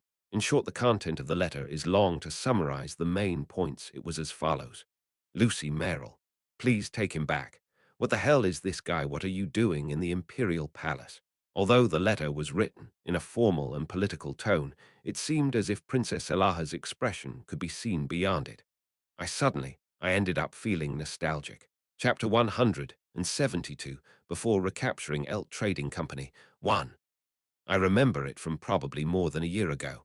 It was a day with unpleasant rain pouring down continuously. The words he heard back then often still linger in Lortle's mind. Did you say that power gained through betrayal ultimately falls through betrayal? Even though I was so brave and guarded, it doesn't make any difference to me. Elt, the Golden King, who was bound and sitting in the carriage heading to the Imperial Palace, glared at Lortle through the wooden bars. There was even a chill in his appearance mixed with a fishy smile. Look at me. Do I think I am funny? His always luxurious robe was covered in dust and torn here and there, and his heavy beard and mustache were soaked in blood. The sight of him sitting on the floor of a dirty carriage, drenched in the rain, was too ugly to be considered the words of a colossus who once commanded the continent. As soon as the convoy departed, Elt Ketchelm looked directly at Lortle and spoke. "You better not laugh. Look straight ahead." I expected him to curse and verbally abuse me, but surprisingly, he spoke calmly while looking at Lortle. As he lifted his arms, a mass of rags was revealed that were so worn, torn, and dirty that they could no longer be called the clothes of a colossus. He spoke to Lortle with a dark smile in the back compartment of the convoy carriage, which was so narrow that he couldn't even spread his arms out. "It's your future." As Lortle watched the carriage moving away, he felt strangely uneasy.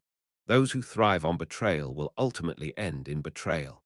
From phrases in temples to sayings among merchants, it was a phrase you could find similar phrases wherever you went. The weapon of betrayal is a magic sword that, once in your hand, sticks to you and leaves a curse until you die. Once someone is labeled a traitor, no one will trust them. It is possible to continue a relationship out of necessity or understanding. However, no one wants to work on a once-in-a-lifetime project with someone who has a history of betrayal or build a relationship of trust that goes beyond interests. If you gain power through betrayal, you must live in solitude until the day that power is usurped. The moment I let down my guard and lose my mind, the blade of betrayal that was held in my hand a long time ago will pass into the hand of someone else and pierce my chest. If you already have that prohibited weapon in your hand, there is no way to escape now. This goes without saying, especially in the world of commerce where trust and credit are worth thousands of dollars. As we head toward a predestined catastrophe, we struggle to hold on for just one more day, and when the time comes, we will have no choice but to face death humbly. Until that final moment, no one will believe in Lortle Ketchel. At least in the world of merchants, that was always the end of someone who ascended to the throne through betrayal. Pouring rain. Lortle Ketchel narrowed his eyes as he watched the convoy leaving. For someone who was always smiling like a snarky serpent, she had a very serious face. "Why is the mood like this?" I asked the same question once more, but this time the target was different. A clean and beautiful private villa in Lortle. Lortle, who changed his clothes and sat down in the rocking chair next to the fireplace, looked at Belle, who was standing quietly next to him, and asked him straight, "Why are Senior Ed and Senior Yenica acting cautious and reserved with each other like newlyweds who have just had a one-night stand? And Mr. Bell, why can't you make eye contact with my question?"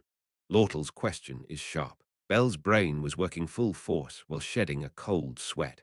I have experienced all kinds of crises while working at Offaly's Hall, but this is the first time I have been cornered like this. I tried everything I could to find a way to alleviate the situation, but of course there was no solution. So in the end, there is only one option for Belle to choose from. All it does is convey the facts as they are without any addition or subtraction. Lady Jenica and Master Ed kissed. One-line summary success.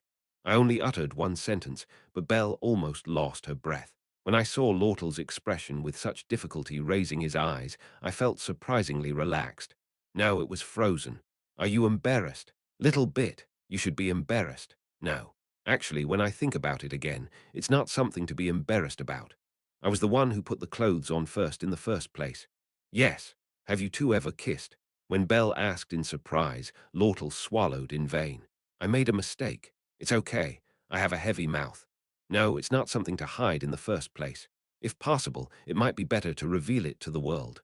Lortel, wearing skirt-shaped pajamas and braiding her hair on one side, looks different from usual. She looks more like a girl than a cool-headed merchant.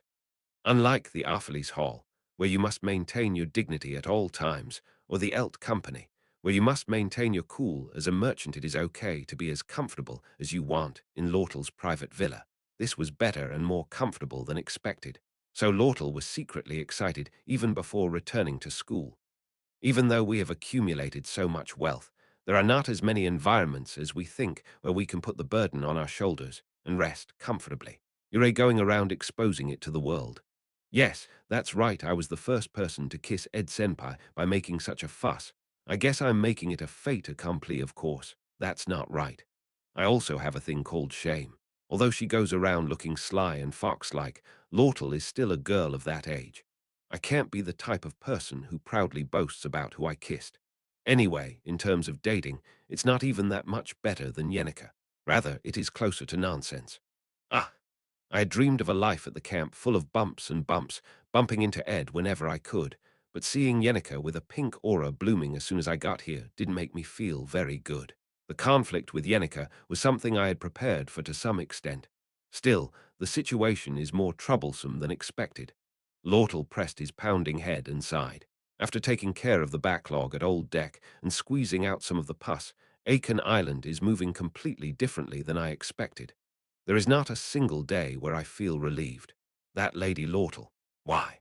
Are you planning on using any other techniques? Belle asks a question that is quite personal.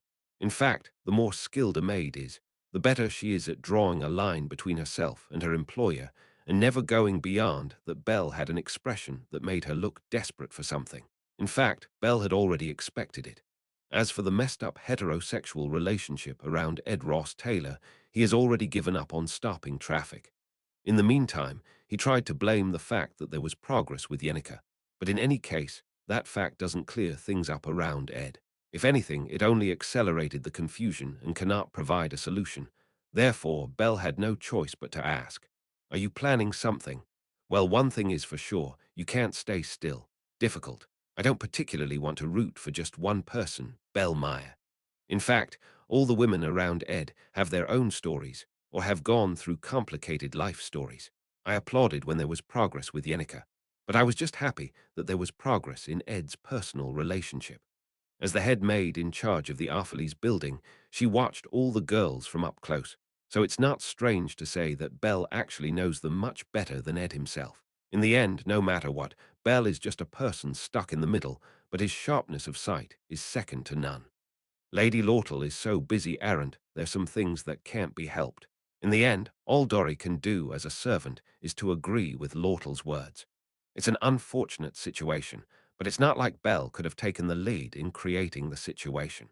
But that doesn't mean I have no choice. But to go back to Old Deck during the vacation, it seems like work on Old Deck is very urgent. It's not that it's urgent. Lortel was about to say something more, but then closed his mouth. It wasn't all that embarrassing for Belle. No matter how comfortable you are with someone, you are in a position where you have to choose your words. When you work at Arfleys Hall, you see countless people in that position. The same goes for Lortel. No, rather, Lortel was in a more special position. The old foxes of Oldeck live with nothing but a plan to attack.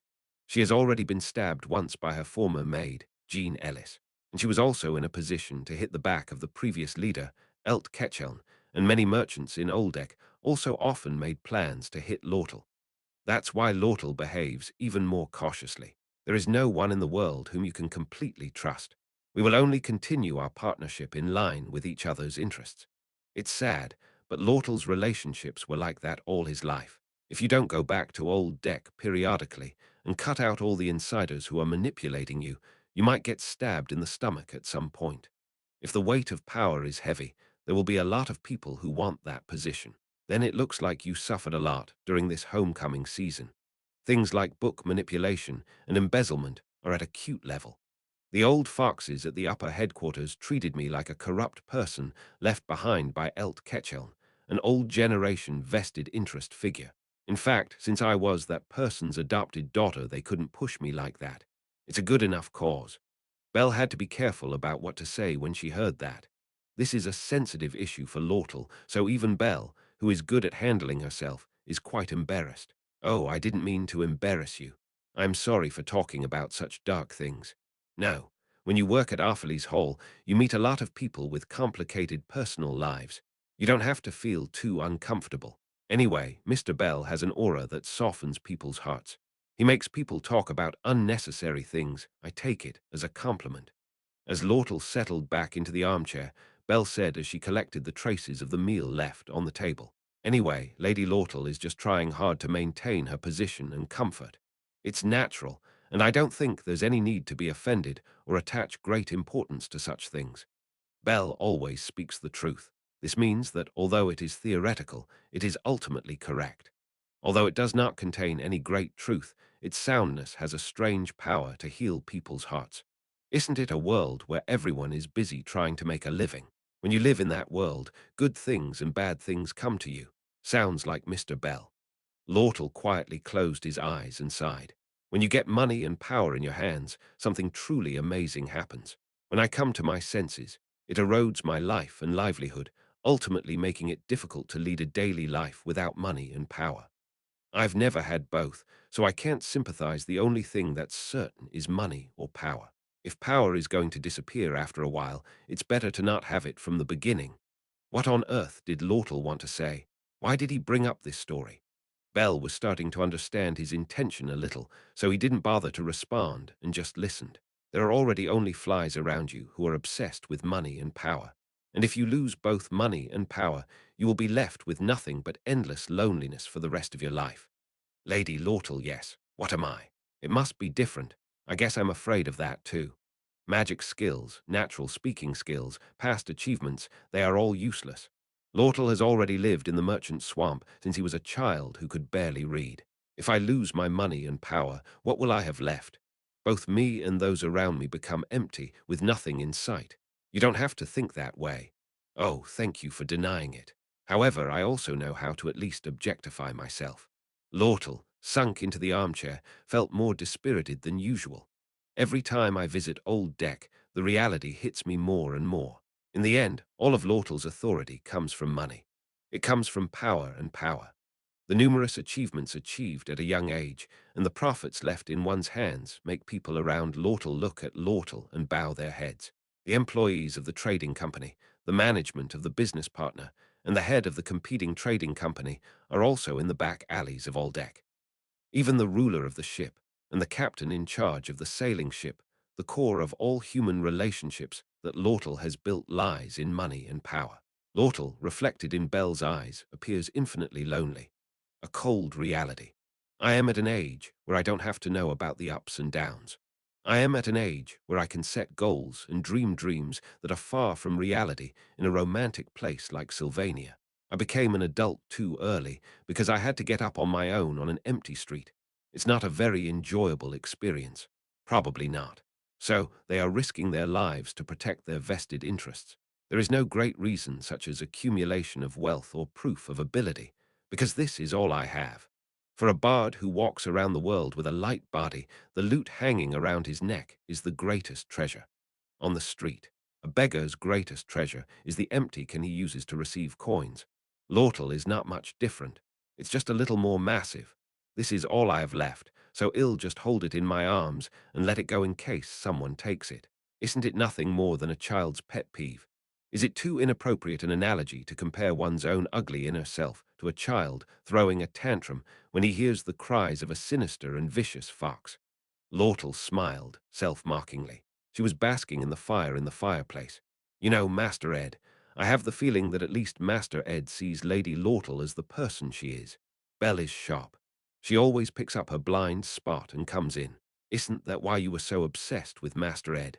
The boy was always sitting by the bonfire at camp, sharpening his bow with a dagger. He was a man who seemed somehow detached from reality. Whether it was 3 gold coins or $1 billion, his eyes were somber. He looks at Lortle and seems like he might say hello to Lortle. He is a person who is completely out of sync with Lortle's worldview, until he left the cold streets of Oldeck and came to Aiken Island, where Sylvania is located. I have met many people, but among them he could be said to be the most unusual human being. What is trust that can be given and received without anything in return? How much do you have to pay to buy something with money? How valuable is the mutual trust that can be gained by not paying money to buy something? Ed, there are quite a few people like you. Human beings are truly sad creatures. They are designed to crave more of what they cannot have. That is why, for Lortle, communicating with Ed means holding an expensive glass work in hand. It's as nerve-wracking as walking. If they go astray and their relationship diverges, the relationship between Ed and Lortle will be defined by the logic of self-interested, will become a transactional relationship. However, if you just give it away without any interest, it will end up being nothing more or less than a relationship maintained by money. Maintaining that sense of balance is a suffocating and nerve-wracking task, even for Lortle, who has trained his management skills on all kinds of commercial fronts. I'm afraid that my mutual trust with Ed will disappear if I make even the slightest mistake, whether it goes one way or the other. Fear. Yes, the name of that emotion is fear. It feels like I am clutching a handful of sand in my fist. It feels like if I let my guard down even a little, it will slip through my fingers and turn into dust and disappear. If you open your fist too late, there will be nothing left there. It'd be lying if I said I wasn't afraid of that. Actually, these days, I'm feeling all kinds of emotions that I've never felt in my entire life. Oh my, you must have been in a lot of trouble. No, it's not hard. Rather, fun might be an appropriate way to describe it. Sense of loss, jealousy, desire for exclusivity, love, fear, joy, excitement, tension, anxiety, sense of accomplishment, relief. It feels like pouring lubricant into my heart, which has hardened like a cold machine while living in the soggy world of commerce. I have lived my entire life as a merchant, building walls and drawing lines with anyone I meet, and observing the other person's movements from the outside. To Lortle, these arrogant thoughts and feelings are rather special. It feels like someone who has lived blind for a long time sees the world in full color again after decades. I think of the boy sharpening his bow over the campfire rather than the business representative across the negotiating table. Rather than looking for toxic clauses in the contract or thinking about how much our profits will drop, I think about what the boy is thinking, what his worries are, what he ate today, what appointment he will make tomorrow, etc. The sound of the crackling fireplace tickled his ears, like the sound of a campfire, and warmed Lortle's body. Seeing Lortle slowly closing his eyes and resting peacefully, Belle quietly closed her eyes without saying another word. If we say that every moment of pushing and pulling with Ed is a precious time for Lortle, then that would also be valuable. In the first place, that value judgment was not made by Belle. A maid's job is only to do housework and assist with daily living. With that in mind, Belle busily prepared to leave work. By the way, I received food supplies from Elt Trading Company, but the unit price has increased significantly. From now on, I think I will have to reduce the order quantity to match the delivery unit price or apply to the academic headquarters for an increase in the budget. Oh, well, that's how it happened. For some reason, the prices around Aiken Island are rising. I see. I was really surprised when I checked the price list this morning. The Arfeles Museum will also take action as soon as possible, so could you maintain the distribution for the time being? The poor quality of the meals is due to the Arfeles Museum's operating policy. Because this is an unacceptable issue, let us talk about the matter as briefly as possible. To begin with, Lortle, who is in a private villa, is in a position to rest. Belle is not tactless enough to want to discuss logistics and distribution at an event like this. After completing all basic tasks, Belle opened the door and went out to return to Arfeles Hall. Just before saying goodbye, I was planning to finish my business by sneakily mentioning work. I expected that the price of grocery delivery would rise, but was it really that burdensome? I thought you were aware of it because Lady Lortle's approval was included in the price list document. Because I was away. During my absence, Dune, the action agent for our commercial association, is taking charge of the Sylvania branch's work area. Approval is probably also handled by Dune. Lortle spoke, tilting his head as he pulled on the fluttering collar of his pajamas.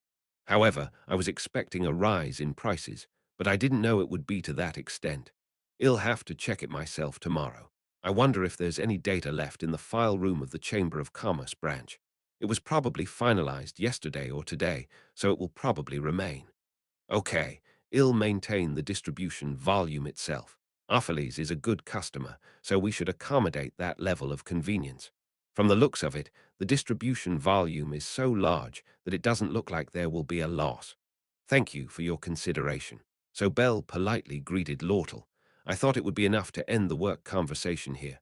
Oh, that's right, Mr. Bell. Next time you come, please bring me some wine. The kind I personally kept in my room when I was at the Arfeles building. There's no problem bringing it, but can you keep it? I personally gave instructions to build a small wine cellar in the basement of the villa. I haven't confirmed it, yet I haven't received the key to the basement yet. Work on the basement was recently completed, and I haven't even cleaned it properly yet. I left it there. I see. That's a bit unfortunate. Next time, please get the keys and clean up after me. All right. After receiving Lortle's greeting, I closed the door and left the villa. Lortle's villa, which was built quite neatly and nicely, looked attractive even late at night. When I look at the other side, I can see Ed's camp a little far away. Although it was already midnight, the bonfire was still burning. When I got a little closer, I saw a blond boy sitting around the campfire. He had not yet gone to sleep, but was quietly looking at the fire and smelling the scent of the grass in the forest. The boy sat alone in the middle of the forest, filled with only the sound of rustling leaves. Are you not sleeping? Belle gathered her belongings and glanced at Ed as she crossed the camp. Ed was sharpening his bow with a dagger. Sure enough, he was working. Don't make that face. It doesn't take that much effort to refine the equipment. It's perfect for rehabilitation exercise. I didn't say anything. Belle already knew from experience.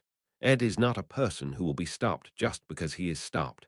However, Belle's concerns went in a slightly different direction. Watching Lortle, who attaches deep meaning to his relationship with Ed and feels at peace with that connection itself, my feelings become complicated. Whether it's Lortle, Yenica, or Lucy, they all have a part of them that leans on Ed in their own way. However, Ed's body and mind are all one. Why can't humans be divided into three? God is also truly cruel. Feeling complicated, Belle sat across from Ed for a moment. Why are you looking so tired? Well, if I have some time, I can refine my bow. I won't overdo it. So don't worry, it's not like that. It's just Belle sat down somewhat and looked at Ed for a long time with a pained face. Do you know how to use something like a self-immolation jutsu? Did you eat something wrong? No, I'm sorry, the night at the camp was getting deeper. Chapter 173, Battle to Recapture Elt Trading Company. 2.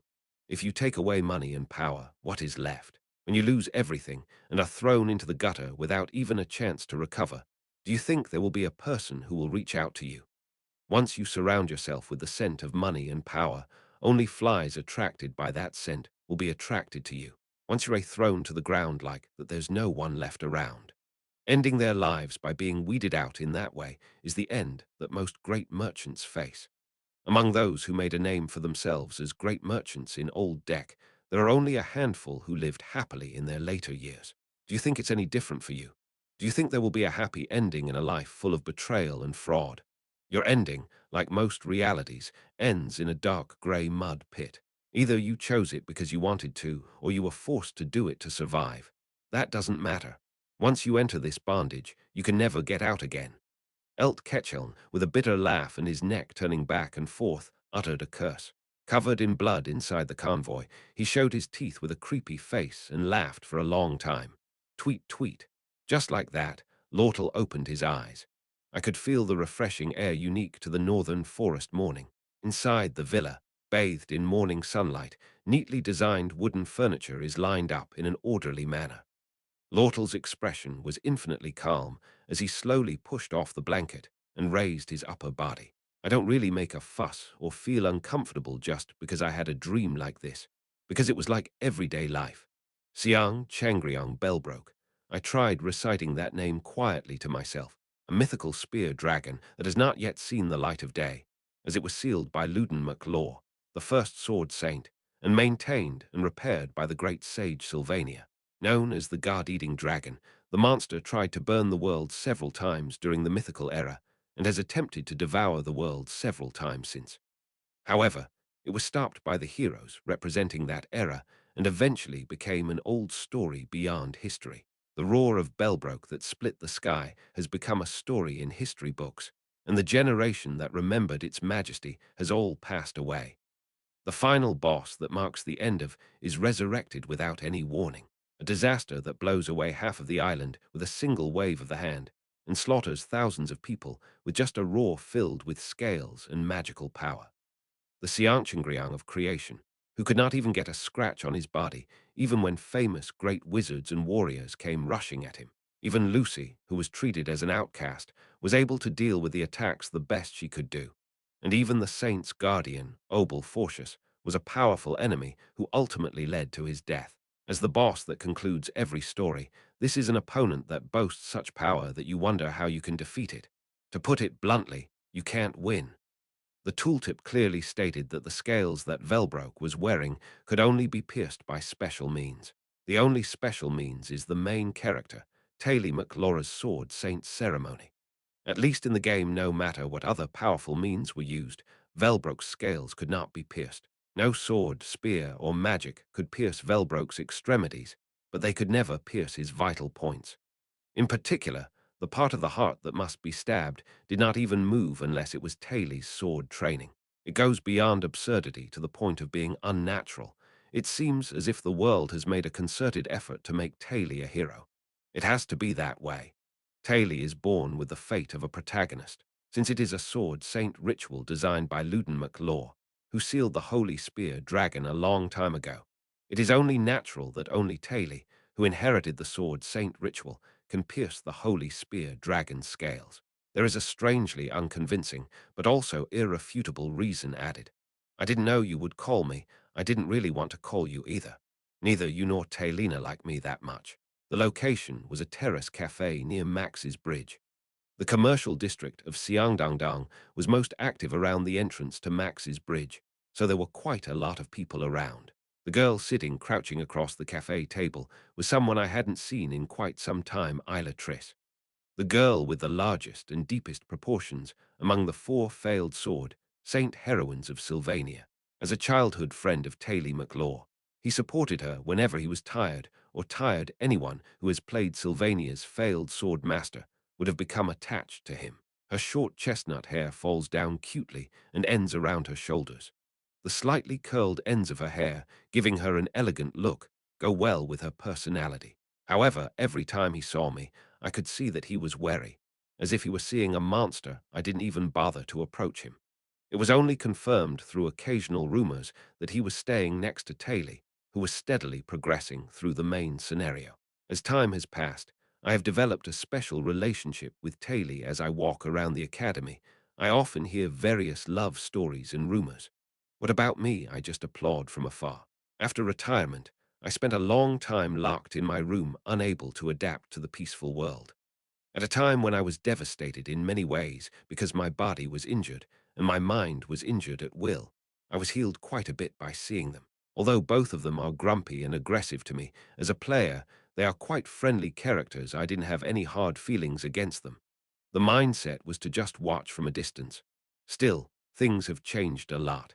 Now we are in a situation where we have to approach the two out of necessity. It was a bit burdensome to immediately attack Taylor, who was hostile towards me, so I thought I would first meet Isla and talk to her. Vacation ends in 5 days. It is the time when students are returning home one after another. Ayla also happened to be back at the Laurel Pavilion, so she asked Ziggs, a member of the Laurel Pavilion, to personally summon her. However, I didn't have high expectations. Isn't Isla always shaking with fear or worry when she sees me? It was just a throwaway suggestion that if I were to be rejected, I would have to find another way now. It's not that I don't like it that much, it's just there were a lot of misunderstandings. I understand, however. Surprisingly, Isla, whom I had not seen in a while, was not wary of me at all. Now that I think about it, I remember apologizing and saying something. Had there been a change of heart in the meantime, or was I just making too many assumptions? Isla came to the cafe without any suspicion. So why am I? I want to spar with Taylor sometime. My guess is that Taylor McLaura's power will be much weaker than I thought. That has to be the case. A great ordeal was planned for Taylor. The Lucy subjugation battle and the Crepin subjugation battle have completely disappeared. In addition, since all the various small events have evaporated, Taylor's Sword Saint's ceremony will no longer be able to grow and will remain sluggish. With Taylor, if it's just a sparring match, can't you just apply to Taylor? Why go through me? If it's like that, I don't think she'll be sincere. Yes, there is still quite a bit of time before Sianchengriang Velbroke descends. However, that does not mean you should let down your guard. Due to just one minor variable, all boss battles were advanced by as much as a month or as much as half a year. It feels like the tempo gets faster than Jiangsa as we go. According to the original work, Xiang Changrayang Belbroke would arrive a semester before the main character's generation graduates. But such speculation is meaningless now that the world is already filled with all kinds of variables. If you can, it is better to start responding as soon as possible. I don't even know if he'll accept the sparring in the first place. And definitely Taylor doesn't seem to trust Senior Ed that much yet. He has a good reputation, and his grades have improved these days, but it must be really awkward for Taylor. The first step wasn't good, but it's not like we've officially reconciled. Yes, I plan to take advantage of that aspect. I calmly continued the next story to Isla, who looked puzzled. I hope she gets all fired up and charges at me with all her might. The first thing to do is check Taylor's current status. To what extent have the specifications improved? How much more will I have to grow to carry out the battle to subjugate Belbroke? Is it right to choose the direction in which Taylor is leading, or is it right to look for another direction? In order to judge these things, you need to face Taylor, who is giving his all. Currently, Taylor is entering the second semester of her second year. Taylor's growth potential is truly enormous, so he would already be ranked among the top performers in his class. I wanted to take the opportunity to check in detail where and how it is growing. It is not simply a duel according to academic rules, but a real fight with all your might. If you're going to pay for it, you have no choice but to provoke Taylor. So I am thinking of kidnapping you, Isla. It's a classic but surefire tactic. Yes. Well, it's a bit strange to say this, but when the time comes, can you be kidnapped calmly? Are there people who get permission to kidnap you? That's it. In the end, it was to ask Isla for understanding. The problem is that you have to give a good reason. What is it Taylor is the type that gets stronger the more trials she faces? You know that, right, Isla? Taylor, McLaura, and trials are inseparable words. In fact, he's a character who contains the core message mentioned in Sylvania's failed sword master. Isn't this the life story of Taylor, who endures endless trials and is eventually reborn as a sword saint? Therefore, Isla, who has seen Taylor closely since she was young, would understand. In order for Taylor to grow stronger on a regular basis, we need to push her to the limit. Anyway, I don't want to worry Taylor. Then there is nothing we can do about it. We have no choice but to find another way. But I don't know what that will be like. It may sound like a half-threat, but I can't help it. From my perspective, properly checking Taylor's specifications is a necessary process. Isn't it a problem that if I am the only one who gets screwed, the entire Aiken Island could be blown away? No, that why on earth do you care so much about Taylor's growth? You even take it upon yourself to get your own hands dirty. Senior Ed, it was the same during the entrance exam in the first place. In fact, there are so many stories that you are sound. So why do you take the risk and do this? That's because if Taylor doesn't do his job, everyone will die. If it seems like he won't be able to do his job, I need to find another way quickly. Even if I say this honestly, there is no way he will convince me. In the end, Isla had no choice but to come up with a plausible reason that would convince her. She and I are fundamentally similar. Yes, my life was also full of trials. The life I experienced in the Ross Taylor family was not very easy, so it was difficult to just look at it and pass it by. Is this reason too casual? However, the longer the story goes on, the more suspicious it becomes. Here, you need to be simple and clear so that the story fits together neatly. So you helped Taylor like that and then pushed her away again, even risking your own reputation being tarnished. First of all, I am not your senior. Even though it was a lame thing, it was hard to just leave it alone. That's it. Actually, it's not much of a story. It's a more common story than you think. After saying that, I fell silent. Isla was looking at me for a long time. Her eyes were straight at me, and she kept her face still as if she was seeing something in vain. A living area where many people pass by. Street. We sat quietly for a long time on the terrace, where we could clearly hear the noise of passers-by coming and going. Eventually, it was Isla who broke the silence. Ed, now that I think about it, I don't think I've ever properly apologized to my senior for the misunderstanding I had. What?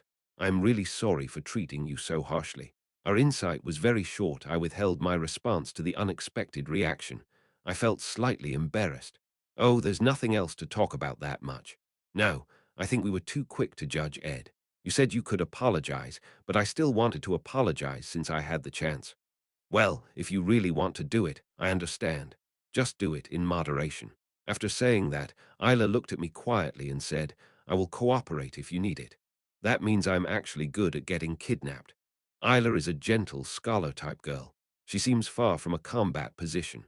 Rather, she is a girl who seems more appropriate to be trapped at the top of a castle waiting to be rescued, like a princess waiting for a hero. However, actually, her main skill was being kidnapped. It's a shame. Is this correct? I suddenly had that thought. The updated unit price list is scheduled to be approved sometime today. I'll report it soon and upload the documents. Lortle, who had gone to work at the Sylvania branch of the Elt Chamber of Commerce for the first time in a long time, looked over the backlog of work in his personal office. He was so busy looking at the old deck side that he could barely look at the Sylvania side.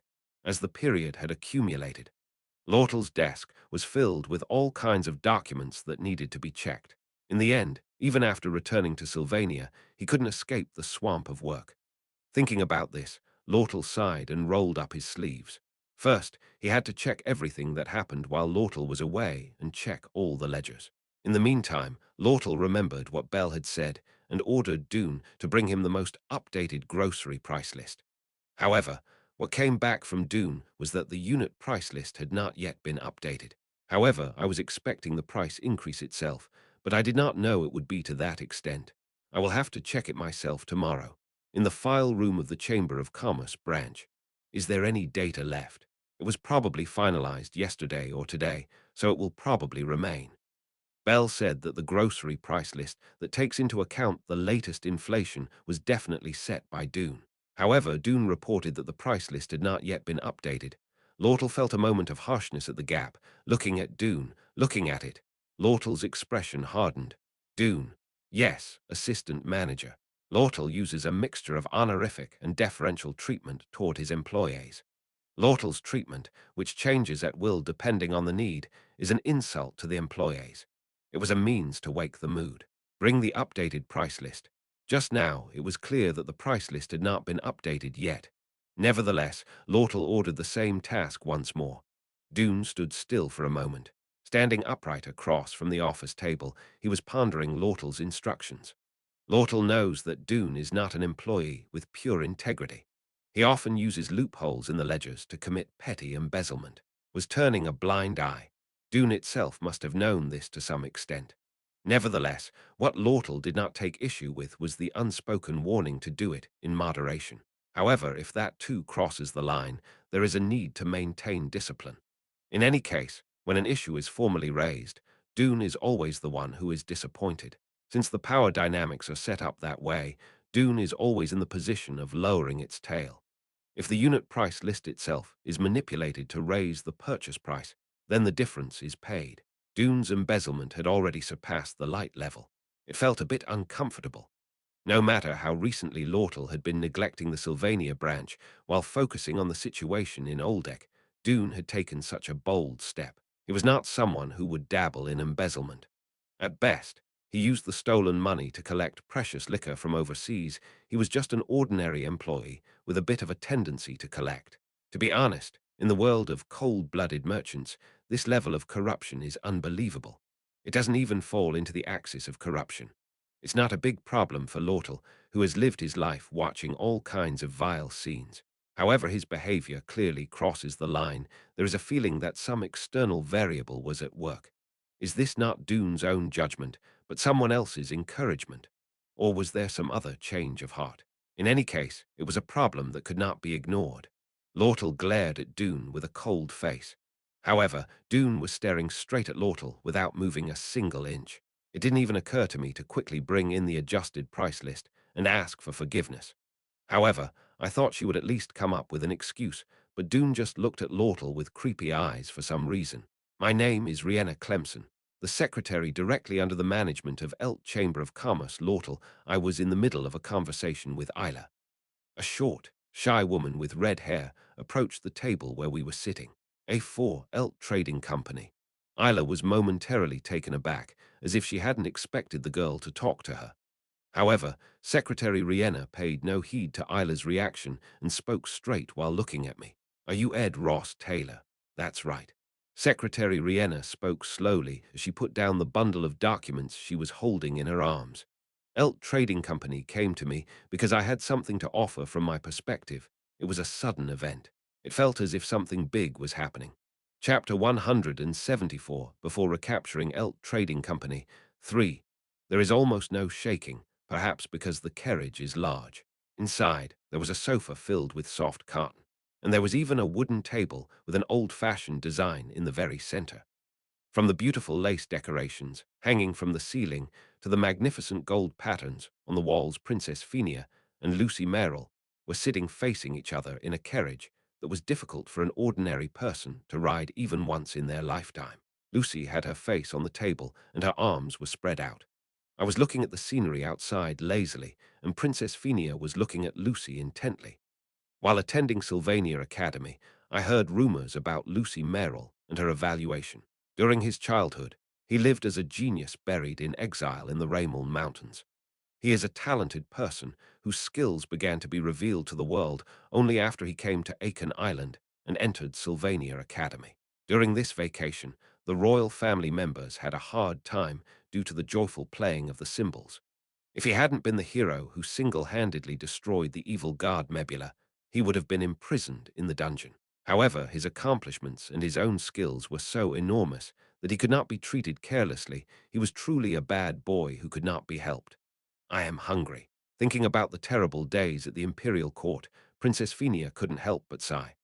Lucy may or may not know how Phineas feels, but she just mutters that she is hungry with blank eyes.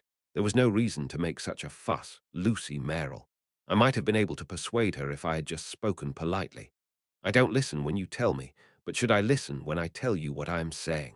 Lucy's spirit of casually speaking to the princess of a country makes the subjects around her swallow dry saliva. However, Lucy herself continued speaking with a nonchalant expression on her face.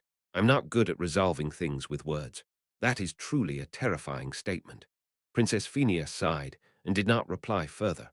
"All I can do is look at the window on the other side and see the soldiers guarding Princess Phineas on her way home. How long is left until we arrive at Aiken Island?" For Princess Phineas, who has little sense of distance, this journey home feels like an endless wait.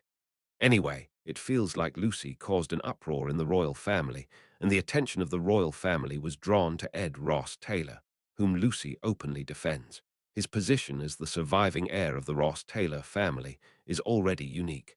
But since even the hero of the country's salvation goes to great lengths to defend him, one is bound to wonder about his identity and background. Princess Phineas felt that Selahana Persica's gaze was becoming very strange, and she became even more worried. And I suddenly felt a strange sense of discomfort as I looked out the window. It's the same as usual on the way home, so there's nothing strange about it. The faces of the soldiers are also familiar. The sight of the guards neatly lined up guarding both sides of the carriage and advancing is the same as I have seen since I was a child. However, the scale is a bit large. There were more guards than I expected on my way home this time. It's not like there was anything worthy of it. Although the Ross Taylor family's affair was a great disaster, the story has already been concluded to some extent. There's just some cleaning left to do. Protocol is important, but wasting Imperial Guard manpower is not a good thing. I guess I should have instructed that it would be okay to form a more simple escort unit next time. Thinking like that, Princess Phineas looked up at the blue sky from inside the carriage. Occasionally, the sound of Lucy talking in her sleep was the only sound echoing inside. When I came to, the first thing I felt was pressure around my wrist. Lortle barely remembered his last memory in his hazy consciousness. This is Dune ignoring Lortle's instructions and glaring at her with his eyes wide open. I have no memory after that. Was he attacked? Was he unconscious by magic? Or was he just tired? There isn't even a basis for judgment. That's how cleanly and reliably it was handled. However, I soon realized a strong pain coming from the back of my head.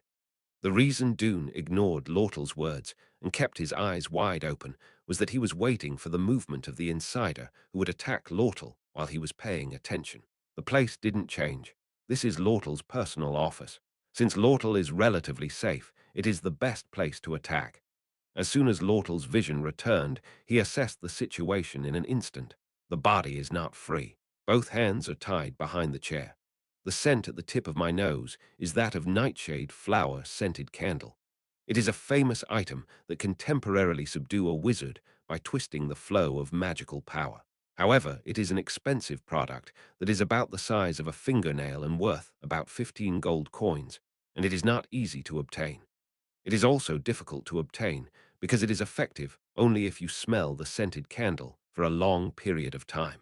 If you can find something like this and smoke it, you can tell that it was planned for quite a long time. You're doing something unbecoming, Dune. Lortle looked across the table in a low voice, a man bowing his head in a reception chair. From his oversized beret, slim red silk vest to his pure white shirt and leather pants, just by looking at his appearance, he was a merchant himself. While I was concentrating on all deck work, I set up a fun stage. I am sorry for trapping you. I don't have good stage manners. Anyway, the assistant manager of the company is a very busy position. Managing the company, checking inventory, personnel management, book management, sales, interest disputes, and even the lowest level. Even though anyone could see that the situation was imminent, Lortle continued speaking in a relaxed tone. So are you also joining the Dune side, Rihanna? Behind Dune, there was a hesitant girl standing. Lortle's secretary, Rihanna Clemson, was even seen. The figure standing behind Dune, holding a bunch of documents, looked like he was always timid. It's not a reasonable judgment. Well, y'all have to see. Dune is looking at the floor with her feet slightly apart and her elbows on her knees. Lortle also frowned at his appearance, which was quite different from his usual calm appearance. Knowing how to appear frivolous is also a quality of a merchant. At least Dune was born with such talent.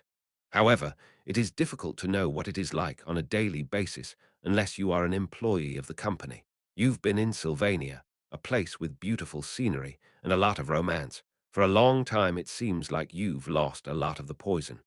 Despite the situation, Dune consistently treated Lortle with respect. He was that kind of person from the beginning. Or maybe the situation on all deck was too urgent, you trusted me too easily. You believe me. I believe you. Lortle spoke with a dumbfounded expression on his face. I don't trust anyone. Would it be any different if it were you?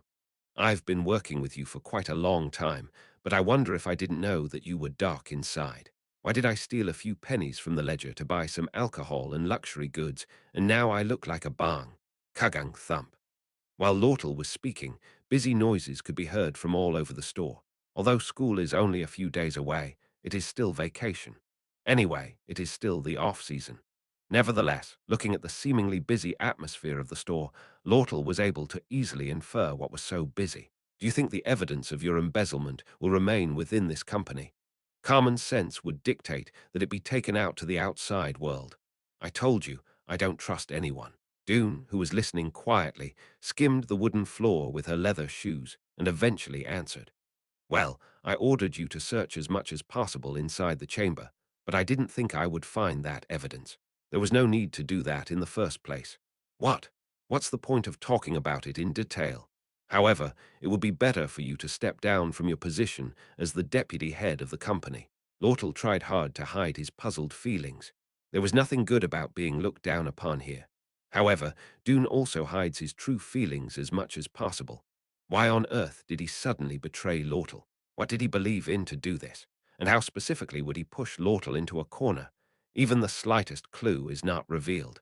This is because Dune knows very well what a cunning fox Lortle is. Even if you catch only the faintest evidence, you will be able to infer the entire picture in an instant. So you shouldn't give any clues. We have to capture and confine them before they notice anything strange. Dune thought so, but he was already able to deduce the minimum amount of information from this situation. There's something behind him. Lortle repeated this to himself. Lortle, who does not trust people, treats people based on the premise of mutual benefit. No matter what anyone says, he joins Lortle only because it is beneficial to him to follow Lortle, who is the most powerful person in the Elt company. Trust can only be established in a relationship where both parties have something to gain from each other. Because Dune deeply understood that fact, there was no reason to betray lowly Lortle. However, the reason why Lortel was attacked without warning was because there had been some change in the external background. Not only that, but he also made an unconventional move of catching Lortel and trapping him. This proves that time is on Dune's side. I was certain that if I somehow caught Lortel and prevented him from doing anything, Lortel would naturally be kicked out of his position as the head of the company, a situation where external measures have been taken and are waiting for them to take effect. Until then, Lortel was captured to eliminate all variables. Lortel deduces this point in an instant. It was a flow of thought that occurred in that brief moment when I gently closed my eyes and opened them. The first thing to do is to break free of the chains and escape. It is necessary to determine what changes occurred on Aiken Island, especially Dune, while Lortel was away from the Chamber of Commerce. You're making a fool of yourself, Dune. Do you think no one will feel uncomfortable if I leave right now? You don't have to worry about the attendance of the academics. The same applies to the internal staff of the Chamber of Commerce. Everything has been figured out, so don't make nonsense of it. It's not good for either of you to make things complicated. Well, I think it's better for me to make things more complicated. Well, considering the difference in position, I guess so. Dune just raised his head and spoke. There was hardly any sense of his frivolous appearance as usual. I took measures to prevent something like that from happening. Everyone around Deputy Chief Lortel either joined me or took steps to ensure that they would not feel uncomfortable even if Deputy Chief Lortel disappeared. It seems like a plan that has been in preparation for quite some time. I'll leave it to your imagination. Lortel tried to bend his arms slightly, but the tightly tied rope showed no signs of breaking. I looked around to find something that could cut the rope with a subtle sidelong glance, but still nothing caught my eye. Anyway, you said you don't trust anyone. Is there anyone worth risking their lives to come and save you? We don't want to cause any more harm to the head of Lortel. How about you sit quietly and retire quietly, pretending to be gentle? Jarcy is an equally despicable traitor. It feels strange to hear that story directly from the deputy leader. Lortel has already hit Elt behind and taken the position of deputy manager. She, who has been branded a traitor, is accused of cursing Dune. There is no justification for that. He is a person who has already fallen into the cycle of betrayal. Not unaware of that fact, Lortel let out a laugh. You haven't lost your composure. You're hoping for that, so I feel more calm. Originally, merchants were so twisted that they never did what the other person wanted. Well, I don't know. To me, it looks like he has a corner of faith. Lortel never loses his senses, even when he reaches such extreme situations. The person who maintains reason and makes rational decisions in any situation is Lortel Ketchel. The closest person to Lortel is Dune never loses sight of that fact, as she has been assisting him. Lortel is a sly serpent with much sharper senses than the old foxes of Oldek. To trick her, it is not enough to prepare for a few days or months. That is enough. It takes years to sharpen the blade of betrayal to barely scratch her. The first thing to do is to break down her iron-like reason. She has a mentality that always maintains composure and never wavers in any crisis. He is the #1 contributor to pudding. Find out the hearts of people who are left behind by Lortel, who is like the devil who sold his soul for gold. That's the only place he can delve into. The Deputy Lord Lortel said he doesn't trust anyone. Dune continued quietly. It wasn't like that. What? Liena. As Dune called Liena's secretary's name in a low voice, Liena took out a piece of paper from the stack of documents she was holding in her arms. From the looks of it, it is a contract agreement. Although there were not many items, it was made in a plausible form. Rihanna, who placed the agreement on Lortel's office table, walked away again and went back to stand behind Dune. Is this Ed Lortel? When that name came up on Dune's lips, Lortel's pupils trembled slightly. Did you think he wouldn't join us? What? Dune was gifted with a talent for negotiation and compromise. We are humans. We judge what the other party really wants among all kinds of interests and create a win-win structure for each other. We know this well because we have done this dozens and hundreds of times. Negotiation and compromise start with knowing the other person. Ed Rostiller is not someone who can be easily appeased. He is a man of upright mind, firm in his thoughts, and to a certain extent transcends understanding and calculation and is also physically strong. Since I had quite a close relationship with Lortel, urging him to betray me would be difficult no matter how I look at it. But in the end, Negotiations and compromises depend on what the other party wants. Lortel Ketchelm took a quick look at the documents handed to him by Secretary Rienna. My hands were shaking slightly. The following agreements are reached regarding the trading of internal information and the establishment of a cooperative relationship between Dune Grex and Ed Roththaler, who are in charge of the Elt Chamber of Commerce. 1. Ed Roththaler cooperates with all requests for information sharing sent by the whistleblower Dune Grex regarding the internal corruption report by Lortel Ketchelm, the current representative of Elt Chamber of Commerce. 2. Dune Greg, the current plenipotentiary representative of the Elt Chamber of Commerce, guarantees full support for all tuition, living expenses, and other miscellaneous expenses incurred by Ed Roththaler until he graduates from Sylvania. 3. We will also meet Ed Roththaler's early graduation requirements and actively support all necessary funds and preparations for his early graduation. 4. Dune Grex, the current plenipotentiary representative of the Elt Chamber of Commerce, will actively support Ed Roththaler's settlement funds and all necessary facilities after graduation. 5. Ed Roththaler officially becomes an employee of Elt Corporation and maintains this status for at least 5 years after graduation. 6. Ed Roththaler must always attend dinner meetings and meetings with friendly forces and influential people of Elt Company and maintain friendly relations with them. It is a document that seems to clearly describe the close relationship between Dune and Ed. Lortel's pupils trembled for a moment, but he quickly regained his composure, and the items were quickly analyzed in an instant. Dune Grex is a person with the ability to analyze people. By thoroughly analyzing the person, Ed Roththaler, and collecting information, we came up with what he really wanted. Ed Roththaler's number one concern is graduation and growth. He was thinking about everything centered around graduation, as if he was attaching great significance to it. It feels as if graduating from Sylvania has become a big highlight in his life. Offering early graduation eligibility to him would have been difficult for Ed to refuse. In addition, all necessary funds are provided, including settlement funds after graduation. Actually, financial issues are not that important. Even Lortel was willing to provide that level of support. The problem is, how can the plenipotentiary representative of Elt Chamber of Commerce guarantee something like early graduation? It is Sylvania's academics that determine whether a student will graduate. I'm not a plenipotentiary representative of Elt Corporation. Is the Sylvanian bachelor the secret agent? That too is strange. Sylvania Academy's principal, Obel Fortius, is not a candidate for this type of negotiation. To begin with, the Elt Chamber of Commerce and the Sylvanian Academy are not on good terms, and even if they had somehow managed to set up a negotiating position, it would be too risky to turn Lortel into an enemy just because he sided with one bachelor. In addition, the items in this negotiation plan are overly obsessed with the individual Ed Ross Taylor. Dune Grex and Ed Roththaler have no connection at all. There is no reason to tie Ed to Elt Trading Company for 5 years after graduation or to make him a friendly force. Dune's number one goal is money, not power.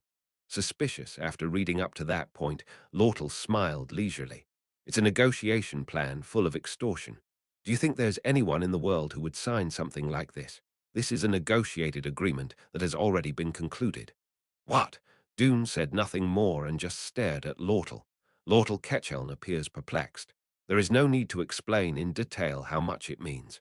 She is the one who maintained her composure even when the school was being destroyed. Although he was not one to be shaken by such variables, Lortel's vision was shaking greatly. Finally, as I slowly turned the negotiation plan to the next page, I noticed Ed's signature in large letters. I forgot to breathe for a moment. The words of Elt Ketchelm, who occasionally appear in my dreams, spread faintly down my spine. If you sit there with betrayal, you will eventually meet your end with betrayal. When you lose everything and fall to the ground, do you think there will be someone who will reach out to you? Those words rang in my ears and plunged a dagger into my cold heart. It's quite plausible. It is a forged document, although it was difficult to come to that conclusion. He is now in the Elt Chamber of Commerce building. Dune answered casually. Dune's reaction left Lortel speechless for a moment. I got dizzy for a moment, wondering how to continue the topic, and my flow of thoughts was interrupted.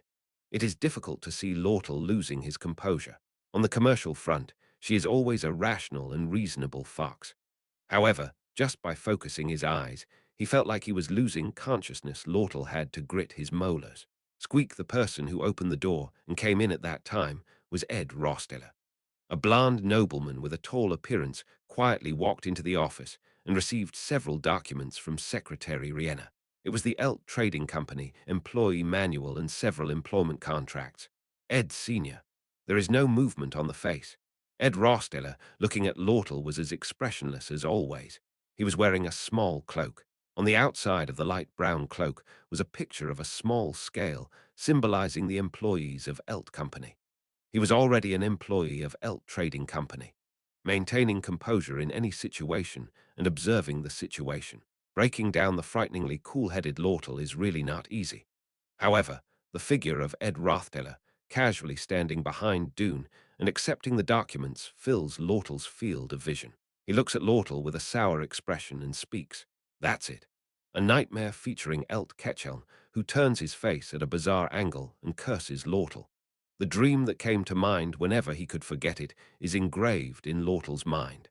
If you end up falling to the floor, there will be no one to hold your hand. Those curse-like words kept flowing into my ears.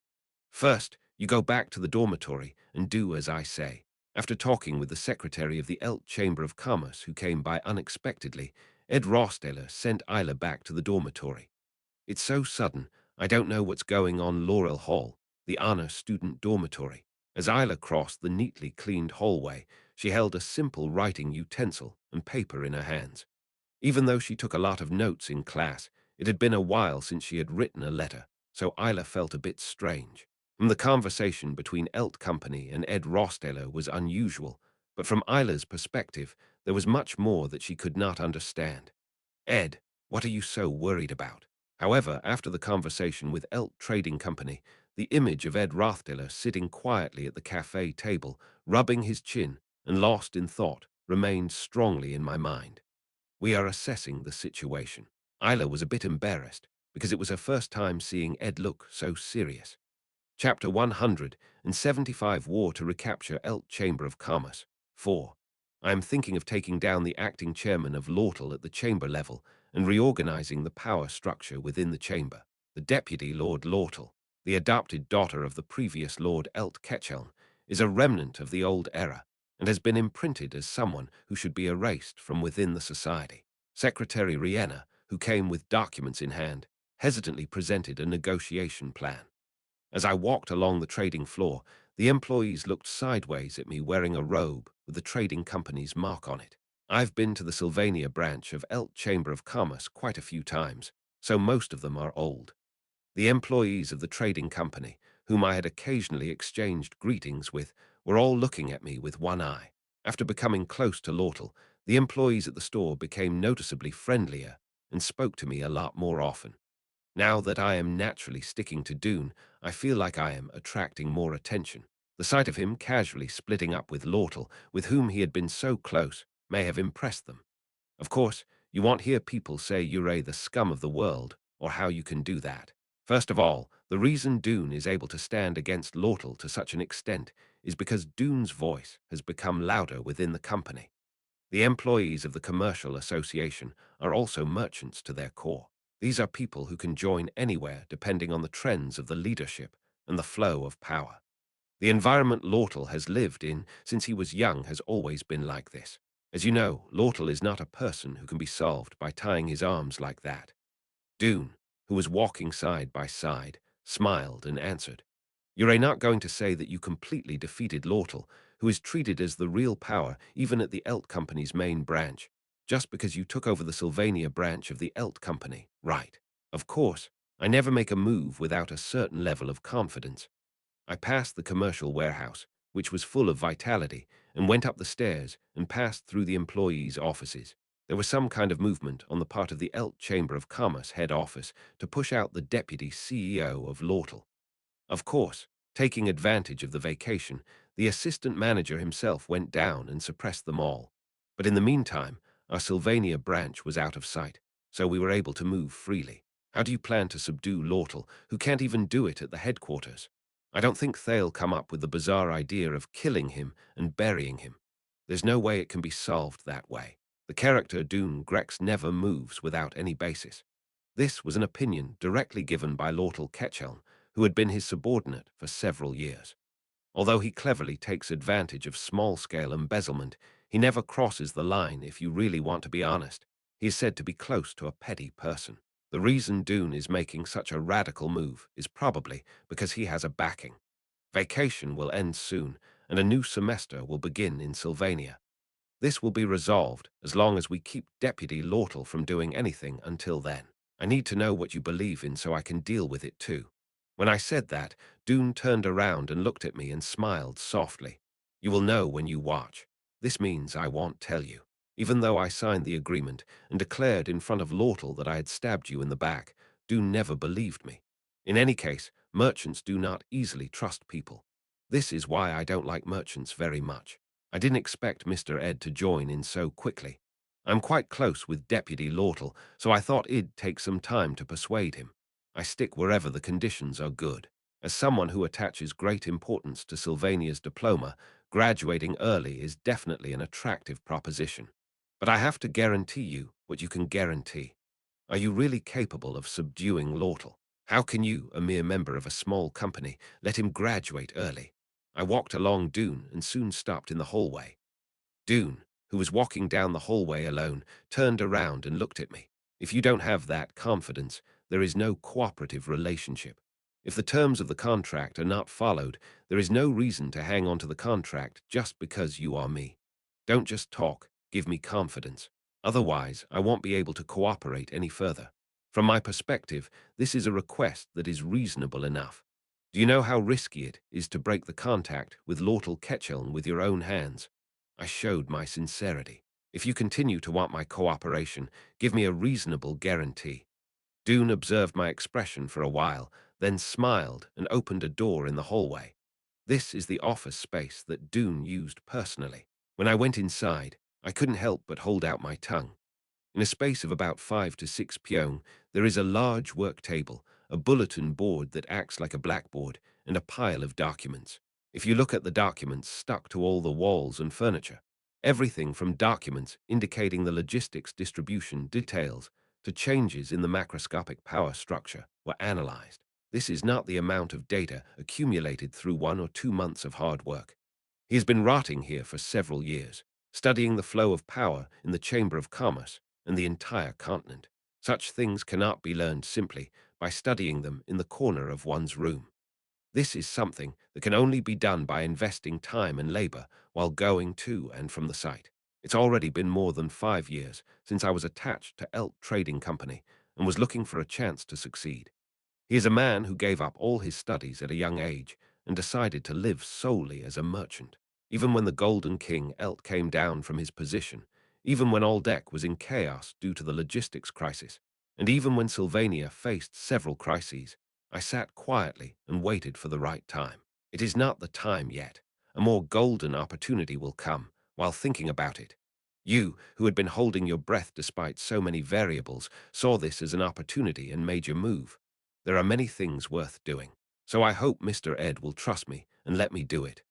Dune sat down in his chair and put his beret down on the right side of the table and continued speaking. We must capture Lortel Ketchelm. Dune sits still and speaks in a low voice. The intention of those words was clear, so it's okay if you don't know anything right now.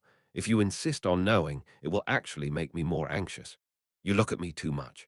I pulled a wooden chair across from the table where Dune was sitting and sat down. Then, with his cloak hanging down, he lowered his head and spoke. Do you think you're coordinating everything behind the scenes right now? The atmosphere seemed to have completely changed, and Dune narrowed his eyebrows. I didn't care and continued the story. Do you think you're seeing the big picture alone among a bunch of people who don't know anything? Mr. Ed, even if you say it like that, you're being arrogant. After gently closing and opening my eyes, I thought again about the last part of the negotiation plan that Dune had sent me. 5. Ed Rosteller officially becomes an employee of Elt Corporation and maintains this status for at least 5 years after graduation. 6. Ed Rosteller must always attend dinner meetings and meetings with friendly forces and influential people of Elt Company and maintain friendly relations with them. As soon as I saw the negotiation plan, I got a vague idea. It does not simply ask for cooperation in catching Lortle, but goes further and stipulates the relationship after taking power. There is nothing wrong with maintaining a good long-term relationship with someone like Mr. Ed.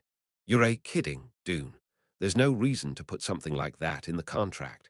Friendly relationships are not created by signing a contract. Quite the contrary. Since they are not friendly at all, they bind each other in the name of a contract. Why do you do that? In the end, it is meant to be shown to someone. A person named Ed Rosteller, an Elk company, became completely collusive. In order to inform a third party of that fact, this contract is created as evidence. In other words, Elt Corporation needs the name Ed Rosteller to be worthy of his name. Dune, it's funny, but my name hasn't been worth a lot of money. I am an excommunicated person from the Ross Taylor family, and I'm not even at the level of being considered a hugely powerful person within the academy. Dune's answer disappeared. I continued talking without waiting for his answer. Recently, with the restoration and the spread of the Ross Taylor mansion disaster, the time came for the imperial power structure to be reorganized, and he emerged as a key figure. That's I can't say no. So, the fact that you are preparing such a negotiation plan and trying to tie me to the Elt Company leads to the inference that you are connected to the Imperial family's forces. I slowly raised my head and looked at Dune. Is that right? Well, thank you for your answer. Dune pouted her lips as if she had been punched. But it doesn't end here. Aren't you the one who was full of all kinds of incidents and accidents and didn't care? The fact that you have started to move now means that the reorganization of the Imperial family's power structure has affected the Elt Company in some way. All Dune gave me was a negotiation plan. No other information was given at all, but that alone was enough to gauge Dune's future. Information can reveal its truth more easily than you think if you just bend the direction of interpretation. The timing is perfect. Just when you were thinking of committing such a feat, a scheming force was stirring up to take Lortle down from Old Deck. As if they were just timing it to get Lortle's attention. Dune soon began to harden her expression, as if every word I threw out was something unexpected.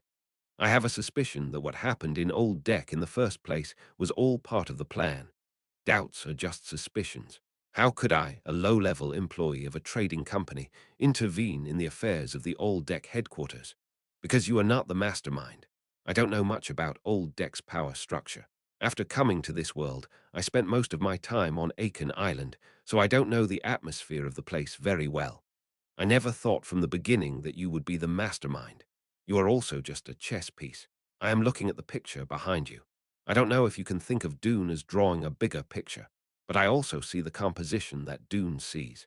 Seeing as they guarantee things like early graduation, it looks like Sylvania's academics are also involved.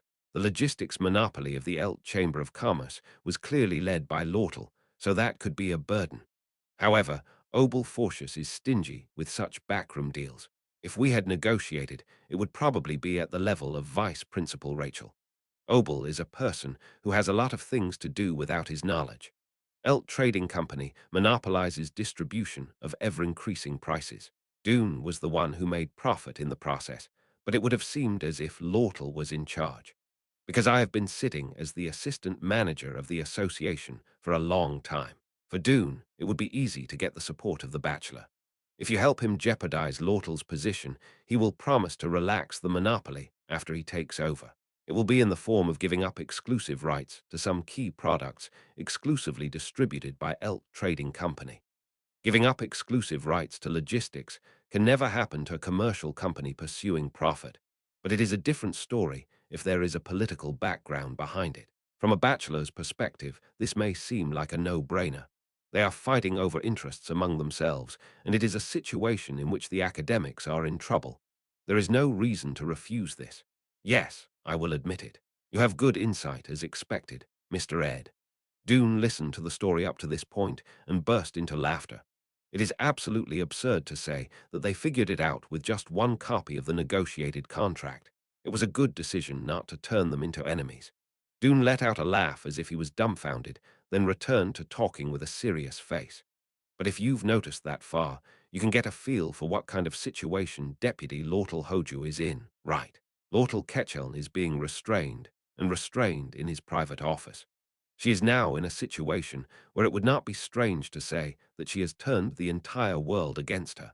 Sylvania, the head office of the Elt Company in Old Deck, and even the imperial family are contributing to her downfall. Dune slightly raises both hands and speaks in an attitude of surrender. If you have figured it out this far, I have no choice but to reveal the bottom line. And then he speaks without adding or subtracting.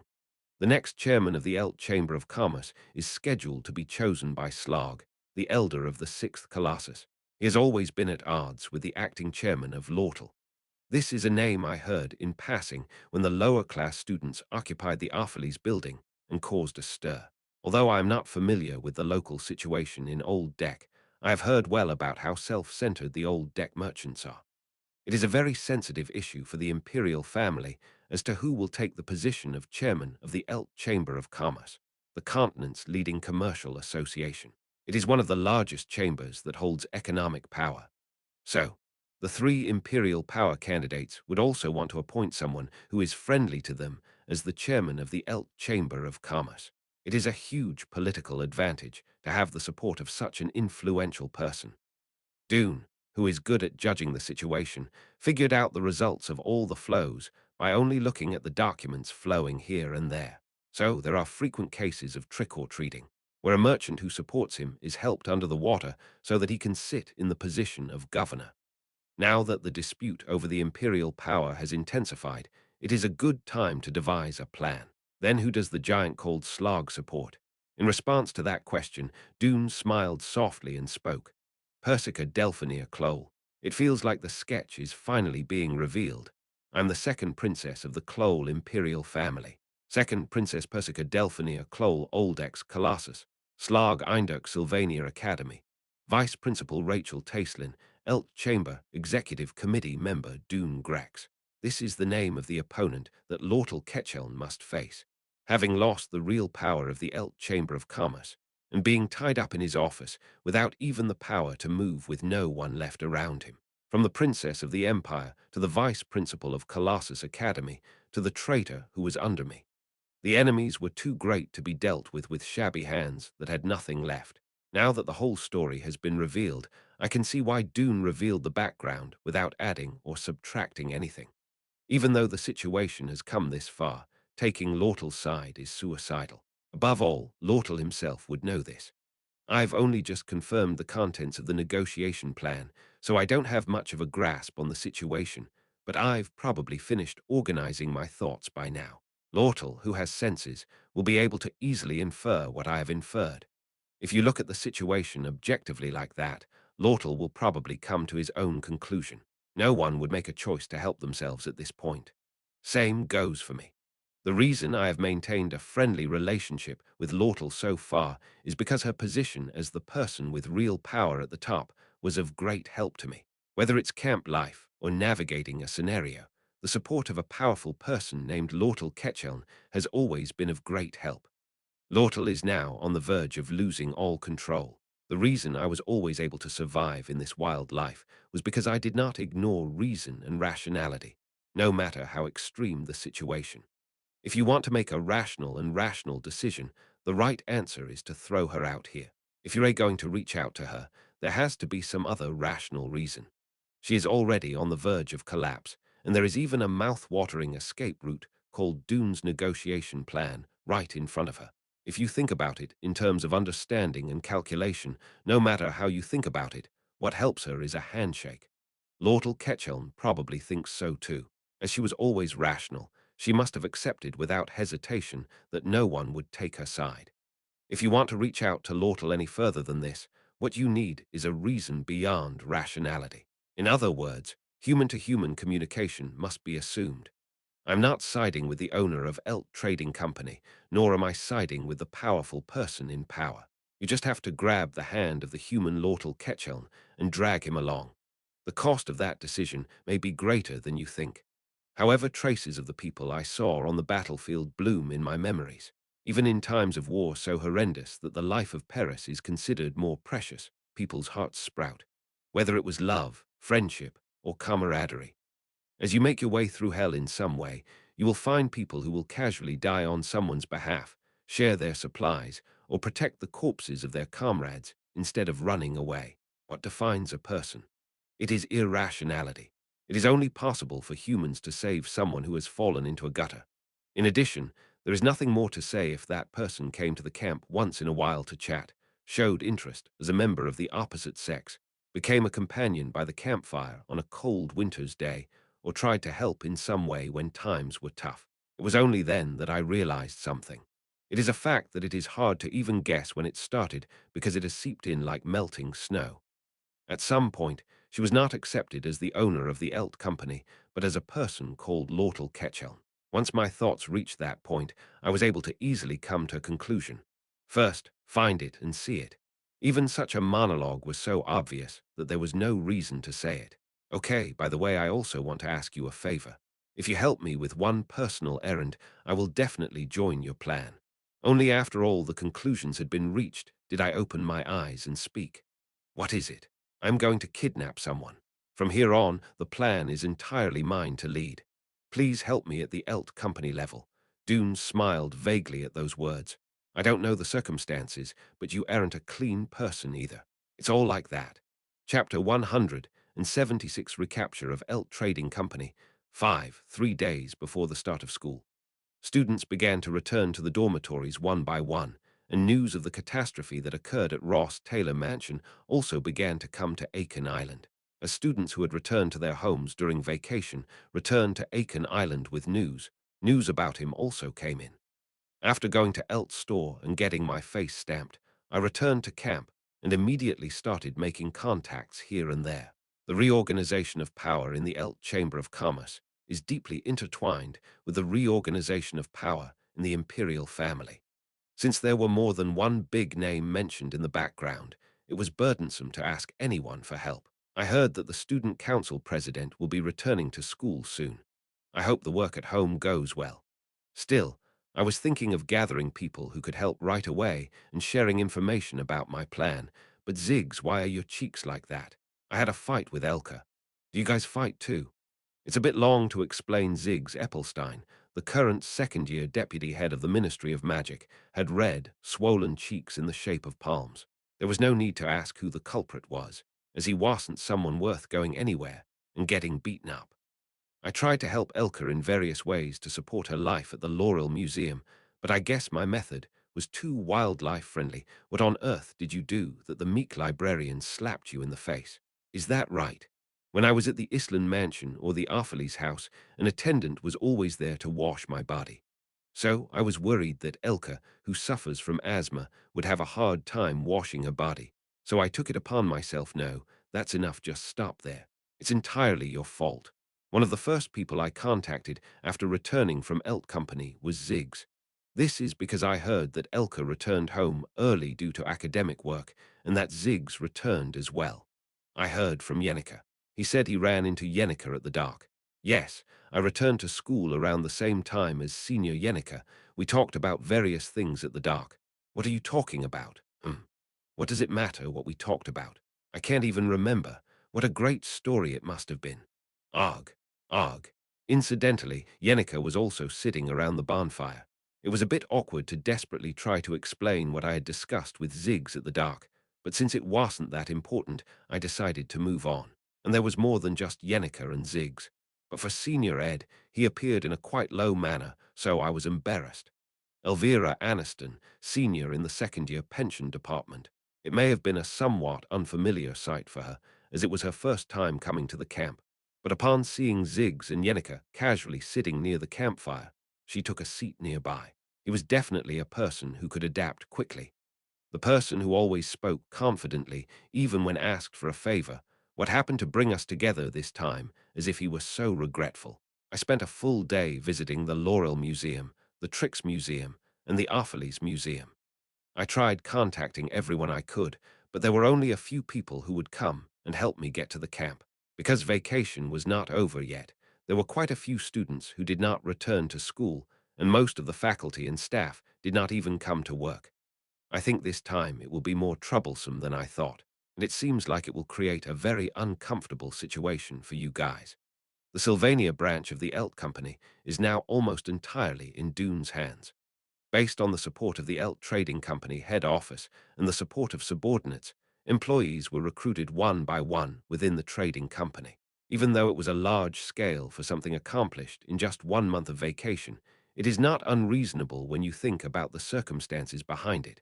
From Persica, the second princess, to Rachel, the next vice principal of Hoju Slag, considering Dune's speaking skills, which are good at measuring the distance between people, it would not have been a task to appease the employees of the company in an instant. Even for me, my brain stopped as I graduated early, received a settlement grant, and had long-term support from Elt Trading Company. But I won't ask you to help me for free. I promise you the equivalent financial compensation. As you can see, I am now a member of the Elt Company. I stood up, showing the cape with the Elt Company emblem on it. The expressions on the faces of everyone gathered near the bonfire were strange. Among them, Yenika's expression was the most spectacular. Ed, so you've completely become an employee of Elt Company. Not now. Now. With that said, I sat down on the wooden workbench near the campfire. It takes the form of looking down on everyone sitting together on a tree stump. The situation is appropriate for briefing on the situation. Lortel Ketchelm will soon be stepping down from his position as chairman of the Elt Company. He has been stabbed in the back. Her name will be received differently by everyone. For Jenica, it will be a girl with somewhat complicated feelings. For Ziggs, it will be a Class A classmate and a merchant whose identity is unknown. And for Elvira, it will be a famous person whose name she has heard of but is of little interest to. I don't know what you guys think, but I've received a lot of help from him in various ways, so I can't pretend I don't know. We have already briefly briefed on the fact that Dune took the lead in overturning the Sylvania branch of the Elt Company. The problem is what I will do from now on. However, I can hardly use my magic right now, and I am in a bad state, so I desperately need help.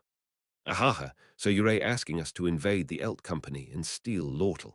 Elvira smiled and spoke playfully, but the content was quite brutal. This is a really crazy proposal, but Senior Ed, shouldn't we also think about our academic life?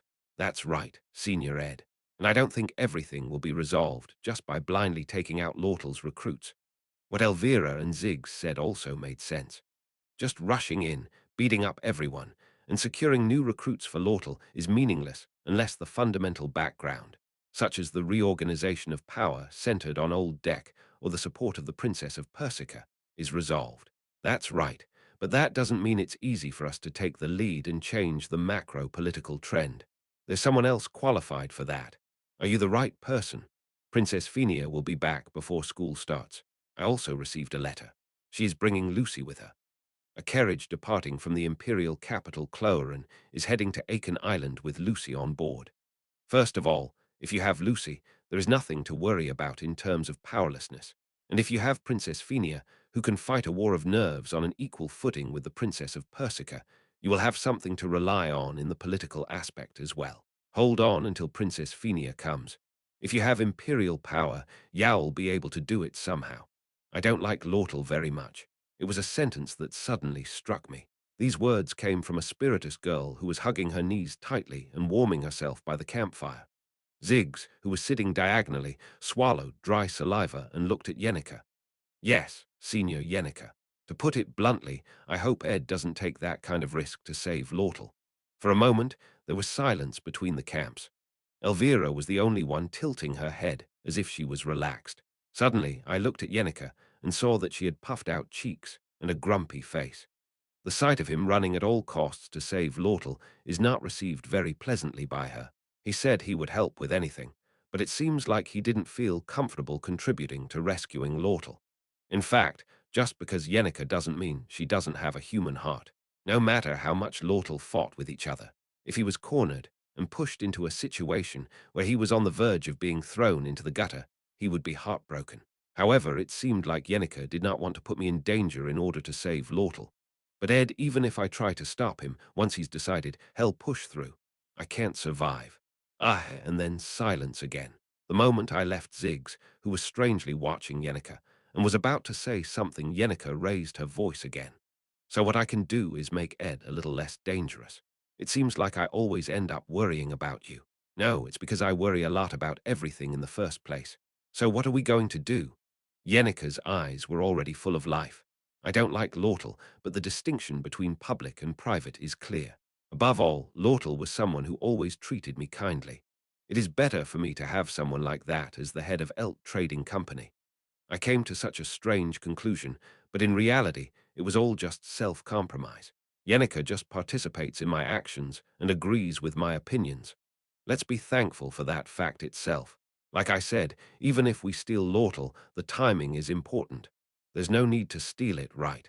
You can just stay like this and report everything to Princess Phinia after she returns to school, right? Unfortunately, it seems like time is not on our side. We were unable to extract all information from Elt Trading Company. Above all, it is unclear how Dune will make Lortle come down from his position as leader. Politics is ultimately a fight over causes. In order to forcibly remove Lortle from his position as leader, there must be a justification for doing so. However, Lortle, although somewhat cold-blooded, was always a principled leader. There was almost nothing to catch, and if I had to say it, the Dune side was much dirtier. There is no way Dune, a well-intentioned person, would cause such a catastrophe without any certainty. He did this because he was confident that he could create a cause to force Lortle to step down from his position. Vacation will soon end, and a new semester will begin in Sylvania. Until then, the matter will be resolved as long as we keep Deputy Lortle from doing anything. However, there are some things that can be inferred from Dune's dialogue. When the new semester begins, Lortle will step down from his position as head of the school. In other words, you have to steal Lortle before the semester starts.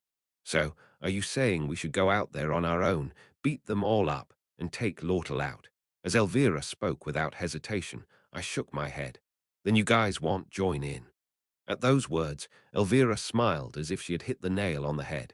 It takes more determination than you think to throw mud on such a huge board that includes the imperial family and the giants of Old Deck. It doesn't matter to me, but I'm afraid that the Elkanah Island family will be affected. Me too. I've caused trouble to the Aniston family more than once, so you guys should join Elt Company's plan, rather than rebelling against it. At those words, Ziggs and Elvira tilted their heads for a moment. He complains that he doesn't know what he's talking about. Your role is to stop Taylor. I beg your pardon. I raised my hand and stopped him from answering. You might be wondering what kind of nonsense this is. I am going to kidnap Isla. Ed, is this really true? Is this right? The entrance to Laurel Hall in the middle of the night. Laurel Hall, the honor student dormitory, may not have as good facilities as the ultra-luxury Opheles Hall, but it is much larger in size. It only consists of one building. Unlike the Phillies building, it is made up of a total of 5 buildings, so it is not noticeable at a glance. The reason why it is larger is simple. It is because there are many students who use it. Still, it is quiet compared to the Dex building, which is a general dormitory. It is still vacation. Since it was some time left, the lights in almost all the rooms were turned off.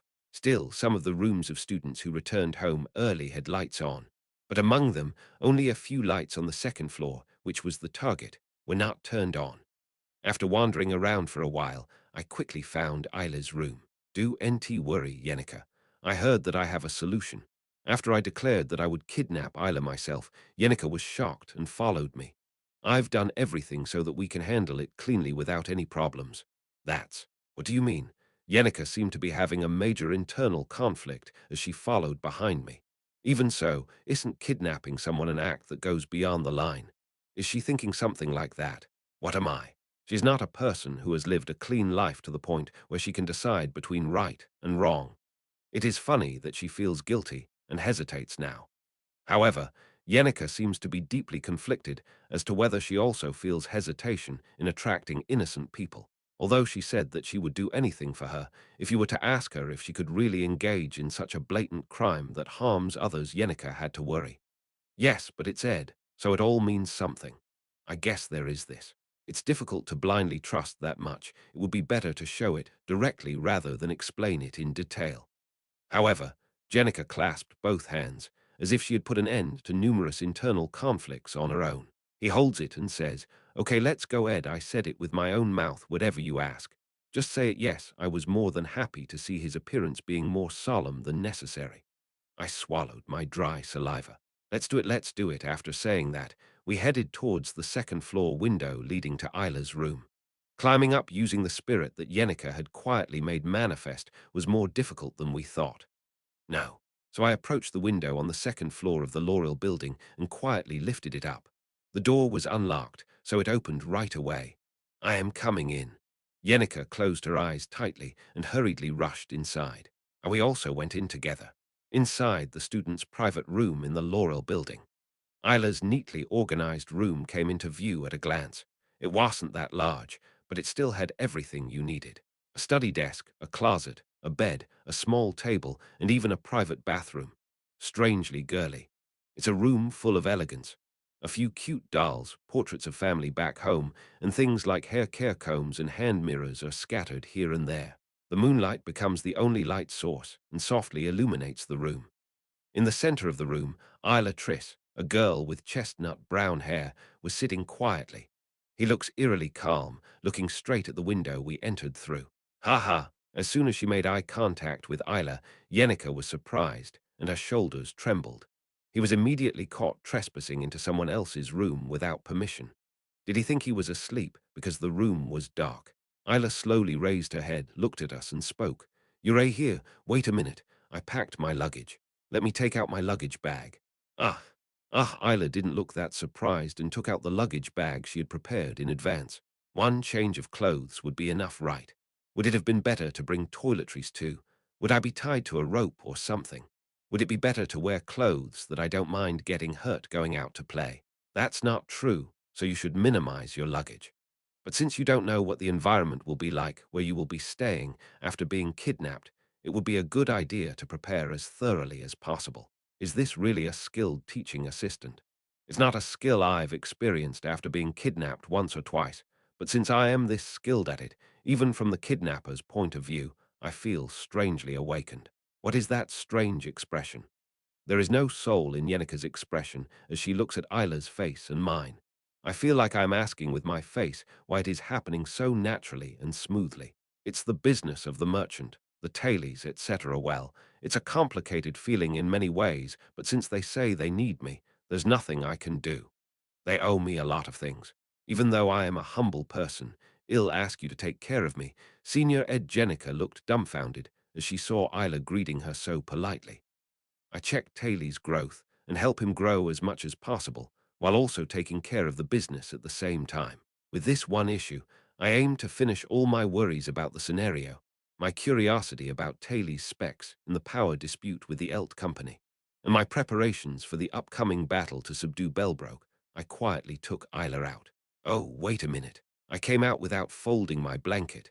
If the housemaster catches me, I will deduct points, but can't I go and fold it now and come out? There was a minor problem, so including the time I took Isla back to the room and returned, there was a bit of a delay. Can this really be called a kidnapping? Wouldn't it be disrespectful to the real kidnappers who work hard to kidnap people? One agreement was reported and submitted as a document. It was an agreement reached at the Sylvania branch of the Elt Chamber of Commerce.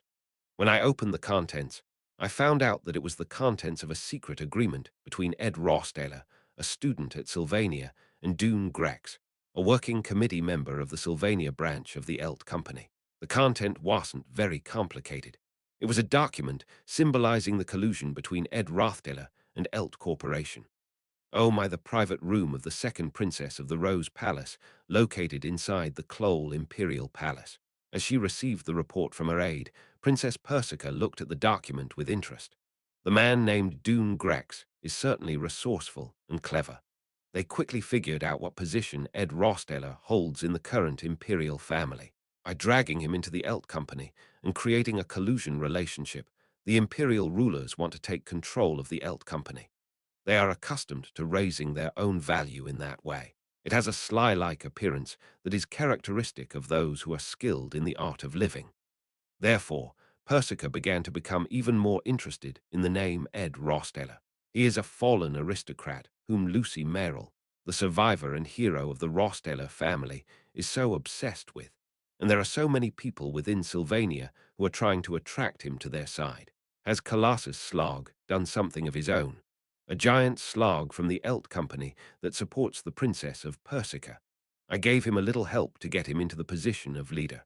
It seems that he established a connection with Ed Ross Taylor as a proof of his loyalty to him.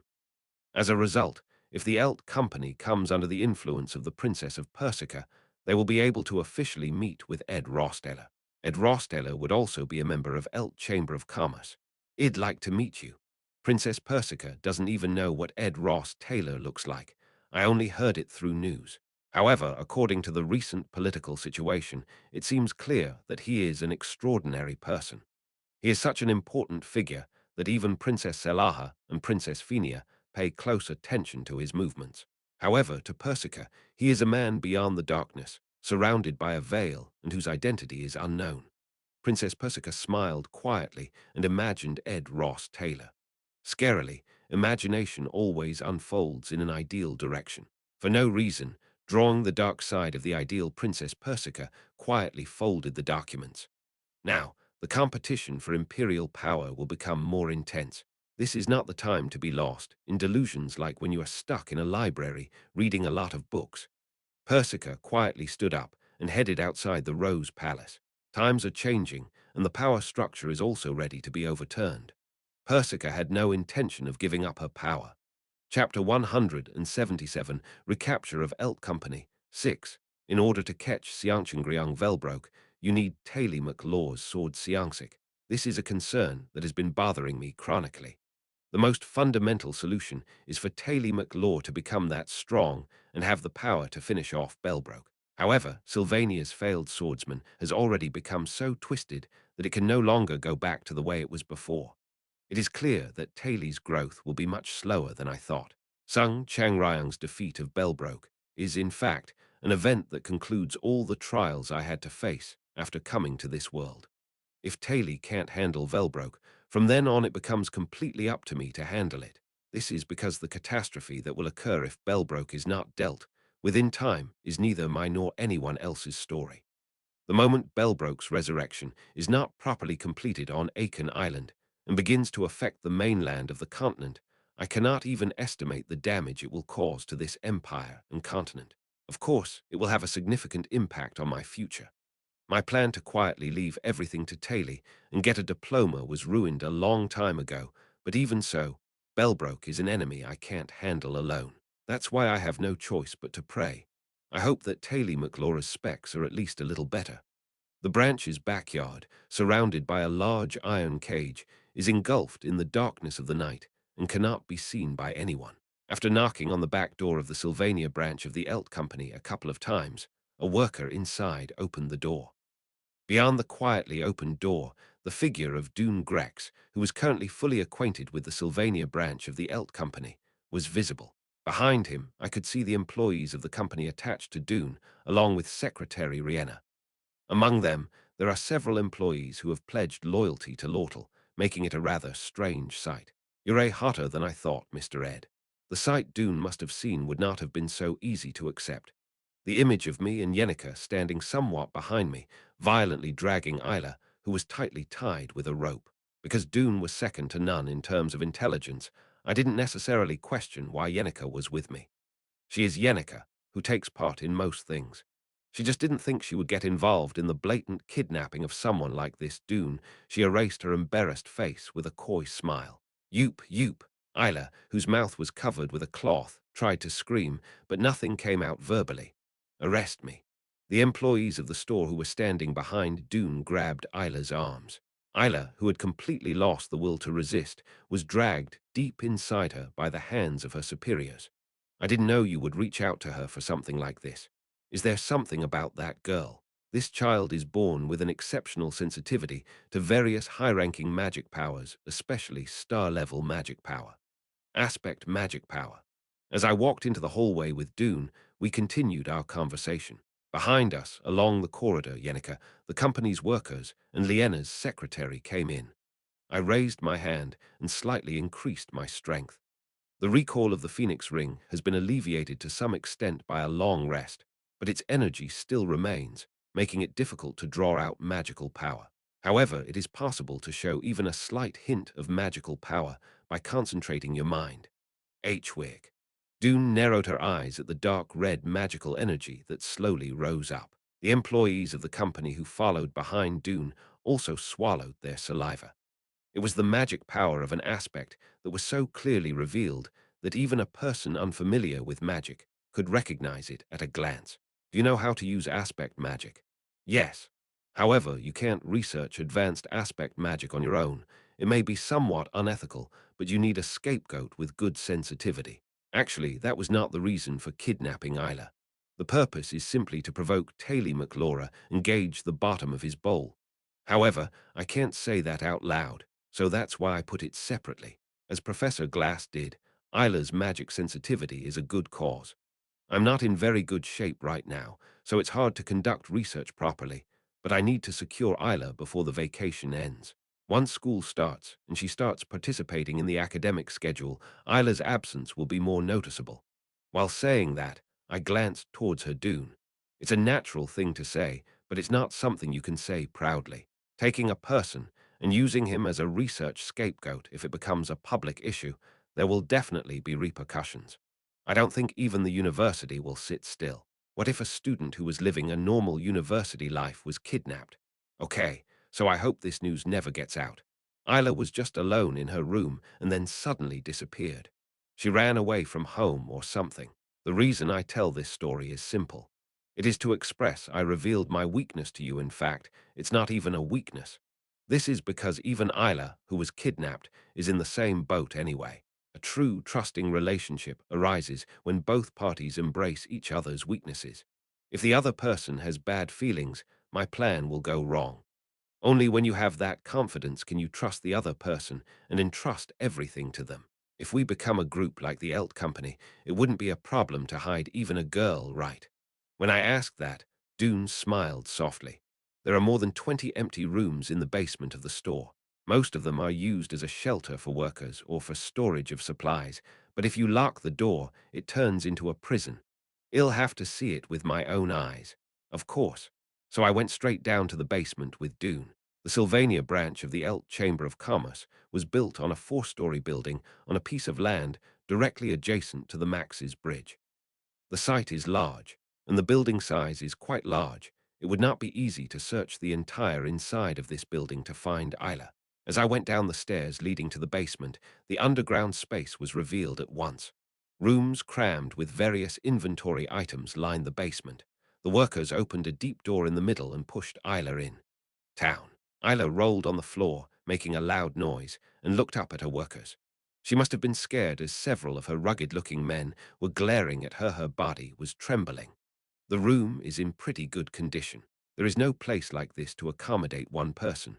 Since there is no sound leaking outside, it will be difficult to know from the outside. I went over to Isla, who was rolling on the floor, and squatted down.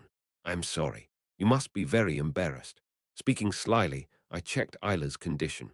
When she nodded her head secretly so that the workers standing behind her could not see it, Isla, who was trapped, subtly nodded her head in return. I had already predicted that the situation would turn out this way, but I may have been taken aback by the more violent and insidious atmosphere than I expected. So I really wanted to check its condition, but surprisingly, it looked fine. If there is such a thing as skill in kidnapping, wouldn't Isla be quite skilled? It was a moment when I had such a meaningless thought.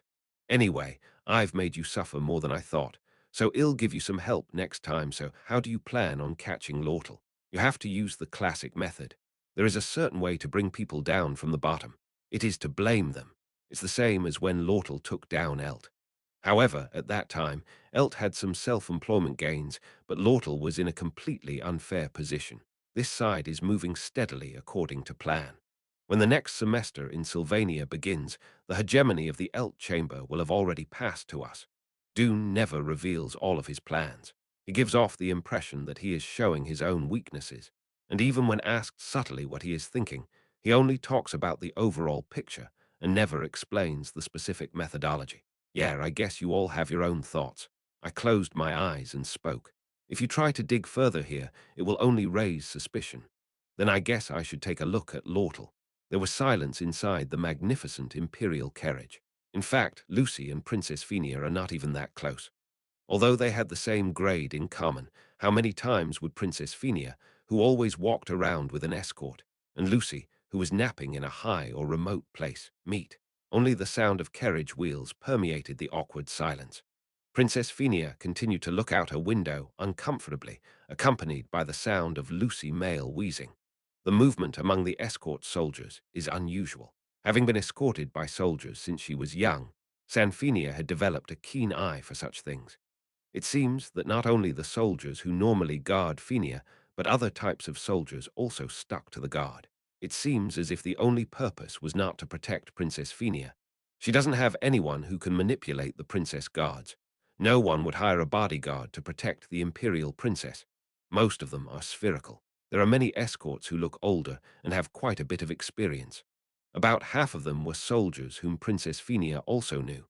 However, it is a bit difficult for Princess Phenia to recognize the other half.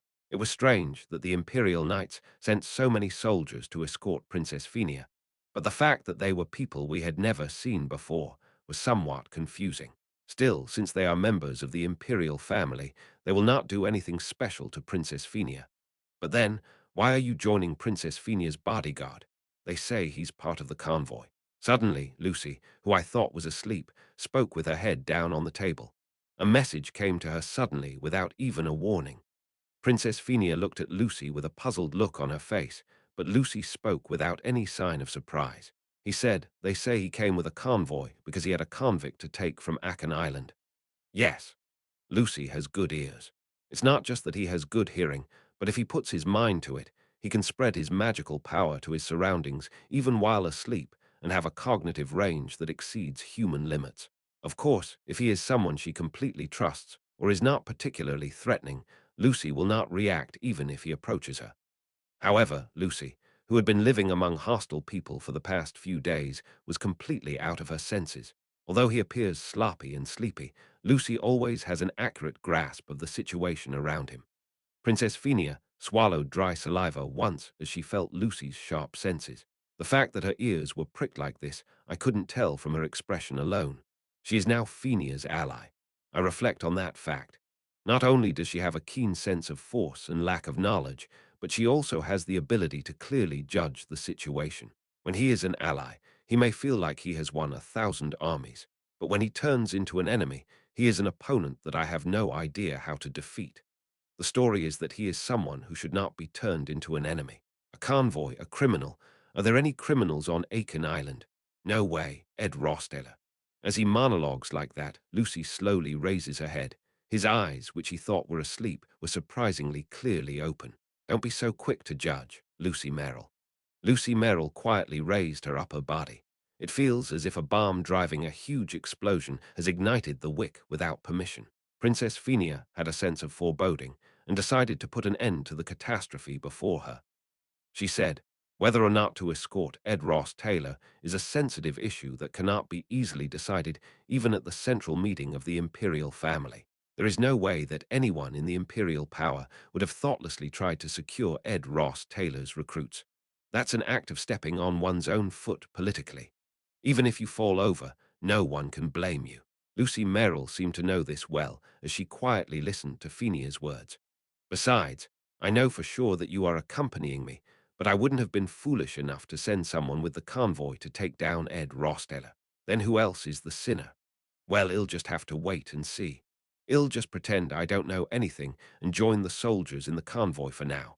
There are not many people with enough influence over Princess Phenia to sneak her own convoy into her bodyguard. He is a person who has the authority to organize personnel or exerts equivalent influence. Either the knight leader level chancellor, or the top 3 close associates of Emperor Clole, or the 3 imperial power runners. One of them, Phenia's feelings had already hardened to some extent. Sister Persica, the imperial knight commander who had the authority to organize personnel, was attached to the Persica forces. If she had any influence, she was most likely the Princess of Persia. When Princess Phenia mentioned her Persica's name, Lucy Mayle's gaze became sharp. Princess Persica is an ambiguous character as to whether she is friendly or hostile to Ed Rothdeller. It is difficult to judge her, unlike Princess Elaha, who is openly hostile, or Princess Phenia, who is openly friendly. She also felt ambiguous from Lucy's point of view, but if she was thinking of using the convoy to capture Ed Ross Taylor, her opinion would be completely different. However, she cannot make a hasty judgment just yet. Inside a running carriage, She is seen traversing the peaceful territories of the Empire. A feast of beautiful vegetation was unfolding outside her window, but the two of them were not in a situation to enjoy such a view. Inside, where the sound of carriage wheels was spreading, the two were maintaining a sharp sense of tension. It seems like something unexpected will happen when we arrive at Aiken Island. Princess Fenia did not want to provoke Lucy in any way. In order to do that, Ed Rosteller should not be provoked either. She kept that fact in mind and remained tense. The carriage had already passed by Margrave Zaha. When you pass through this territory and reach the southwest coast, the Max's Bridge heading to Aiken Island comes into view. Arrival at Aiken Island is not far away. The cold air of the early morning was disappearing, and the morning energy was slowly starting to cool down. Thud, the office of Lord Mayor Lortle Ketchel. When I opened the door and came in, Lortle had his head completely down. He was motionless, his hands tied behind his chair, the brown robe he always wore wrapped around him, his hat pulled down completely. A simple meal was prepared on his dance desk at home. There was bread and dried fish that he could eat even with his hands tied. But Lortle had not even touched a single piece to his mouth. He was silent. A sight that seems as if even a sad poison is rising. The Sangho employee, who was Lortle's closest associate, was extremely nervous as he escorted me to the office. It's shameful to go out in front of the leader who stabbed you in the back, but the other person has not even said a word since he was captured and has a cold expression on his face. It was as if I closed my eyes even once, the blade of revenge would pierce my neck right away did I feel that kind of death. Lortle, who always looked like a snake or a fox, has such a cold appearance that it sends a chill down the spine of even the employees of the company, no matter how much they have experienced hardships. Rather, because it is Lortle, the fear that comes from such a gap is felt even more strongly. Just breathing in the same space feels like thick mud flowing into his throat. It feels like walking on the tip of his sword. A sharp sense that Lortle would not leave him alone if he did not completely subdue him at this opportunity. Would you like to go out? Is that so? He didn't say it was considerate, but when I suggested it, the trading company staff readily accepted it. He'll be waiting in front of the door. Please come out when you're done. Saying that, the Chamber of Commerce employee quickly opened the office door and left. The office door closes with a bang, and Lortle Ketchel is seen tied behind the office table in front of him. Unlike the way she always sat quietly and led the business in a relaxed manner, the way she was completely trapped was like a queen on the verge of confinement. I trudged inside and sat down across from the office desk. Lortle did not raise his head. You haven't eaten at all. Even though I hinted at him like that, Lortle still didn't move a muscle. I wonder if he fainted, but judging by the occasional signs of popularity, he appears to be in good spirits. Why did you come? Eventually, Lortle's clear voice came up, breaking the long silence. To laugh at me. There is an edge to the voice. The appearance is like the voice of a person facing evil in front of an enemy. All kinds of emotions are contained in tightly suppressed words. However, since he cannot howl or roar, he speaks quietly with his voice lowered. I sat alone and thought about it. No matter how much I thought about it, there was no benefit for Senior Ed to take my side. Lortle Ketchel sat here and thought this. Is there any benefit that Ed Rothgiller can gain if he takes Lortle Ketchel's side? If there is something to be gained by sticking to Lortle's side, rather than Dune's side, Ed Rothgiller can take his side. However, Lortle Ketchel was wise and would have figured it out quickly. If you think about it from a self-interest perspective, there is absolutely nothing that Ed Rothgiller can gain by siding with Lortle Ketchel. Congratulations. It's good that you became friends with me. However, it would be a lie to say that I did not criticize him. Over the past 2 years, all the times we have fought and bonded in various places, it all becomes meaningless in front of the wall of understanding and calculation. Thanks to you, I see a surplus. Even if you are a merchant to your core, you are still a human being. In particular, Lortle Ketchel has never shown affection to anyone this much.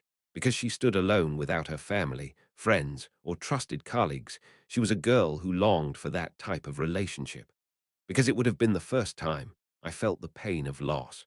Even though she knew that my choice was a reasonable one, she would have been unable to control that feeling of betrayal.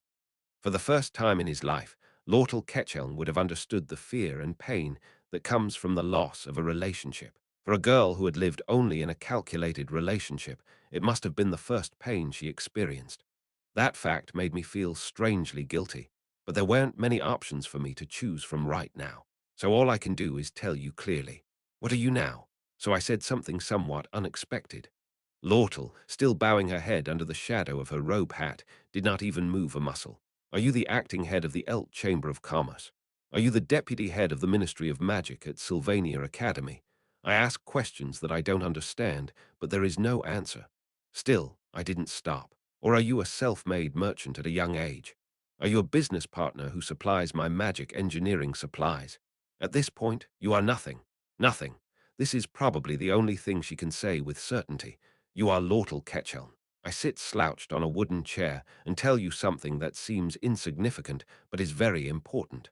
Unfortunately, at this point, there is only one reason. For what reason? The reason I have to save you. I took out a dagger from my belt. Before Lortel could react, the ropes binding his wrists were cut off. The rope was cut without a hitch by a sharp-edged dagger. Lortel's hands were completely free. Just when he thought that all he had to do was cut the ropes that were binding his feet, Lortel jerked his head up. Lortel raised his head and was smiling triumphantly. Oh my goodness. Hey you, I can't be this satisfied. From the beginning, Lortel was never heartbroken or distressed. He just sat quietly and waited for me to get here. However, she was so sneaky that it would not be surprising even if she had caught and eaten thousands of snakes. She lowered her head as if she was heartbroken and was waiting for me to speak. Why, are you afraid I might have suspected you? There is no other reason. I'm only saving Lortel because it's you. Did you want to hear that? Grinning sinisterly like a fox, Lortel slowly lifted her hat with her freed arms. The corners of her mouth are turned up as if she is infinitely happy, proving her excited mood. She almost died waiting. My legs are so tight that it hurts. Please loosen them quickly. I raised my dagger and bowed down to her waist. I was carefully holding the dagger towards the rope for fear of hurting Lortel's ankle. I knew about Senior Ed from the moment he first came in. After reading the negotiation contract, I understood. If Senior Ed had really intended to stick with Dune, there would have been no need to show his face to me in the first place. I am devastated. I thought you were heartbroken. Aha, Senior. I heard you are secretly shady too. Did you ever imagine instilling that kind of hope in a girl who was depressed because she was betrayed, by telling her not to worry because you weren't betrayed? Lortel let out a sigh, and she smiled leisurely. Unfortunately, that didn't happen. From the moment I saw your face for the first time, I thought, oh, everyone has ulterior motives. Ah, that's it. What can I say? We need to get off our feet first and think about escaping. Taylor will probably come in soon. You've come up with some trick again. Okay, let's calm down and gather our thoughts first. As she said that, she slowly cut away the ropes that bound her Lortel's ankles. Well, it's all like this. How dramatic would this be?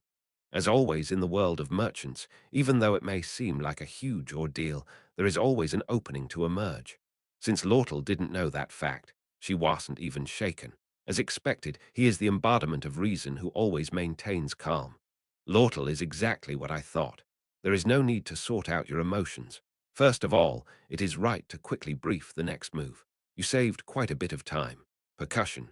Tang. The moment I thought that, I was attacked. His body was pushed backwards and the back of his head hit the floor. I felt a slight pain, but what surprised me more than that was the sight of Lortel jumping into my arms. The moment his body was free, Lortel buried his face in my chest and hugged me tightly. In the aftermath, I rolled around on the wooden floor, and when I came to, Lortel was in his arms, rubbing his face against my body. I brushed the back of my head and felt the chill of the cold wooden floor on my back. They said they were evaluating everything.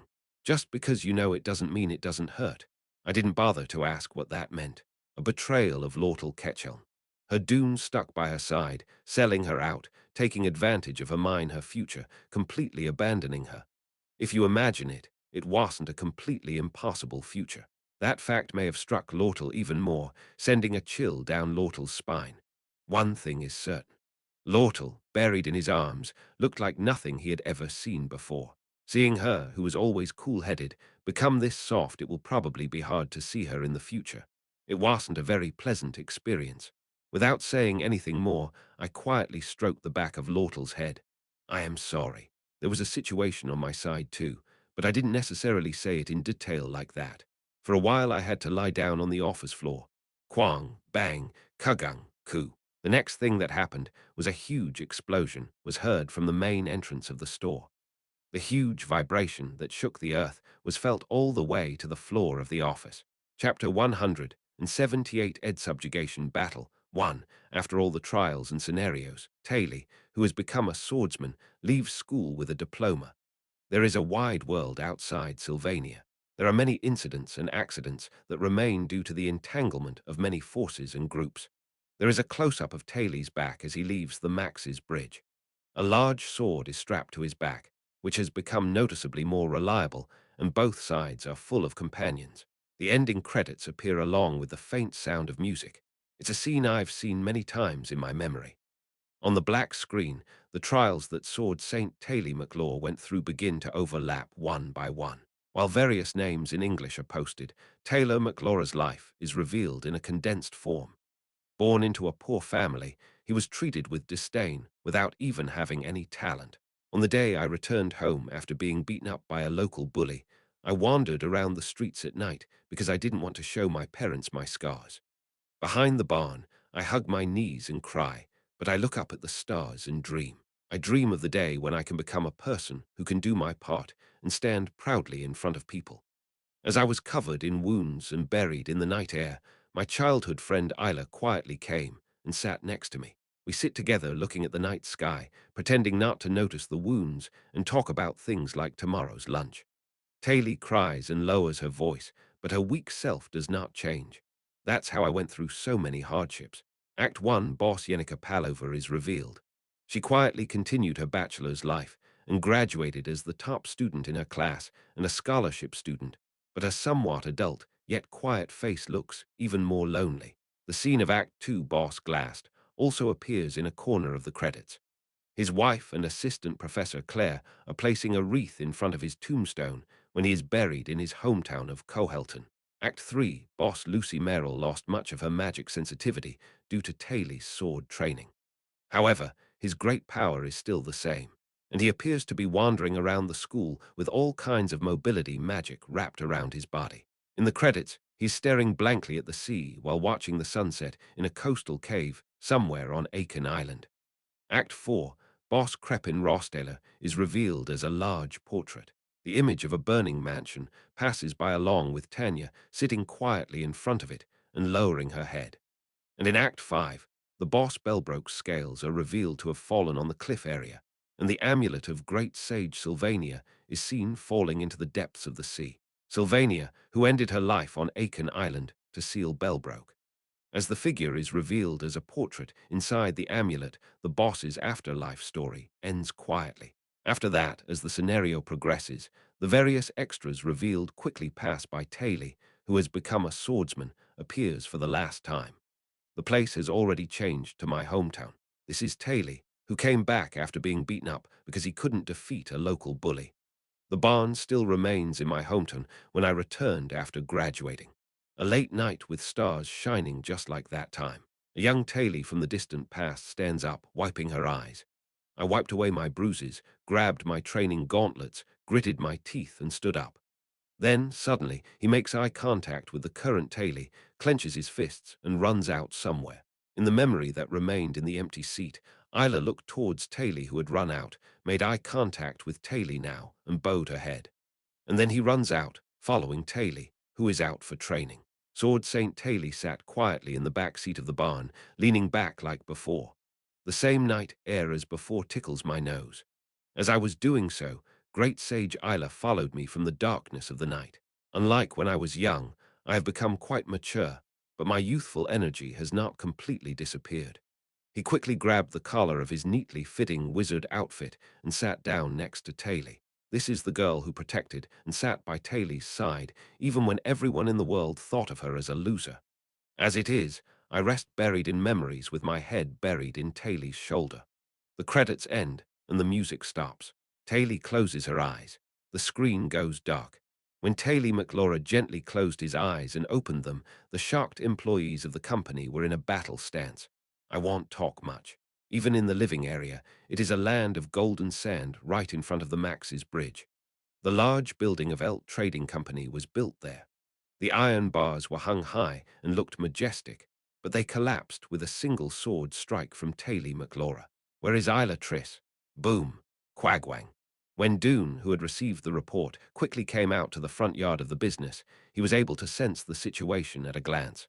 In addition to the mercenaries guarding the entrance to the store, a group of merchants were rolling on the floor. In the center of the scene, where about a dozen men were groaning and falling to their knees, there was a boy standing with one hand holding a large sword. Already, Doon narrowed his eyebrows. The Elt Company agreed to assist Ed Rostaler in kidnapping Isla. Of course, it would be nice if it was handled cleanly without any problems, but it would be difficult to kidnap a person and secure a new recruit without any problems. I was expecting that there would be some issues that I would have to work on, such as academic issues or resisting a search. But the tracking is too fast. It is true that it will take a few days until at least tomorrow morning to realize Isla's absence and fully conclude that she is missing. It took about a week until a proper search was conducted and suspicion reached Elt Company.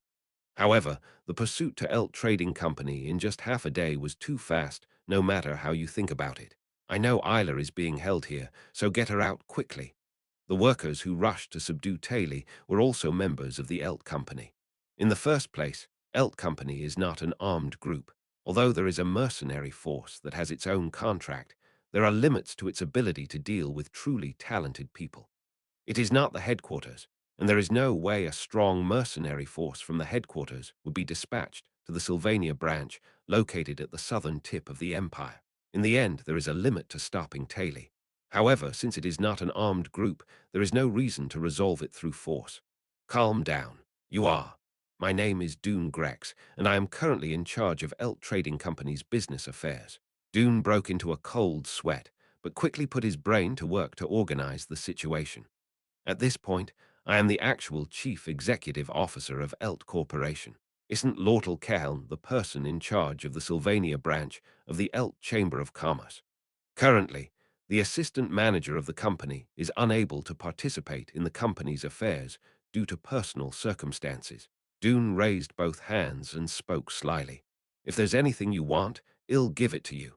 However, it's difficult for you to cause trouble inside the company like this. I came here knowing that you kidnapped Isla. Only Tailigan, who was treated with respect in everything, completely lost his temper and shouted at the workers at the store, speaking informally. I won't stay quiet if you play tricks, do you understand? Calm down. This won't do any good for either of us. However, this is the first time that Isla Triss has been kidnapped. Where on earth did you hear such a story? I already got a letter from Isla herself. It was a letter delivered in advance at the request of Ed Rostaler. By the time she was kidnapped from Laurel Hall, the letter had already reached Taily. The content was obvious. I am being kidnapped now. Kidnappers are trying to break in by breaking the window. Ed Rostaler and Elt Corporation joined hands. It seems like they want to sacrifice me for research on aspect magic. Please ask the academic department for help. I'll try to hold on somehow. After writing the letter like that, I left it on the corner of my desk. It was a quiet, inconspicuous location, but Ed thought he would be able to find it quickly with Taily's sharp eyes. With Taily's personality, there's no way she can wait until the sun rises so she can ask for help with her bachelor's degree. Therefore, he had already broken down the front door of the business and entered. This is a conspiracy. What does our Elt Company gain by kidnapping Ayla Triss? You joined hands with Ed Rostaler. We all know that Ed Rostaler is behind you all. That statement was correct. Although it was thought that the kidnapping was carried out cleanly, there was a loophole in Ed Rostaler's handling of the matter. Several store workers rushed towards Taily, but Taily simply stamped his foot once, sending out a shock wave and pushing them all away. The combat spells used in the shock release combat department are much simpler than those learned professionally in the Ministry of Magic, but they respond quickly enough to be used in direct combat. As it was, Taily grabbed the large sword with both hands and slashed horizontally once, instantly subduing the workers around him.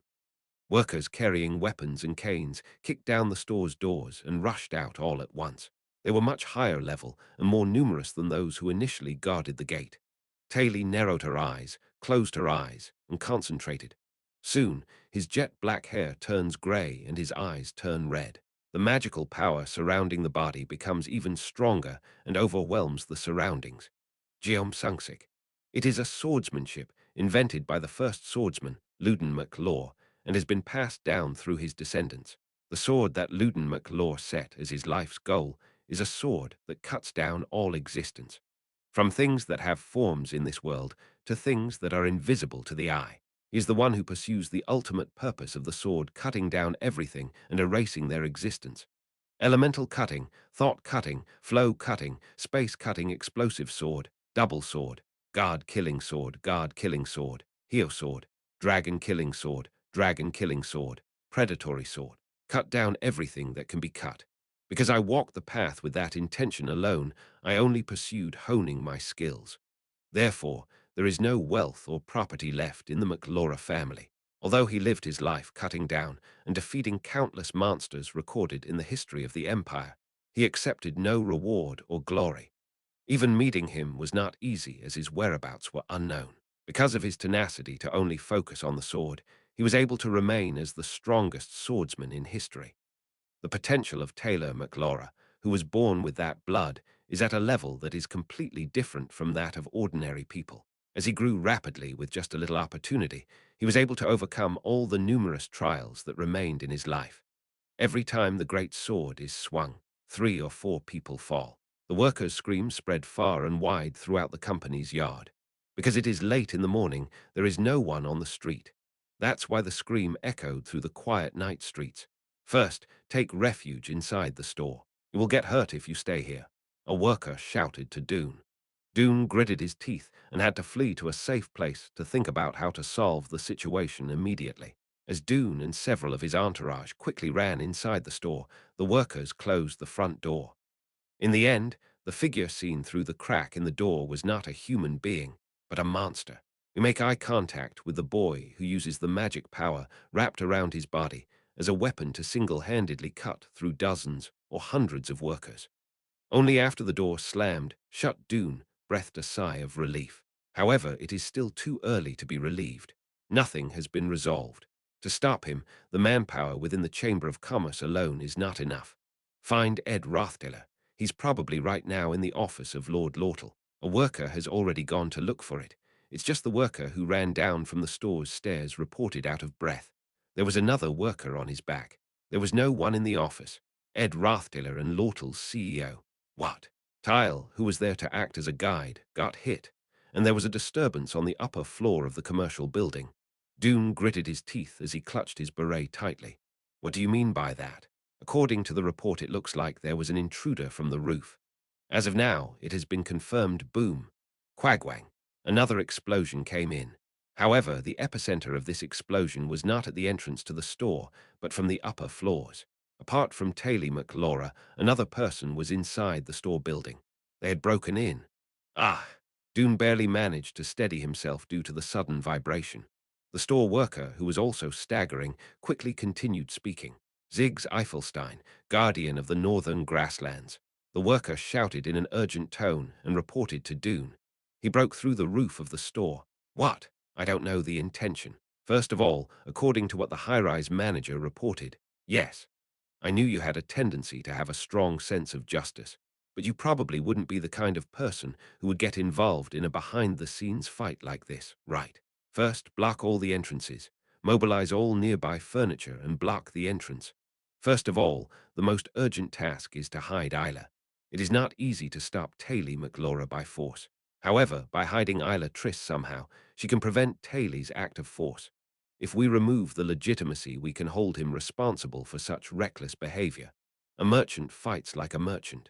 With that as his policy, Dune quickly moved his body. Prepare to blockade the upper floors as well, Dune said.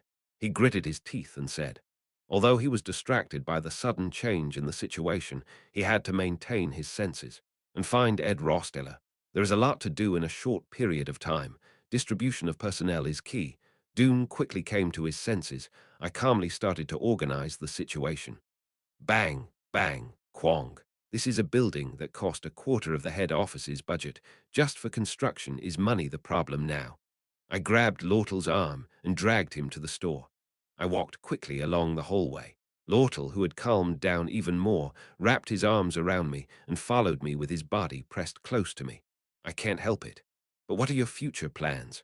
First, I have to steal you away. I don't know what Dune's plan is, but it doesn't seem to work unless he captures you.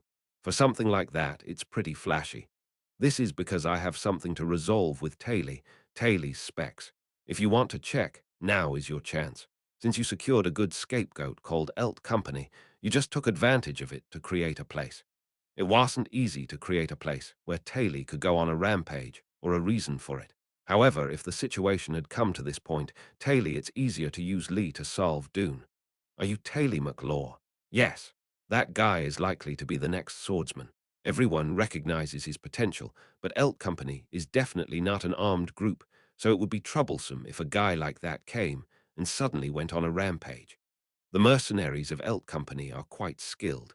Although there are some, they can never be compared to the strong players in the scenario. The reason Elt Company can stay on Aiken Island is because of its financial power and political power. If it starts rampaging like that, it can't help but be in trouble. No, it would be difficult to stop Elt Company with its own force alone. I don't know if the academic department or the school's internal security personnel are dispatched, but it's probably late now. Okay, so I've brought some people to help the Elt Company. What? The moment Lortle answered, he turned a corner and immediately a familiar face appeared. The man who had subdued the workers wandering around inside the company, Ziggs Eiffelstein. Did you come? I didn't know you would do it so splendidly. Senior Ed. This is Ziggs, who knows how to use all kinds of weapons. This time, he was holding a small rapier in one hand and was clearing the entire hallway in an instant. I've cleaned up everything upstairs. I also tied an escape rope on the roof. Taylor is coming. I didn't say much. Elvira will block the first floor. Ziggs will be in charge of the second floor here, and Yenica is in the VIP waiting room on the third floor. Is waiting, and an even more difficult helper will be waiting on the fourth floor. I plan to follow the path to the rooftop of the fourth floor and then use the escape rope tied by Ziggs to get out of the store. How far will Taylor go through? I'm not sure if I can do it. To be honest, these enemies are too powerful for Taylor in her current state to deal with. I don't think they can reach me. In the first place, I am in a state where I can't even use my strength properly due to the ring's recoil, so it's even more difficult. I'm glad you look healthy. Lortle. Zix, I didn't know you would come. There's no time to explain the long story, so let's solve the problem later. Lortle and Zig, who are also members of Class A, after chatting briefly with each other, Zig said to me, well, I think it would be best not to go near the VIP waiting room on the third floor. He and Lortle were proudly linking arms. Seeing this, Zig spoke as if he was troubled. I took a quick look at Senior Yenica on the way down, and I was scared. What? It's just I don't think he really likes the current situation. He was sitting in the VIP waiting room drinking tea. An indescribable energy flowed through you. I couldn't say anything. Ziggs also saw Lortle's attention. He was of the opinion that this situation should not be shown in front of Yenica. Honestly, I agree. Oh, I want to see your face once and go. Lortle, I'm so touched to see Ed go out of his way to save me. For a while, I was a fox. Lortle laughed and then shook his head. Well, you have to distinguish between public and private life, because every minute and every second is a waste. There is a lot of work to be done, Lortle said, and narrowed his eyebrows. It seems he is already assessing the overall picture of the power struggle surrounding him to some extent. We are escaping from the chamber building and going to the camp. I understand. I'll let you know separately if there are any changes. After saying that, Ziggs sat down on a wooden chair nearby. He leaned his sword against the wall and clasped his hands. Then let's just observe the situation.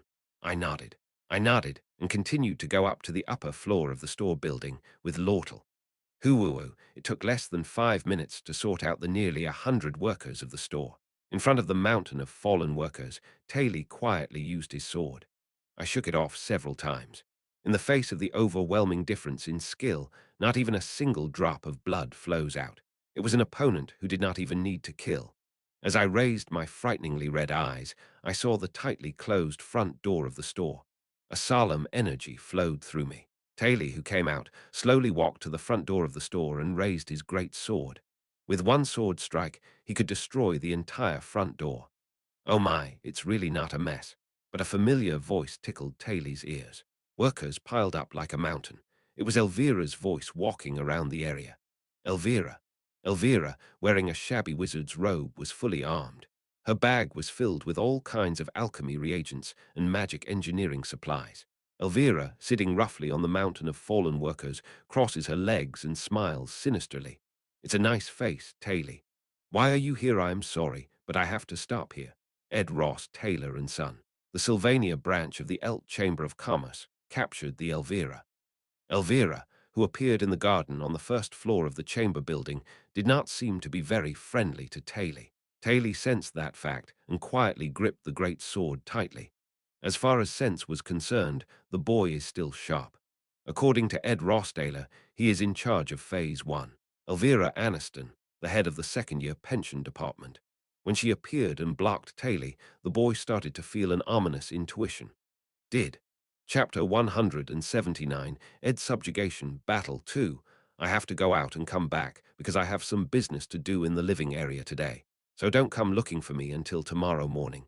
You have to lose it to know how precious freedom is. Clevius realized that fact painfully. Is it a problem that I stayed at school because I didn't really want to go back to my parents' house? Clevius was dragged around by Elvira throughout his vacation and went through all kinds of hardships, such as attending social church among students and taking basic etiquette classes. Clevius, who was naturally gloomy, wondered how much he would win the favor of people by going out a little. But Elvira held on to Clevius' collar until the end, saying that it was important to accumulate experience step by step in such matters. For one reason or another, Clevius could not resist Elvira and hung out with her throughout her vacation. But as the start of school approached, Elvira became busy in her own way and spent less time paying attention to Clevius. Is this freedom? As Elvira's hellish march stops, and she sits alone in the private room of Phyllis' house, the darkness of her familiar corner of the room greets Clevius. Clevius was lying on the bed in a daze, looking up at the ceiling, and a wave of emotion came over him. The tip of his nose was so stinging that he even sniffled. How long has it been since I've been lying still and doing nothing like this? A part of her heart feels relieved when she can't see Elvira, who always runs at her like a moon. So Clevius lay on the bed for a while.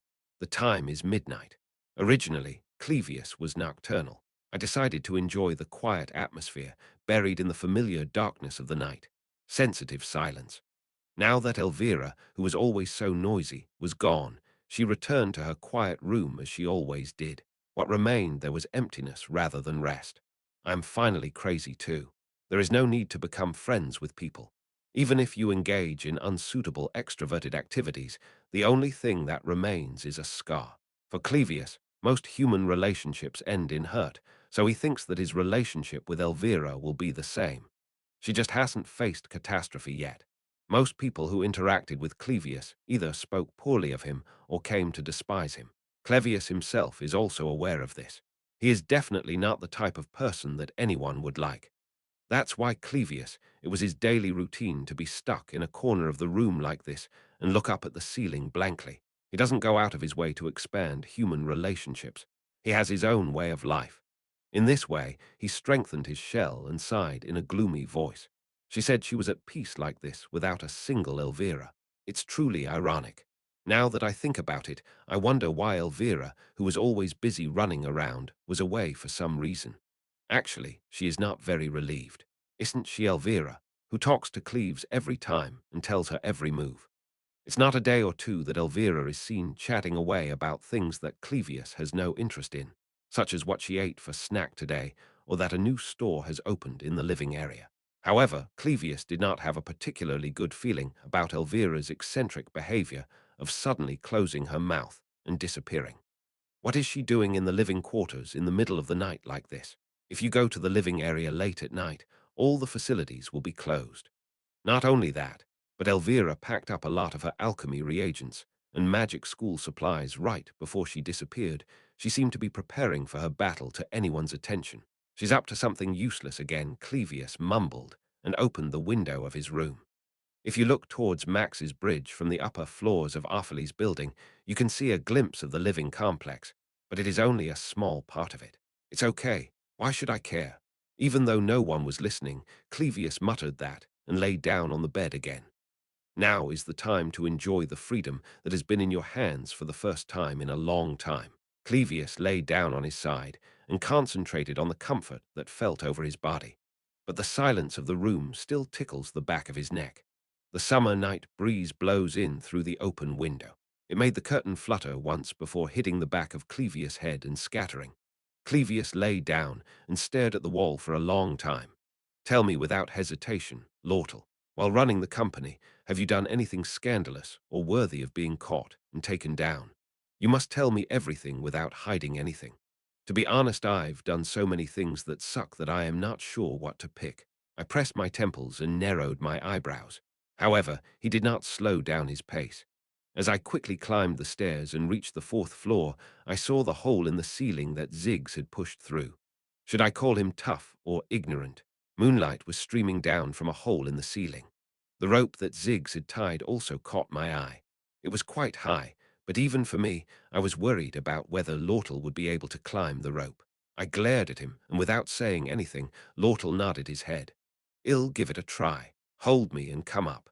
My body is not in a normal situation due to the ring's recoil. Although I have recovered a lot, I still have a mild fever and chronic fatigue, and I have many limitations ranging from physical abilities, such as stamina and strength, to magical abilities, such as magical power. Still, I thought it would be possible to climb up the rope, so I quickly placed my feet on the wall and pulled the rope. Lortel also tied his auburn hair back, rolled up his arms, and held on tightly to the rope. As I held out one of his arms, Lortel put his right arm forward and shared his weight with me. This will allow you to climb the wall with some ease. We climbed the wall of the hallway, whining for a while. If you go up to the roof like this, there will be a ladder installed on the outside wall for roof work. Just climb the ladder down to the first floor and escape toward the camp. Is it because of my weak strength? Lortel's slender wrists trembled. As I pulled Lortel up with all my might and reached the rooftop, his hand suddenly reached out from the rooftop and came down. A hand as slender as Lortel's wrapped around my wrist and pulled me up with a squeaking sound. It wasn't great strength, but I was able to get up to the rooftop easily anyway. I almost fell and landed on the rooftop, so I lifted Lortel up by his arm and helped him come up. Do you have a hobby of working out at night? You came. I came with Ziggs. I didn't know he would cause such a mess, but I saw the other person lying down on the rooftop next to Lortel, Traciana Bloomriver, the fourth-year magic department head and a renowned witch. Her short hair, down to her shoulders and gently curled, is the same as when I saw her before. Her bluish hair reflects the moonlight and subtly stimulates her eyes. Senior Traciana. From Lortel's perspective, he must have been an unexpected person. Traciana, the senior of the fourth-year Ministry of Magic, is a powerhouse in her grade, wielding all kinds of high-ranking magic at a young age. Not only that, but she also has a lot of direct combat experience and practical experience, so she is considered quite a veteran among her students. Senior, why are you here? My junior told me he was in danger, so I rushed to him a month later. It would be a pretentious answer to say. She is grumpy, but not mean. Traciana flicked her cane the size of her torso and spoke. Petrin owes something to Ed Rosteller. I'm here to beat him up. Senior Ed, were you also familiar with Senior Traciana? We bumped into each other a while ago, so we've become acquainted. There's also news that the Ross Taylor family and the Bloomriver family have joined hands. Traciana Bloomriver is one of the strongest among her students. She is a human who has the highest average magic level among fourth-year students, so she takes the top spot. She is often upset because of her mischievous younger brother, but she is a person whose skills are certain. I heard all the details about her situation from Ziggs. Traciana touched the hairpin holding her bangs up a few times and then said she could skip the details. I am going to wait here. Isla will probably come up soon, so I'll take care of her. And when Taylor comes, Tracy, Anna thought for a moment about what she would say, and then continued her words as if it was no big deal. We have to do something. Thank you for coming so late at night. Well, anyway, my mother instructed me to act as cooperatively as possible with the Ross Taylor family. So I guess I'll consider it a reasonable amount of debt. Traciana said that, and jumped down the hole we came up from. After landing in the fourth-floor hallway, she patted the hem of her robe and looked up at us. She said, "It feels refreshing to see my juniors like this, after seeing my fellow students who are preparing for graduation and only worrying about the future. It's so refreshing. I don't have much time. As she says that, she flips up the hat of her robe and puts it on. She lowers her head and raises her cane diagonally. It's a wizard's robe with loose sleeves and lower collar, and the eyes shining softly in the moonlight under the hat are impressive. Traciana stood quietly in the middle of the moonlight, streaming down from the hole. I checked the situation and grabbed Lortel's hand. The key right now is to keep Lortel as far away as possible, whatever Dune has planned, as long as he doesn't give Lortel into his hands. I thought to myself and ran back toward the emergency ladder attached to the outside wall. Elvira, why are you there? Are circumstances. I can't let you move forward. Taylor and Elvira are close classmates. There have been many times when I got caught up in various incidents due to Elvira's stubbornness. Anyway, we've shared quite a bit of time here and there, so we've been close friends for a long time. Elvira appears out of nowhere and blocks Taylor's path. From Taylor's perspective, she couldn't help but widen her eyes. I'm sorry, but I'm completely on Ed Ross Taylor's side, Taylor. What? Taylor's pupils suddenly trembled. The front yard of the store is full of abandoned workers. After plucking away her messy hair here and there, Elvira opened the entrance to her alchemy bag. Kagan, Kang, Kang. When she flipped the entrance over, all kinds of reagent bottles and magical school supplies came pouring out. This is Elvira, who lost all of her magic school supplies during a fight with Lucy last vacation. However, she recreated a ridiculous amount of magic school supplies in just one semester. When I think about how many reagents there are, it makes me realize how much I devoted myself to my personal research. Just like that, Elvira picked up her empty bag and threw it nearby. Then he took out a shock-enhanced wave sphere and quickly activated it. A powerful shock wave was emitted centered on Elvira. Wow! Kargang, Kargagagak. All kinds of supplies lying around Elvira are blown away by the shock wave. Soon, the products made by Elvira were spread widely in the front yard of the store. Wherever you go, it's full of various reagent bottles and magical engineering supplies. From Taylor's point of view, there are items everywhere that she doesn't know how to use or what their efficacy is. If you make a wrong move and break a reagent bottle or activate a magic engineering item, you don't know how it will affect the battle. Elvira is the only one who is fully aware of the effects of all devices and reagents. As of this moment, this battlefield is completely Elvira's domain. Are you saying this even though you know what Ed Rothtaler is up to? You kidnapped Isla and tried to use her as material for research on aspect magic. Well, it's a bit violent, but what can you do? Learning sometimes requires sacrifice. Utali looked at Elvira in disbelief. At least Elvi is an academic who keeps the line. He was not a person worthy of such a ridiculous way of thinking. I never thought you would say something like that. Let's not talk too long. I need to stop you here and end the situation. Elvira. Taylor gritted his teeth and looked at Elvira. In an instant, the pupils widened, and the look in Elvira's eyes became fierce. Elvira swallowed her dry saliva. She is Elvira, who went on the journey by Taylor's side rather than Ed. She realizes more than anyone else that Taylor's swordsmanship skills are growing at an unbelievable rate. Will she be able to win in a direct fight? What she does, she honestly can't say. Elvira is not the type that is good at fighting. Sylvania's alchemy department does not learn science for the purpose of combat. It's just that combat is possible to some extent. Whoa! With just one leap, Taylor comes right in front of you. Elvira definitely felt it. Taylor plans to subdue him, even if it means using somewhat harsh means. Of course, she doesn't intend to kill you, but if you let your guard down, you could get seriously hurt. Elvira activated her magic school supply, Typhoon Emitter, next to her by moving her foot. Quiet.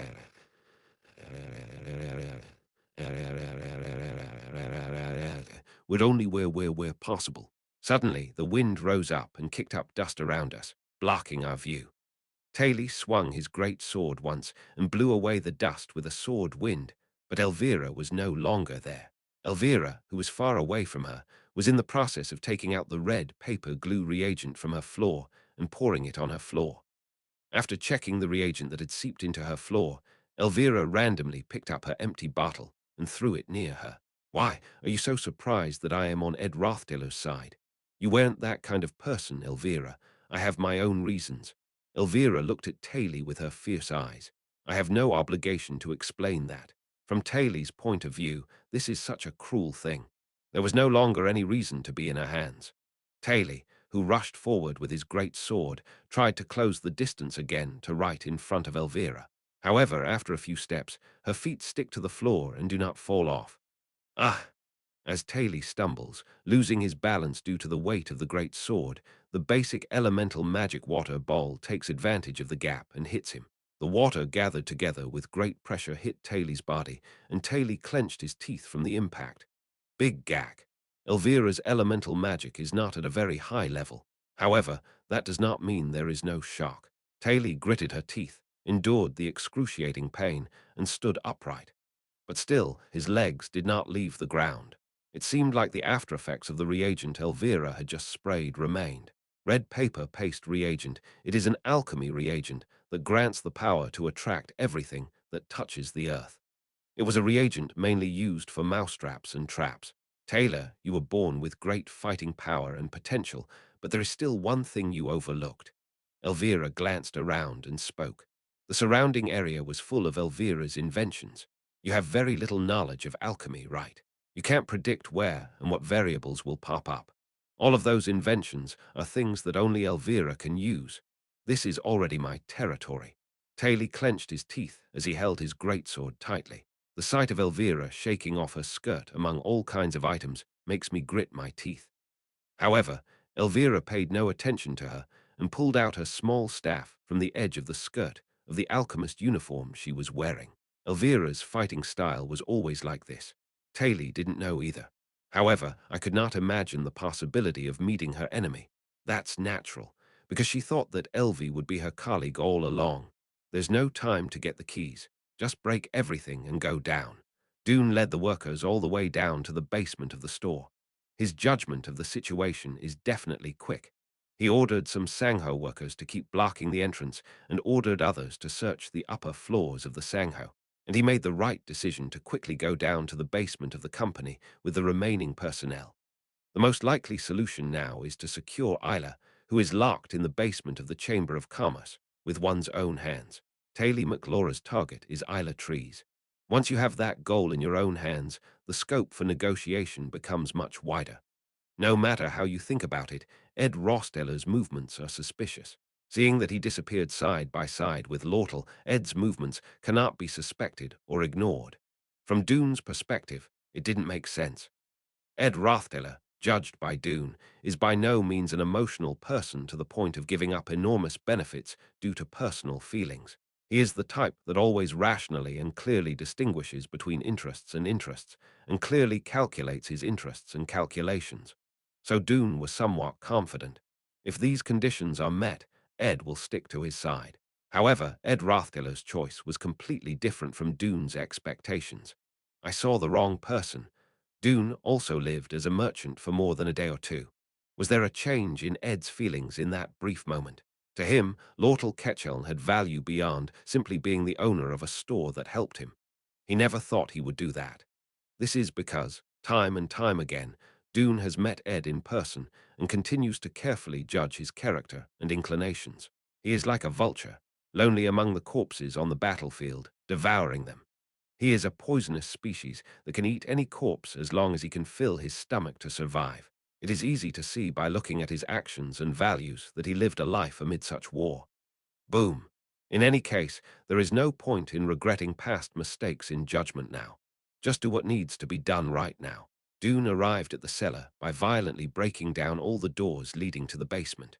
They dragged the worker to the inner room where Isla would be trapped and ran straight to the room, yelling at them to bring a rope for binding. The workers followed, shouting loudly in response. In any case, all you have to do is secure Isla her tris and return her to her Taylor when things don't go well for her. Then the situation itself can be ended immediately. Just by having that option, Dune can gain a fairly clear advantage in the current urgent situation. Whoa! Dune reached the room where Isla was being held and couldn't believe her eyes. She doesn't have Isla who needs to be tied up and tied up tightly. Only the worker who was watching her was lying unconscious. What? Dune hesitated for a moment, her voice trembling. Isla is more of an academic with no fighting skills at all. He knows how to use magic, but he is not powerful enough to easily overpower workers. Because Dune knew that, he deployed only the minimum amount of manpower. As long as she has a straight reporting system, she has no reason to invest too much manpower in surveillance. However, the guard worker who lost consciousness after being completely subdued was completely lost. How is this? Dune found a tray rolling on the floor. Even if they were hostages, they could not be starved to death, so only the minimum amount of food was provided and fed. I really enjoyed the meal. There is a note written in neat handwriting expressing gratitude for the food I received. Isla's handwriting looked clear. I feel like I'm getting more distracted because I am being unnecessarily polite. Nearby, magical engineering supplies such as magic cutter, shock-enhanced wave ball, and power radiator were lying around, having reached the end of their useful lives. While Taylor was making a fuss, he took out magic school supplies from her body, subdued her workers, and escaped.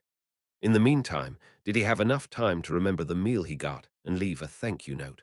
Indeed, should I say that he is a person with a lot of experience in being kidnapped. Despite this, she brought everyone a hearty meal and even cold water. He has the calmness of a professional. She burped once in her stomach and remembered Isla leaving the prison with her blushing face, as if someone had heard her. Dune gritted her teeth. She was Isla, and she had been tied up ever since she came into Ed's hands. There is no way she would have been able to secure these magic school supplies for an escape. She was captured with everything hidden in her collar from the time she was first captured. The story goes that Isla Trees was also in the same boat as Ed Rossdaler in the first place. It is natural to think that the magic engineering supplies were also provided by Ed Ross Taylor. The way Taylor moves so rigidly, as if he had made a promise to this chaotic situation he is entering. If you think about it that way, it can be explained. Ed Ross Taylor. Dune gritted her teeth and raised her eyes. From the beginning, Ed Rossdiller had no intention of joining Dune's side. All of this was planned by him. It was a picture he had drawn in order to throw ashes on Dune's plan, steal Lortle, and use the Elt Company as a battlefield against Taylor. Go up to the upper floors, find Isla Triss, Ed Rossdiller and assistant manager Hoju. Grinding and gritting his teeth, Dune ordered the workers again. The situation is not over yet. Soon at dawn, the Imperial carriage arrives. Until then, Ed Rothdeller and Lortle Ketchelm must be secured. Is it going to rain? Lucy, who was sniffing the tip of her nose, suddenly said something like that. Rain, is it this clear?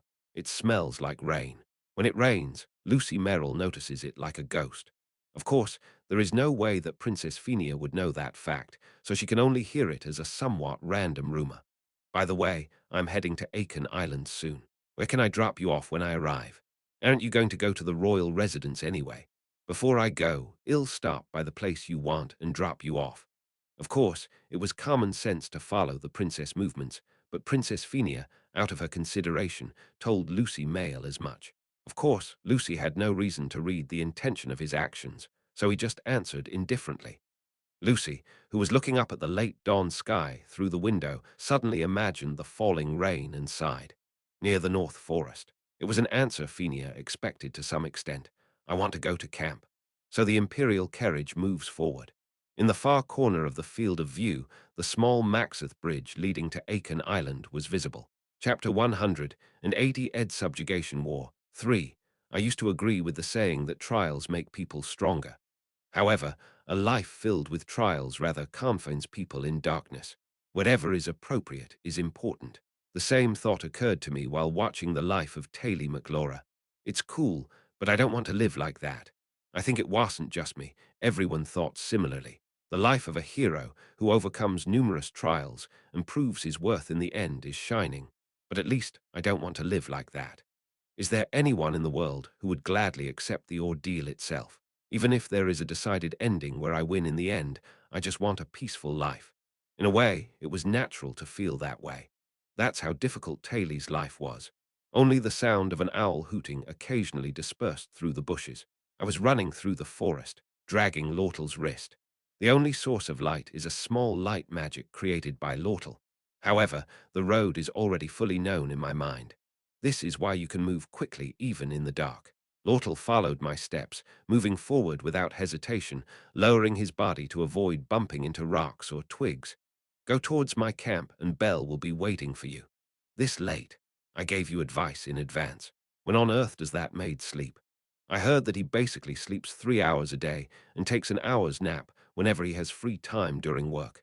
Anyway, Bell is a superhuman who can stick his tongue out at most people. I wonder if I have to do that to be able to achieve the title of chief maid at that age. The only person who has the key to your villa in the camp is Bell, so I asked him to open the door in advance. Then I guess I just have to wait at the villa for now. I can't tell exactly how the situation is going, but the Elk Company building is probably in chaos right now. First, we have to go back to the camp and check. There is. Saying that, I climbed over the large tree root and lifted Lortle's wrist up. Lortle may have been physically exhausted, but without saying a word, he was guided by my touch and moved. Is Bell Meyer a trustworthy person? Suddenly, Lortle asked that question. This was another unexpected question, so I stood for a moment and looked toward Lortle. You mean Bell Meyer? Isn't there a possibility that she stuck to Dune? You're a suspicious of Bell too, Senior. I'm a person who doubts everyone except you. The leaves rustled and swayed in the dark night wind. When we stand side by side in the middle of the northern forest with no one around at midnight, it feels like we are floating in outer space, just the two of us. It's inevitable that I am this kind of person. I don't trust Belle Meyer to my core. I know she's a good person, but that's only when I was an employee. Lortle's expression shining through the hem of his robe is not very bright. Perhaps it is because of the series of urgent situations, but his sinister and sly appearance, as always, is not revealed. This is Lortle Ketchelm, who smiled effortlessly no matter how difficult the situation was. But when you're alone with me, I wonder if even that mask will quickly be put down. The human mind is like a reed, so if you push for a contract with better terms, you can easily abandon a business partner that has been with you for over 10 years. I've seen too many people like that. If you put it that way, isn't it the same for me? That's right. But I'm tired of doubting and doubting. Even though Hansi had to run quickly, Lortle stood in place, holding my sleeve tightly. When I turned around, Lortle spoke quietly under a soft, magical light source. I have lived as a merchant since I was young. I have seen many great merchants who hold enormous power and rule over people. Do you know what the characteristics of those who have survived on the tower of gold coins for such a long time are? I do not know. It means that they take great care of their people. Once I am convinced that this person is mine, I embrace them and take them with me until the day they go to the grave. Lortle's childhood begins in Oldek, a harsh commercial city, a time when he was wandering around the slums, a time when he was living in an orphanage, a time when he was a low-level employee of a commercial company, a time when he was living as the successor to a great merchant, and a time when he became a great merchant and controlled a huge amount of gold coins, from floor to ceiling. The numerous human figures I saw while clenching my teeth as I climbed the steep uphill path. Since his life was as a merchant, most of the people he saw on his way up the mountain must have been lost in the madness of incomprehension. Lortle must have always kept his bright eyes wide open and tried to make a careful decision. I realized it too late after I rose to the position of assistant manager of the company. I don't have my own person, whether you become the chairman of a large company, a famous politician, or the commander of a military unit. Regardless of the era, it was the same for those who reached the top of the group to seek out their own people. The existence of a person who stands by one's side, free from self-interest, is more precious than gold to leaders who are always forced to be lonely. One day, while walking around Sylvania Bachelor in the middle of the night, Lortle's story felt even more poignant. She said that to her, the bustling streets of Jayasudang in broad daylight felt no different from the quiet scenery in the middle of the night. I must have always felt the same way when I was sitting in the office of Elt Company. The reason you feel lonely even in a crowd is because there is no one you can connect with. Look at Lortle's expression. Lortle Ketchelm, the deputy head of the association, wore several layers of sinister and sly fox masks.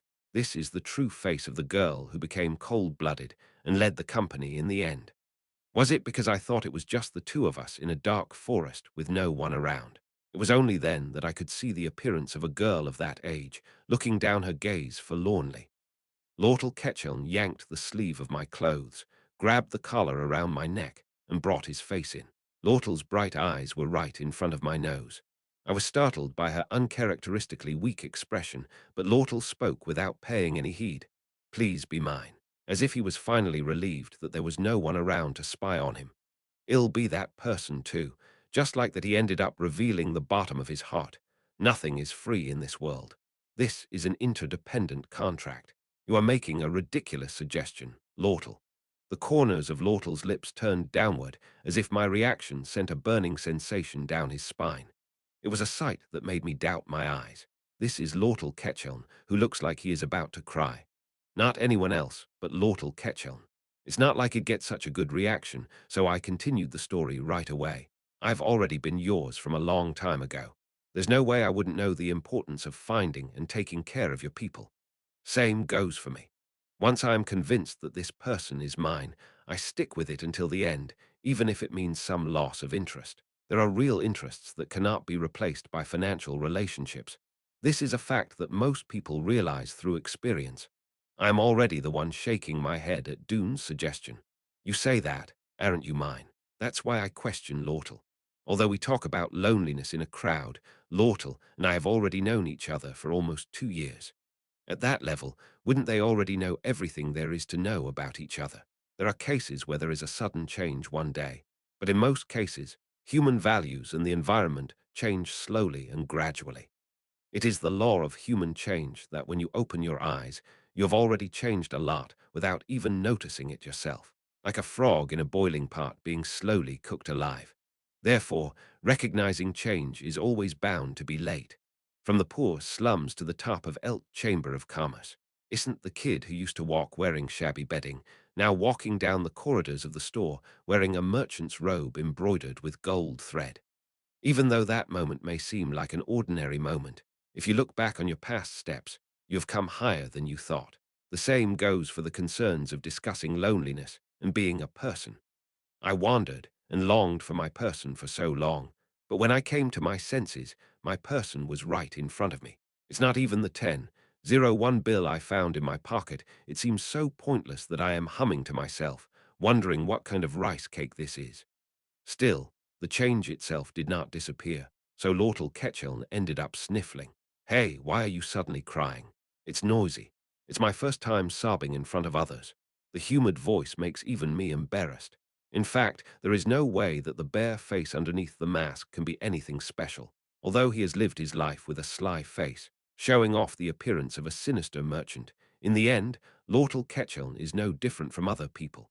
Lortle came into my arms like that and had to stand still for a while. The fight between Elvira and Taylor was heading towards a long battle.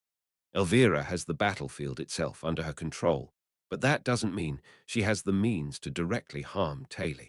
Taylor's natural physical strength is excellent, but it has been strengthened through continuous training. It would be nonsense to defeat him with physical strength, and Elvira is not good at combat magic to shock him with magical means. In the end, it becomes a fight in which he continuously reduces his physical strength using alchemy knowledge and magical engineering supplies. Cag! Whoa! Taylor swung his great sword horizontally and attacked Elvira, but was pushed back by the magic engineering item shock, enhanced wave ball. Elvira blocked her vision with a smoke reagent and tried to increase the distance between her and Taylor, but Taylor, who gritted her teeth and withstood the impact, came back into range. You can't stop me with these leftover tricks. I guess you're right. Eventually, Elvira's judgment exceeded Taylor's expectations. Rather, it burrowed into Taylor's arms. If you close the distance with Taylor, you will be overpowered in an instant. Taylor was momentarily taken aback, but that doesn't mean she can kick away the opportunity that came her way.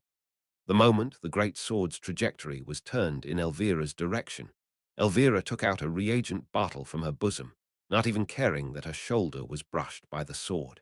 Red flame flower reagent. As Elvira spoke a small spell, a huge flame bloomed within her arms. Not only Taylor, but also Elvira are in the sphere of influence. Ah! The moment Taylor gritted his teeth and withstood the heat, the reagent was poured into Taylor's left hand, which was holding the great sword. Cag! It's not a big flame, but you'll definitely get burned if you stay still. When Taylor let go of the sword handle in shock, Elvira kicked the sword away. Taylor lost her sword momentarily. However, it is not enough to lose a close fight with Elvira. In the first place, Taylor was a boy who used to fight barehanded before he picked up a sword. That was the moment when Taylor tightened his fists. Elvira snuffed out the flame on the tip of her head and extinguished it, then tightly grasped her bleeding left shoulder. The blood flowing out turned Elvira's left arm red. It wasn't a deep wound, but there was some bleeding. When Taylor saw that, she couldn't help but gasp for a moment. He hurt Elvira with his own hands. I suddenly become aware of that fact, and blood begins to flow to my head again. Elvira. Instead of throwing a fist, Taylor opened her mouth. There's no reason to do this. Just get out of the way, but Elvira spoke as she took out two bluish reagents. Be loud and go for it, Taylor. What on earth did that man, Ed Rosteller, say? He's doing it this way. Taylor spoke with her head down. I don't want to fight with you. I just want to save Isla. You have a long mouth, Taylor. Elvira dropped two reagent bottles on the floor and broke them. The magical energy rising from the reagent glows bluishly around Elvira's body. Just like that, Elvira took out two rabbit-shaped hairpins from the back of her head.